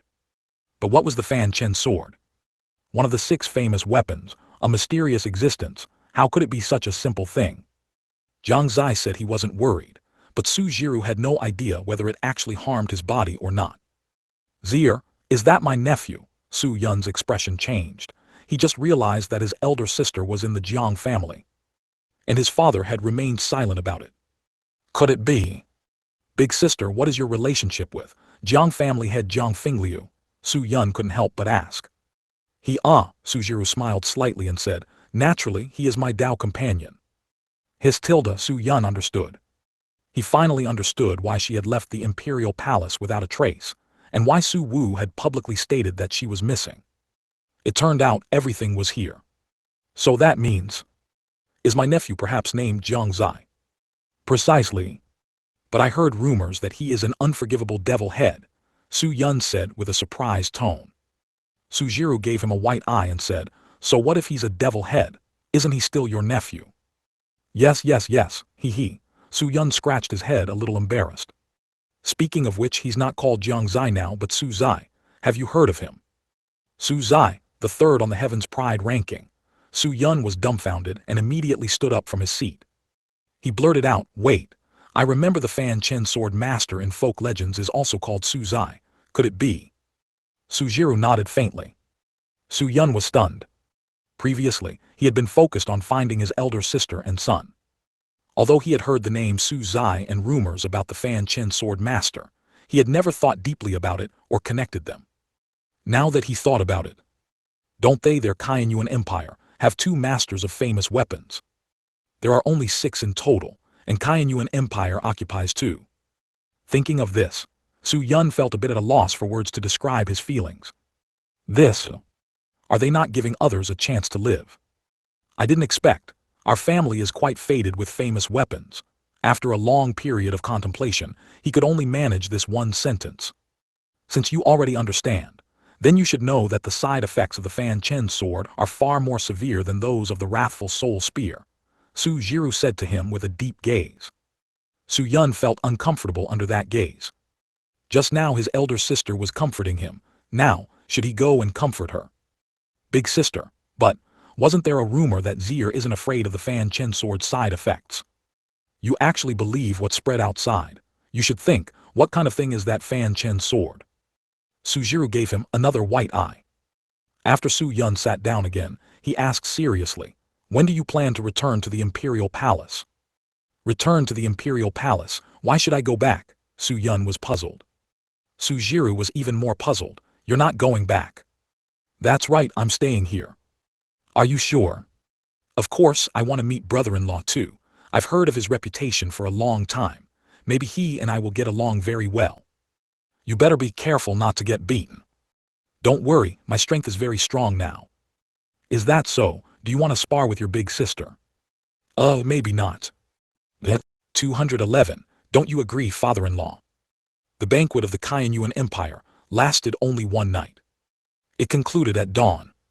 The sect masters of the 10,000 Swords sect and the beast taming sect had already departed after the banquet ended. The master of the brewing villa left only after asking Su Wu some questions about the East Tower, having already made preparations to return to the villa to bring a batch of spirit wine to discuss with the East Tower. The rulers of the Great Yan and Red Cloud empires left even more swiftly. They quietly departed while everyone was still present. They worried that leaving later might put their lives in danger. After all, they were mortal enemies with the Kaiyuan Empire, so there was inevitably a risk of assassination. In reality, Su Wu didn't care about them at all. Although he had always wanted to destroy the 2 nations and unify the 3 nations of the Eastern Continent, the time was not yet ripe. Eliminating the 2 nations was not too difficult, it was achievable. The main issue was unification. He needed an opportune moment, a legitimate one. Therefore, this matter still required long-term deliberation. Lin Yuanqui, the sect master of the Xuanqian sect, exchanged pleasantries with Su Wu for a while, and after learning that Jiang Xie and his daughter were not in the imperial palace, he did not stay long. Only Jiang Fingliu and Jai Wushwang remained in the imperial palace. At this moment, inside the rear hall of Kaiyuan Hall, Su Wu, Jiang Fingliu, and Jai Wushwang sat facing each other. The scene was momentarily silent, extremely quiet. Su Wu had his eyes closed, not saying a word.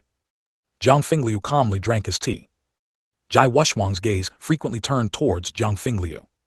His mind was filled with questions. Why was Jiang Fingliu here? He could understand Jiang Fingliu appearing at the banquet, but his presence here was a bit intriguing. Recalling the incident where Su Wu appeared in Jiang City earlier, a thought suddenly popped into Jai Wushwang's mind. Could it be that the Kaiyuan Empire and the Jiang family had already colluded? Or rather, had the Jiang family already submitted to the Kaiyuan Empire? He couldn't help but be startled by these 2 thoughts of his. But he couldn't help but think this way. If it wasn't for these 2 reasons, then it couldn't possibly be that Jiang Fingliu and Su Wu had something going on, could it? Jai Wushwang couldn't help but imagine some unspeakable scenes. This caused his expression to change instantly, and he quickly shook his head to dispel that thought from his mind. Both of them looked like proper individuals. How could they have such a relationship? So, it was indeed more likely to be the former two possibilities. No wonder Jiang Fingliu appeared here. Sovereign Su, you old brute, I didn't realize you were so calculating. Jai Wushwang couldn't help but think this. Jiang Fingliu had actually been secretly observing his expression, and seeing him shaking his head, then nodding, and his face suddenly changing as if he were possessed. He couldn't help but ask, Sect leader Jai, seeing you shaking your head and then nodding, are you perhaps pondering some important matter? Jai Wushwang came back to his senses, looked at Jiang Fingliu with a strange expression and said, Jiang family head, why don't you worry about yourself? You are the demon path Jiang family head, and now you are alone in this Qianyuan imperial palace with both Sovereign Su and I here. Aren't you afraid for your life? Upon hearing this, Jiang Fingliu smiled slightly and said, I believe Sovereign Su and sect leader Jai will not attack me. Oh, Jai Wushwang was a little surprised and asked, what gave Jiang family head such a misconception? Does Jiang family head think that just because I didn't attack you at the banquet, I won't attack you in the future? There is naturally a reason, Jiang Fingliu continued to smile, then glanced at Su Wu, who was resting with his eyes closed, and asked, isn't that right, father-in-law? Su Wu opened his eyes, gave him a faint glance, then closed his eyes again, not speaking, seemingly acquiescing. Jai Wushwang was stunned on the spot. His jaw almost dropped. Fudge, father-in-law. Did he hear correctly? Did he really say father-in-law just now? Jai Wushwang began to doubt his own ears. He turned his head stiffly, looked at Jiang Fingliu and asked, Jiang family head, what did you just say? Father-in-law, I didn't hear wrong, did I? Yes, you didn't hear wrong. It wasn't Jiang Fingliu who said this, but Su Wu. Jiang Fingliu just quietly drank his tea from the side. His tilde Jai Wushwang gasped and asked seriously, Sovereign Su, when did you get?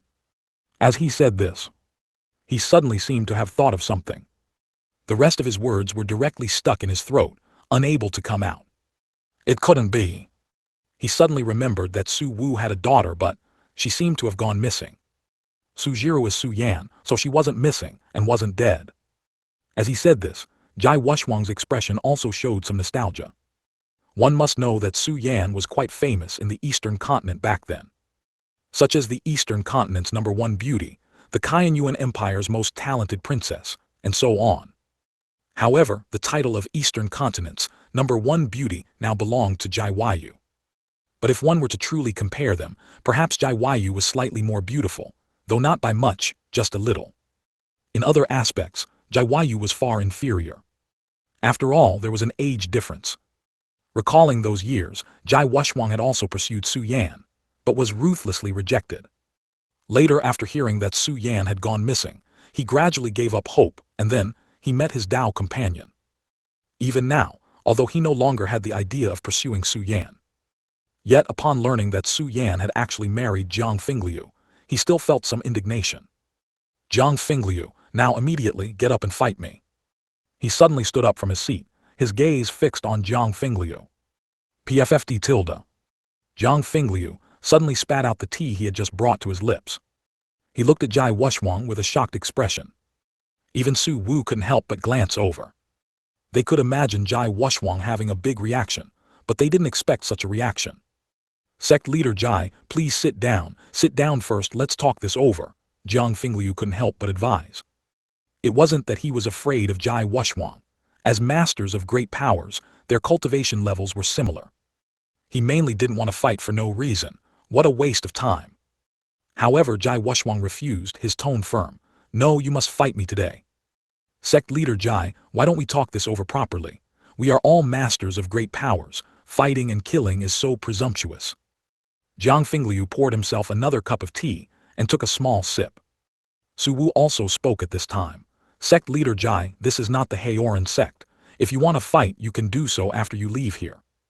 Sovereign Su, it's not me saying this, but look at him. What makes him better than me? Is he more handsome than this sect master? Is his strength greater than this sect master's? Why did Su Yan choose him? Jai Wushwang finally stated his reason. However, these words made both Su Wu and Jiang Fingliu's expressions extremely strange. 212. They went to Qianyuan's secret realm. Regarding the issue of appearance, Su Wu looked at Jai Wushuang, then at Jiang Fingliu. He had to admit that, although he didn't particularly like Jiang Fingliu, his appearance was indeed superior to Jai Wushwang's. Oh, and he didn't like Jai Wushwang either. Actually, Jai Wushwang's appearance wasn't bad. He had a righteous look, clear eyes and brows, and a graceful demeanor. He looked like a righteous person. But despite that, he wasn't popular with girls. In contrast, Jiang Fingliu's appearance was not only better than Jai Wushwang's. And his temperament wasn't rigid. Instead, it carried a hint of evil. His actions were more varied, and the faint smile always on his lips added a touch of charm. So, their faces were strange as they looked at Jai Wushwang, wondering where he got the courage to say that. Jiang Fingliu was also a bit speechless. He couldn't vouch for his strength but his appearance. He was clearly better than him, right? After understanding the reason, Jiang Fingliu's temper flared up. I thought you wanted to spar, but I didn't expect you to covet my Dao companion. How can I tolerate that? He immediately chuckled and said, Sect leader Jai, it's not me boasting, but when it comes to charm, I am still superior to you. You're full of nonsense. Jai Wushwang's face turned ugly. How could his charm be lacking, as the sect leader of Haoran Sect, the #1 righteous path sect in the Eastern Continent? Jiang Fingliu continued, Sect leader Jai, do you know why Yanner chose me back then? Why? This question did catch Jai Wushwang's attention, and his tone even softened a bit. Su Wu couldn't help but prick up his ears. Actually, he also didn't understand. With his daughter's charm and status back then, there were countless people pursuing her. Among them, there were even those more outstanding than Jiang Fingliu. But for some reason, Su Yan specifically chose Jiang Fingliu. This had always been something he hadn't understood. Now that Jiang Fingliu brought it up, he was quite curious. Jiang Fingliu slowly pointed to his mouth and said, Because I can talk more than you. Do you understand? You are too rigid and don't know how to make girls happy. Boom! Jai Wushwang seemed to be struck by heavenly lightning, and he suddenly understood. He recalled a past conversation with Su Yan. Su Yan, why are you so cold to me? Because I don't like a boring person. Boring? How am I boring? Boring in every way. He had never understood the meaning of that sentence before. But now he finally understood. So that's how it is. He instantly slumped back into his seat, dejected. He no longer had the desire to fight Jiang Fingliu. He could only sigh, I lost. Su Wu's expression was strange, but more than that he felt angry. This kid. So he used sweet words to trick his daughter away. Thinking of this, he wanted to beat up Jiang Fingliu. However, thinking of Jiang Xie, he dismissed that idea again. Forget it, on account of Zier being so excellent, I'll let you off the hook. Jiang Fingliu clearly felt a wave of resentment emanating from Su Wu just now, and that resentment was directed straight at him. But in an instant, that resentment disappeared without a trace. He had even prepared himself to be scolded by Su Wu. But I really didn't expect that Su Yan is actually Su Jiru. Jai Wushwang still hadn't fully recovered from this news. He continued, so in that case Su Zai is not Su Zhan's son but Su Yan's son, and he's not called Su Zai but Jiang Xie. Jiang Fingliu slowly nodded.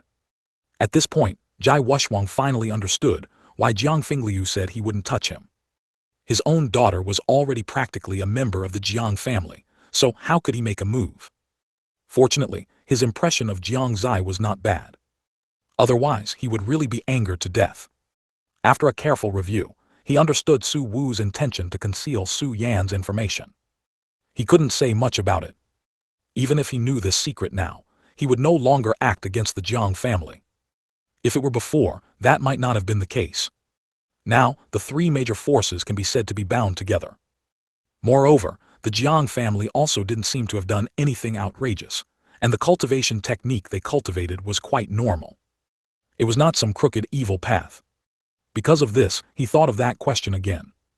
Why was the Jiang family called a demonic path family? It seemed to have been passed down by word of mouth. If he were to name an evil deed committed by the Jiang family. He thought carefully: murder, robbery, even righteous path sects couldn't avoid these. What about besides these? He really couldn't say. If it were about the evil deeds of the Blood Demon sect and the Heavenly Fiend sect, then there would be a lot.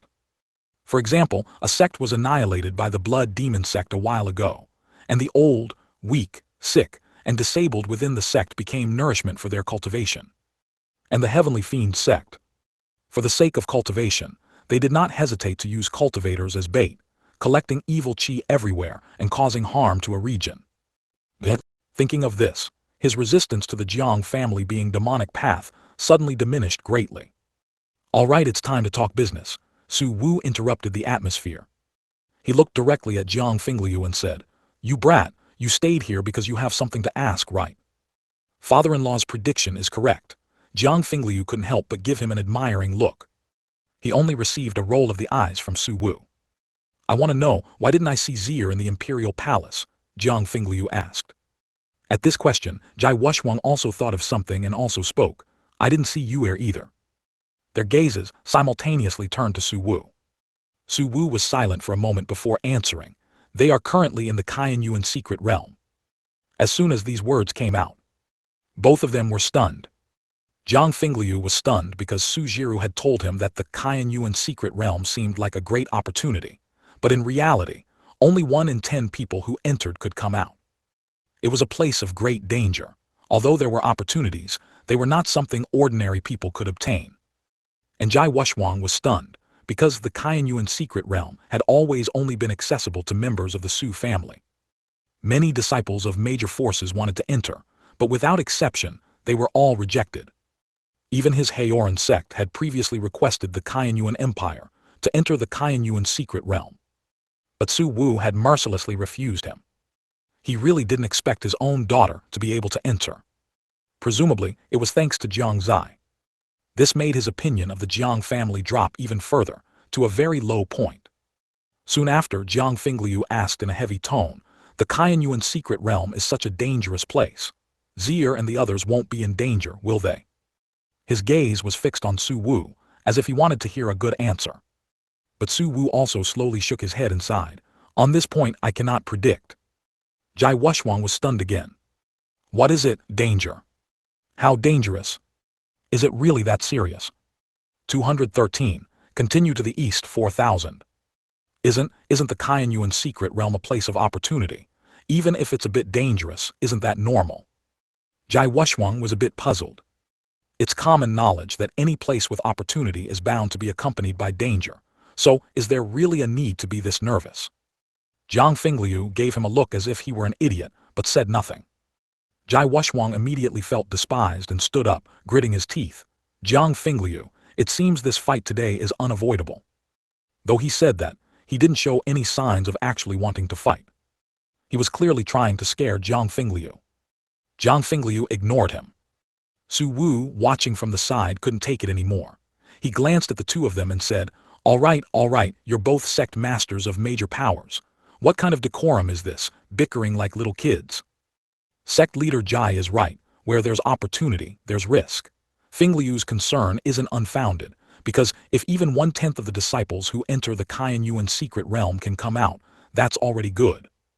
1/10. Jai Wushwang froze for a moment. He looked at Jiang Fingliu, somewhat unsure. Jiang Fingliu took a sip of tea and nodded faintly. He just felt that this tea was truly excellent. He didn't originally drink tea. Jiang Xie had made him drink it, and he'd gotten used to it. Now, if there wasn't tea in such a situation, it would feel a bit awkward. Now Jiang Fingliu wasn't anxious anymore. It was Jai Wushwang's turn to be anxious. As the dignified sect leader of Haoran Sect, he uncharacteristically showed a smile uglier than crying at this moment. "Sovereign Su, this, my Yuer won't be in any trouble, will she?" He looked at Su Wu with a hopeful expression. Su Wu only uttered 2 words, "Don't know." "Jiang family head, my Yuer shouldn't be in any trouble, right?" He then turned his gaze to Jiang Fingliu. Jiang Fingliu also only uttered 2 words, "Depends on fate." "Why, you were just so worried, but now you're calm and composed." Jai Wushwang thought he had found his weakness. He was just worried and now he's calm. He must know they'll be fine, right? Otherwise, how could he be so calm? He asked again, "Jiang family head, could it be they're fine?" "Don't know." Jiang Fingliu uttered those 2 words again. Jai Wushwang couldn't hold back any more and directly roared, "Then, why are you so calm?" After speaking, he sat down in his seat, fuming. He thought that since Jiang Xie had gone in, if they weren't worried, then he wouldn't worry either. Let's see who gives in first. Just like that, the scene fell into silence. Su Wu still closed his eyes, resting. Zhang Fingliu continued to savor the tea on his table. Only Jai Wushwang seemed a bit restless. Sect leader Jai, you seem unable to settle down. Why not have a cup of tea to quench your thirst? Jiang Fingliu raised his teacup, gesturing. Jai Wushwang glanced at it disdainfully and said irritably, "What's so good about tea? It's not as good as drinking wine." Jiang Fingliu smiled faintly and did not speak. A while later. Jiang family head, could I have a cup of tea? The tea is over there, pour it yourself. After an incense sticks time. Father-in-law, this tea is really not bad. I told you tea calms the mind. Father-in-law, would you like a cup? Su Wu, who was resting with his eyes closed, twitched an eyelid. He didn't understand how the relationship between the two had changed so quickly. One moment they were full of anger, the next they were calling each other in-laws. Inside the Shengyuan secret realm.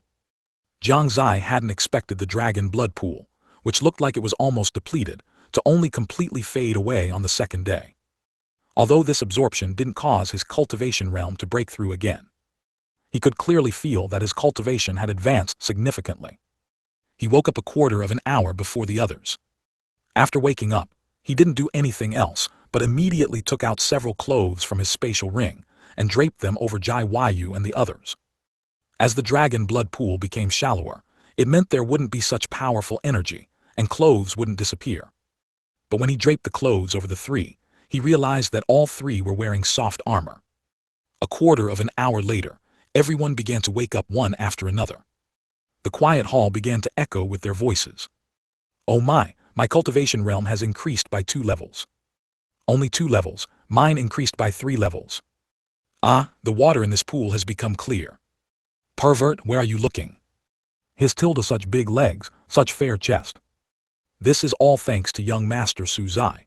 If it weren't for him, we wouldn't have gotten such an opportunity. That's right, all of this is because of young master Su Zai. Exactly, I've seen the historical records in the imperial palace, and almost none of those who entered the Shengyuan secret realm started in the Wanbei forest. It's said that even the emperor himself didn't find the Wanbei forest back then. Looking at it this way, we really did benefit from young master Su Zai. They didn't believe they had that kind of luck. They could only attribute it to Jiang Xie. When Jai Yu and the other two opened their eyes, they found an extra piece of clothing on themselves. Their gazes involuntarily turned towards Jiang Xie. Jai Yu immediately smiled and said to Jiang Xie, "It seems you weren't completely unconcerned about me after all." When she said this, she didn't seem to notice Lin Maoyan and Xiao Zai not far from her. Only then did Lin Maoyan speak, "Thank you, young master." Xiao Zai also said gratefully, "Thank you, son-in-law." Jai Yu instantly turned to stone. She had thought Jiang Xie had only given clothes to her alone. Jiang Xie secretly found it amusing. He didn't dwell on this issue because he was afraid Jai Yu would explode. He just asked the three of them, "How is your progress?" "Son-in-law, my realm has increased by 3 levels. Xiao Zai excitedly waved her fists, seemingly showing off. Jiang Xie nodded faintly and smiled. "Xiao Zai is good." Lin Maoyan also smiled lightly and said, "My cultivation has increased by 2 levels." She was originally at Soul Forging Realm Stage 4, and now she had advanced to Soul Forging Realm Stage 6, which was quite a significant improvement. Jiang Xie also nodded and smiled, "Good." Then he turned his gaze to Jai Yu. But who knew, Jai Yu only gave him a side profile. She seemed to be sulking. But sulking or not, she still said, "I also increased by 2 levels, reaching Soul Forging Realm Stage 7. In fact, with the help of Fanchen sword earlier, Jiang Xie already knew their exact cultivation realms. Jai Yu's hidden cultivation realm was already known to him. Soul Forging Realm Stage 9, this little girl still thought Jiang Xie didn't know. Everyone rested briefly and tidied their attire. Then, led by Jiang Xie, they walked out. There was no more opportunity here. It was time for Jiang Xie to continue searching for the object to activate the third statue. He couldn't keep standing still. He had deeply realized the gap in cultivation between himself and those geniuses. Jai Yu was just 1 step away from breaking through to the Yukong realm. She was only 15 years old. A 15-year-old Yukong realm. It could be said that if it weren't for a chance encounter in their youth, and a series of events. Perhaps he and Jai Wayu would never have had any intersection in their lives. Even if there was an intersection, it might not have been like this now. True geniuses are not just powerful in one aspect but powerful in all aspects. His current cultivation realm, in his current view, was indeed a bit unsatisfactory. Let's continue heading east. Stepping out of the underground palace, Jiang Xie said to everyone. No one objected, and their expressions were excited. Now they had completely forgotten about the danger, their minds filled with thoughts of what opportunity lay ahead. Their fervent state also left Jiang Xie a bit bewildered. Well, perhaps this state wasn't a bad thing. Jiang Xie sighed silently in his heart. Then he turned around and led the way forward. The group moved grandly, filled with boundless enthusiasm. Half an hour later, they finally emerged from the grassland, and what greeted them was a forest. A vast, endless forest. As far as the eye could see, there were only shadows of the forest, nothing else. As if only forest lay ahead. And that forest was silent, deep and eerie.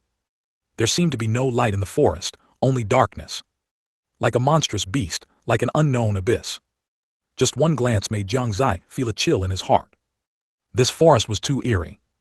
Not only did it seem endless, but it also appeared completely dark inside. He couldn't help but swallow. Jai Wayu, beside him, felt the same way looking at the forest, which made her instinctively grab Jiang Xie's sleeve.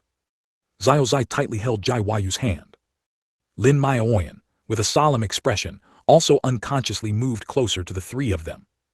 As for the crowd behind, their earlier enthusiasm had long vanished, replaced only by the fear in their eyes. Young Master Suzai, do we really have to go in? Someone asked, trembling with fear. To find that thing, Jiang Xie had no choice. I can only continue forward, but you don't have to. Now you are free to decide where you go. You don't have to follow me. There's no need to take risks with me. At these words, everyone looked at each other. For a moment there was silence. They weren't fools. They understood clearly that with their strength, even if they took other directions, encountering danger would most likely lead to their demise. In that case, it was better to follow Jiang Xie. Following Jiang Xie, even if they encountered danger, their chances of survival would be higher. They had just witnessed the power of the Fanchen sword master.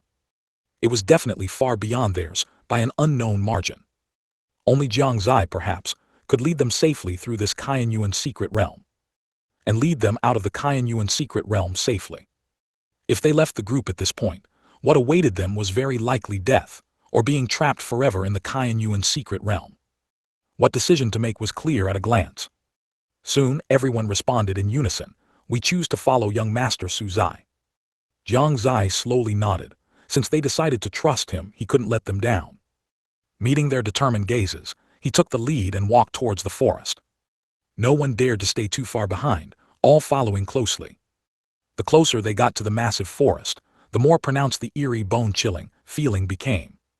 This caused their inner fear to gradually intensify. Young Master Suzai, they suddenly became a bit nervous. Not to mention them, even Jiang Xie felt the same. But even so, he had no choice but to continue forward. After taking a deep breath, he turned, looked at everyone and said, everyone, try to hold hands to avoid getting lost or any accidents. With that, he proactively took Jai Wayu's hand. Jai Wayu then took Lin Maoyan's hand, and Lin Maoyan took Xiao Zai's hand. Seeing this, the others behind them also followed suit, staying tightly behind Jiang Xie. This made them feel much safer. Although Jiang Xie wanted to protect them, he couldn't cover every single person. At this moment, his top priority was still to protect Jai Wayu and the other two. After preparing, Jiang Xie pulled the three of them and was the first to step into the forest. The rest immediately followed. They thought this would reduce the risk, but once they entered, Jiang Xie realized they had thought too simply. The moment he stepped into the forest, Jiang Xie felt his hand was empty. What's going on? His eyes showed surprise and doubt. Without any warning, Jai Wayu and the other two disappeared from his side. He didn't even know how the three of them had disappeared. Looking closely again, the surroundings were filled with thick mist, and visibility was extremely poor. All he could see, apart from some nearby trees, was just mist. He looked back. He had just stepped in, but behind him, it had also turned into an endless forest. Jiang Xie tried to retreat a few steps, but he was still inside the forest. This forest is too eerie. Jiang Xie's expression became grim. He also felt very strange. Because apart from mist and trees, there seemed to be nothing else around. There didn't seem to be any other dangers. But even so, he couldn't just leave Jiayu and the others. He had to find them quickly. For this, he directly summoned Fanchen's sword. As Fanchen's sword appeared, the surrounding mist quickly receded, and in an instant, within a few hundred meters around his body, an area free of mist formed. As expected of one of the 6 famous weapons, a naturally formed object of heaven and earth, Jiang Xie couldn't help but sigh. With Fanchen's sword, most problems could be solved. This way, his search for the others would be much faster. Yet, at the same time on the other side, also in the forest, Jiayu looked at the scene before her with a solemn expression. The thick mist made her very uncomfortable. Bad guy, tell me, what exactly is going on with this forest? Why is there so much mist? A while later, no sound came from around her. This eerie atmosphere immediately made her realize something was wrong. She turned her head and looked beside her. At that sight she gasped sharply. 214, Misty Forest 4000. Jiayu's pupils constricted, and her heart skipped half a beat. Next to her right hand, Jiang Xie's figure was nowhere to be seen. There was only a shriveled paper figure, and its face wore an incredibly eerie smile. She was still firmly grasping the paper figure's hand. She hadn't noticed anything at all. Upon seeing this, she quickly flung away the paper figure in her right hand. At the same time, she realized something else and abruptly looked to her left. Her pupils constricted once more. On her left was also a paper figure. It also had an eerie smile. Jiayu felt her hair stand on end. As a child, she had been scared by Jiang Xie with ghost stories. Now she was even more terrified. Jiang Xie, where are you? She couldn't help but start shouting loudly into her surroundings. But the surroundings were silent, not a single sound came through. In the dark environment, within the mist-shrouded forest, stood the eerie paper figures. When had Jiayu ever seen such a sight? Her heart was even more incredibly nervous. She looked around, fearing that something else might appear near her. Suddenly, she froze entirely. She stiffly turned her head, looking at her right side. Unbeknownst to her, the paper figure's hand had reappeared in her grasp. Her gaze slowly moved upwards. A paper figure, displaying an incredibly eerie smile, was silently watching her. At this moment, Jiayu was stunned for several breaths of time. After she reacted, a scream burst forth. Ah, a ghost. With that, she flung the paper figure in her hand away again, and then, like an arrow released from a bowstring, she rushed deeper into the forest. Jai. After she left, an eerie laugh suddenly echoed in the forest. Immediately after, countless paper figures emerged from the darkness, rushing in the direction Jiayu had gone. Yet, somewhere in the forest, Lin Maioyan was also startled by the paper figure in her hand.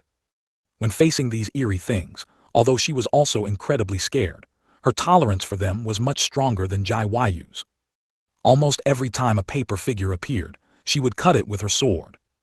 The eerie part was that the paper figures cut in half would recover to normal in less than a breath.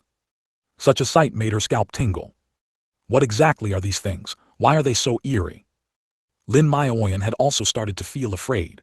Her sword rose and fell, cutting another pouncing paper figure in half, but she couldn't take it anymore. She immediately changed direction and ran further into the forest. On the other side, Xiao Yuer was the same. She was so scared by these paper figures that she cried. She ran and cried, "Ah, young Miss Dao companion, where are you? Come quickly and save Xiao Yuer. Xiao Yuer is going to be eaten by the paper figures, woo woo woo."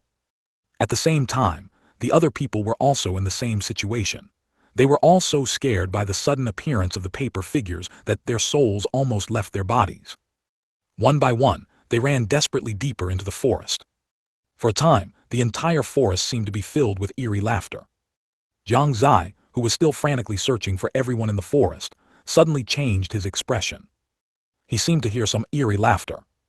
This made him realize that it was likely the commotion caused by the others. North. He briefly distinguished the direction, and then ran towards where the sound came from. Ghosts, so many ghosts. Jiayu ran frantically while looking back. Seeing the large group of paper figures behind her, she only felt her vision go black. She had never seen such a terrifying sight. Even if a spirit beast or even a demonic beast appeared, she wouldn't feel such fear. The dense swarm of paper figures gave her too strong an impact. So much so that she didn't even have the thought of fighting. She only wanted to escape quickly. Jiang Xie. Her eyes were filled with longing for Jiang Xie's figure to appear before her. If he did, she wouldn't have to be afraid anymore. But for now, she could only keep running. After running for an unknown amount of time, she felt that the paper figures behind her were not only increasing, but also getting closer. She started to panic. Her attention momentarily slipped, and she almost fell to the ground. Even though she didn't fall, it still made her stumble. This stumble allowed the paper figures to close the distance between them by a few more inches. This made her even more flustered. Her vision also seemed to start blurring. She felt she was about to give up. Just then, a familiar figure seemed to appear before her eyes. Jiang Xie. She weakly called out, and then her vision went black and she fell forward. Not far away, Jiang Xie had just arrived. Seeing this, he suddenly quickened his pace. Just as Jai Yu was about to hit the ground, he firmly caught her in his arms. At the same time, perhaps sensing the aura of the Fanchen sword, the paper figures following behind Jai Yu all stopped, hesitated for a moment, and then turned and left. Looking at the dense swarm of paper figures, even Jiang Xie couldn't help but feel his scalp tingle. What exactly are those things? Why are they so unsettling? Then he began to check Jai Yu's condition. Fortunately, she had only been slightly startled. This caused her mental state to be unstable, and coupled with prolonged running, she had temporarily fainted. This girl. Jiang Xie smiled helplessly. He never imagined that his childhood prank of scaring her with ghosts would have such a deep impact, making her still afraid even now. Then he felt a wave of relief. Thankfully, because he had held their hands before entering, even if they separated after entering, the distance between them wasn't far. Otherwise, he really didn't know what might have happened.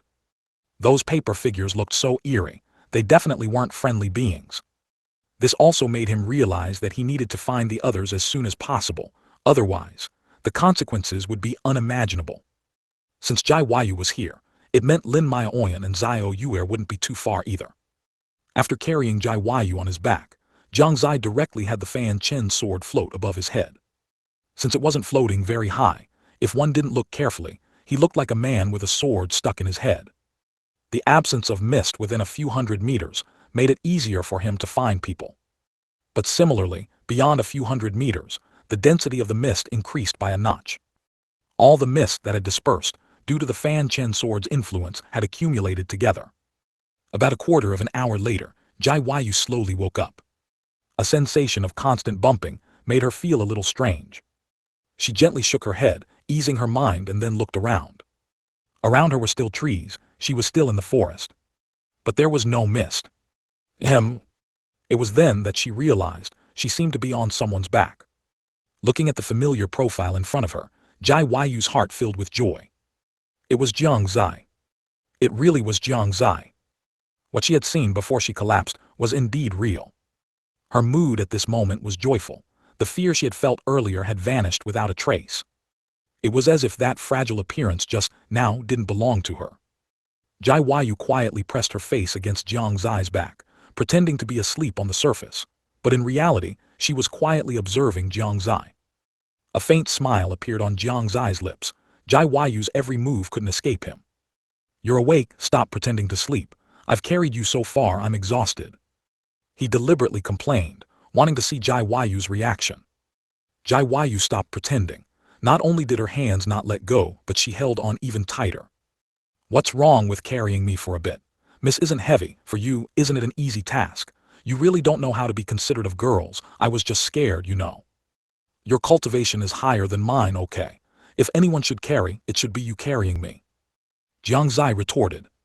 "Besides, carrying a shriveled girl like you is quite uncomfortable for me." Jai Yu's face flushed, not from shyness but from anger. She admitted that a certain part of her wasn't very strong. But it wasn't so bad as to be uncomfortable, right? At least it was the size of a small steamed bun. But to him it became shriveled. Jai Yu was so angry. But more than that, She was annoyed at her own lack of development in that area. Why? Even Xiao Yuer was that big, but she was. She felt it must be because of her age. She was only 15, she could still grow. When that time comes, I'll drive you crazy.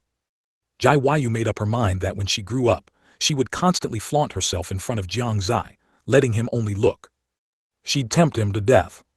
Thinking of this, Jiang Xie for some reason suddenly said, small doesn't mean non-existent, and it doesn't mean it'll always be small. Just you wait. Jiang Xie's lips curved into an arc and he walked and chuckled. Whether it's big or not, as long as it doesn't poke my hand. Jiang Xie was stunned by his words for a moment. Then she reacted, her face instantly turning crimson, and her delicate fists landed on Jiang Xie's back. Stinky pervert, bad pervert, you only think about those things. I'm just your maidservant, not your Dao companion. Maidservant? Shouldn't a maidservant listen to her master even more? Jiang Xie's expression was strange. Jiang Xie's words faltered, and the speed of her fists suddenly increased significantly. Get lost. Do you really want me to be a maidservant forever? Then what? What do you want to be? Jiang Xie smiled ambiguously. How could he not know what Jiang Xie was thinking? He just wanted to deliberately test her and see how she would answer. Jiang Xie was quiet again for a while. She was very conflicted now. She really wanted to answer Jiang Xie's question, really wanted to say the words Dao companion. But the words were stuck in her throat, and she just couldn't say them. Her face was flushed red from holding them back. I want to. Want what? Want to be. Want to be what? Jiang Xie's expression became increasingly playful, but Jiang Xie couldn't see it. She was very annoyed. She clearly wanted to say it, but she just couldn't. Looking at Jiang Xie's exposed neck, a flash of inspiration went through her mind, and she suddenly said, I want to bite you. Ahem. Before Jiang Xie could react, he felt Jiang Xie bite down on his neck. Hiss, tilde, it hurts, it hurts, it hurts. Jiang Xie's face was completely contorted, his walking steps stopped, and he cried out in pain. One must know that his cultivation wasn't as high as Jiang Xie's. That bite was simply agonizing. And when Jiang Xie heard his screams, she not only didn't let go but bit down even harder. She seemed determined to leave a mark on Jiang Xie's neck. Ah, I'm going to die, Jiang Xie continued to scream. This wasn't fake, it really hurt. His features were all twisted together. After a while, Jiang Xie finally let go of her mouth. Looking at the large, bruised tooth mark on Jiang Xie's neck, she felt wonderful. Jiang Xie was also liberated from the pain. However, before Jiang Xie could be happy for long, she discovered that the mark that had just been there had disappeared at some point. Hey! She let out a soft sound of surprise, feeling puzzled. Jiang Xie rubbed his neck with one hand and said grumpily, What now? Haven't you bitten enough? That's right, Jiang Xie said defiantly and then bit down again. Jiang Xie's scream came again.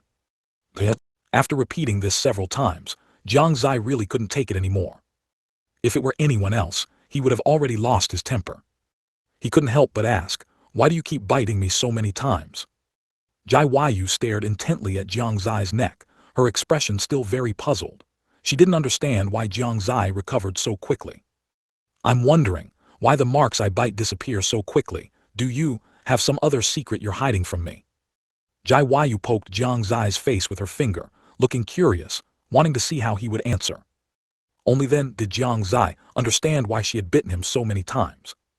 Turns out, his recovery ability was too strong, causing the mark she bit to disappear quickly. This was the first time Jiang Xie felt that such an abnormal recovery ability wasn't so great. He didn't hide the answer to Jiang Xie's question but smiled and said, Actually, my recovery ability is very strong. I can tell. Jiang Xie nodded faintly and then added, Next time I'll try other places. And so the two walked and chatted.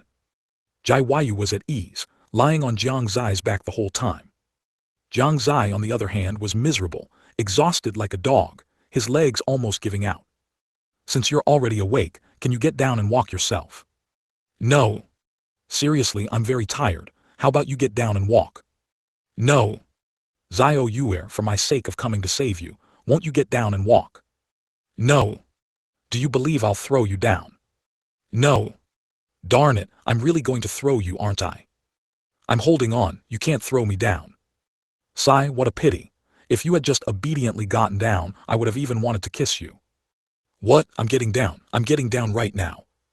215. You're behind on news. Inside Kainyuan Imperial Palace, within Kainyuan Hall. After just a few cups of tea, Jai Wushwang and Jiang Fingliu became acquainted. They were already addressing each other as in-laws. Su Wu couldn't quite figure out when this shift had occurred. Brother Jai, that girl Yu is truly remarkable. Her talent, her looks, everything is top-notch. Jiang Fingliu couldn't help but exclaim in admiration. Jai Wushwang likewise praised, Brother Jiang, don't just talk about Yu. Zier is equally outstanding. Alas, my Zier is not as outstanding as you say. He was just a bit clever from a young age, started speaking at 2, had clear thoughts at 3, could independently handle many matters in Jiang City at 5, and at 6, he was already recognized as the young lord by the various elders of the Jiang family. It's just that his cultivation talent is a bit low. But because of that, he gained the recognition of the Fanchen sword. He can't really be called outstanding. Jiang Fingliu sighed, continuously shaking his head. Alas, speaking of it, my Yu is the same. She's actually not outstanding at all. It's just that her physique is a bit strong and her cultivation speed is a bit fast. But even now, she's only just broken into the soul forging realm. She's still far from being a true genius. Jai Wushwang also looked equally melancholic. If one were to only look at their expressions and tone, they would surely think they were genuinely disappointed. But if one were to carefully consider their words, they would realize that their true intention was to praise their own children. Su Wu, listening from the side, felt his eyebrows twitch wildly. These two guys on the surface were belittling and being humble, but in reality they were showing off. Unfortunately, both of their information was a bit outdated.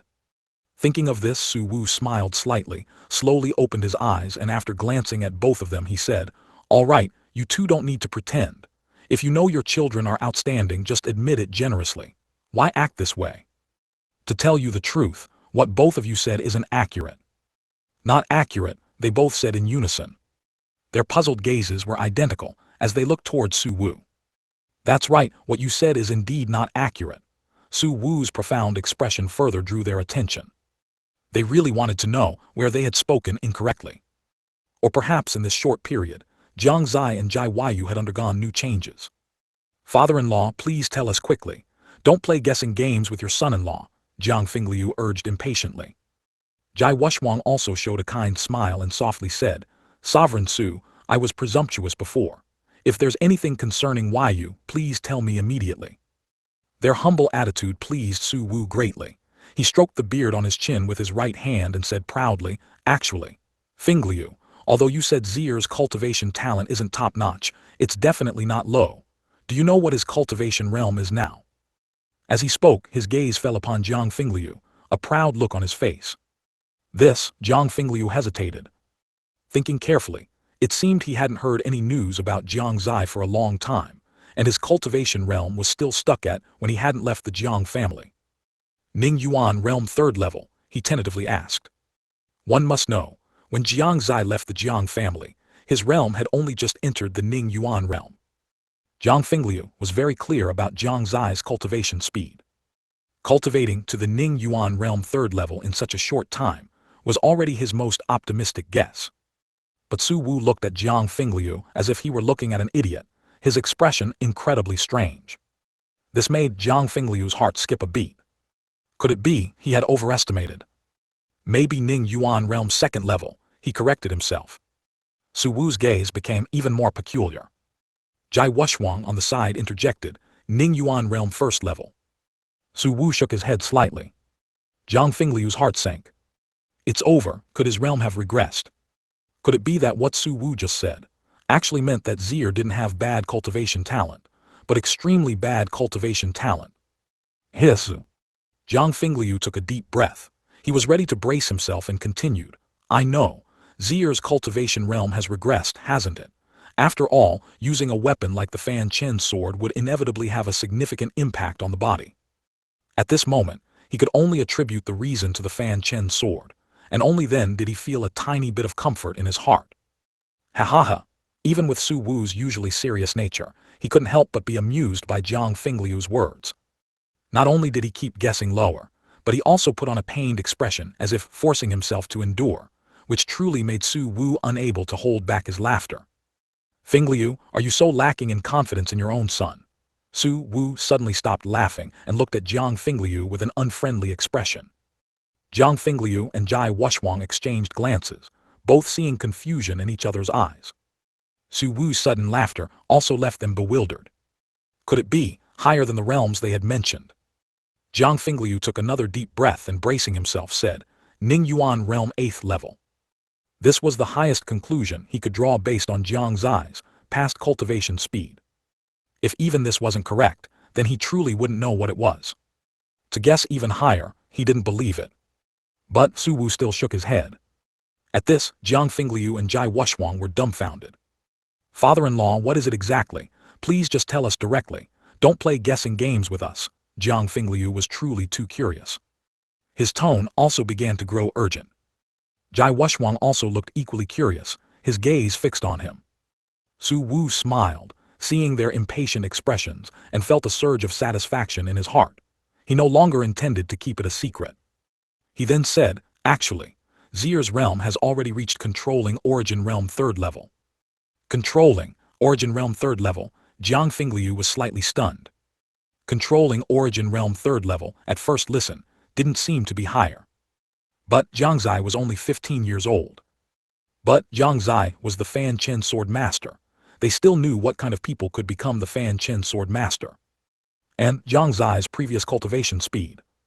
Furthermore, although controlling origin realm 3rd level still had some gap compared to those top geniuses, but for the Fanchen sword master to have this cultivation realm was very outrageous. Jiang Fingliu was indeed bewildered. He found it a bit hard to believe. But Su Wu clearly wouldn't joke about such a matter. So did Jiang Xie really reach the controlling Yuan realm? He suddenly felt a bit dizzy, his head almost unable to process it. I need a moment to recover. Jiang Fingliu just said this in a daze. Then he silently found a corner to stay in. Not to mention him, Jai Wushwang was also greatly shocked by this news. What the heck? A 15-year-old Fanchen sword master at the controlling Yuan realm. Did Su Wu misread it, or had this world already changed? 216. The results of Jiang Xie's teachings. Before Jai Wushwang could recover from the shock of Jiang Xie's realm, he heard Su Wu's voice again. Sect leader Jai, Yuer's realm is not as low as you imagine. Before she entered the Kaiyuan secret realm, I sensed that her realm had already reached soul forging realm 7th layer. Although Su Wu said it in a very normal tone, his voice still carried a hint of pride. It was as if he was saying, see, I'm the one who understands them best. What? Jai Wushwang dazedly came back to his senses, asking somewhat uncertainly, soul forging realm 7th layer. Indeed, Su Wu nodded faintly. I need to calm down. Jai Wushwang, like Jiang Fingliu, walked stiffly towards a corner. Then he squatted down silently. It seemed he had also entered a special state. Jai Wushwang was bewildered. A 15-year-old Jai Yu, who was in the soul-forging realm and had comprehended sword intent, was already a genius. How long had it been? And she had already reached soul-forging realm 7th layer. He knew his daughter was no ordinary person, but he couldn't help but be shocked. In comparison, Jiang Xie seemed relatively ordinary. But Jai Wushwang also knew that Jiang Xie was definitely not as simple as he appeared. Plus, Jai Yu also liked him. Therefore, even knowing his daughter's exceptional talent, Jai Wushwang never had the idea of breaking them apart. Instead, he wanted to facilitate their marriage as soon as possible. Jiang Xie was extraordinary, and his daughter was also extraordinary. At this time, the situation in the Eastern Continent, and even the entire St. Yuan continent was still stable, which was a heaven-sent opportunity. Otherwise, if any turmoil were to occur, with his daughter's beauty and talent, she would inevitably become a target for some people. Furthermore, the same went for Jiang Xie. By then, he would also inevitably become a target for certain individuals. At that time, the competition would be immense, and it would be even harder to bring this matter to fruition. On the other side, Jiang Fingliu, who was squatting in the corner, also heard Su Wu mention Jai Yu's realm. At this moment, he and Jai Wushwang were thinking along the same lines. If they didn't hurry, what if his daughter-in-law was snatched away by someone else? Their gazes met again by chance. The Eastern Continent. It was as peaceful as ever. There were no disturbances. Everything was as usual. It was in this state that the Blood Demon Sect and the Heavenly Fiend Sect were secretly relocating their disciples. Their movements were covert, and one disciple after another moved orderly towards the west. Along the way, sounds of complaint could occasionally be heard. "Sai, does anyone know what's going on? Why do we have to leave the sect overnight for that wretched western forest?" "Hee, you don't know, do you? It's said that the sect is going to develop in the western forest.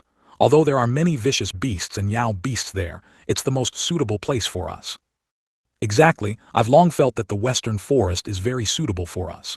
It's sparsely populated, so we can be free, unlike here, where we are constrained everywhere by those righteous path sects." "That's right, it's said that there are still many unexplored places within the western forest. Maybe there's a great opportunity inside." "You guys don't understand this, do you? Actually, the real reason the sect is leaving the eastern continent is because of the Jiang family." "Jiang family, senior brother, please elaborate." "Actually, the Jiang family has betrayed us.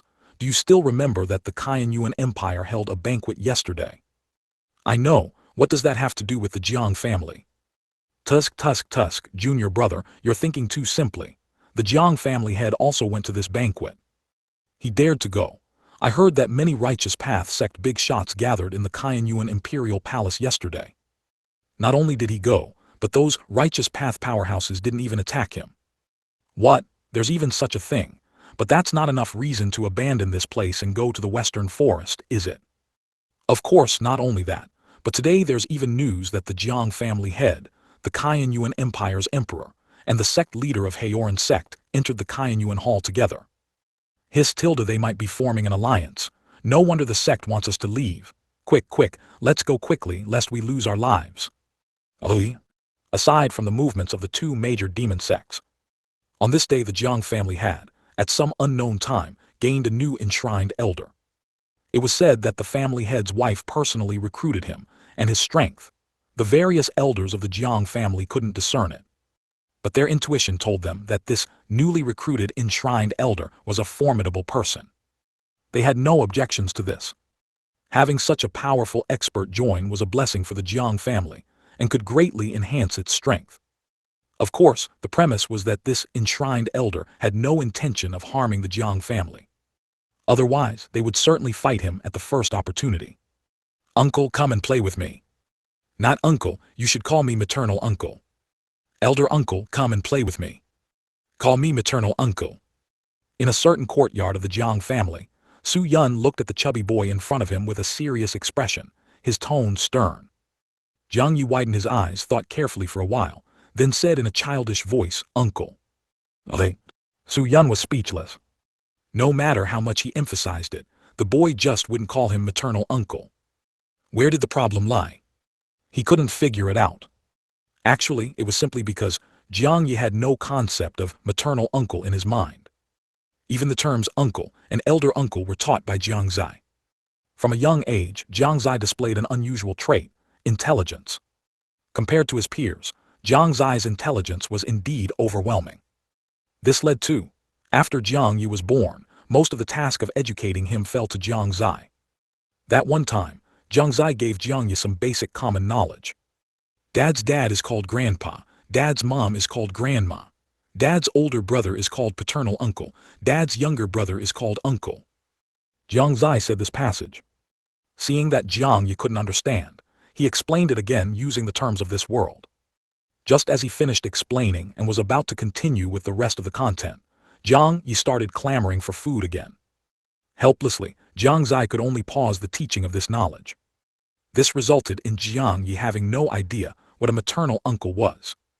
Jiang Xie originally thought that children in this world would be different from children in his previous life, much smarter. But in fact that was not the case. At Jiang Yi's age, there wasn't much difference from his previous life. The only difference might be in terms of combat power. "Uncle, play with me." Jiang Yi puffed out his cheeks, looking at Su Yun with anticipation. Facing the chubby boy's request, Su Yun simply couldn't refuse. He could only smile helplessly and say, all right, you little fellow really has me defeated. What do you want to play today?" Let's play Old Chicken Catches Little Eagle." "What? Old Chicken Catches Little Eagle?" Su Yun was petrified on the spot. 217, Undercurrent. What is old chicken catches little hawk? Su-yun asked, bewildered. He had never heard of such a game. The name itself sounded unreliable, chicken catches hawk. My big brother taught me this, Jiang Xie said proudly, hands on his hips. So old chicken catches little hawk is, uncle, you'll be a newborn little hawk and I'll be an old chicken. Then you'll be alone in the nest and I'll bully you to my heart's content. Ha ha ha ha. Su-yun fell silent. He couldn't figure out who came up with such a bizarre game. Actually, this was Jiang Xie's original creation. The reason was, previously, Jiang Xie had played the game Eagle Catches Little Chickens with him. He always lost, so he thought, if an eagle can catch a little chicken, why can't an old chicken catch a little hawk? That's how this old chicken catches little hawk came about. Su-yun reluctantly played with him for a while. Later during a break he suddenly asked, Zio-yi, what kind of person is your brother? Brother, Jiang Xie lying on the ground froze, then his expression began to turn sad. His small mouth slowly spoke. Big brother, he's mighty, amazing and cooks delicious food. As he said this, he couldn't help but swallow. But in a moment, tears welled up in his eyes, and he said with a slightly hoarse voice, but big brother is already dead, boo-hoo-hoo. Dead? Su-yun didn't react immediately. When did he die? Isn't Jiang Xie in the imperial city? Soon he realized. He patted Jiang Xie's head and smiled slightly, saying, if you cultivate diligently, perhaps, one day you might still see your big brother. Hearing this, Jiang Xie's eyes lit up, and he said with a hint of joy, Uncle, do you mean that if I cultivate well, big brother can be resurrected? Probably. That's great, then I'll go cultivate right away to resurrect big brother. With that he ran off in a flash, leaving Su-yun shaking his head silently in place. This child. Aside from the situations within a few demon sect forces. At Brewing Villa, a large group of disciples were busily brewing spirit wine. According to the villa master, this was to be exchanged with other forces for items that could improve the cultivation of the disciples within the villa. Although they didn't know what it was, nor which force they were trading with. But they knew that the villa master had only become like this after attending the banquet in Shengyuan Empire. This indicated that the trading partner was very likely Shengyuan Empire. This made them view Shengyuan Empire in a different light.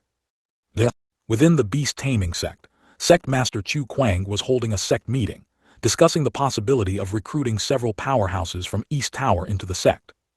The rulers of Great Yan Empire and Red Cloud Empire also met again to discuss further alliance to counterbalance Shengyuan Empire.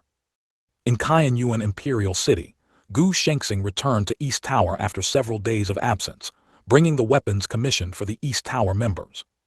Zhou Tao's was a pair of gauntlets. Yan Wufeng's was a pair of claws. The two brothers, Songsu and Songwu, received a saber and a sword. The two disciples received a long spear and a long sword, respectively. Also within the Imperial City, in the Pleasure District, Old Wu emerged from a certain building, completely satisfied. The confusion that had clouded his face a few days prior was gone. His admiration for Jiang Xie's words grew even deeper in his heart.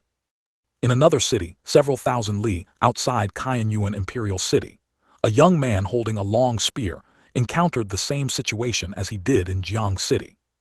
3 Yukong realm powerhouses died by his hand.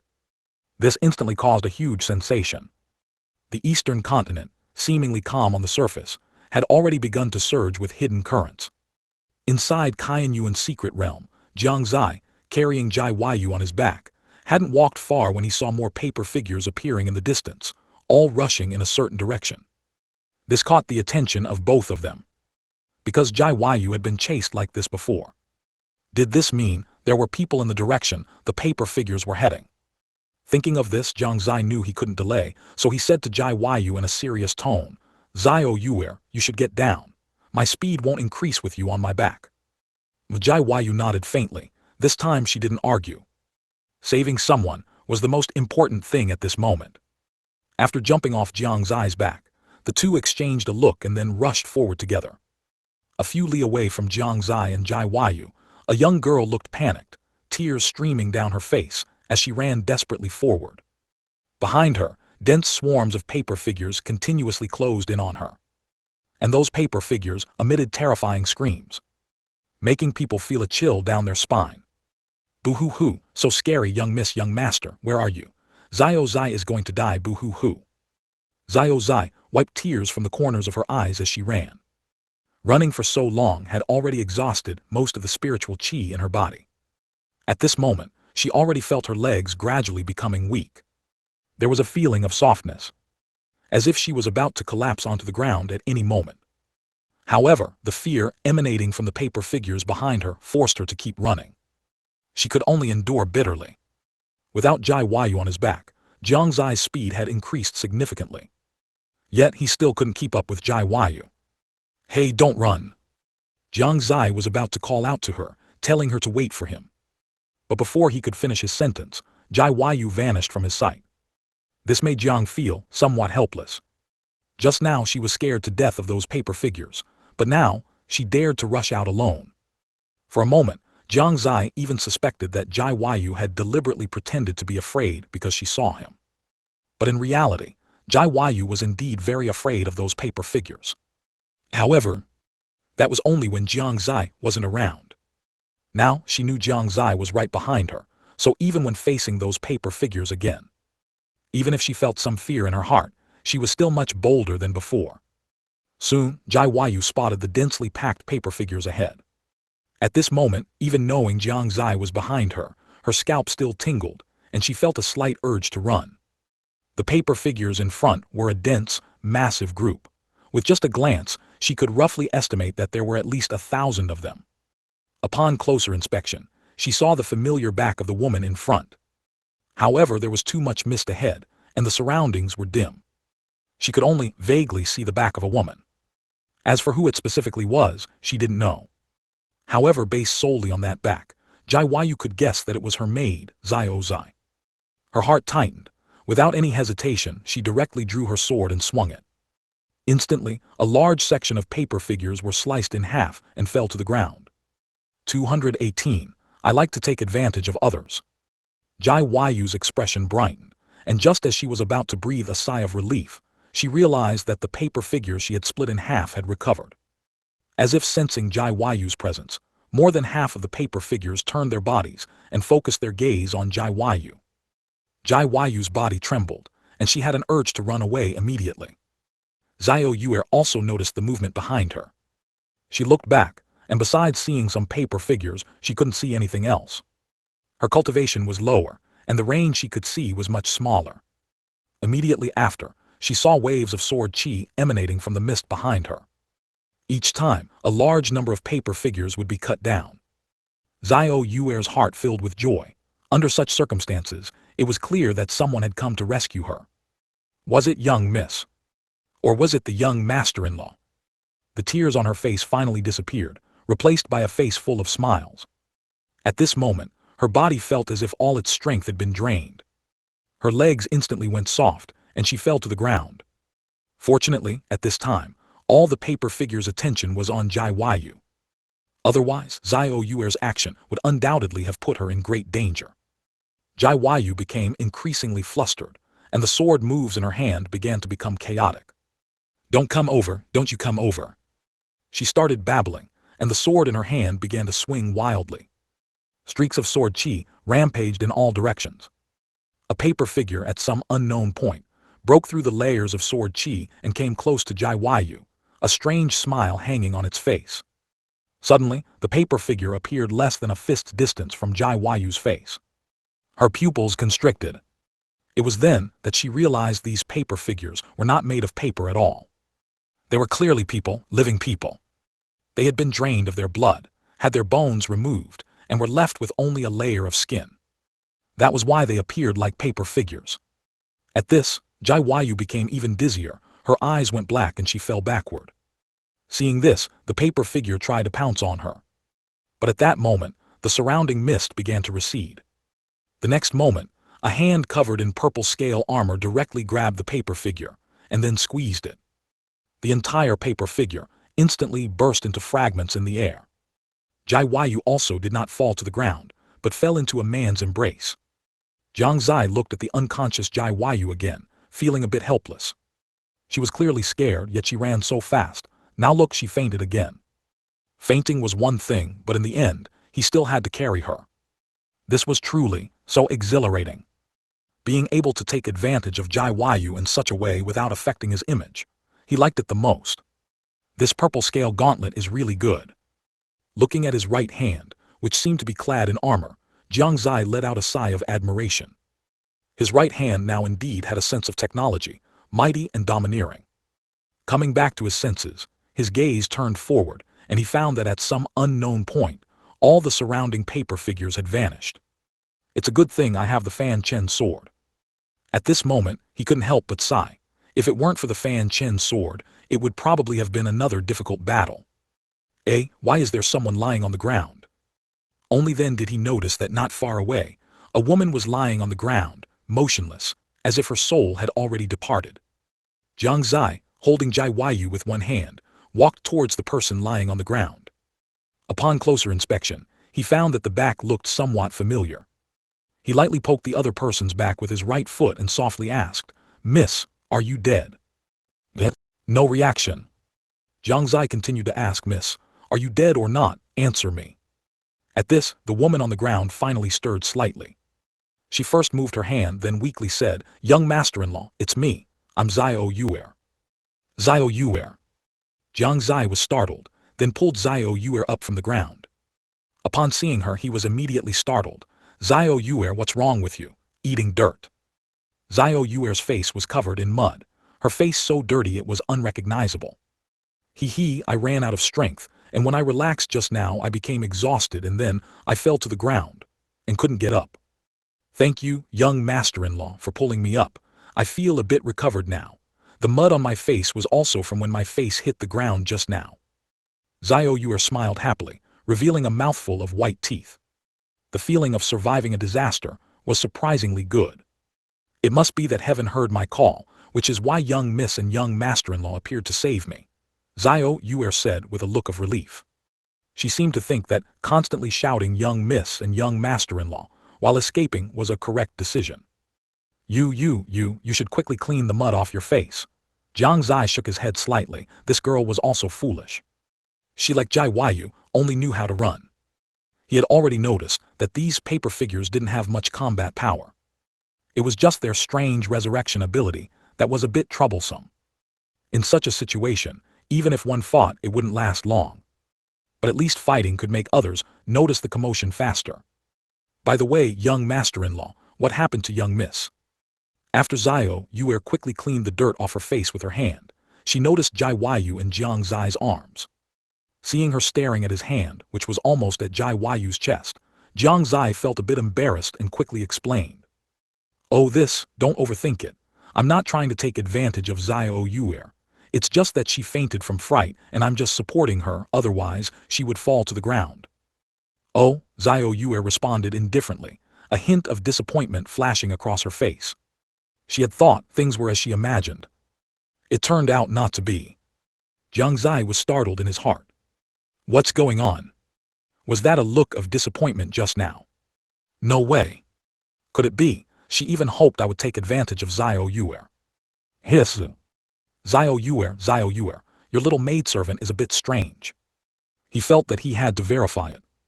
If it was really as he thought, then he wouldn't have to worry about Xiao Yuer's gaze when taking advantage of her in the future. Thinking of this, Jiang Xie's hand moved closer to Jai Yu's chest, almost just a tiny bit more, and he would be able to touch that sacred place.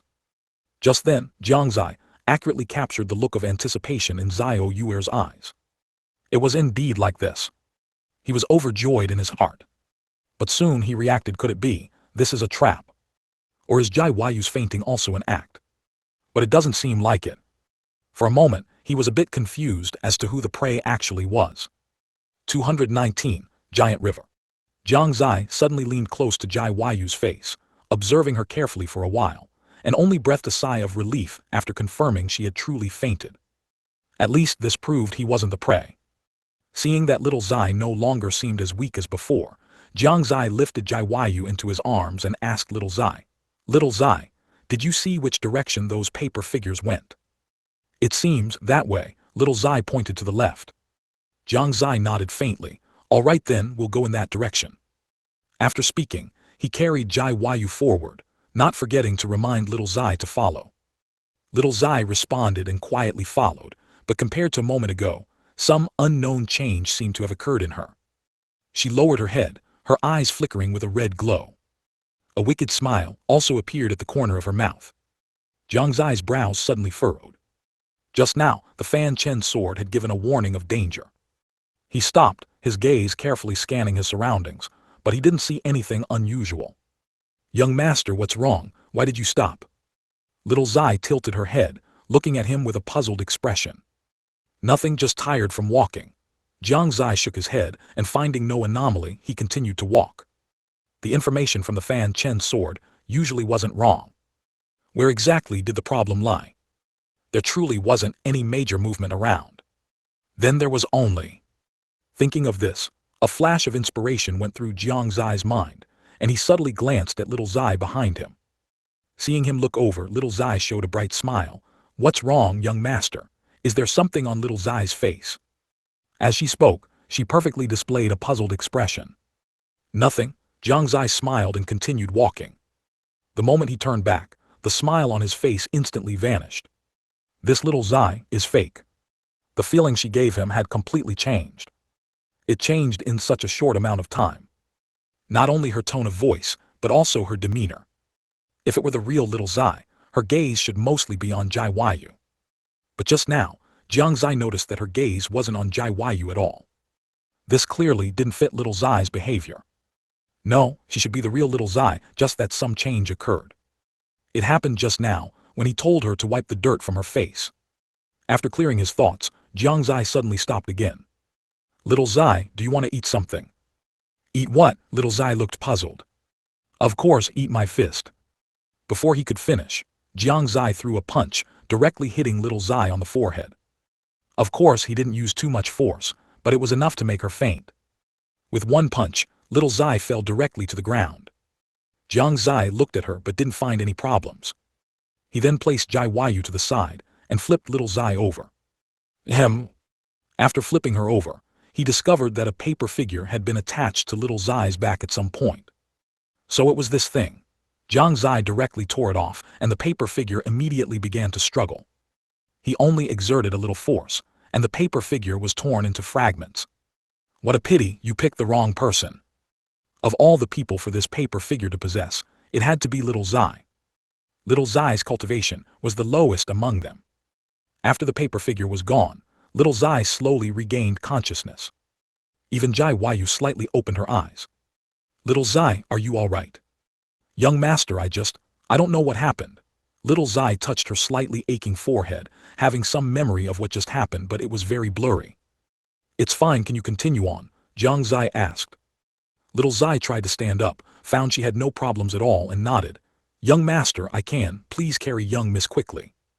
What the two had discussed earlier had already been thrown to the back of Jai Yu's mind. She had only heard one sentence just now. That was the last sentence Little Xie said. Could it be that she was also being carried by Jiang Xie just now?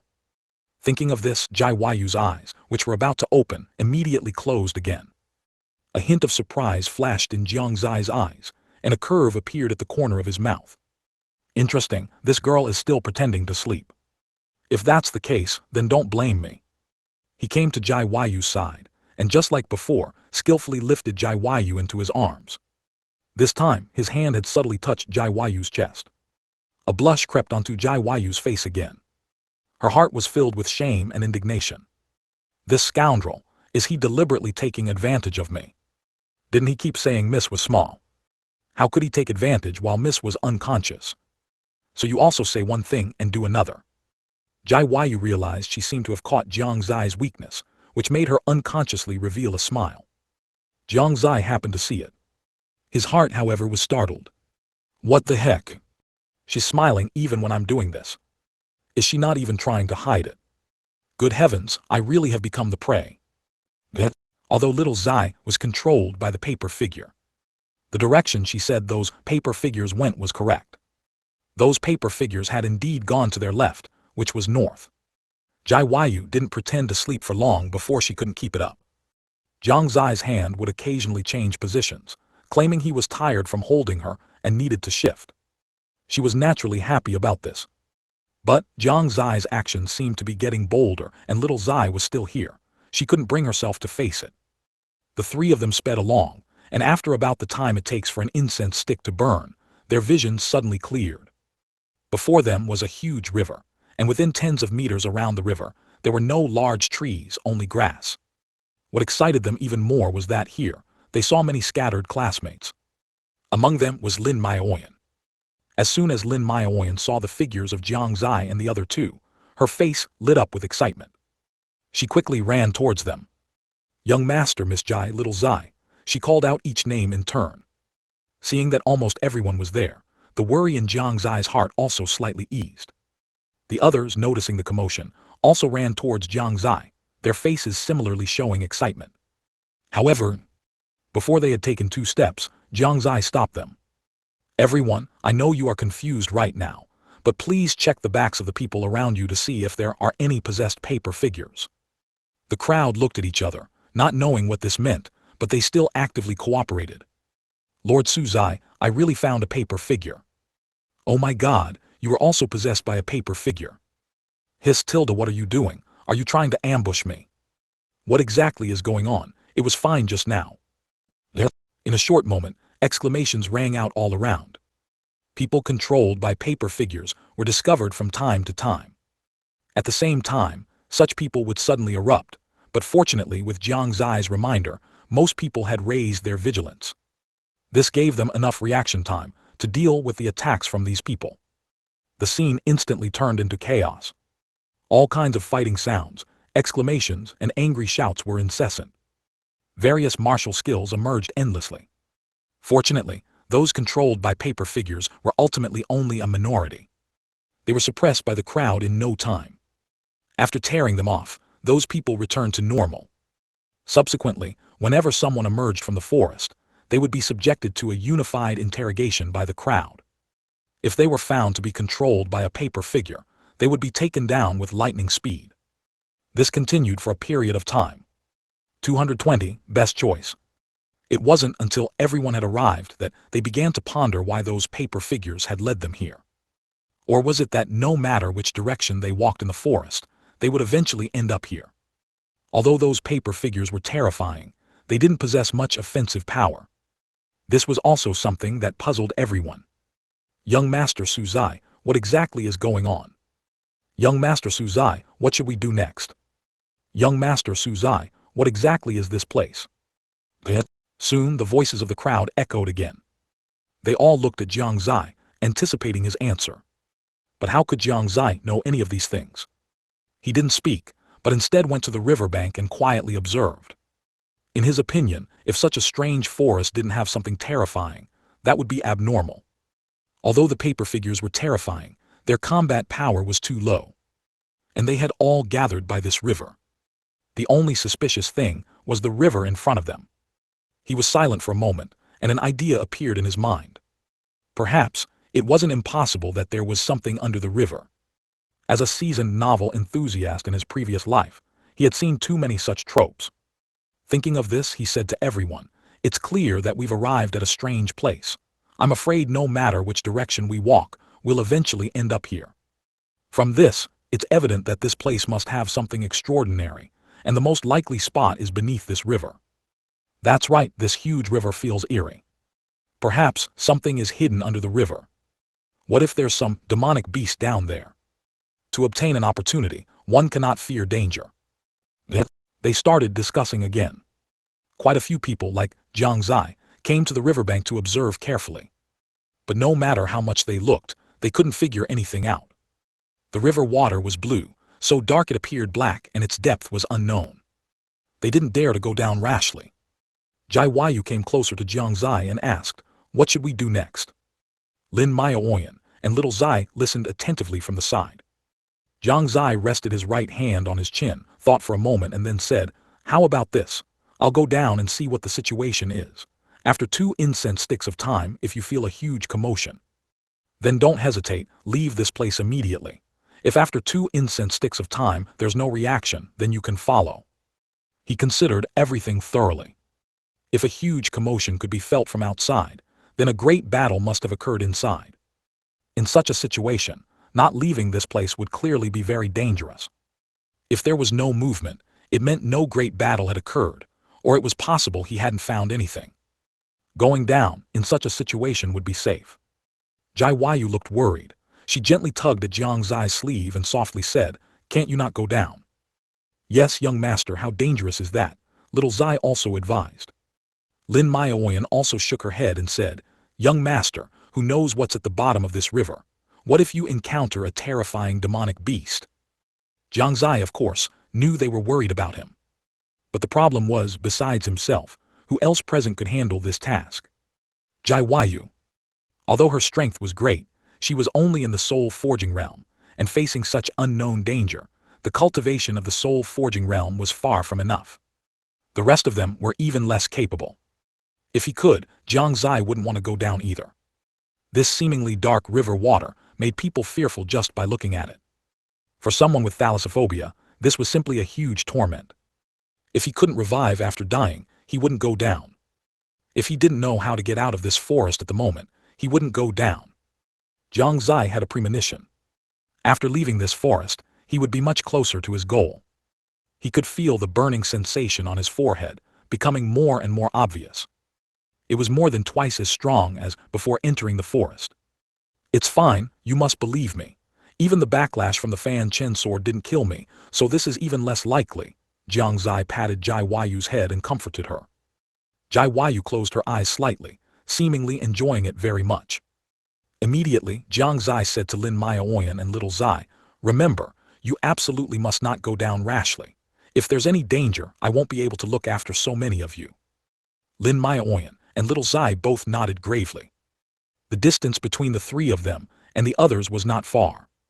Their conversation was heard by everyone else, word for word. Hearing that Jiang Xie was going to explore alone, they immediately became anxious. One by one they eagerly said, "Young Master Su Xie, last time you were the one who went to explore first. How can we let you put yourself in danger again this time?" "That's right, young Master Su Xie, why don't we go explore? We have more people and there's strength in numbers." "Young Master Su Xie, you've already risked danger once. This time, you absolutely cannot go again." "Exactly, our lives were given by young Master Su Xie. Even if there's danger ahead, we won't hesitate." Jiang Xie appreciated everyone's good intentions, but he had to discourage them. Strength in numbers, what's the use of having more people? In the face of absolute power, you're still as fragile as ants. I have the Fanchen sword and I'm going down alone. The innate advantage is here. Even if I truly encounter danger, I might still be able to escape. If you go down and encounter any danger, the loss would be too great. This is not me being arrogant, but the best solution based on the current situation. After he finished speaking, silence fell around them. Everyone lowered their heads. They knew Jiang Xie was right. If they went down and encountered some great danger, it could very well lead to a complete annihilation. And with the Fanchen sword in hand, even if Jiang Xie couldn't win, he could still run. This way, losses could be minimized. At this moment, they suddenly felt so unwilling. They resented why their strength was so low. If Jiang Xie hadn't been there, they probably would have died long ago. They saw something different in Jiang Xie. In the past, although they were all members of the same family, their competitive relationship meant they weren't very harmonious. Now, they had never been so harmonious and mutually helpful. This was the meaning of a family. To progress together, to develop together, and not to fight amongst themselves all day long. This was also what Jiang Xie hoped for. He felt that internal struggles within a family in the immortal realm were completely unnecessary. At best, it created estrangement. At worst, it led to the ruin of the family.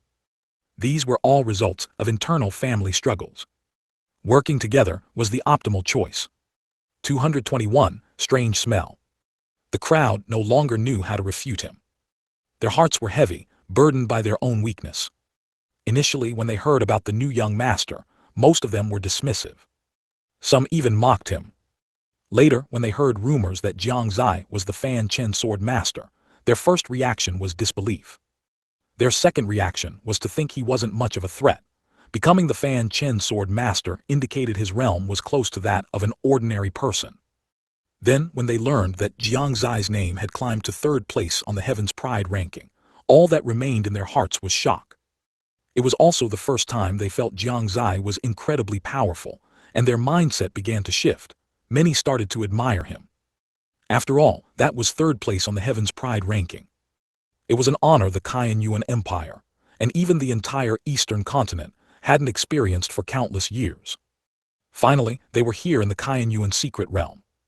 The scene of Jiang Xie using the Fanchen sword to annihilate countless spirit beasts still echoed in their minds. At that time, they wondered, how could there be such a powerful young man? At 15 years old, he possessed strength far exceeding theirs. And Jiang Xie's realm was not as low as they had imagined. At that moment, their admiration for Jiang Xie grew even stronger. Subsequently, Jiang Xie found the dragon blood pool, yet he generously allowed them to cultivate together.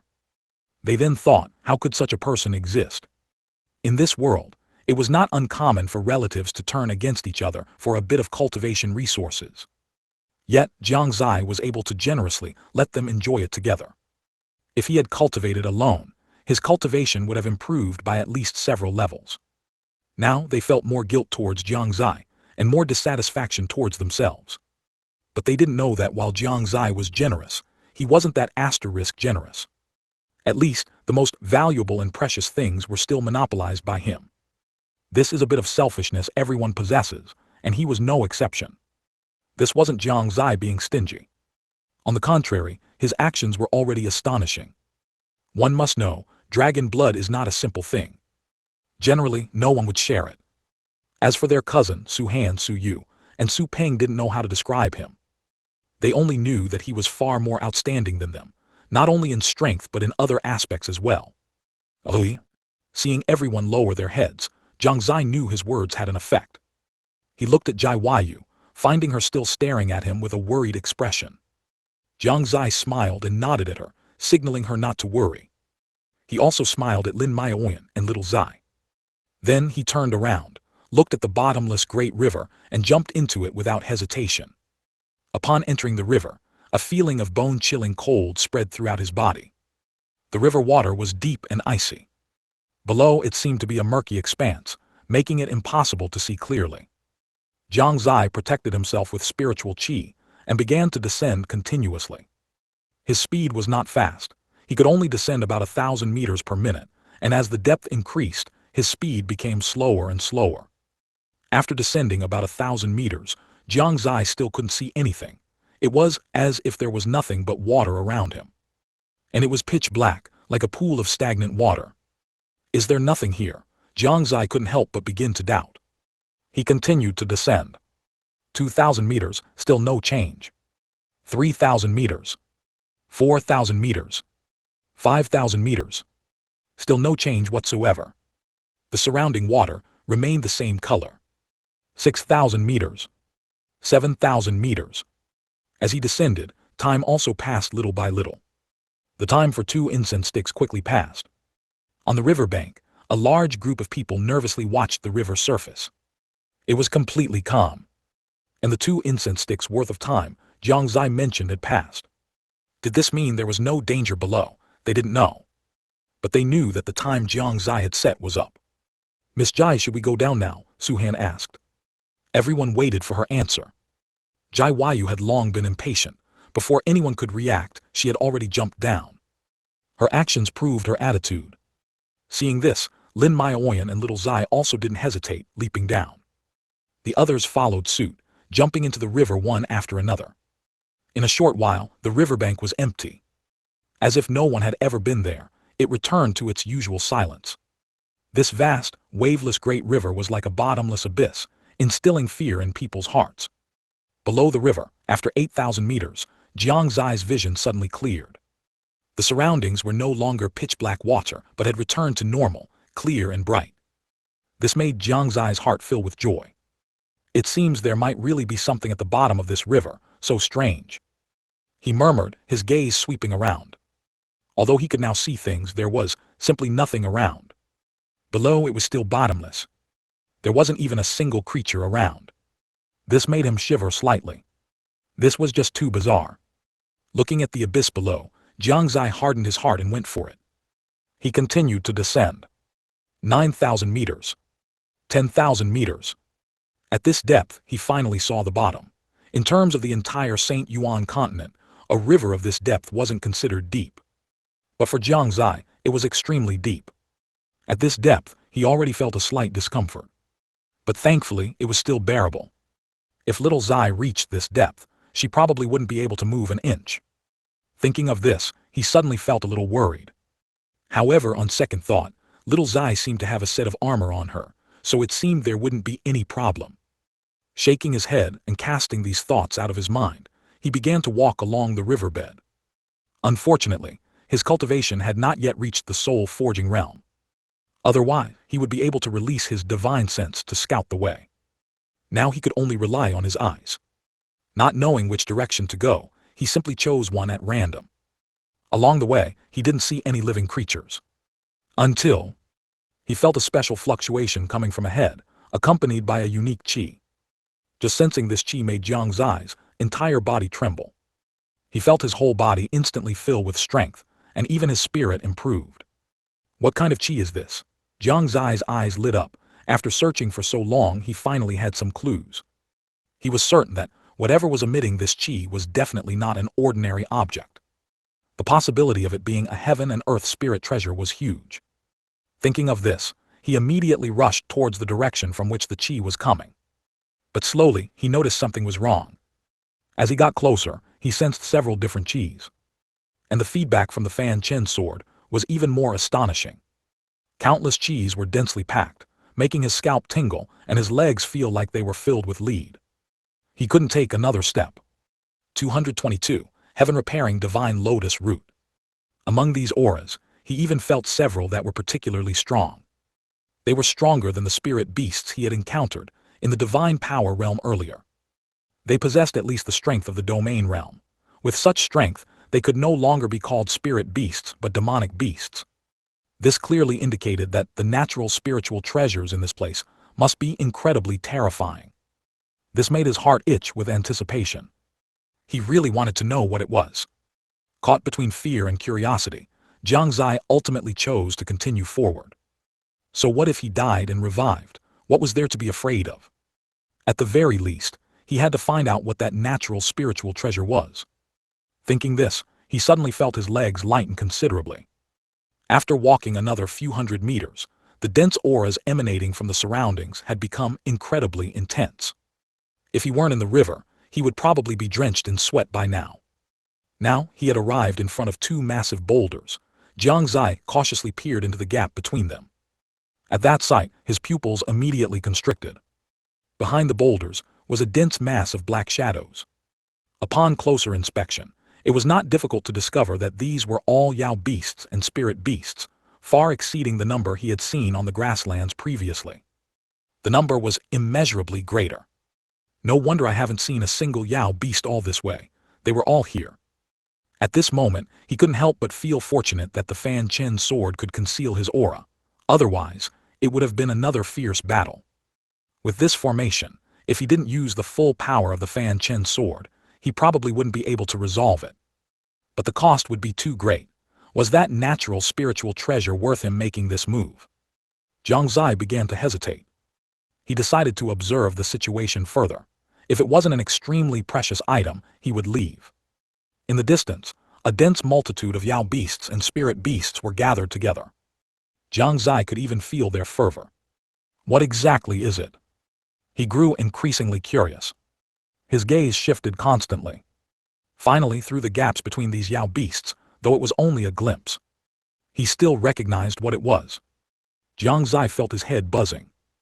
Only one thought remained in his mind. He had to obtain it. The reason was simple. Because that item was the heaven-mending divine lotus.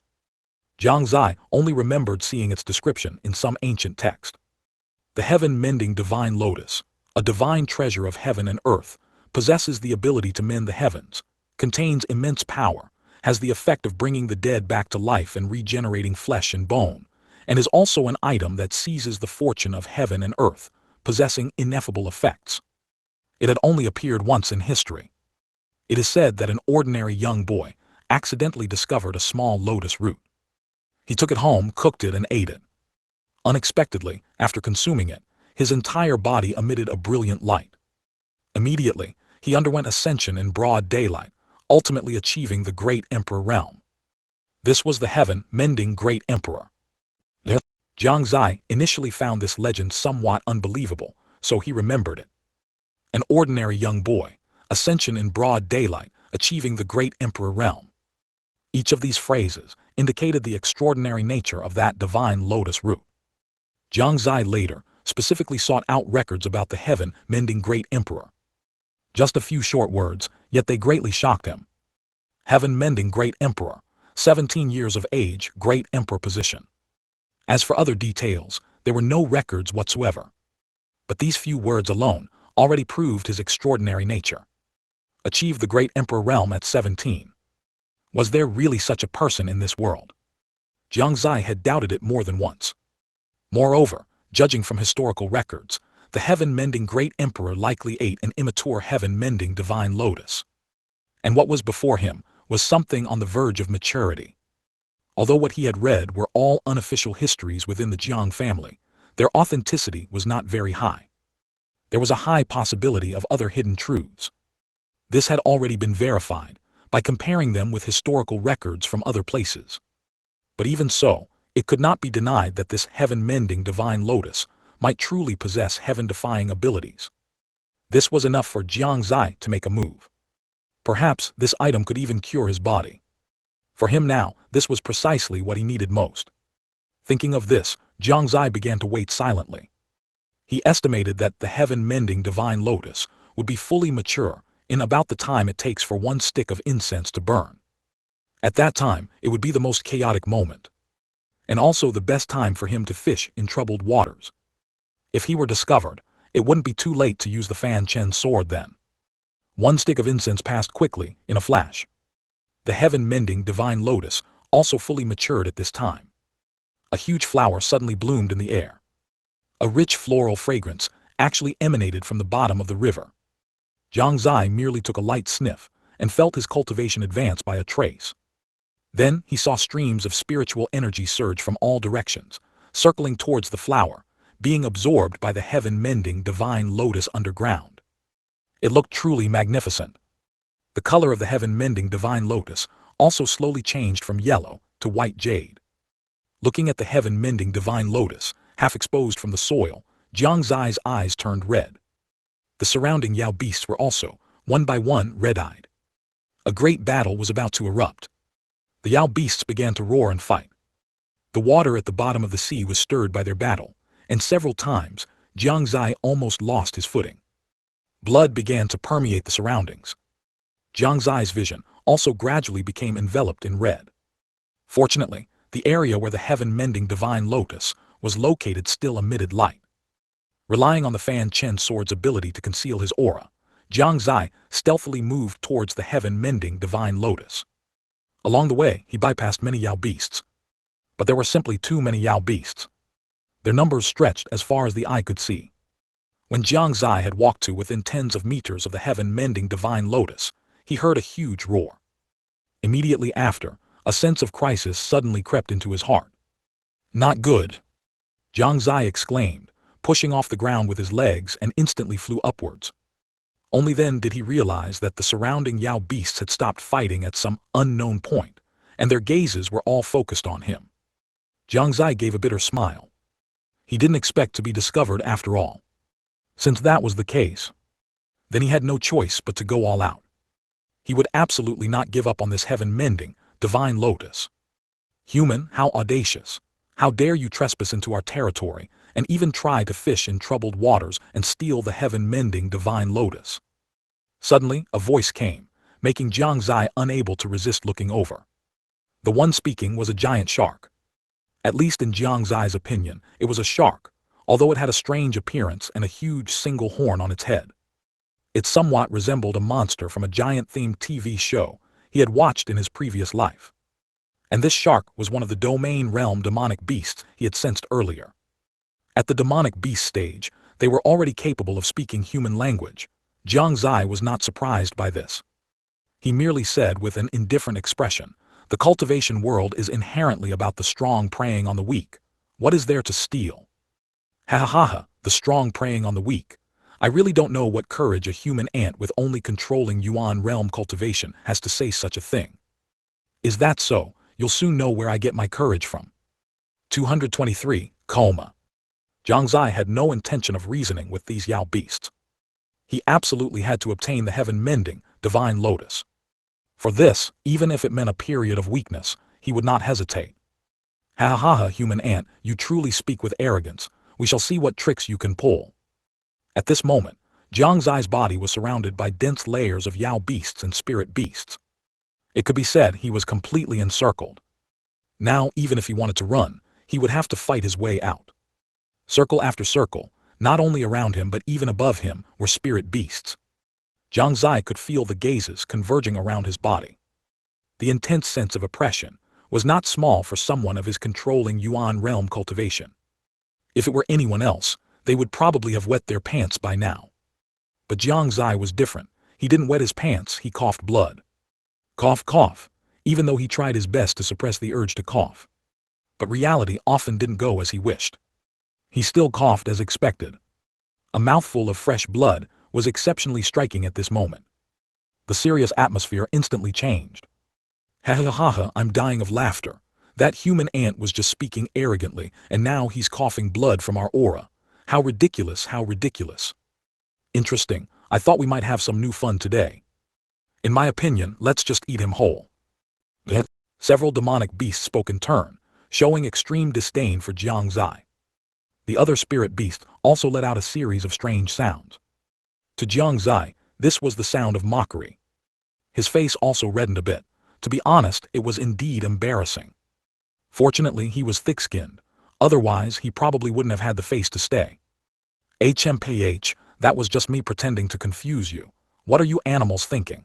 You wouldn't really think I'm a soft persimmon, would you? Jiang Xie snorted coldly. The Fanchen sword, which had been suspended above his head, also came into his hand. At this moment, Jiang Xie's aura underwent a tremendous change. If the previous Jiang Xie looked like someone who was outwardly strong but inwardly weak, now he looked full of confidence.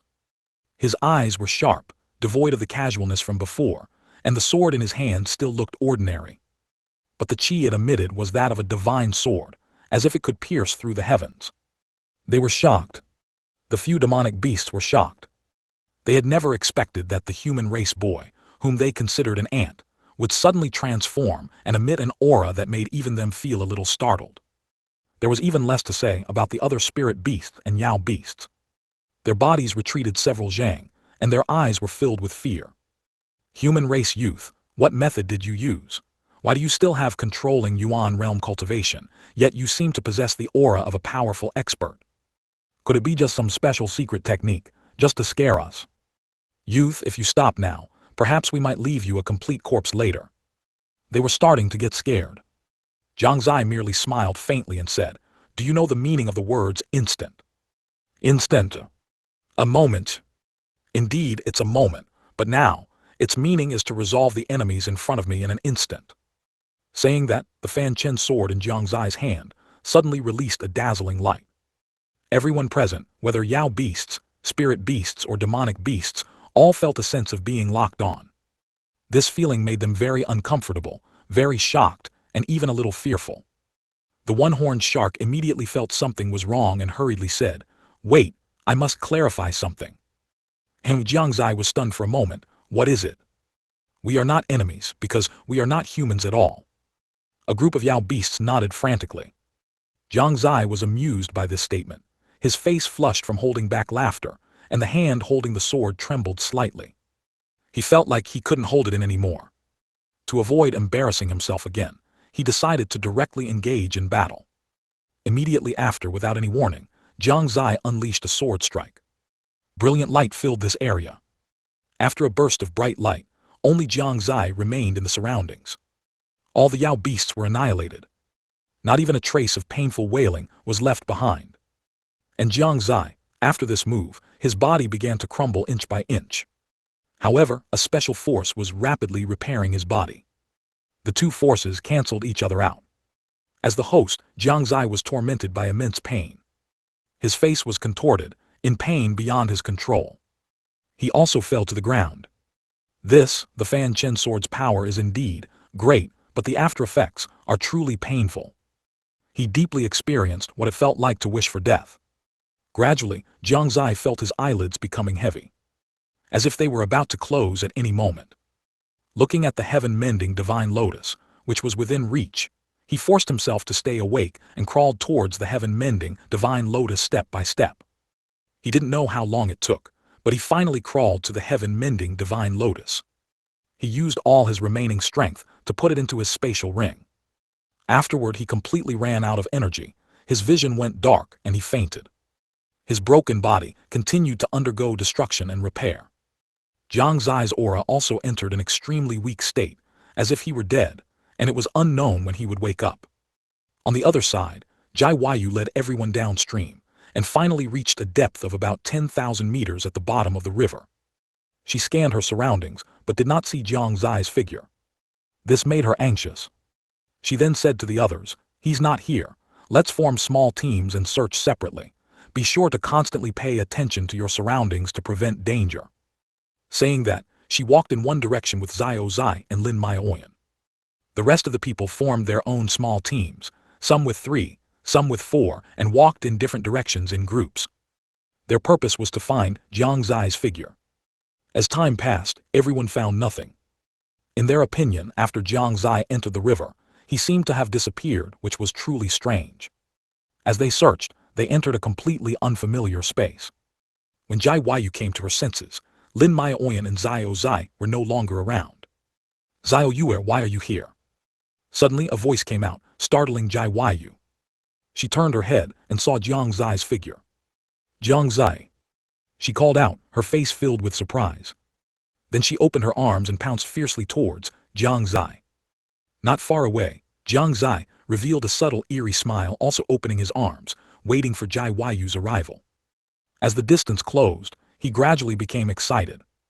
But the next moment, his expression changed, becoming disbelieving and twisted. "What kind of trash dares to impersonate him?" Jai Huayu said coldly, slowly pulling out the sword that had pierced the other party's chest. Although she usually seemed foolish, that was only when she was facing Jiang Xie. But don't forget, she was also the saintess of a major power. Jiang Xie took a few steps back and asked incredulously, "How did you find out?" "HMPH, you had too many flaws," Jai Huayu said coldly. Jiang Xie suddenly let go of the hand covering his chest and laughed. "Not bad, I hope you can maintain that." With that, his body exploded with a bang, turning into wisps of dust that scattered with the wind. The scenery before Jai Huayu's eyes also changed again. At the same time, everyone else was experiencing the same things. They faced family, friends, or enemies. 224, door to leave. No one knew how they entered the illusion. They only knew that in the illusion, they were happy.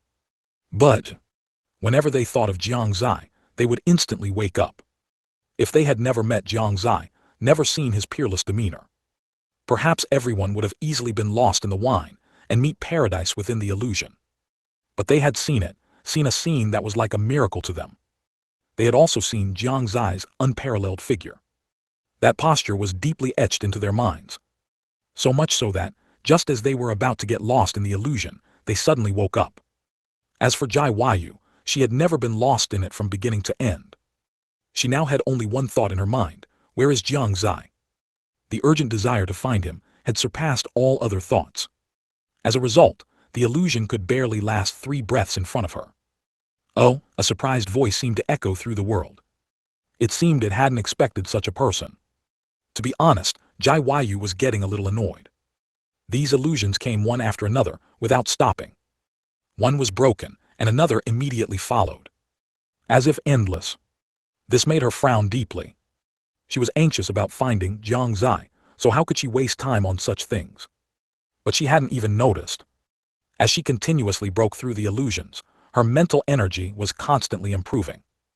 And mental energy was precisely an indispensable element in soul-forging realm cultivation. Her cultivation had also subtly begun to approach the Yukong realm. Not only her but everyone else too, as they continuously broke through the illusions, their mental energy also grew. This would become their aid in their future breakthrough to the soul-forging realm. Interesting, a group of interesting fellows have arrived. In the world, another faint voice seemed to sound. Time flowed away quietly like this, and Jiang Xie still lay in that spot, not yet awake. Later, Jiang Yu no longer knew how many illusions she had broken. She was a little tired, and her heart grew increasingly anxious. At the same time, she felt a sense of unease. What if she was stuck in this illusion forever? Would Jiang Xie also enter the illusion? If he also entered the secret realm, was he like her, unable to get out, or had he already left? These questions constantly lingered in her mind, making her incredibly restless. At this time, 7 days had passed in the outside world. Until the 8th day, the secret realm that had troubled everyone suddenly disappeared, and then, a huge energy light gate appeared at the bottom of the river. For some reason, everyone understood in their hearts that this was the exit of the Shengyuan secret realm. They didn't know why they knew this information. It was as if it had appeared out of thin air. At this moment, they hesitated. The appearance of the exit was supposed to be a joyous thing, meaning their trip to the Shengyuan secret realm had been a perfection success. But the problem was Jiang Xie. They hadn't found him yet. Everyone wanted to find Jiang Xie and leave together. But they didn't expect that the light gate kept shrinking before their eyes. They began to panic. What's going on? Why is this light gate constantly shrinking? It's not going to just disappear, is it? If it disappears, can we still get out? But Su Zai hasn't been found yet. What should we do? What should we do?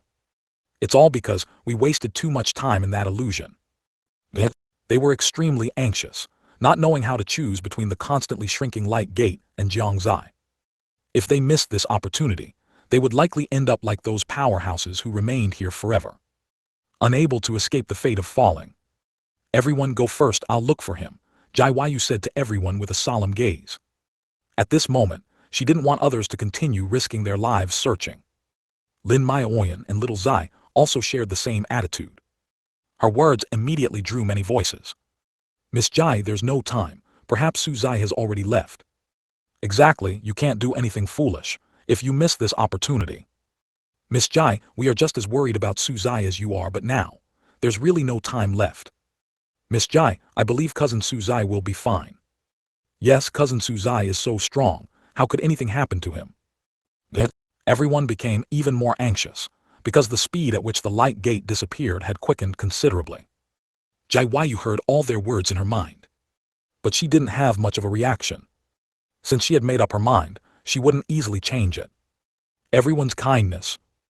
Jiang Yu originally wanted to politely decline everyone's suggestion, but unexpectedly, an extremely strong suction force suddenly emanated from the light gate.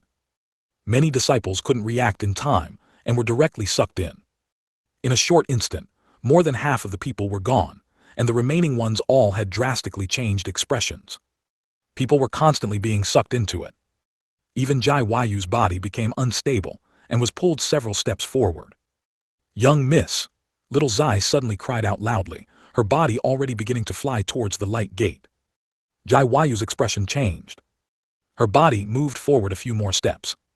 Damn it! What the hell? Is this even mandatory? Exclamations kept coming out. After a while, there were only a few people left. Strangely, this light gate seemed to have some special ability, as if it was independent of this large river. The river was incredibly calm. They couldn't even feel any movement. Only they felt the extremely strong suction force. After a while, only Lin Maioyan and Jiang Yu remained. Lin Maioyan's steps were already unsteady, and she was constantly moving towards the light gate. She had also reached her limit. I can't do it anymore. These were her last words to Jiang Yu, and then her body flew up and directly disappeared into the light gate. Jiang Yu's expression grew even more solemn. She used all her strength to prevent herself from being sucked in. Looking at the rapidly disappearing light gate, she felt a sudden sense of relief. She didn't regret not leaving. As long as she could find Jiang Xie, she feared nothing. Soon, she murmured, her expression already becoming ferocious, veins bulging on her forehead. It was clear how much effort she was putting into resisting this suction force. On the other side, after 8 days of recovery, Jiang Xie's body finally recovered, but it was impossible for him to use the Fanchen sword again in a short period of time. Not dead, Jiang Xie slowly opened his eyes. This time, his recovery process was much slower than before, almost making him feel as if he was going to die. He looked at his hands, which had recovered the same as before. Suddenly, he seemed to remember something, his thoughts sinking into his spatial ring, and he breathed a sigh of relief when he saw the heaven-mending divine lotus lying quietly inside. Phew, thankfully, it was worth it. After feeling relieved, a huge fluctuation attracted his attention. What's going on? Why is there such a strong suction force? He found that his body was slowly moving. 225, wait for me. He decided to go and see what was happening.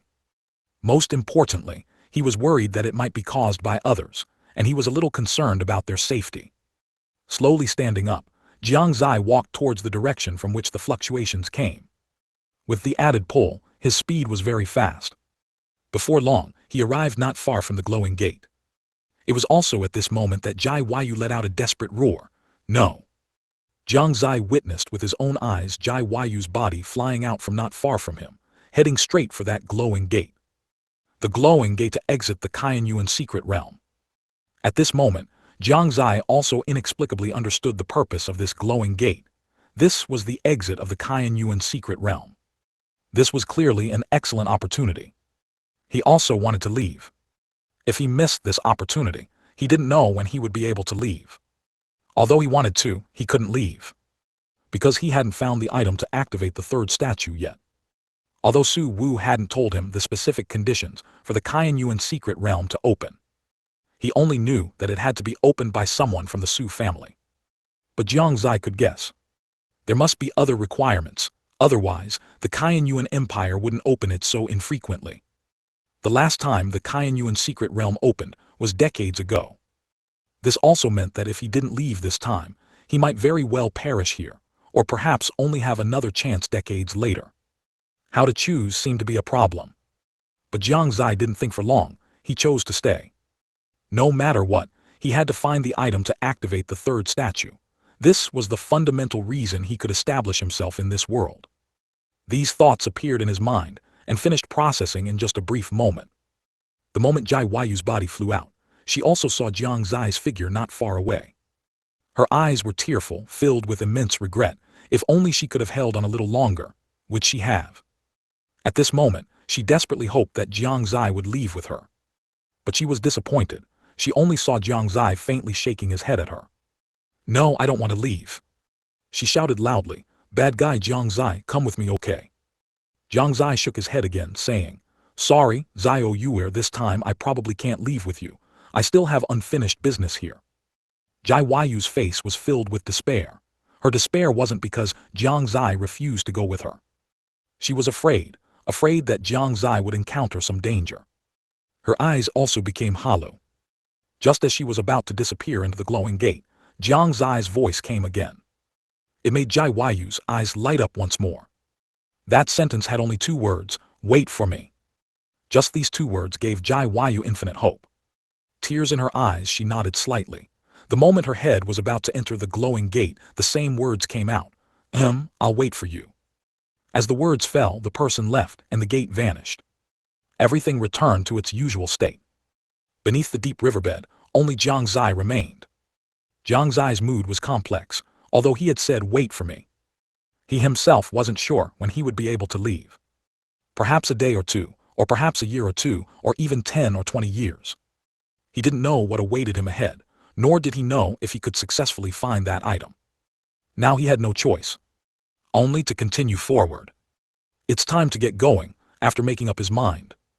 He began to swim towards the surface of the river. Inside the Qianyuan Imperial Palace. For 8 days, Zhang Fingliu and Jai Wushwang had been in the Qianyuan Hall for a full 8 days. There wasn't a single word exchanged during that time. Su Wu was a little curious how they managed to stay there for 8 days without saying a word.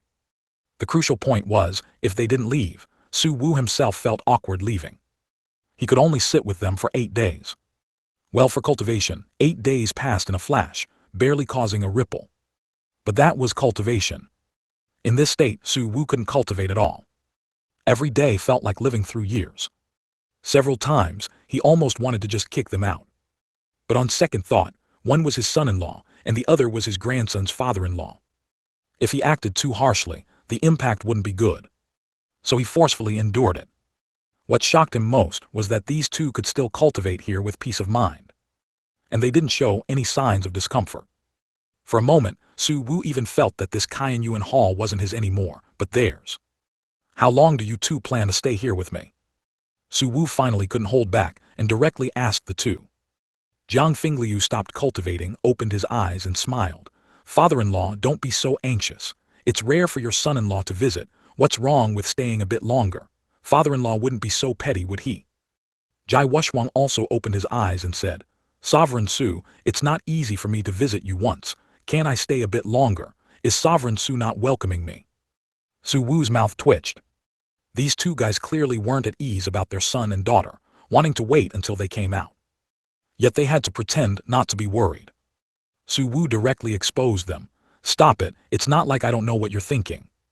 As soon as he finished speaking, his expression suddenly changed and he said in surprise, how many days have they been in? They actually came out already. This is, everyone came out. Heavens, is this true? Su Wu was very shocked, so shocked that he couldn't help but exclaim aloud. He could feel the figures appearing one by one in the back hall of the Yuan hall. Everyone actually came out. This was something he simply couldn't believe. One must know that the survival rate in the Yuan secret realm was only 10%. How did they manage to do it? A series of questions suddenly filled his mind. Jiang Fingliu and Jai Wushwang's expressions changed simultaneously. It wasn't hard to tell from Su Wu's tone that all the disciples who entered the Yuan secret realm had come out. They were a little excited. After a brief moment of shock, Su Wu's expression suddenly changed again and his brows furrowed. Why, there's no sign of Xie, or his aura. He found it a little hard to believe. Why did everyone else come out, but Jiang Xie didn't? What, Xie, little friend Xie didn't come out? Jiang Fingliu and Jai Wushwang exclaimed simultaneously. Jiang Fingliu's face immediately showed a worried expression. He immediately stood up from his seat and asked anxiously, Father-in-law, was what you just said true? Xie really didn't come out. Su Wu nodded with a solemn expression, his voice heavy as he said, he really didn't come out. I can feel that the Yuan secret realm has already closed. How could this be? Even a grown man, the head of a major power in the Eastern Continent, the Jiang family head of the demon path Jiang family. At this moment, he directly slumped to the ground. 226, really didn't come out. Young friend Jiang, he didn't come out, Jai Wushwang also asked, stunned. Su Wu's expression turned solemn again as he nodded. Indeed, his chi is not here. Then did you come out? Jai Wushwang looked at him with a hopeful expression. This time Su Wu did not shake his head. Her chi is here but what? Jai Wushwang immediately grew anxious. But her condition might not be very good. Let's go see her. With that Su Wu led the way, walking towards the back and Jai Wushwang quickly followed. Jiang Fingliu, who was slumped on the ground, immediately scrambled to his feet and hurried after them. Although he felt an unbearable pain in his heart, he still couldn't believe Jiang Xie hadn't come out unless he saw it with his own eyes. With a mix of trepidation and fear, he followed Su Wu all the way to the exterior of the Yuan hall's rear hall. Inside the Yuan hall's rear hall, over 100 young disciples were gathered, their faces alight with joy, and excited chatter occasionally spilled out. We're out, we really made it out. I never thought we'd make it out after entering the Yuan secret realm. I was already prepared to die in there. This is truly a miracle, we're practically unharmed. Yes, I never expected the exit of the Yuan secret realm to be like this. If it weren't for young Master Su Zai, we probably would have died several times over, let alone made it out. Exactly, we should thank young Master Su Zai. Speaking of which, has young Master Su Zai returned? They were excitedly chatting with fervent expressions. But once Jiang Xie was mentioned, everyone's mood gradually began to settle. They started looking around, attempting to find Jiang Xie's figure. They began to hope that Jiang Xie had already emerged before them. However, their gazes swept around, but they didn't find Jiang Xie. Instead, they noticed Jai Yu crouching to the side, silent and with a vacant expression. This made their hearts sink.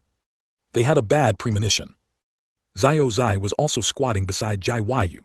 She had been watching the whole time. Her young miss had been squatting on the ground, silent, ever since she came out. Seeing her in this state, Xiao Zai's heart also inexplicably ached. Lin Maoyan also had a blank expression, wondering what she was thinking. From the moment Jai Yu appeared alone, she understood something. "Young miss, did young master not come out?" Xiao Zai asked hesitantly. Jai Yu turned her head with a vacant gaze and looked at her and said blankly, "No, he didn't come out.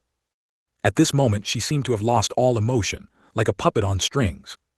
This made Xiao Zai feel incredibly unfamiliar. For a moment she didn't know what to do. Actually, her own heart wasn't feeling well either. After spending this time together, her impression of Jiang Xie was extremely good. Young Master Su Zai didn't return. No way. Su Zai, my cousin. How could this happen? We all came out but young Master Su Zai didn't. What are we going to do? Can the Qianyuan secret realm be reopened now so we can go back in? We can continue searching. It's no use. The Qianyuan secret realm can only be opened for a limited time. Instantly, the atmosphere in the main hall shifted from the previous excitement to gloom. Everyone's mood was very low. They couldn't believe that Jiang Xie hadn't come out. So where did Jiang Xie go? Strange, if cousin Su Zai didn't come out, then where did he go? Su Han suddenly asked. This question sparked speculation among the crowd. Young Master Su Han is right. Although we didn't fully explore that riverbed, we searched many places and didn't see young Master Su Zai, perhaps. Hope rekindled in someone's eyes. Unfortunately, Jai Yu's next words completely shattered their hope. No need to guess. He is indeed in the Qianyuan secret realm. I saw him before I was sucked into that light portal. Her tone was incredibly calm, and her eyes remained dull and lifeless. Their discussions were all heard by Su Wu and the others outside the hall. Sigh, Su Wu let out a faint sigh. Zhang Fingliu's expression was dazed, and his steps were somewhat unsteady. With a creak, the large doors were pushed open, and Su Wu and the two others slowly walked in. Emperor. Greetings, Emperor. Upon seeing Su Wu arrive, the disciples immediately knelt on the ground. Su Wu waved his hand faintly, signaling them to stand up. At this moment, he had no mind for such matters. He immediately asked, "What exactly happened to you inside? Why didn't Zier come out?" Su Wu himself didn't notice that his voice had begun to tremble slightly. Even though he tried to appear composed, his hand was still trembling slightly. He was one of the people who understood the Qianyuan secret realm relatively well. He also knew that once one didn't come out, then there was almost no chance of coming out. It was equivalent to being sentenced to death. Facing Su Wu's inquiry, everyone felt fear and dared not speak for a moment. In their eyes, Su Wu paid particular attention to Jiang Xie, and his attitude was different from others, which was enough to show how important Jiang Xie was to him. But now they had come out, and Jiang Xie hadn't. They could already imagine Su Wu's anger. As for the two people behind Su Wu, they only recognized Jai Wuxuang. As for Jiang Fingliu, they didn't know him. Firstly, they rarely left the imperial palace. Secondly, even if they did leave the imperial palace, the chances of them seeing Jiang Fingliu were negligible. Lin Maoyan, however, knew Jiang Fingliu's identity and slightly cupped her hands towards him. Jiang Fingliu nodded with a dazed expression. Then Lin Maoyan stepped forward and said, "Let me explain." Jai Wuxuang's gaze remained fixed on Jai Yu. Seeing her vacant expression, he felt quite uneasy. He also greatly regretted that Jiang Xie hadn't made it out. He had thought highly of Jiang Xie. That hateful boy, how dare he make my Yuer so sad. If you can still come out, I won't let you off lightly, Jai Wuxuang thought to himself. But then he compromised. He began to pray in his heart. "You stinky brat, I was just scaring you just now. You absolutely must come out. Otherwise, what if Yuer does something foolish?" While he was thinking these thoughts, Lin Maoyan stepped forward. Upon seeing her, he was immediately surprised and couldn't help but feel a little confused. When did that fellow Lin Yuanqi's daughter also get here? Could it be? He thought of a possibility. Could it be Lin Yuanqi's objective was the same as his own? 227. Su Wu and the other two were shocked. After we entered the Qianyuan secret realm, we discovered that in the Wanbei forest, Lin Maoyan began, recounting from the moment they first entered the Qianyuan secret realm. However, she had only just started. Su Wu exclaimed, "What, Wanbei forest?" Jai Wuxuang and Jiang Fingliu were startled by his exclamation. Jiang Fingliu was not in the mood at the moment, but he also wanted to know what Jiang Xie had experienced inside, and why he hadn't come out. Therefore, he also became slightly serious.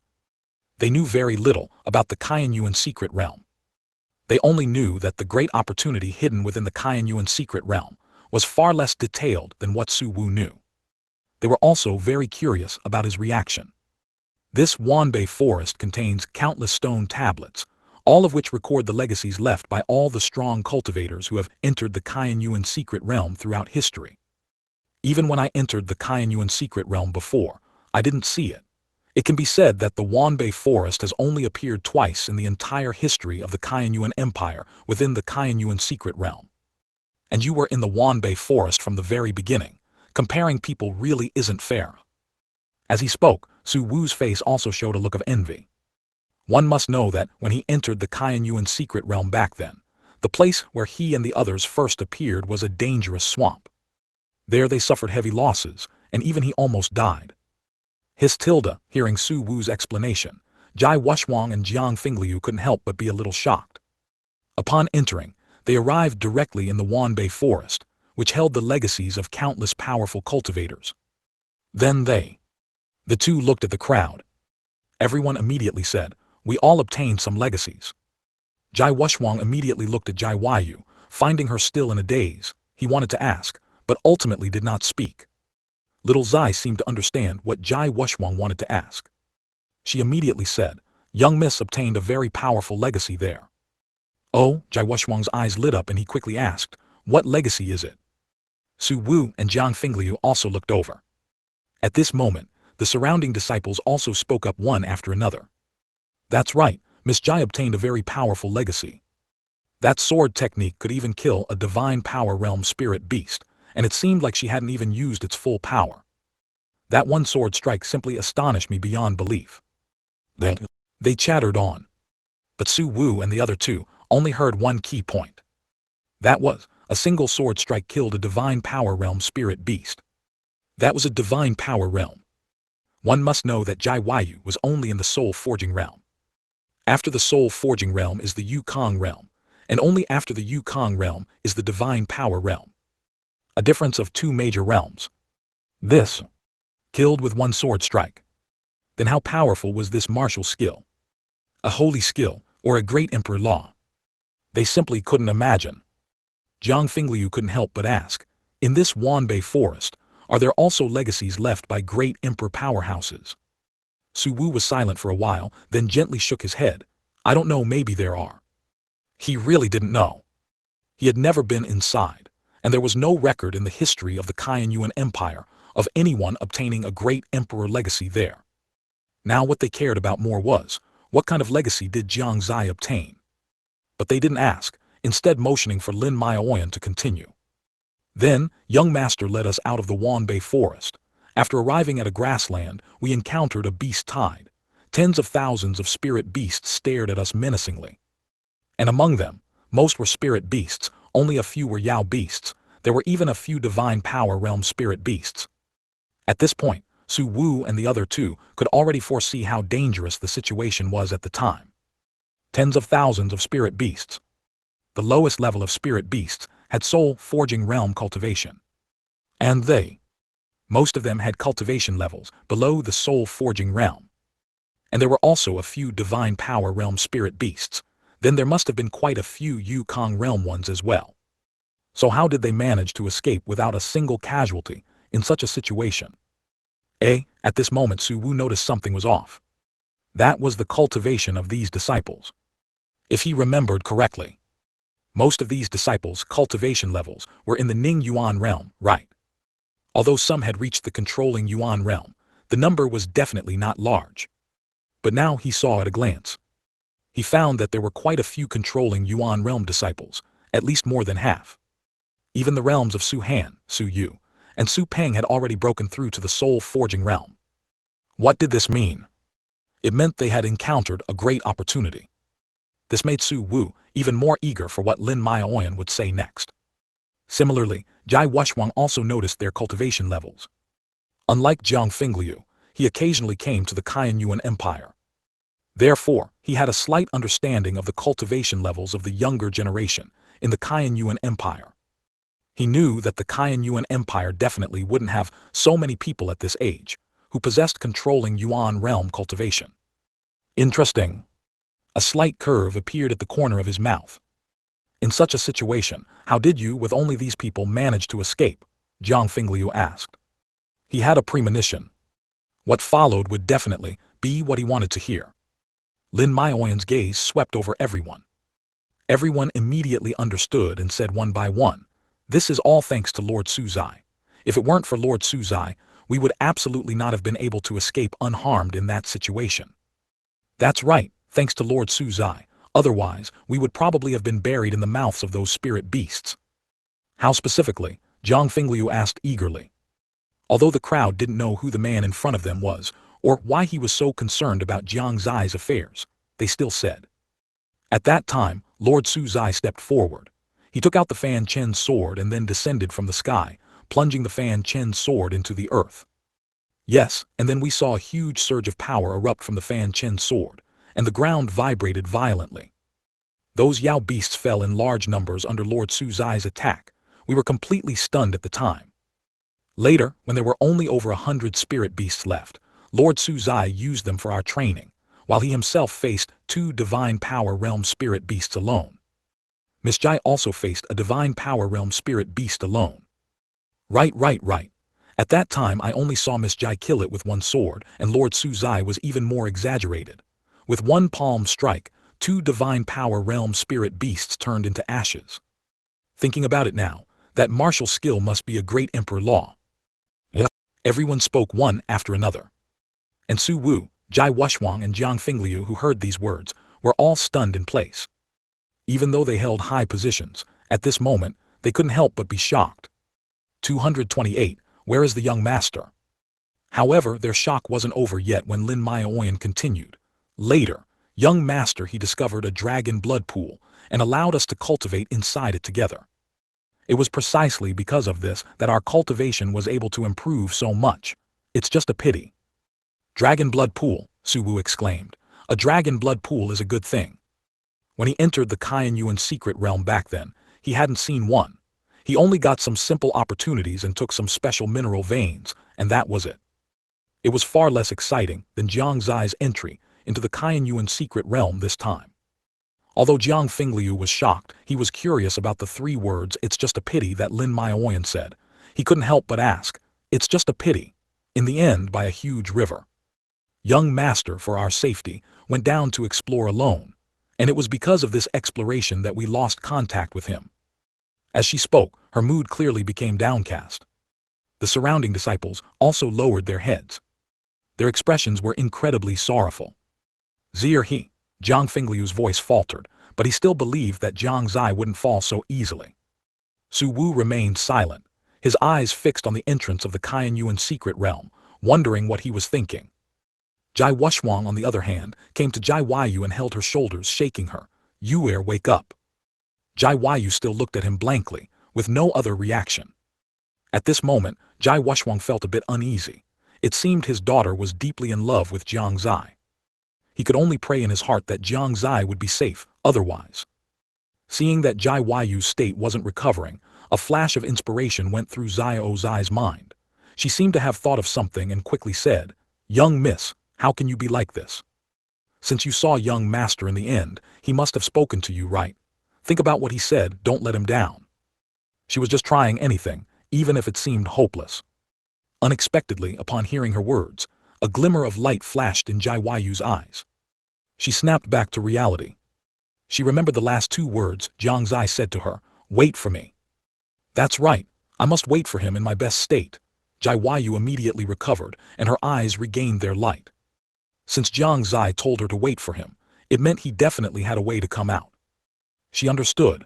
If that was the case, then she would wait for him to return. Even if the process might take several years, or even decades. She would keep waiting. Seeing that just a few words could restore Jai Yu's state to normal. Jai Wuxuang was surprised, and even more curious about what Jiang Xie had said to her. At the same time, he also pondered the reason why Jiang Xie remained inside.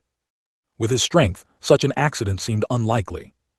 In that case, it was highly probable that Jiang Xie remained there intentionally. So what exactly was his purpose? Jai Wushwang didn't know. Su Wu and Jiang Fingliu, who also guessed these things, didn't know either. But what they could be sure of was that Jiang Xie seemed to be doing something they didn't know about. Jiang Fingliu immediately breathed a sigh of relief. He believed in his son and knew Jiang Xie well. He was not a reckless person. But inside the Kaiyuan secret realm, Jiang Xie continued to advance eastward. He walked for 2 days. Through forests, over cliffs, across long rivers. He never stopped along the way. During this time, he encountered fierce spirit beasts, dangerous environments, and even strange monsters. He hovered on the brink of life and death several times. And died several times. If not for that ability, he would have long disappeared from this world. Even so, he still hadn't reached his destination. But he could feel it. It wasn't far now. The heat on his forehead intensified the excitement in his heart. Yet, 2 days had passed. The outside world had already returned to normal. Jai Wayu, Lin Maioyan, and Xiao Zai had returned to Tangxin Pavilion. Originally, Jai Wushwang wanted Jai Wayu to return to Haoran Sect, but since he couldn't persuade her, he had to give up the idea of taking Jai Wayu back to the sect and return by himself.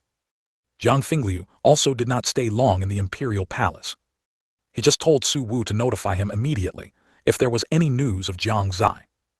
After the ministers learned that their children had not only received legacy in the Kaiyuan secret realm, but also improved their cultivation and returned safely, they were all overjoyed. One must know that they had all prepared themselves for the painful loss of their beloved sons. The current situation was something they hadn't expected, and something they hadn't dared to imagine. But when they learned that Jiang Xie hadn't come out, they all expressed their regrets. Just as Jiang Xie had a high reputation within the Jiang family. Now even in the Kaiyuan imperial palace, he had a high reputation. He represented the face of the Kaiyuan empire. The ministers all believed this, believing that Jiang Xie would be able to come out. As for Su Wu, he sat cross-legged in the back hall of Kaiyuan Hall every day. On the surface, he was cultivating, but in reality, he was constantly monitoring the entrance of the Kaiyuan secret realm, hoping for some change every day. Inside Tangxin Pavilion, Old Wu returned after 2 days of playing outside. As soon as he reached the main entrance, he felt several auras in the courtyard. His expression brightened. Could it be that young lord and the others had returned? Thinking this, he excitedly pushed open the main door. Young lord, you're finally back. Old Wu missed you so much. But there was no sound for a long time. Only 3 young women were staring at him with strange expressions. Huh, where's young lord? Old Wu finally realized that Jiang Xie's figure was not in the courtyard. Could it be young lord went out? But I didn't see him along the way. Did they return early? Many guesses suddenly popped into Old Wu's mind. But there was no option that Jiang Xie hadn't come out of the Kaiyuan secret realm. He also didn't believe that Jiang Xie wouldn't be able to come out. The expressions of the 3 became even stranger. Feeling that the atmosphere seemed a bit off, Old Wu scratched his head and chuckled. What's wrong with you all? There shouldn't be anything strange on my face, right? He just remembered the scene where he and a charming woman were intimately embracing just now. The scale was quite large. Old Wu suspected that there might be some strange marks left on his neck or face from earlier. That's why their 3 gazes seemed a bit off. Xiao Zai shook her head slightly. No.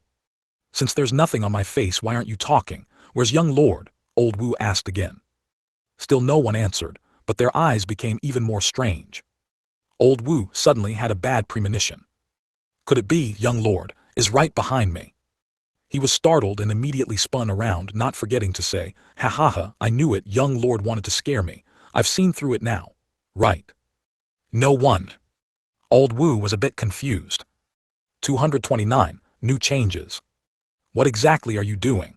Uncle Wu wondered, looking at them with a puzzled expression. Lin Maioyan finally couldn't bear it anymore and explained. Young master, he hasn't returned. Hasn't returned? Uncle Wu was stunned for a moment, then reacted, asking hesitantly, what do you mean by hasn't returned? It means, young lord hasn't come out of the Kaiyuan secret realm. Oh tilde, Uncle Wu slapped his head, suddenly enlightened. Then with a happy expression, he turned and walked outside. His reaction, however, surprised all 3 of them. If it came to their relationship, Uncle Wu and Jiang Xie's relationship was extraordinary, and Uncle Wu's attitude was a bit abnormal. Uncle Wu, what is this? Lin Maoyan hesitated. Uncle Wu laughed heartily and said, the young lord must have deliberately stayed inside for a few more days to let me comprehend the Tao of life more. It seems my comprehension of the Tao of life is not enough, and I still need to continue working hard to get the young lord to return sooner. The three of them were speechless, looking at him as if he were an idiot. Uncle Wu, however, didn't care and continued to prepare to advance towards a certain Flower Street and Willow Lane. Young lords, quote number 22. When you can't tell what I'm doing, then I definitely have a grand scheme. These were Jiang Xie's original words. Uncle Wu now couldn't understand what Jiang Xie was doing. He could clearly come out but didn't, which clearly meant he had a grand scheme. Therefore, he wasn't worried at this moment. If Jiang Xie really had an accident, he didn't know what he would do. As soon as Uncle Wu stepped out of the Changxin Pavilion's gate, the sky trembled. A special power instantly enveloped the entire Eastern Continent. At the same time, the same phenomenon appeared in other regions. The sky seemed to be suddenly covered by a layer of gray mist, hazy and indistinct, making it difficult to see clearly. Such a commotion attracted the attention of everyone in the entire Shengyuan Continent. Throughout the Eastern Continent, sounds had already begun to ring out. What is that? What's going on? Why did such a phenomenon suddenly appear? Could it be some change appearing, or some treasure being born? Such a grand commotion must be extraordinary. Speaking of which, I seem to have seen this phenomenon somewhere before. On the top floor of the East Tower, Gu Shengxing looked at the anomaly in the sky, a glimmer of light flashing in his eyes. Has it finally arrived? Behind him, besides Yan Wufeng, Zhou Tao, Song Su and Song Wu, there were also several other figures. Among them, a middle-aged woman with a single ponytail exuded an aura no weaker than theirs. In addition, there were 6 young boys and girls. Besides Qin Feng and Yi Ling, there were 2 more boys and 2 more girls. They were all only 15 or 16 years old, yet their cultivation was impressive. The lowest had a cultivation of controlling Yuan realm 5th level, and one of them had even reached soul forging realm 1st level. Even Jiang Xie himself probably wouldn't have thought that, in just a few days since he hadn't returned to the East Tower, the East Tower's overall strength had improved by another level. And this was all Gu Shengxing's credit. While crafting weapons for the people of the East Tower, he was not idle. Using the art of heavenly machine divination, he continuously searched for geniuses who had not been recruited by other forces, and whose backgrounds were not particularly good. In addition, the East Tower had also been retransformed by him. Not only did he hang the ancient plaque obtained from that ruin last time, but he also increased the number of floors in the East Tower. Originally 8 floors, it was now 9, and it also had an observation deck.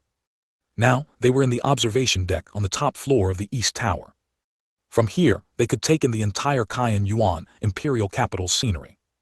That ancient plaque, engraved with the character Chinese letter East, exuded a mysterious Tao rhythm, making the entire East Tower appear even more mysterious and ethereal. Currently, the East Tower already had 5 domain realm experts and 6 disciples. Among them, 5 were in the controlling Yuan realm, and 1 was in the soul forging realm. With Gu Shengxing in the East Tower, only one policy was implemented. That was to prefer quality over quantity.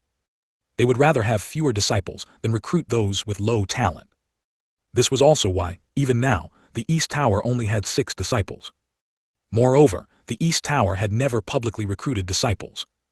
Currently, Gu Shengxing was an indispensable figure in the East Tower. In everyone's hearts, he was the undisputed Vice Tower Lord. Lord Gu, if we're not mistaken, the St. Yuan secret realm is about to open, right? Yan Wufeng said with some hesitation. They had seen this scene before. It was a premonition of the St. Yuan secret realm opening. Gu Shengxing nodded faintly. He withdrew his gaze from the sky and placed it on the 6 disciples behind him. He smiled kindly and said, the St. Yuan secret realm is about to open, and the St. Yuan assessment will also appear soon. Now, it's your time to shine. I hope you can uphold the reputation of the East Tower and let this Eastern Continent, and even the entire St. Yuan Continent, know the glory of the East Tower. Yes, we will definitely not disgrace the East Tower's prestige, the 6 disciples shouted in unison. Their eyes were confident, and their tone was firm. Their faces were full of vibrant expressions. Although the East Tower's foundation was still insufficient, and cultivation technique and martial skill were scarce, Gu Shengxing also took out a lot for them to cultivate. That was also from a certain sect ruin, where he had plundered all of that sect's cultivation technique and martial skill. For them now, these were already enough. Looking at their state, Gu Shengxing smiled and nodded. Then, his gaze looked towards the direction of the Qianyuan Hall. Saying it's fast is fast, saying it's slow is slow, Lord Tower Lord, I look forward to your transformation.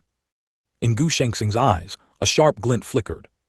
Although he couldn't precisely calculate some specific things about Jiang Xie, but some general things, at the cost of his own backlash, he could still learn some superficial details. He only knew that in this Qianyuan secret realm, Jiang Xie would undergo a complete transformation. Exactly how, he did not know. When Jiang Xie would come out, he still did not know.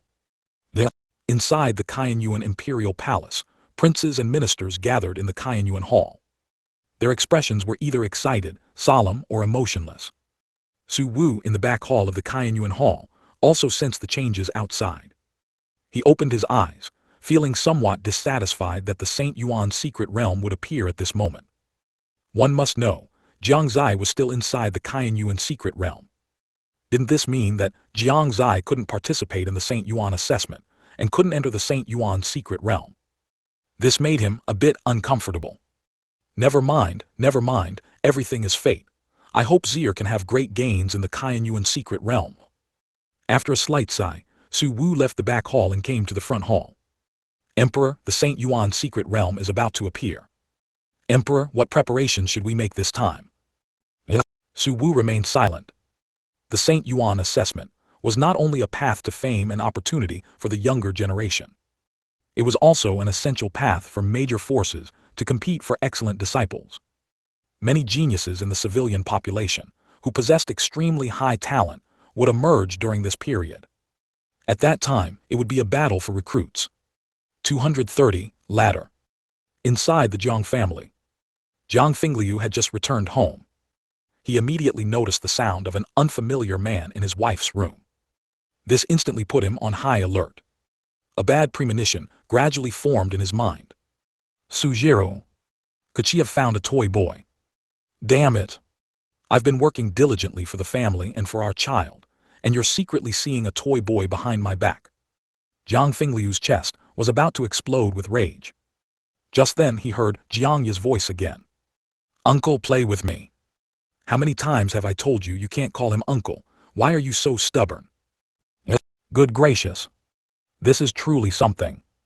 Can't call him uncle, so you want him to call him father, right? How can I tolerate this? Jiang Fingliu certainly couldn't tolerate it anymore. He directly pushed open the door and rushed in, shouting loudly, "Where did this little bastard come from? How dare you? How dare you?" Jiang Fingliu was momentarily dumbfounded. Looking at the man's face, he couldn't utter the rest of his words. Isn't this my brother-in-law? Sujiro, Su Yun, and Jiang Ye all looked at him with surprise. Facing their gazes, Jiang Fingliu felt a bit flustered. His eyes lit up and he suddenly changed direction, walking straight towards Jiang Ye and said, "Where did this little bastard come from? Don't you know this is your uncle, and you're still calling him uncle? Change your address immediately." Wah! Jiang Ye was instantly scared to tears by Jiang Fingliu's stern tone and expression, and he immediately threw himself into Su Yun's arms. Su Yun looked at him resentfully and couldn't help but say, "Brother-in-law, Zio Yi is only a few years old. Isn't it a bit inappropriate for you to be so fierce with him?" Speaking of which, this was his first formal meeting with Jiang Fingliu. Previously, his thoughts were the same as Su Wu's. He also didn't understand how his elder sister could fall in love with the head of a demonic path family. As for now, after spending a few days with Sujiro, he had learned many things. For example, although Jiang Fingliu seemed very imposing on the surface, he was actually strictly managed by his elder sister. Another example, he handled all the big and small matters at home, leaving his elder sister very relaxed. Furthermore, to marry his elder sister, Jiang Fingliu had agreed to many unequal treaties. These things greatly changed his impression of Jiang Fingliu. Later, he also learned from Sujiro that although the Jiang family was a demonic path family, they rarely committed heinous acts. He even learned the origin of why the Jiang family was called a demon sect. After learning all this, his impression of Jiang Fingliu completely changed, and his impression of the Jiang family also changed. And Jiang Fingliu, although he had seen Su Yun before, had never met him so formally. He still remembered that Su Yun was the little tag-along behind Su Jiru. Jiang Fingliu was about to say something. Outside, exclamations and calls for him had already begun. The three immediately walked out of the family head's mansion. At a glance, they saw the anomaly in the sky. Is that the Saint Yuan secret realm about to appear? I never thought it would be at this time. Jiang Fingliu's expression was solemn. At this moment, he was also thinking of Jiang Xie. Jiang Xie was still in the Cayenne Yuan secret realm and hadn't come out, so wouldn't he miss this Saint Yuan assessment? Outside Cayenne Yuan City, a young man looked at the magnificent city, his face filled with excitement. Is this the Cayenne Yuan Imperial City? Father, I'm back. I will definitely not disappoint you. I will fulfill your last wish. I want to become the pride of the Cayenne Yuan Empire. Let everyone know that I am Su Yun's son. Su Yu's expression was firm as he continued to move his steps. After the anomaly appeared in the sky, he paused, looked up, and a hint of excitement flashed in his eyes. It seems there's more fun to be had. Well, I'll start making a name for myself from here. Such a scene was successively playing out in various places. Some elders looked nostalgic, while some youths were full of fighting spirit. Not only the Eastern Continent, but also the Western Forest, Southern Border, Northern Desert, and Saint Province, all were like this. All the young geniuses of the entire Saint Yuan continent smiled at this moment. They had been waiting for this moment for a long time. The anomaly in the sky did not last too long. After only half an hour, that special power disappeared. What appeared next was an island like a fairyland.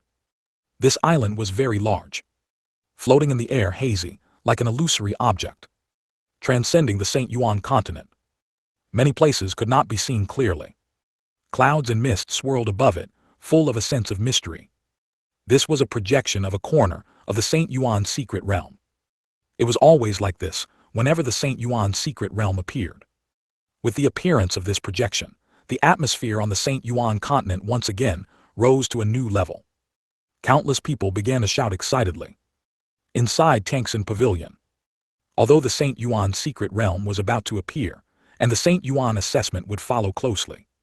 But Jai Yu was not in any mood. She was thinking of Jiang Xie. Jiang Xie's cultivation was already much weaker than theirs. If he couldn't even get this opportunity, then the gap in realm between him and other geniuses, wouldn't it become larger and larger? She suddenly felt that it would have been better if this Saint Yuan secret realm hadn't appeared. Its appearance at this time, on the contrary, made her extremely annoyed. In the end, she could only sigh helplessly. Just like the excitement and joy of the outside world, Jiang Xie was also equally joyful and excited. However, his excitement was different from others. Others' excitement was for the Saint Yuan assessment, for becoming famous throughout the world, and for the hope of entering the Saint Yuan secret realm. Jiang Xie's, on the other hand, was for the huge reaction on his forehead, for the excitement of finding the item that would activate the third statue, and also for the excitement of what kind of ability the third statue would give him. For him, nothing could compare to activating the 12 great statues. For this, even if the Saint Yuan secret realm appeared, and even if he had no connection with it, he would not have the slightest regret. What's more, after reading the experiences recorded by those great Emperor Realm experts in Wanbei Forest, this Cayenne Yuan secret realm was not simple either. A place that could trap and kill great Emperor Realm experts must hide a huge secret. In just 2 days, he had experienced countless life and death crises. He was sure that if it were someone else, they would have died halfway through. It was only him, because of that abnormal ability, that he could persevere for so long. Finally, climbing a huge volcano, standing at the top of the volcano, feeling the scorching qi, Jiang Xie did not feel the heat. Because at this moment, he saw something. Something recorded on a stone tablet. That time in Wanbei Forest, a place mentioned by 2 great Emperor Realm experts. It was a heavenly stairway. It descended from the sky and from his angle. That heavenly stairway had no beginning or end. But in reality, The bottom of the heavenly stairway was obscured by a mist, and the top of the heavenly stairway was obscured by clouds. Only the middle part could be seen. 231. Surprisingly consistent. The heavenly staircase was pure white, enveloped in a special energy, and at a glance it presented a stunning sight. It was as if it were a path belonging to immortals, leading to another realm. Jiang Xie could clearly feel an intense burning sensation on his forehead, exactly like when he first met Jai Yu. He was certain that what he desired was at the top of that heavenly staircase. But after realizing this, a hint of worry appeared in his eyes. A heavenly staircase that even a great Emperor realm expert couldn't reach the top of, could he, by himself, truly ascend it? I'll risk it. Jiang Xie's gaze hardened. Having come this far, how could he retreat? This was something crucial for his future development. He couldn't give up easily. Even if hope was slim, he had to try. Even if the process would take a long time, he didn't want to regret it. Having made up his mind, Jiang Xie didn't linger on the volcano, but hastened towards the heavenly staircase. In the outside world, with the appearance of a corner of the St. Yuan secret realm's projection, the atmosphere across the entire St. Yuan continent had reached its peak. Whether it was major powers, reclusive powers, or even small and medium-sized powers, or even loose cultivators. As long as they were of the younger generation, all were prepared to show their prowess. This was their moment to shine. It was also the moment for the great era of contention to begin. Every time the St. Yuan secret realm concluded, some ancient ruins, battlefields, and even dangerous places would emerge. At that time, it would be the moment for the disciples of various major powers to go and compete. As for the larger ruins or ancient battlefields, those were places where even older generation experts would fight for, and they tested every cultivator who wished to obtain an opportunity. At this time, the St. Yuan continent lost its usual tranquility. When the various ruins, battlefields, and even naturally formed resource areas had not yet appeared, the St. Yuan continent was peaceful. Because there were no resources to fight over, most people cultivated by relying on the spiritual energy between heaven and earth, or a few natural spiritual treasures. Of course, there were also instances where small ruins were discovered, leading to battles. But those were conflicts between minor powers. For major powers, those small gains were simply not enough to entice them to act. Every major power was accumulating strength, precisely for this moment. After the last appearance of the St. Yuan secret realm, several ruins appeared across the entire St. Yuan continent, and countless powers entered the fray to compete. The Yuan Empire also gained some benefits in that competition. Of course, they couldn't seize the ruins that appeared in Saint Province, and people from Saint Province couldn't seize the ruins that appeared outside Saint Province, because Saint Province was still sealed by a barrier. If not for that, the contents of these ruins would have long been plundered by the major powers of Saint Province, leaving no share for them. It's just unknown how many ruins will appear after the St. Yuan secret realm disappears this time. Reporting to Emperor, everything is ready. These are the lists of geniuses without affiliations, along with their preferences. Inside Yuan Hall, Su Xuan, the head of the investigation department, respectfully presented a parchment scroll to Su Wu. The other ministers, seeing this, all showed expressions of doubt. Someone then asked, "Lord Su Xuan, may I ask what this is? Has Emperor made arrangements in advance? This truly makes us extremely curious." The voices of the ministers came out one after another, each person looking curiously at the parchment scroll in Su Xuan's hand. This parchment scroll made their hearts itch. They were truly very curious. The several princes were equally curious. They didn't speak, but quietly waited for Su Wu's explanation. Seeing this scroll, Su Wu showed a satisfied expression. He also spoke to answer everyone's questions. As you can see, this is a list of some young geniuses within the Yuan Empire, and even across the entire Eastern continent, who have not joined any power or are hidden among the common folk. After he finished speaking, the entire hall instantly fell silent. A few breaths later, a deafening sound echoed through the hall. "Long live the Emperor! The Emperor is wise." All sorts of praises were endless, making the two guards outside the hall extremely curious about what was happening inside. The minister's shouts made a proud expression involuntarily appear on Su Wu's face. It should be known that ever since he learned of the impending appearance of the St. Yuan secret realm from Jiang Xie, He had ordered Su Xiuan to use the power of the investigation department to first fully investigate those geniuses hidden within the Qianyuan Empire, as well as their preferences. After the investigation within the Qianyuan Empire was completed, they then investigated the entire Eastern continent. The purpose was to recruit some young geniuses ahead of other powers after the Saint Yuan secret realm opened. Only by understanding their preferences could they prescribe the right remedy. Su Wu slowly unrolled the parchment scroll, and hundreds of names came into view. He sighed silently in his heart. Time was still too short. If there were a few more days, the number would definitely be much more than this. Of course, peerless geniuses were still relatively few. Most on the list were still ordinary geniuses, but even so, they could become the backbone of the empire.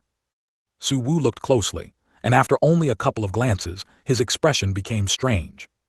Su Xiuan, are you sure what's written on this list is correct?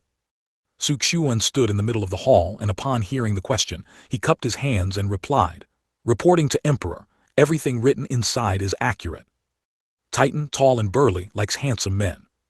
Han Feng, a cold and aloof youth, likes talking to wood, especially beautiful wood. Shi Li, sallow and emaciated, likes gnawing on stones." Su Wu no longer wanted to read on. These first few were truly oddities of the cultivation world. The most important thing wasn't even that. He had thought there would be no more after this. He only realized after a quick glance that what followed was even more outrageous. Normal ones were actually fewer. Liking men was one thing. Liking to talk to wood was also one thing. Liking to eat stones was still acceptable. The problem was, you're a burly man, which man could endure that? You cold and aloof youth, why don't you stay cold and aloof forever? Sallow and emaciated, it would be strange if he wasn't sallow and emaciated from gnawing on stones. The ministers were also speechless. Were these really geniuses? Or was it that they were indeed geniuses, and thus truly extraordinary? Inside the Jiang family, a man approached Jiang Fingliu and respectfully handed him a parchment scroll. "Patriarch, I have investigated the geniuses around Jiang City as you instructed. Here are their profiles and preferences." "Not bad." Jiang Fingliu curved his lips into a smile and reached out to take it. With Jiang Zai's hint, he had already seized the initiative. At the top of the East Tower, Gu Shengxing tossed a scroll behind him and said indifferently, "These are a few geniuses I found. You must secure them. Strive to make the East Tower a first-rate power in the Eastern Continent before Lord of the Tower returns." Yes. Everyone was full of vigor. P.S. I'm currently adjusting the update schedule, so the update times might be a bit unpredictable these few days. Once adjusted, it will be at a fixed time slot. Also, thank you to Zhaishan Gang Loli Mingshan for the character summon.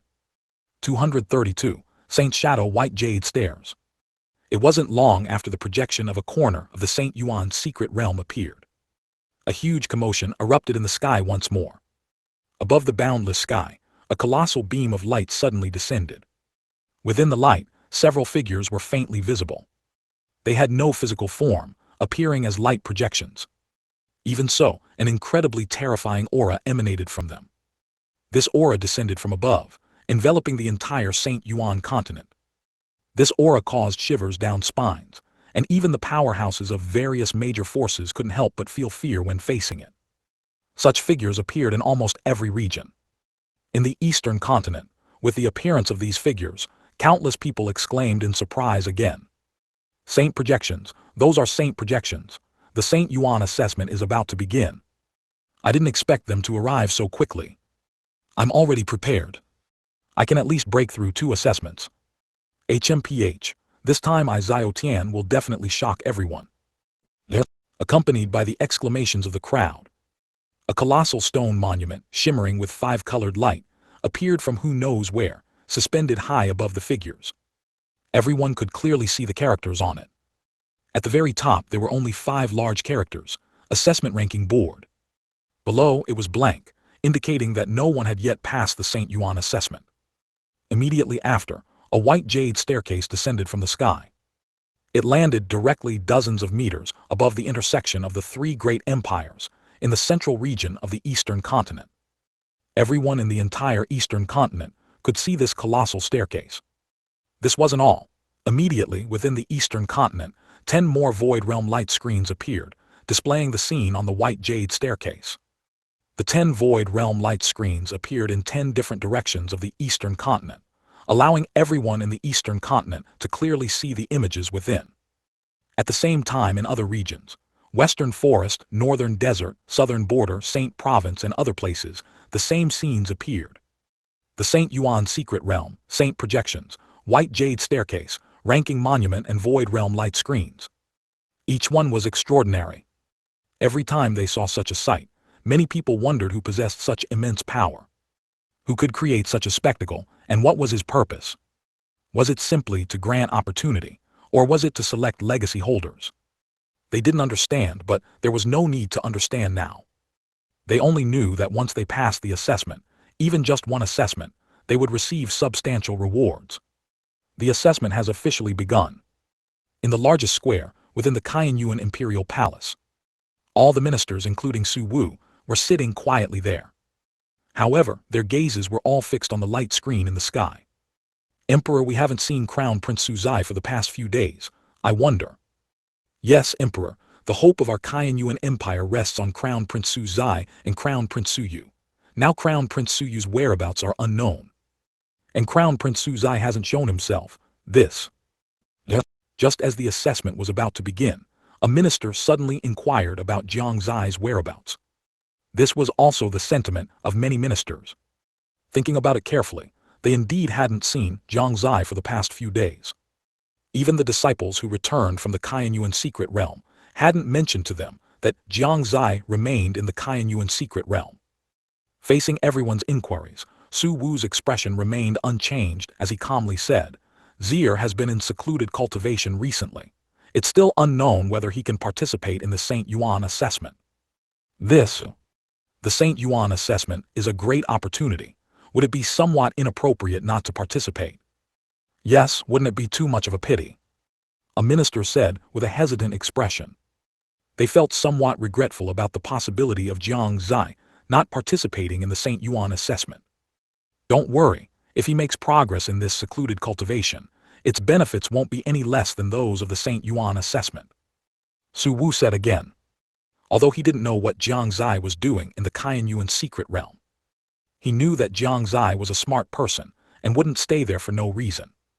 Unless there was a great opportunity there that would benefit him. If that were the case, not participating in the Saint Yuan assessment wouldn't be a big deal. Although he still hoped Jiang Xie would participate if he could. But in a situation where there was truly no other way, he could only believe that Jiang Xie would gain something in the Kaiyuan Secret Realm. Fortunately, besides Jiang Xie, the Kaiyuan Empire also had Su Yu. Otherwise, they truly wouldn't know what to do at this moment. Speaking of which, why hasn't that boy Su Yu arrived at the Imperial Palace yet? Didn't that fellow Su Xuan say he was almost here? Su Wu was a bit puzzled. He was very much looking forward to his grandson's imminent return. To be honest, it was also his first time meeting Su Yu, and he felt a slight trace of nervousness. And Su Yu. He had already stepped one foot into the Imperial Palace gate. The guards around him saw that his appearance resembled a royal descendant. Although his attire wasn't quite like it, they didn't dare to act presumptuously, much less obstruct him. The appearance of the white jade staircase made him withdraw the foot he had just stepped into the Imperial Palace gate. He immediately turned and rushed towards the direction of the staircase. Since the assessment has begun, I'll talk about returning to the Imperial Palace later. I wonder if I'll have a chance to meet my cousin Jiang Xie. I'm really looking forward to it. In the Jiang family, Su Yun looked at the scene in the sky, a hint of anticipation in his eyes. He was very much looking forward to that boy Su Yu's performance. However, as soon as he thought of the side effects of the wrathful soul spear, his expression became somewhat distressed again. Beside him, Su Jiru pinched Jiang Fingliu's waist with one hand, a dangerous glint in her eyes. Tell me what exactly happened. Your expression isn't right. Jiang Fingliu's face was full of bitterness, his face already contorted. He truly hadn't expected that he had only shown a slight expression of regret just now, and Su Jiru had already noticed it. He had originally planned to keep the news of Jiang Xie not coming out of the Kaiyuan Secret Realm a secret. Now it seems he couldn't hide it anymore. Wifey, is there a possibility, I mean hypothetically, if there's such a possibility, That your son is currently in a dangerous secret realm and hasn't come out, what would you do? Jiang Fingliu probed cautiously. Su Jiru immediately understood his meaning and angrily said, "You're saying Zier entered the Qianyuan secret realm and hasn't come out yet." For her, this wasn't difficult to guess. A dangerous secret realm. In the Qianyuan Empire, there was only one dangerous secret realm, and that was the Qianyuan secret realm. She also knew what kind of person Jiang Fingliu was. He would stutter when lying to her. "Jiang Fingliu, you'd better pray that Zier is fine, otherwise this old woman will take your dog's life." Su Jiru glared at him with fiery eyes. Jiang Fingliu shivered and quickly ran behind Su Yun, patted Su Yun's shoulder and said, "Zio Yun, your sister is too fierce. Help me manage her." "Sorry, brother-in-law, I'll only help my sister teach you a lesson together. You leave, the Jiang family doesn't welcome you." The 233, Jiang Xie's doubts. Meanwhile, in another part of the Qianyuan secret realm, Jiang Xie also arrived at the foot of the heavenly stairway. Before him was a large white jade gate, and behind the gate was the entrance to the heavenly stairway. Jiang Xie's eyes flickered. He felt that this was the most mysterious place in the Qianyuan secret realm. Even if it wasn't, it certainly wasn't a simple place.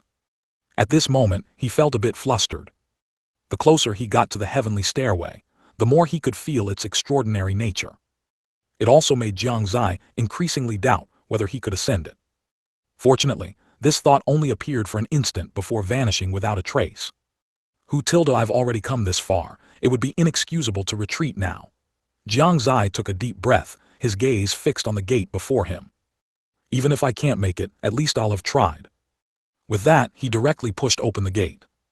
The moment the gate opened, a dazzling light flashed into his eyes. It caused him to lose focus for an instant. When he regained his senses, before him was an endless stairway. Vast, pristine white, sacred. This was his first impression. Accompanying it was a tremendous sense of shock. Is this the heavenly stairway that even great emperors couldn't reach the summit of? Now, he began to feel excited. What exactly was at the top of that heavenly stairway? Did Qianyuan Great Emperor, the founder of the Qianyuan Empire, ever reach the summit? If so, what did he see up there? Where did he go afterward? Why would there be something to activate the third statue up there? Could it be that there were items left behind by the owner of the third statue up there? What was the relationship between this Qianyuan secret realm and him? Why was the Qianyuan secret realm called the Qianyuan secret realm? What caused its name to change? Was it because of Qianyuan Great Emperor? Countless mysteries filled Jiang Xie's mind. It made him irresistibly want to explore. It also made his thirst for knowledge surge. Jiang Xie prepared himself to accept all trials, resolutely stepping onto the heavenly stairway. At the same time, outside, many people also stepped onto the white jade steps. Instantly, their expressions changed. They only felt a heavy sensation coming from all over their bodies. There was no pressure around them, but their bodies felt incredibly heavy. Their legs were like roots, immensely heavy. Do these people really think this St. Yuan assessment is so easy? Inside Tangxin Pavilion, Lin Maoyan looked at the scene on the light screen with disdain. Why, little Zai was very puzzled. She had been extremely nervous since just now, but Jai Yu and Lin Maoyan were not nervous at all. They didn't even show any signs of moving. This St. Yuan assessment isn't just the assessment of those 5 St. Yuan phantoms. Each step is an assessment. There is a power on it that can make the body incredibly heavy. And as the height increases, the feeling of heaviness in the body will also become stronger and stronger. So, it's not that going up first means passing the assessment first.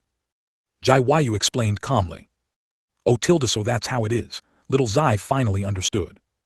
Her gaze towards the light screen carried a hint of pity. If you want to make a name for yourself, you have to do your homework. The Emperor, none of the geniuses we are currently observing have gone up yet. Inside the Qianyuan Imperial Palace Square, a minister respectfully said. Su Wu nodded calmly. To be honest, he was more concerned about whether he could see Su Yu's figure among them. The scene was still relatively calm. Those who went up now were all relatively ordinary people. Only when those geniuses went up would it be the most eye-catching moment. On the other side, inside the Qianyuan secret realm, Jiang Xie, however, looked puzzled. He had expected to encounter some terrifying trial when he came up. But he didn't expect there to be absolutely nothing. Body all normal, spirit incredibly good, qi no consumption. He checked his body from top to bottom. He found no problems. The confusion on his face deepened. What's going on? Could it be that the content left by those two great emperors on the steel is fake? No. Could it be that after so many years something has changed here? Jiang Xie was completely baffled. He thought for a while but couldn't figure out why. He simply stopped thinking and continued to lift his leg and walk upwards. Perhaps the number of layers was too low, so he didn't feel anything. Going up a few more layers might reveal the problem. Just like that, he walked all the way up. 10 steps. 50 steps. 100 steps. 200 steps. He walked up to the 500th step in one breath. He still didn't find any problems. The only problem now was, this staircase was still endless, its height unknown. Since that's the case, then I won't be polite. The next moment, his body shot out fiercely. With the use of qi, in a short while, he had rushed up 2,000 steps. Then he collapsed onto the stairs, panting heavily. Although he didn't encounter any danger. But that endless staircase still gave him an extremely strong sense of pressure. Let's recover some qi first. Helplessly, he could only sit cross-legged on the spot. Once a person is idle, they start to overthink. This was the case with Jiang Xie now. As soon as he was idle, he started thinking again. Why was the situation like this? Why was it already 2,000 steps, and there was still no discomfort, and nothing strange had happened? Could it be that this heavenly stairway really had no danger at all? He couldn't believe it, but the fact was so. Could it be that it hasn't arrived yet? He could only guess so. Although he felt a bit strange, if there really was no danger at all, it wouldn't be a bad thing for him. Outside, many of the first group of people who went up were already finding it difficult to move. Their veins bulged on their faces, as if they were using all their strength, yet still struggling to move a single step. They seemed to have reached their limit. In the end, many people could only reluctantly leave the heavenly stairway. Most people were not surprised by this. Look at the stone steel. At this moment, a cry of surprise suddenly erupted from the crowd, watching the light screen in Shengyuan City. Many people were attracted by this cry of surprise and looked towards the stone steel. They saw that on the originally blank stone steel, a name had appeared at some unknown time. Saint Province, Yanqing Saint Yuan Warrior. But it was enough to shock people. Everyone didn't expect that someone would pass the first assessment so quickly. The appearance of the name on the stone steel could not be hidden from everyone's eyes. Soon, almost everyone on the entire Shengyuan Continent saw that name. The power of Saint Province once again deeply impressed people. Sure enough, the person from Saint Province was still the first. Saint Province has been sealed for so many years, yet its foundation is still so strong. Saint Province, truly difficult to surpass. It's hard to imagine what we would be like now if Saint Province hadn't been sealed. The Saint Province barrier seems to be getting weaker and weaker, which is truly worrying. I hope that on the day the Saint Province barrier breaks, we will have enough strength to contend with it, otherwise. For a time, strong individuals from various places expressed their emotions and concerns. 234. The difficulty has increased. As the first name appeared on the stone tablet, the atmosphere across the entire Shengyuan continent gradually grew more intense. With this beginning, an endless stream of geniuses started to appear. They went to the sky ladder, one after another. When they went, they carried various smiles, relaxed, excited, disdainful. After going up, all of them transformed into one expression, pain. Slowly, some people began to notice that those who went up later seemed much more relaxed than those who had gone up earlier. Not only that, even the expressions of those who had gone up earlier had relaxed somewhat. Seeing this, Su Wu, who was in the Shengyuan Imperial Palace Square, frowned. What's going on? The intensity on this sky ladder seems to have weakened a bit. Indeed, Emperor, this Saint Yuan assessment seems a bit off. Su Xuan said softly from the side, a hint of confusion in his eyes as well. Not only that. Within the Haoran Sect, the Jiang family, the Xuanchen Sect, and so on. The experts of various sect forces all discovered this phenomenon. This had never happened before. Did this Saint Yuan assessment have a small problem? Of course, this was also their guess. After all, it had just begun, and not much could be seen yet. But for those who had gone up first, they truly felt the change. Just now, the gravity on their bodies was much stronger than it was now. Yet in just a moment, it became much lighter. Although they couldn't figure out the reason, it was a good thing for them, and their speed also significantly increased. Above the sky ladder, there were 5 Saint Phantoms standing. They stood at different heights, representing different assessments. The location of the first assessment was at the 5,000th step. As their speed increased, within the Shengyuan secret realm, inside the sky ladder, a group of people formed by phantoms were also moving upwards on the sky ladder. Jiang Xie, who was recovering his spiritual qi, didn't feel anything abnormal at first. But soon, the aura coming from below made him open his eyes. He looked down and immediately saw the numerous figures composed of unknown things. His scalp instantly tingled with fright. Is this the danger? Although these figures didn't look like they had any offensive power, the information left by a great emperor on the stone tablet clearly appeared in his mind. He dared not underestimate it at all. His gaze shifted upwards, and he no longer bothered to recover, rushing directly upwards. After rushing for a while, he realized that those figures, whose speed had been quite fast just now, had actually slowed down. The gap between them and him had widened considerably. He stopped, rubbing his chin with one hand, carefully pondering the reason. As soon as I stop, their speed increases. Jiang Xie's mouth twitched. So the danger in this place was that he had to keep running. If he didn't run, he would be caught by those strange figures behind him. What terrifying thing would happen if he was caught? He dared not imagine. Too terrifying, too insidious. I'm a controlling Yuan realm cultivator. If I keep running without stopping, won't I run myself to death? If I don't run, I'll be caught by these strange things behind me.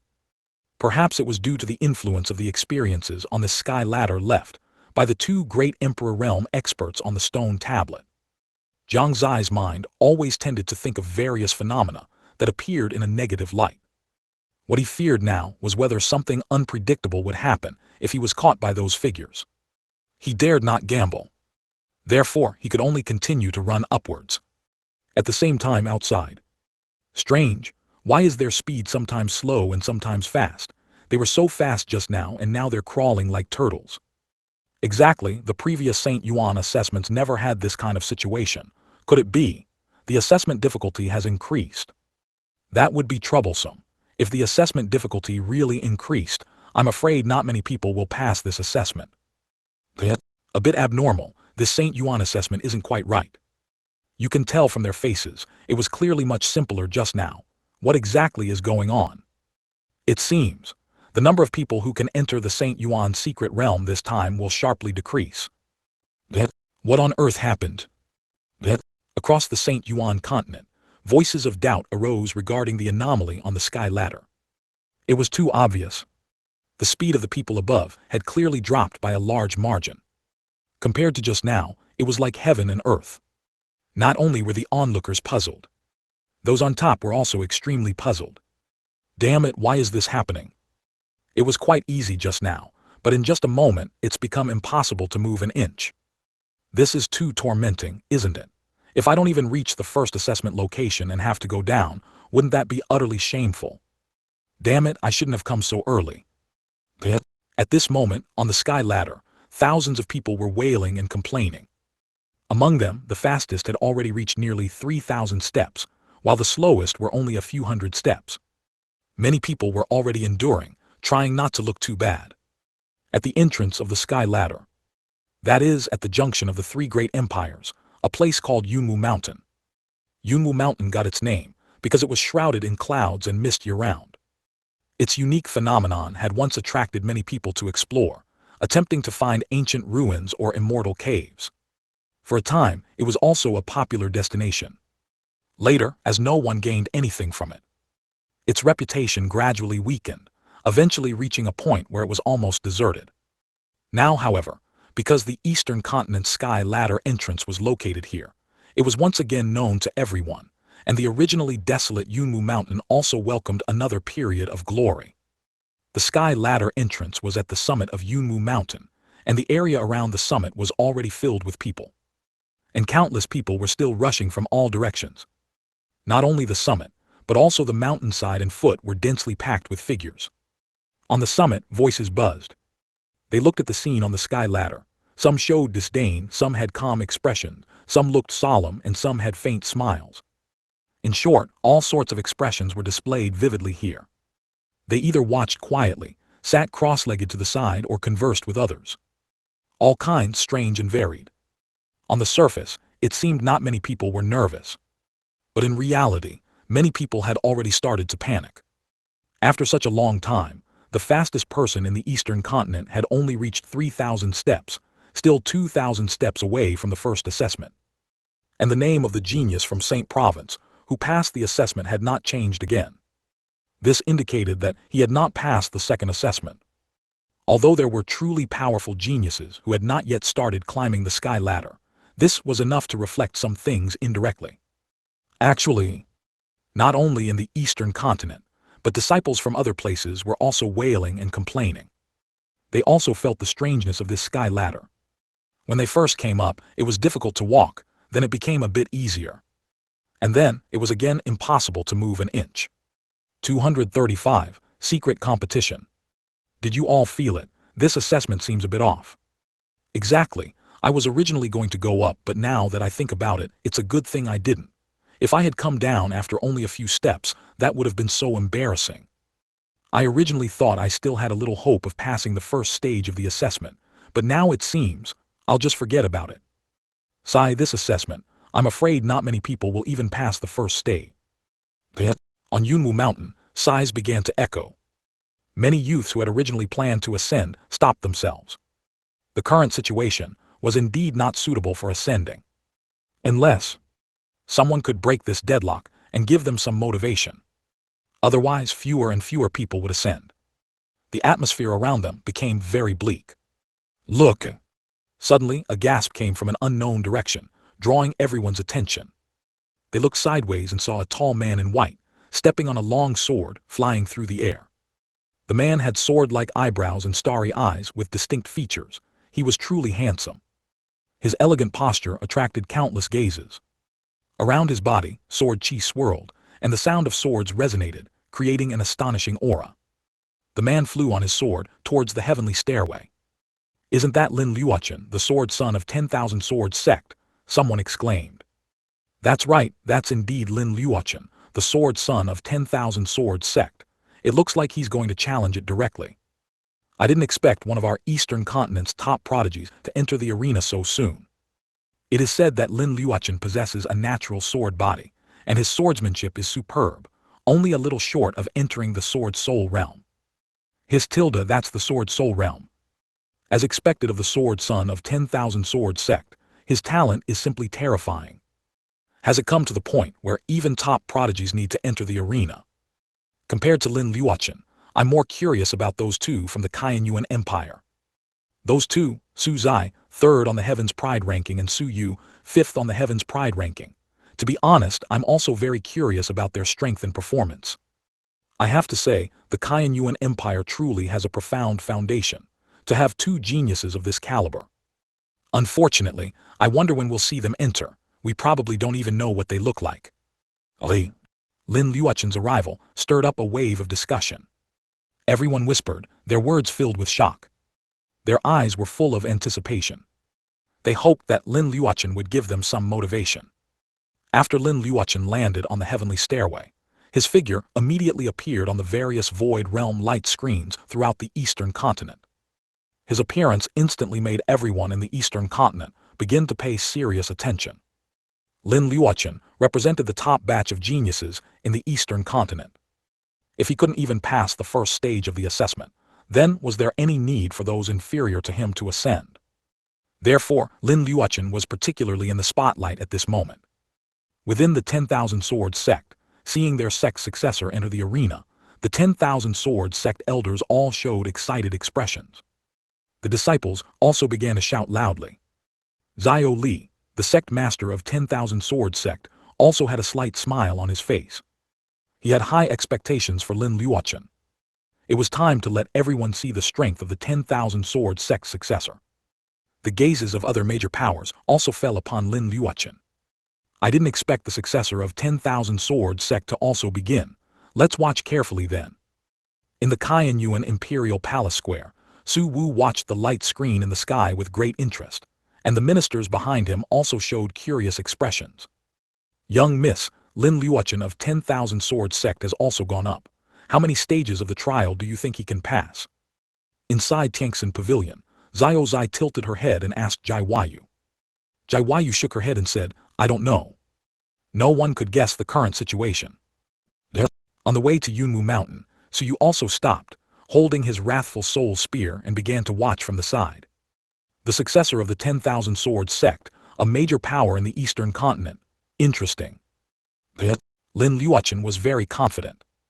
As the sword son of 10,000 Sword Sect, the most outstanding disciple of this generation in 10,000 Sword Sect, his confidence came from within himself. Since birth, he had been a genius in the eyes of countless people. The mere fact of being a natural sword body placed him among the ranks of geniuses. Not to mention that he was only 16 years old, and already at the third level of the soul-forging realm. He originally thought it would be easy, but as soon as he landed on the heavenly stairway, he felt a powerful gravitational force. This gravity was not from the surroundings, but from himself. He frowned slightly. He felt that the intensity of this assessment was indeed a bit bizarre. But the problem was not very big yet. Lin Luochen adjusted slightly and then rushed upwards. His speed was indeed much faster than that of the people around him. In a short moment, he reached the 500 step. His speed undoubtedly shocked a significant portion of the people. It also gave many people confidence. On Yunwu Mountain, seeing his speed, many people's eyes lit up. As expected of the sword son of 10,000 Sword Sect, this speed, I can't even hope to match it. Indeed, as long as your talent and strength are powerful, there's no need to worry at all. I'm starting to feel confident again. He's so fast, he's already reached the 1,000th step so quickly. It wasn't just the people on Yunwu Mountain. The powerhouses of various major forces also nodded, very satisfied with Lin Luochen's performance. Sword son, sword son. Within the 10,000 Sword Sect, the voices of the disciples grew louder. Xiao Li's smile also grew wider. Many geniuses as famous as Lin Luochen also breathed a sigh of relief. What they feared was that even Lin Luochen would be like those other people. Now they felt much more at ease. After an incense stick's time, Lin Luochen reached the 3,000th step. He was already first among the Eastern Continent's people, his speed undeniably fast. By this point, Lin Luochen also began to sweat. Many people seemed to have already seen his victory and were ready to start cheering. On the other side, inside the Qianyuan secret realm, Jiang Xie had already reached the 4,000th step. If he had maintained his normal speed, he would have ascended much further than 4,000 steps in such a long time. But his speed was not normal. Most of his time was spent in battle. On the 4,000th step, Jiang Xie panted slightly. His forehead was also covered in sweat. Just now, after he saw the figures slow down, he also slightly reduced his speed. But he didn't expect that in less than a moment, several very fast figures rushed towards him. Seeing this situation, how could he remain calm? He couldn't run, so he could only fight. Out of helplessness, he could only attack those figures. He had just managed to repel them, and before he could even rest, they came again. Damn it, another one. Is there no end to this? Looking at the figure vigorously rushing towards him from the 3,000th step, Jiang Xie couldn't help but curse. You've reached the end of the book.